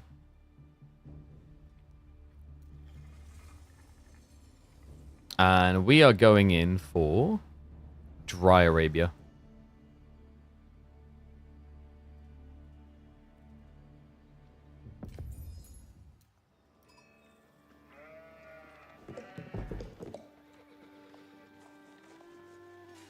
So I never replied to you? Like, I'm going to see you tomorrow. Like, chill. You get literally me for the day. And these other people potentially pay me. Come on.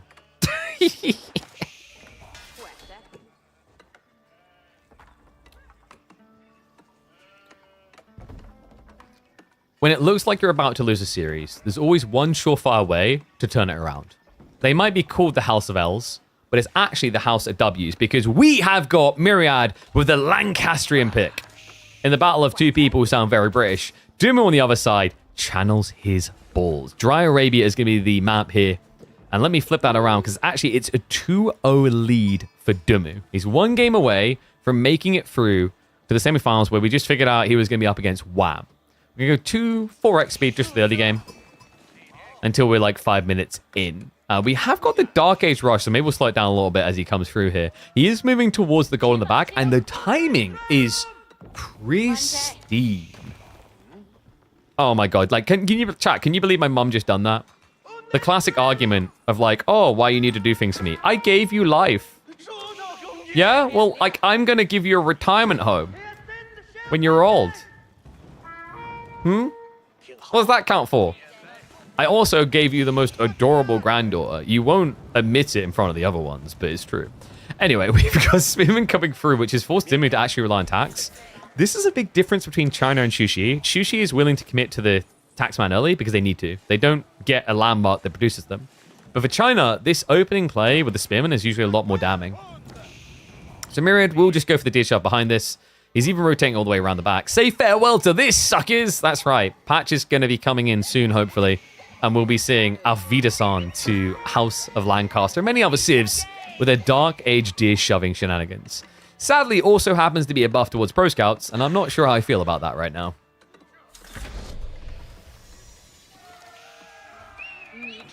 There he got on the back. Ooh. Guys, what was I just saying about Dumu on Dry Arabia?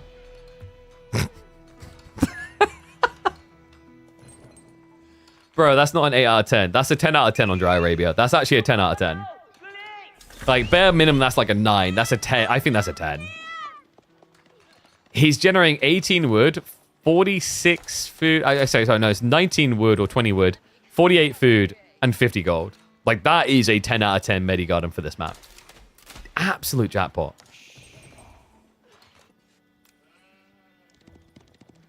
So we'll stick on the 2x just for a bit longer. For those watching this on YouTube, if it does make it there, we've been streaming now for almost 8 hours a day, and my throat's a bit rough, so we're trying to be merciful for ourselves slightly. We do have the Pro Scouts coming in, that's to be expected. Other side, it is just going to be the man spam. He's already got one, now the second one coming through.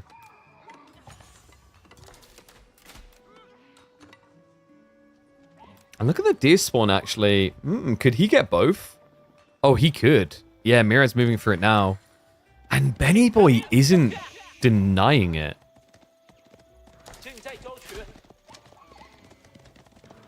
Very surprising. He's gone into 7 scouts. Wait, that... Oh, God, that feels horrible. 7 scouts here? If Mira gets both of the deer shoved in, like, you've definitely over-calibrated into Pro Scouts. Because you could basically just get 2 deer stacks from your side with, like, 4, right? What did Dumu think was happening here? Did he think that this was... Spear Yo? Full fuel pressure? Maybe he just didn't expect the efficiency of the deer shove. Bless him. We have heard him say he's kind of tired of the current meta. Maybe he's sick and tired of having to shoot these deer down all the time.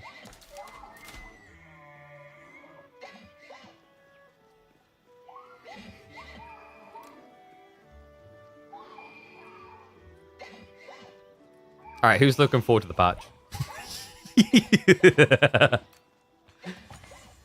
I don't know. I've heard mixed signals where some people are like, oh, no, this is outrageous. Deer shoving's like really cool and a really high technical skill and I'm going to miss it. And I can't believe like they're getting rid of it.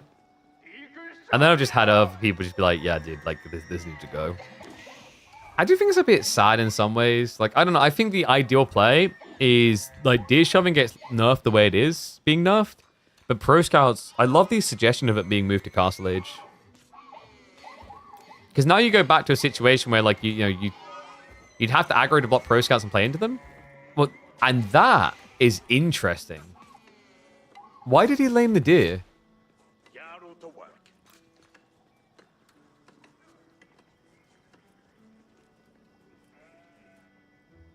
Is he going to white tower drop there? Like here? That's the only reason I could think he would do this. He's macroing up to do it with the 6 mana, which I really like.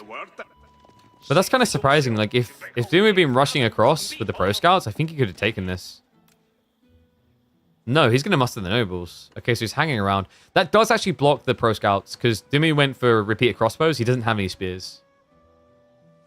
So yeah, presumably white tower drop comes in like here. But that feels like a very weird location. Because there's nothing here. Like typically with white tower, you want to either protect economy or secure resources. I.e. protect future economy. Okay, and there you go. He's going to move out of the mill. So it's now going to be a raw rush to castle. I guess you could argue he drops the white tower here, he protects the deer, but like, I think he could have got the deer back to here at least, which is practically TC range. And yeah, the bad news comes in. The Demu Lancers to deal with Demu. Age up has completed for Dumu. So he does have the edge there. Lancers are already being queued up. So we're looking at repeated crossbow Lancers. Does that beat Spear Yo? Define beat. And what I mean by that is like technically the way that Lancaster likes to play, if they're forced into Spear Yo, is they're willing to kind of just camp for the next stage. Field deer pushing is really not that big of a deal as the counter play is pretty easy. You just have to notice your opponent doing it. Yeah, so to that point. One thing I'll say about those type of counter arguments into it is it comes back to the idea of whether something is fun or not. This is a discussion I had with developers in the past about like auto queuing because, you know, Age of Mythology brought it in and, you know, they want to know from AoE 4 people, would you want it? And there is a fair argument that like villager production, like it is something you have to focus on, so there's a skill element to it, sure. But it is a monotonous chore. Does that make sense? Right? And deer shoving became a monotonous chore that had to be counteracted by sniping deer. The first scouts died. Wait, he built King's College! Okay, I have so many questions, Myriad. I'm kind of shocked, actually, that he didn't just go for the full deer shove. He had it, I just don't think he believed it. But he's now going to be able to upgrade his knights and his demi-lancers, which means he'll be able to beat the enemy knights. This is a big deal. Yeah, so to the point, though, like, if you think about the idea of shooting the deer... God, I need to come up with a better way of describing it. Too many deer usages. It's kind of tedious. It's actually up there with the original Roost bounty game that we got rid of because it was that tedious. Now, we'll pause this we'll talk about it again in a second because we have got a clash coming in. Colorvest is on the way. It's not going to be there quick enough. Repeated crossbows. They're doing reasonable damage and they are clearing the way. So it looks like most Demon Lance is dead. He pulled some of the deer away. So 3 of the scouts, 4 went down. The first knights are now arriving and Colorvest is just seconds away. Dumu's going to show respect to it. I think he knows the timing in mind from Myriad here. Actually does turn around. Yeah, I think he just clicked and saw, wait, they don't actually have it yet. So pretty smart read. I think most players just wouldn't have clicked there. They would have just been assumptual. So keeps posturing and has got the opportunity to maybe bring the scouts back again. But yeah, so to the point we're talking about, when I think of the scout play, where you have to lane the deer, it is kind of equivocal to the previous meta we had with old Ruse, where if you were against Ruse, you had to lane the deer. It wasn't a, you could lane, you had to. If you didn't, you lost, because they got too much bounty. You remember the bounty game, where they shoot deer to get gold? That was a play that when it first came in, this is the thing, the Ruse bounty game is actually identical to the idea of the deer shove game. Because when it first came in, people thought it was really cool. I remember at release, I would play the Roost bounty game. And I was like, oh, nice. This is a way that I can out-micro my opponent. After a while, you realize you're just doing a repetitive chore. Every game is the same. And the problem with deer shoving and why they decided to so aggressively nerf it in the upcoming patch is every game you're doing the same. You either tried to kill the deer, like your opponent was shoving, or you were shoving the deer. And there is very, very, very, very, very rarely been an example outside of those two options. So anyway, we do have Dudley Horses coming in as an answer to the Color Vesses. It's not quite on par. So for a start, Knights are getting a 25% damage buff versus a 20% attack speed buff. And also melee fights rarely stay still long enough for the attack speed to be fully of value. Another thing is Myriad is stockpiling quite a lot of resources while scaling Knights. He's ahead on heavy count. He's also holding back half the resources for Imperial. Why don't the devs just keep Pro Scouts and Deer Push but introduce new food sources? Because that takes time. That takes more time than just fixing the Deer Shove now. Ideally, that is the golden solution, but it takes time to arrive at that. Like, you don't just say, let's add chickens and add them tomorrow. On top of that, like, even if they want to develop these things, they have to justify it and approve it. So, some people were butthurt about the value prop of Knights of Cross and Roses. I think it's fine. But what they don't realize is the devs worked their ass off to slide in as many additional changes as they could past the post of budget, like, lock. And what I mean by that is, like, they're making additional changes beyond the scope to try and deliver to you guys the best game. Because, like, whenever you want to make these big changes, like introducing new food types would be great for the game. But if you want to do it, you have to anchor it around a new DLC. Because if you don't, Mr. Microsoft guy at the top is just going to approach you in the corridor and go, why did we just spend $40,000 worth of development time on this when we don't have any sort of sale point upcoming? Does that make sense? It sounds kind of lame. You're like, well, they should just invest in the game and believe in the game. But, like, that's not how business works. That's not how money works. As adorable as it would be if it did.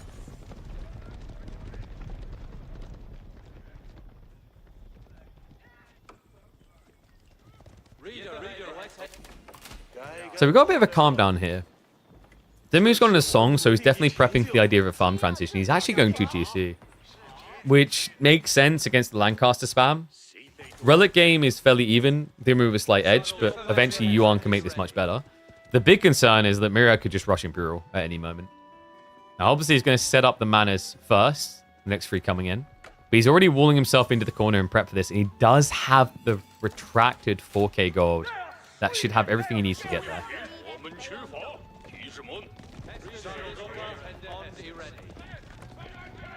Wait, what the... Sir? Neither of them see it. Okay, so let me explain what's happening here. Myriad is too busy lighting a new cigarette to notice he didn't wall this up. And Dumu is too busy, like, rubbing his back and moaning about getting old on stream to notice this. This wasn't even walled. Oops.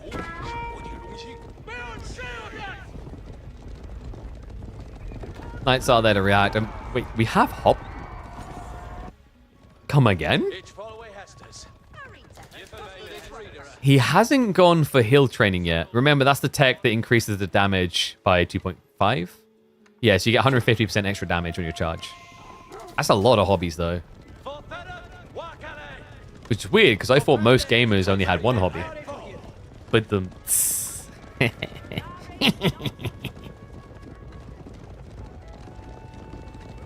Mirrored smoke? Yes, he smokes a lot.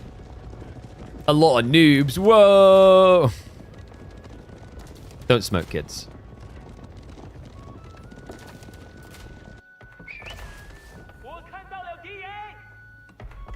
So I think this is where Dumu's getting ready for the farm transition. Wait, he's actually gathering a lot of stone. Is he unsure of whether he should TC drop? Yeah, oh my god, like, dude, Dumu's forced him off, like, Mirror's forced him off the timing. So Dumu thought that it was going to be now Imperial from Lancaster, so you'd, like, just 2 TC, right? But now it's a Cav Flood. He tried to catch him off guard with this. Hill training is there. So remember, huge charge damage on the initial impact. These Hobblars almost hit as hard as a Knight would on the first hit. Look at that. You've got the 38 damage lance charge compared to the 28 from a unit that costs less than half of what a Knight costs. And he's not stopping there, folks. It's a Yeoman pivot. Pretty sick, actually. Like, this counters 2/3 of Dumu's comp. Dumu's still holding resources for that transition. Alright, this is where the game's going to start feeling a bit weird for him. Like, he's floating a lot of stone and wood, and I think he did just commit it into a keep drop. Where, though? Oh god, the knights are going in. Am I blind? Oh, there. Okay, he set it up there. So he's doing keep drop to keep drop. Knights are going to be moving in. Ambitious from Myriad. Didn't want to wait for the Omen. Always important to remember that Myriad is still economically quite far ahead. You can even see it in the numbers. Dumu's got food to work with, the berries, but doesn't feel safe on them, or just doesn't feel they're like worth it. I think for Ben, what he really wants to do is just add in farms. But Myriad's weird pivot has made that difficult.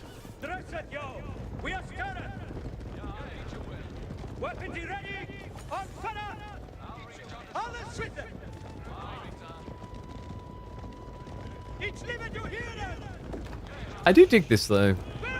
So the thing about Lancaster is they're actually more of a cavalry civ than anything else. It's just very subtle. And it comes from the King's College because you get the extra charge damage, you get the bonus damage against heavy from knights. Like, they are weirdly cavalry oriented for an English civ, which I think is quite cool. This civ, like when you look at it on paper and you hear about the Yeoman, you just think it's another longbow spam civ. But like, I think what we're seeing more, and we saw this actually with Hobbelars, they got memed on and then they started to find roles. And it's even gotten to the point where Hobbelars are like getting the charge damage nerfed in the upcoming patch, right? And oh my god. Alright, he got sick of waiting. It's free TC. That's a crap ton of food investment though. That's 450 of your 600, 700 food income going into villager production.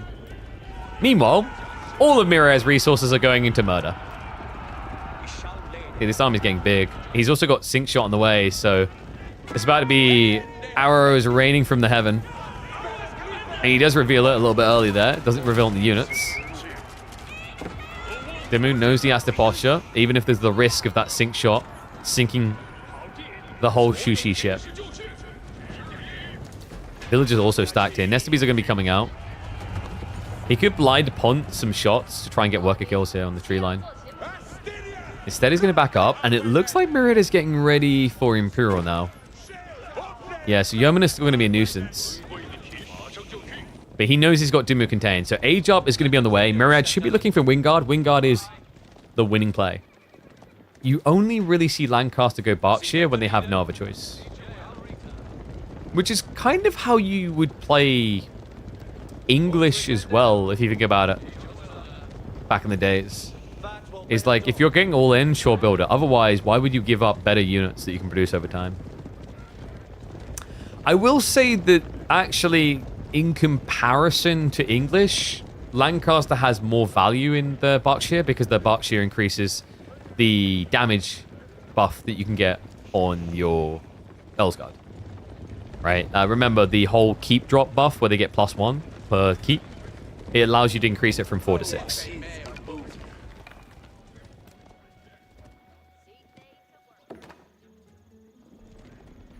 Wingard up. Even some farms now. Samira just padding his eco further. Dumu has gone for stone walls. So he's trying to force a direct fight down the center. Does he have enough to hold? 23 knights is pretty decent. The Nestabes count probably could be higher here. Like 5 to 6 is where it gets scary for Myriad's backline. Because remember, Yeoman, kind of similar to Lombos, they have enough range that it's not as simple as, oh my god, you ran in and just like full on inted.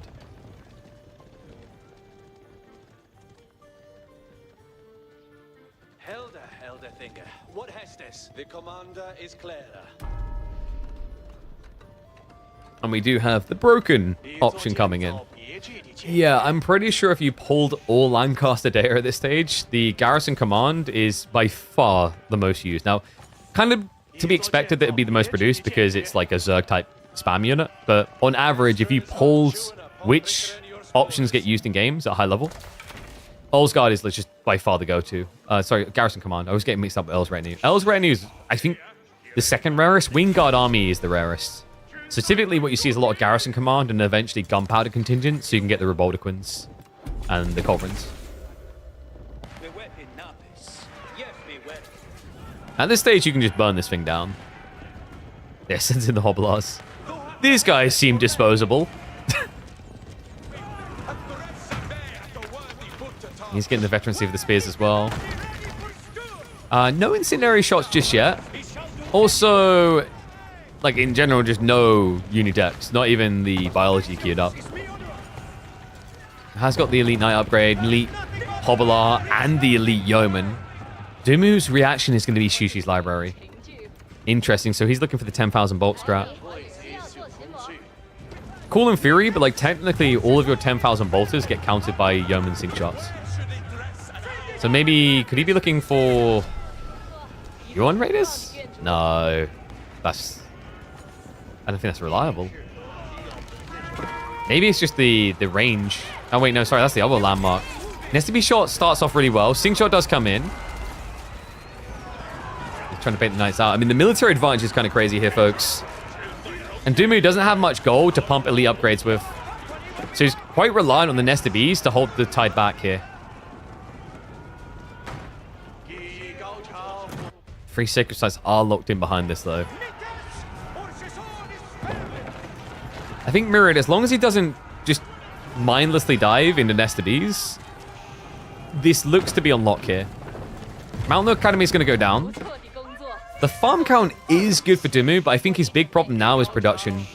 He just doesn't have the buildings. I think he's sitting on, 2 stables, 2 archery ranges, 1 siege workshop.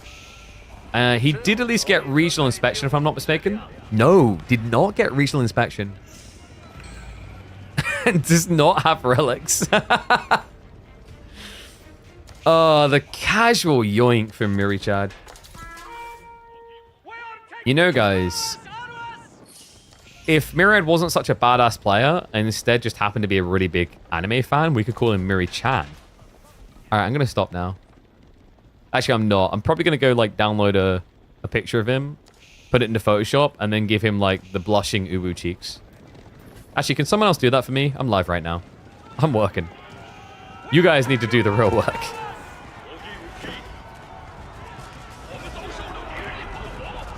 Just like these bowmen are about to put in the real work. We've got Incendiary Shot on the way.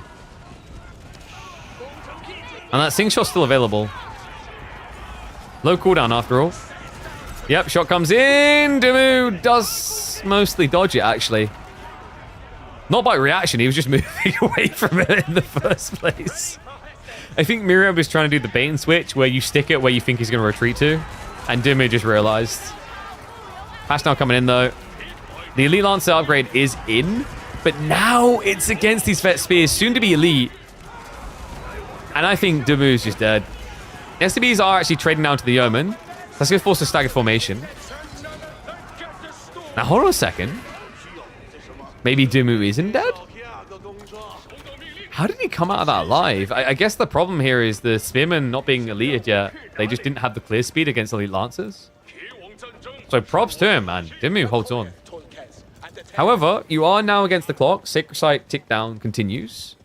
Do we have keep drops? We do not. We have a naked Sacred Site win condition in mind. Ballsy, I'll give him that. We also have Elite Armor Tactics plus Military Academy, so that's a bit of a big no-no. Myriad didn't rush Millie Academy, despite how cheap it was. Really important because it ups the production rate of the Wing Guard from being every 30 seconds to being every 20, which is pretty crazy. 20 seconds to produce 8 Spearmen is really, really good at the stage. Especially considering you get them discarded. And Dumu, he is going Dynastic Protectors. That thing shot a little bit better. Is this about... Is he planning to go into the Imperial Guards? Looking at Dumu's macro, this is Imp Guard. Tricky though, like, you know, has a lot of melee, not much range, and you're into spears, which mitigates some of your armor. I guess it could work actually against Lancaster. Hobblars are going to go for the charge to the backside. Nice blocker, but the front line is starting to break as well. And Dumu, I mean, it's a cool idea, but I don't think we're going to see the Imp Guards in time. The Yeomen dive in. They go for the snipe out. These Nestabes do not have the 50% health that China does. Man, that was kind of sick. Similar to Lombos, it turns out you can actually just counter the anti-ranged with enough ranged. Yeah, just sniping it down now. Final one to fall. Sink shot onto the side. And the gold gatherers have been found. I mean, that's like practically all of his income. Can't at least run away through the jankiest gates I think I've seen in a while. But what he cannot run away from is the Lancaster dominance. Myriad now able to start charging in. There's no military resistance. We've got a mixture of Yarn Raiders and Imperial Guards. The problem at this stage is similar to what it was before. Dumu, despite valiant attempts to defend, like his production is kind of underwhelming. It's 6 stables for this. And I don't think that's going to be enough to stabilize him. Well, look at that, folks. Myriad is going to be able to score and strike back. Dumu, still on the verge of making it through to semifinals for the final time in KPMM. And Myriad has reminded us that he's definitely no pushover here. Yeah, I think the gold income's just too low for Dumu now. Just look at what happened. It sinks here. Like, 800 seems good until you realize Imperial Guards are 140 a pop. And there's a lot of spears. And there's no biology. And there's no plus 20% damage from the Temple of the Sun. GG. Mary Chad rising up.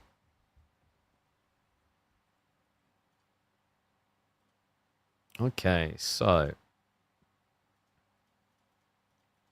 let's see where they're going to take us next.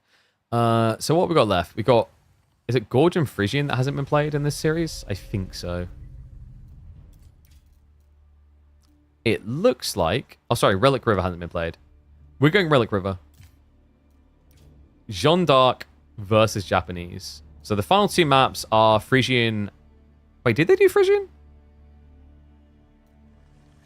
Oh, they did, didn't they? That was the HRE KT game. So I think it's Gorge and Relic River left. But let's get ready for Relic River.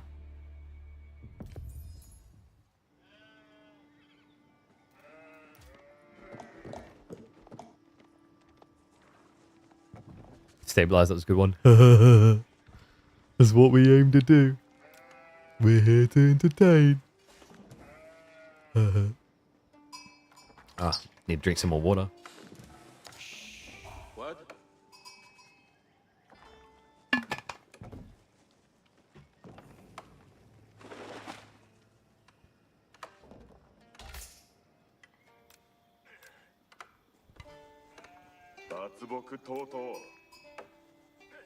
Konnichiwa, mother duckers. Japan. Could this be the final time that they look so good in AoE4 in 2025? Let's find out.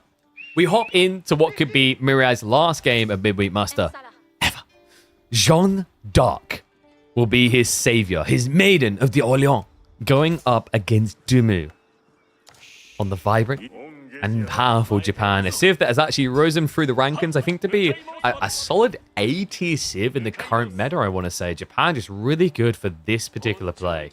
The Dark Age Deer Shove. The Deer Shove, that in theory at least, is just days away from being nerfed. How much longer can it survive? We're going to go the 4x speed just to the other game. And I wonder, like, you know, does Dumu maybe double greed where you go onto the fishing as well? Probably not. Jeanne isn't really a threat to do that. Jeanne is really the type of civ that just wants to get towards feudal quickly. And you can see that Myriad isn't going to do anything untoward. Like, no spears, no play on pond. Just good old sheep. And not a lot of them so far, actually. Yeah, he's going to probably catch about 4 more on the south side. 7 sheep currently. Meanwhile, it's 11 for Dumu. And the Spearmen, they finished the Deer Shove in. And now it is going to be an aggro across the enemy base. He is getting ready for his own feudal ARP. Should be the cursed storehouse we're looking at here. Coca Township has completely fallen off in popularity. We just never really see it anymore. We'll start off by laming the deer. Yeah, just guaranteeing that Myriad, if he wants this, he has to work for it. Looking at the gold count as it is, First Knight's going to come through. We do have the mill. Wheelbarrow is already prepped. So, indicator is that he wanted the deer shove and maybe a delayed pro scout. Looks like he might be forced to rush it here. Spearmen have already arrived. That is going to be idle time forced on the gold. Jeanne was not pulled here, by the way. Jeanne actually can reliably gather gold without threat, but I think for him, he just wants the level 2 quicker.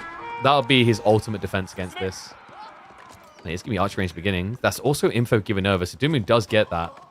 Sees that this archer's coming. Wait. Myriad, did he just try to bait and switch him?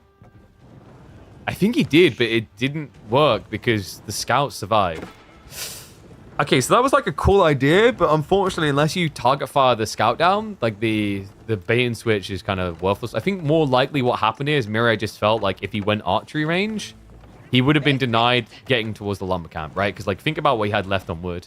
He would have 150'd and then had nothing for lumber. So he's just basically trying to guarantee he doesn't have to do the long walk of shame. This is the last KPMM. It looks like it might be. We'll have to see what the coming weeks brings, if we're able to find funding and maybe continue this. I'd love to be able to do so.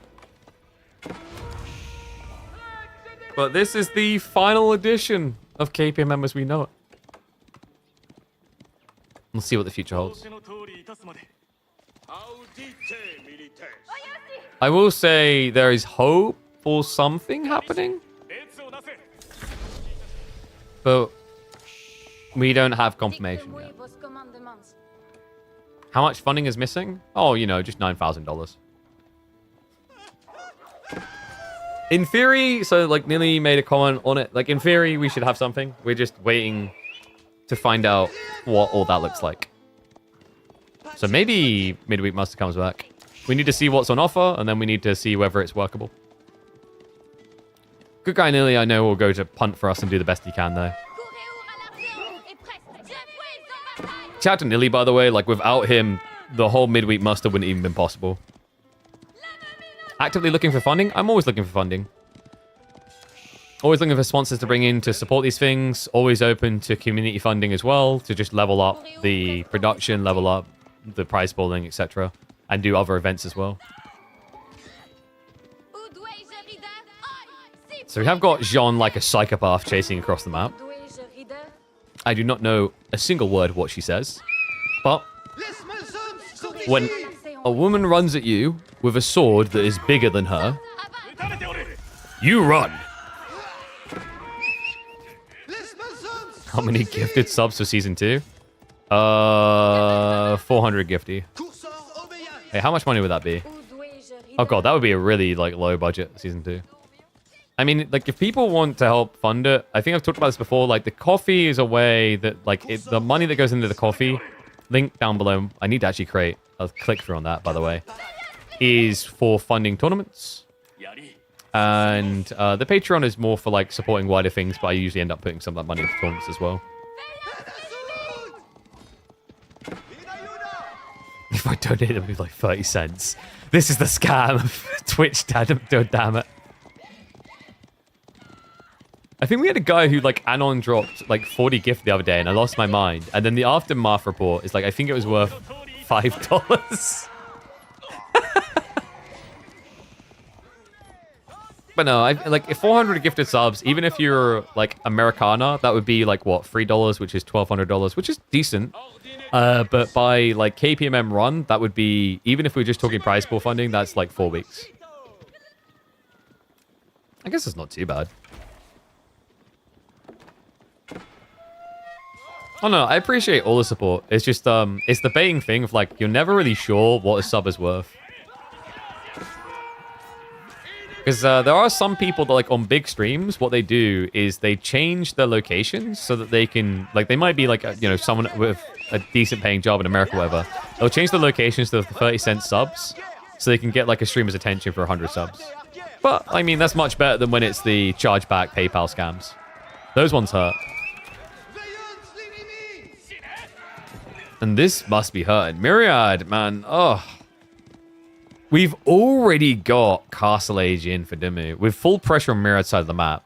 Just a handful of spears bogged him down. But yeah, to explain the chargeback scams on PayPal, by the way, like basically what some streamers have encountered in the past is like if someone donos and then chargebacks, because of PayPal's like fees and whatever, it can put someone in negative balance. Like basically some douchebags think it's funny to do that, be like, oh, my kid stole my credit card, and then just pretty much rob a creator. Except it's not really robbery because they don't even get the money themselves, it's just being a douchebag.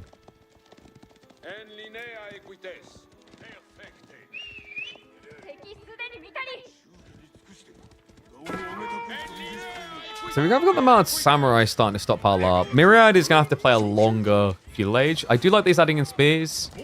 I know Jean players want to spit at the ground when they have to do this, but I think it's kind of necessary this type of timing because he played Pro Scouts. He'll keep scaling knights. This spearman count should protect him a little bit. The scary thing is actually there's an Onimusha play for Dumu if he wants it. Onimusha are actually really scary here because Myriad only has 8 archers, so it's not really a deterrent. And these knights are... They feel like plastic left out in the molten sun on Mars. It's not even funny how quickly they die to Onimusha. I think it's like 7 or 8 hits. Probably 8.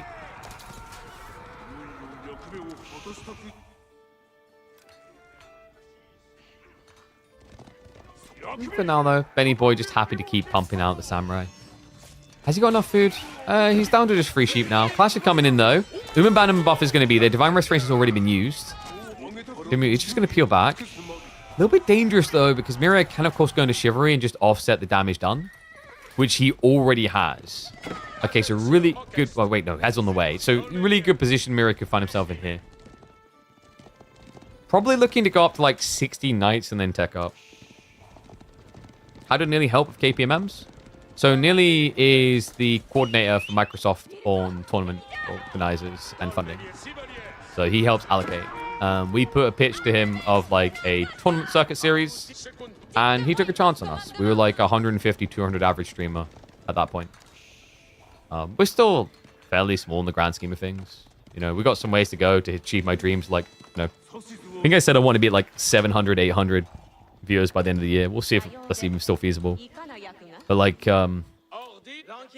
we're in talks. I'll say that. I am working my butt off to make sure that we can have something coming next. But like I said, if there are people that want to support a tournament system, like, you know, show matches, etc., whatever it may be, do feel free to reach out, because like, let's say we do get official funding, then we can just add additional funding onto the funding. Which means like we could then do more weeks of whatever we're doing, or we could do bigger prize pools per week. Plenty of options. Alright, I'm getting worried for me right now, guys. The Mount Samurai count is getting scary. It's up to 12. It's about to be higher than the Knight count. Myriad is going for the age up, and he's retreating. And Dumu should now be getting suspicious. He's like, okay, why else would you back up but to tech up? This is a very organic thing to do, guys.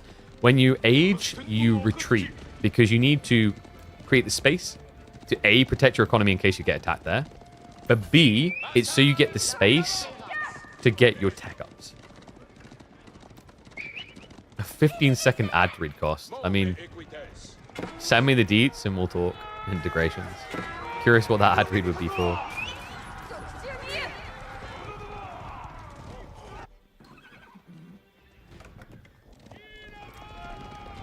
Looks like the Mountain Samurai actually being kept honest for the time being. They're starting to get out of line a little.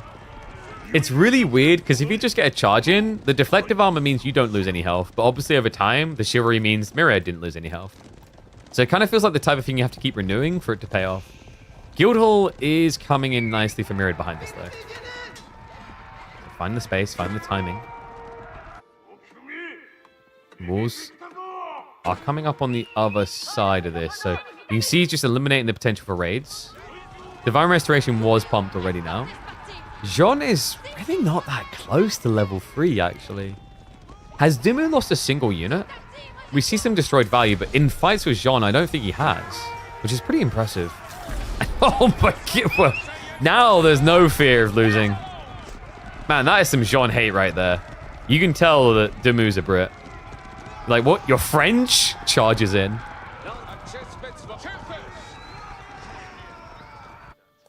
Guildhall complete now, so I think the goal for Myriad, the win condition, is to just kind of hunker down and slowly scale into arbitrary, and then think about like the Guildhall pull down the line. Dumu is looking to contest that idea, though. We've already got a Yuumi transition coming in. Makes sense. There's still spin in the formation. Yuumi can beat arbitrary. Arbitrary only beat Yuumi when the fight stands still. But the cool thing about Yuumi plus Mount Samurai is you can run away.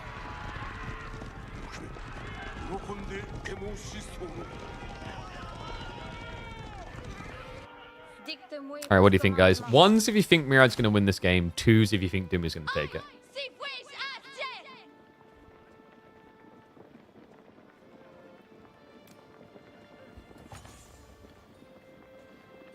So, there is a power spike for Japan right now because they just got Daimyo level 2. If you play double Yumi, one Uma Bannerman, it's actually super scary here. The reason is that if the one of the Yumi dies and the other one's still alive, you double buff your Yumi. So don't be surprised if you see the double Yumi Q. It's just optimal, really. It's a bug, but I don't know if I'd like call it an exploit. I mean, we've had so many things over the years that is like a bug, but not an exploit. And I think in esports in general, like if something's there, with rare exceptions, like it just has to be what it is. And you could argue Yumi is like that's maybe a little bit too strong for Yumi, but I wouldn't put it on the same level as like absurd animation cancelling with camels, which was of course a thing.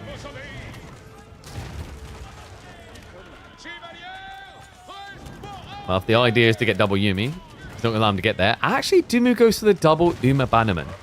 I guess he's feeling like an honorable gentleman.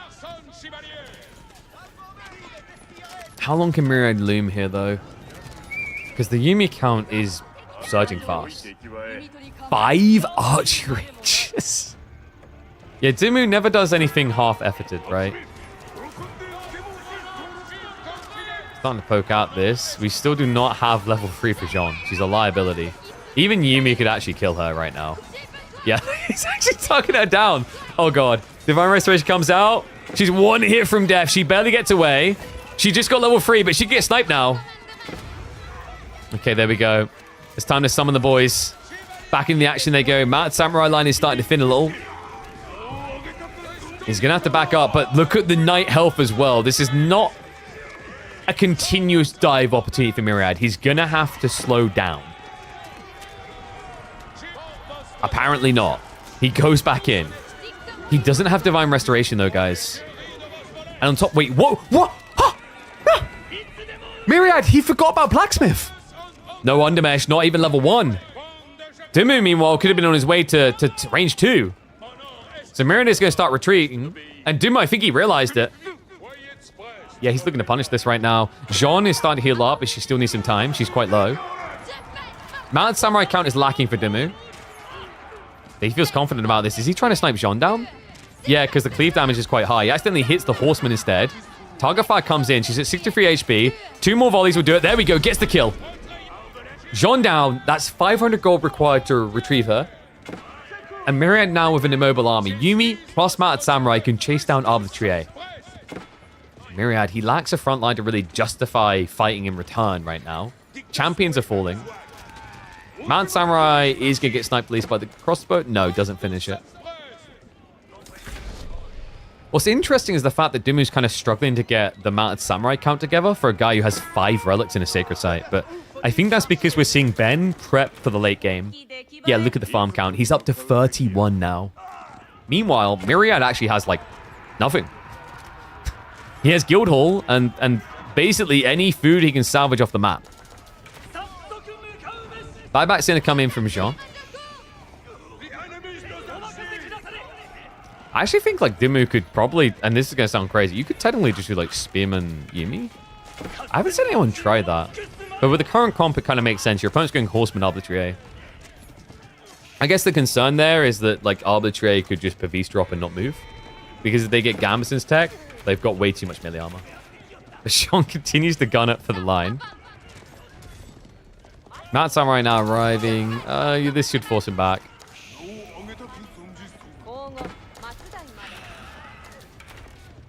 Does Miri have a way? I mean, the Guildhall is starting to stockpile, but he does need to answer for the farm issue. Like, what is your long-term resource solution?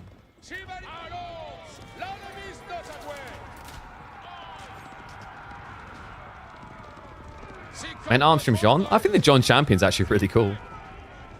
They're a unique unit. They're more tanky than standard arms. They do cost a lot more, but they also do get bonus damage specifically against spears. So a very unique use case. You can see there. Jean's Champion's 160 compared to the 95 men at arms. That is, of course, with consecration buffs. Just shows you how expensive the champions normally are. Hence why we very rarely ever see them spammed in competitive AoE form. Yeah, the problem I think with John's champions currently is as units, their function exists in hyper late game when you're maxed out on resources and population. Because at that stage, you're just building a better men-at-arms. You're building a better horseman. Earlier on, I don't think the price justifies the unit. We've seen players try. Dumu in particular likes going for the John's Riders. But I think it's had very mixed results for him. Normal horseman in here definitely makes sense into the Yumi. And John is going to go down. Nice target fire there. Few Onimusha actually do the business. The horseman trying to bludgeon their way through, but there we go. Dumu, he does go for the spears. Okay, so golden answer to the horseman. A lot of respect actually now being shown by Dumu with this. Understandably so. The arbitrary can just get Gambison, so they can actually tank a lot of the spearman fire. But now it's just the whole idea of you've got efficient trash to keep the cavalry back and then absorb the crossbow fire while Yumi win. It's weird to say that the spearman is the trash and the Yumi are not, but it is the case here. Like, this is your DPS scale. I imagine we've got mass racks behind this to support. Yep, there we go. He's got a few in. So, quarter racks. With Military Academy, this would be good enough, and he does have Melee Academy.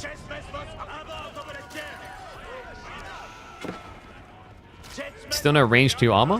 He has got range 2. He's missing range damage, that's for sure.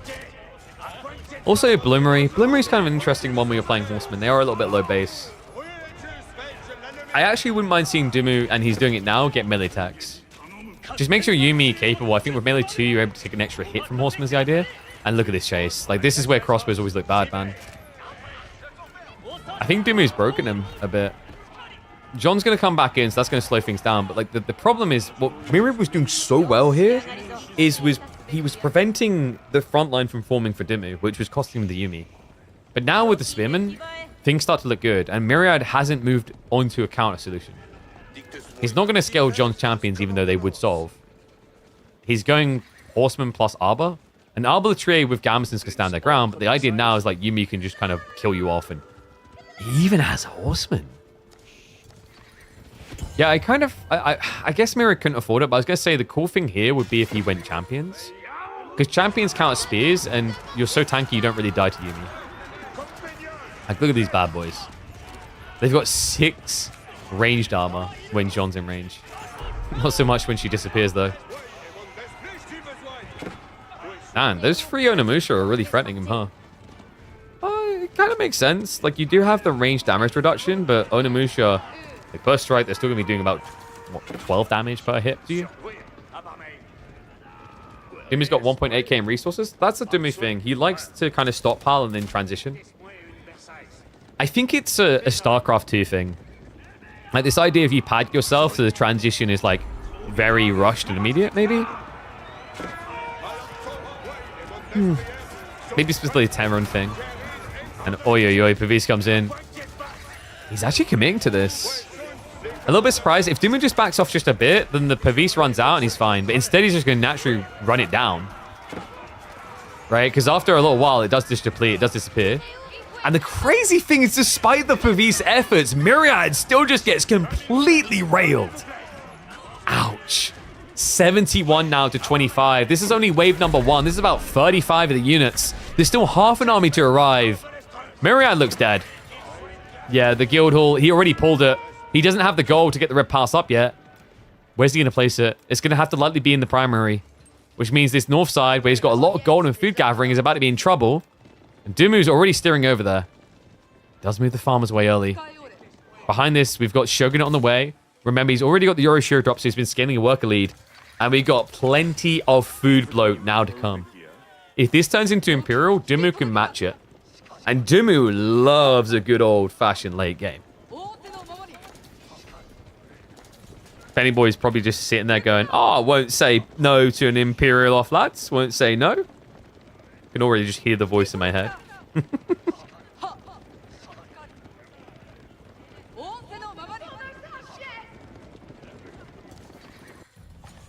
And villagers, whoa. Oh, no.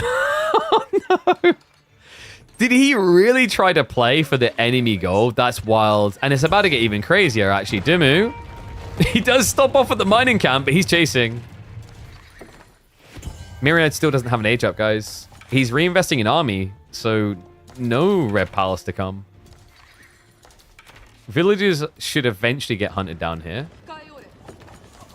It's a full line formation. Like, there's no getting around this. Yeah, the manhunt has found the target.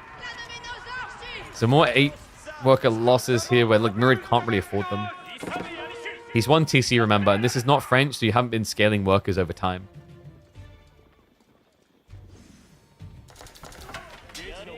Man. Props to Myriad, though. I feel like he put up a good fight up to this point. You could see how the fights were getting harder and harder, but I kind of respect the fact he didn't just shy away from them and just say, oh, I'm going to hunker down and play greed and just lose the game a different way.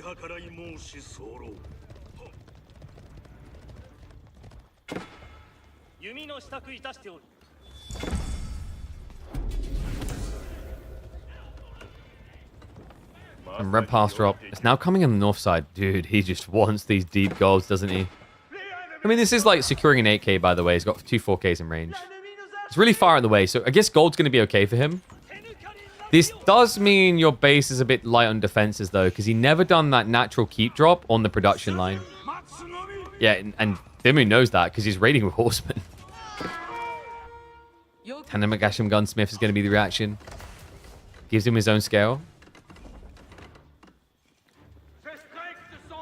Initial ranged armor neglect lost in the first fight. Agreed. Like, I think he realized it around the same time we did. He was in such a rush to try and hit that timing. Like, I think it just skipped past his brain. Easily done when you're, like, rushing these type of timings, right? Like, it's just a small detail sometimes. Actually, a big one in this case.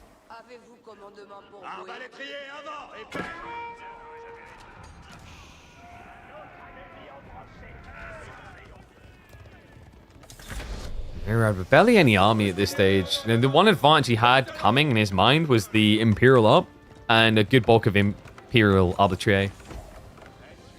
But now I'm afraid I feel like Dumu just has the A-click moment, doesn't he? Myriad has at least got more farms. If he can survive the next fight, afterwards he can probably go up to like 40 farms. He has also got a second TC coming in. That's going to function like a poor man's castle here. A little bit surprising as well, because Myriad did have the stone necessary for a proper keep. And wait, I said about a discount earlier like an idiot, didn't I? Yeah, remember, he's not French. It just would have been a keep for protection.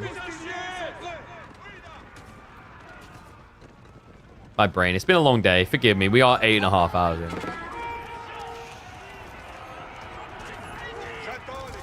in. Even the Nagyari now. Yeah, it just prevents the horsemen, and then, like, what, against arbitrary. I guess the Yumi are going to still be okay for this.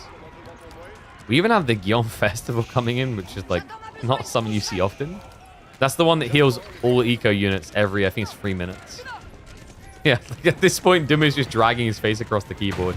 I feel like I never actually see this. We probably do see it a lot. I just never see a moment where it does what it says. The TC, oh my god, he just burns it down. It's gone. That's without Oda tactics. That was meant to be Myriad's thing he could sturdily stand behind. It's failed him. Level 4 Jean de Blast has arrived, though. And she's a miracle worker. She's going to need to be, though. The arbitrary. They are going to get the attack speed buffer. They do not have crossbow stirrups, though, so it's actually not that big of a buff. And on top of that, Yumi is sniping down John. That's kind of crazy. 480 HP, the range reduction, the 7 ranged armor, and still he just tries to blast her out of existence. Dumu's vibing right now. He's swelling up. He feels the lead building. Myriad on the verge of waving that white flag. Barely any arbitrary left alive. Jean tries to run in. Jean down. Jean he has got the immediate buyback. She would spawn behind the Yumi. But at this point, it would do little to stop Benny Boy. He's got too much momentum, and he's just booked himself a day up against Wham in the semifinals. G to the boys. Well played, Myriad. A valiant effort, but Dumu, always a tricky predicament. For sometimes even the best of players. But guys, I think that's going to bring us to a close. A well-earned rest. And by well-earned rest, I mean I now have to go do probably about 2.5 hours of behind-the-scenes work. So, if you haven't already, really important that you do these things that are flashing across right there. Make sure that you are following on all those platforms, subscribed, following, etc. Also, be sure to check out our sponsors working with Gigabyte and PCS this week, which is PC Specialist. Gigabyte, if you need individual components, ! Gigabyte, go check them out. Click the link. They're doing an awareness campaign with us. And right now, they have got a great deal for you. You can get your hands on savings on both their 9070 line as well as their motherboards. And on top of that, if you get the correct ones, which you can see listed on that website, you'll be able to get yourself a game bundle. All these games here, in some cases, if you go for the 9070 graphics cards. If you're looking for a PC, PC Specialist is the place to be, baby. We made this PC on their website. They sent it to us. It is running my full setup below me right now. It's the 16-inch Recoil AMD with the full mini LED and 9955 HX3D 16-core processor. We got the 5090 mobile in there, 64 gig of RAM, the whole kit and caboodle. So if you guys have been looking at this thing all day and going, damn, that's pretty slick, that's where you can get it. And then finally, of course, big shout out to Elgato. They sent us extra equipment to make this integration look as cool as it is. So really cool from all those people to participate. Love that we've been able to get more and more people who are coming in and believing the channel. And hopefully we're going to get more and more doing so. And reminder, next stream is going to be on Thursday. We will go live at about 2 p.m., I believe is the goal. So we should be going live at 2 p.m. on Thursday for the semifinals, for the final week of our 30-week esports circuit. So thank you very much for tuning in, guys. YouTube, get in the stream now. For Twitch, we're going to find someone to raid. But yeah, 2 p.m. UK time. Do not miss it. And don't forget, we're working on getting some players in for Hims Cup on the Friday as well. So even if KPMM ends, we've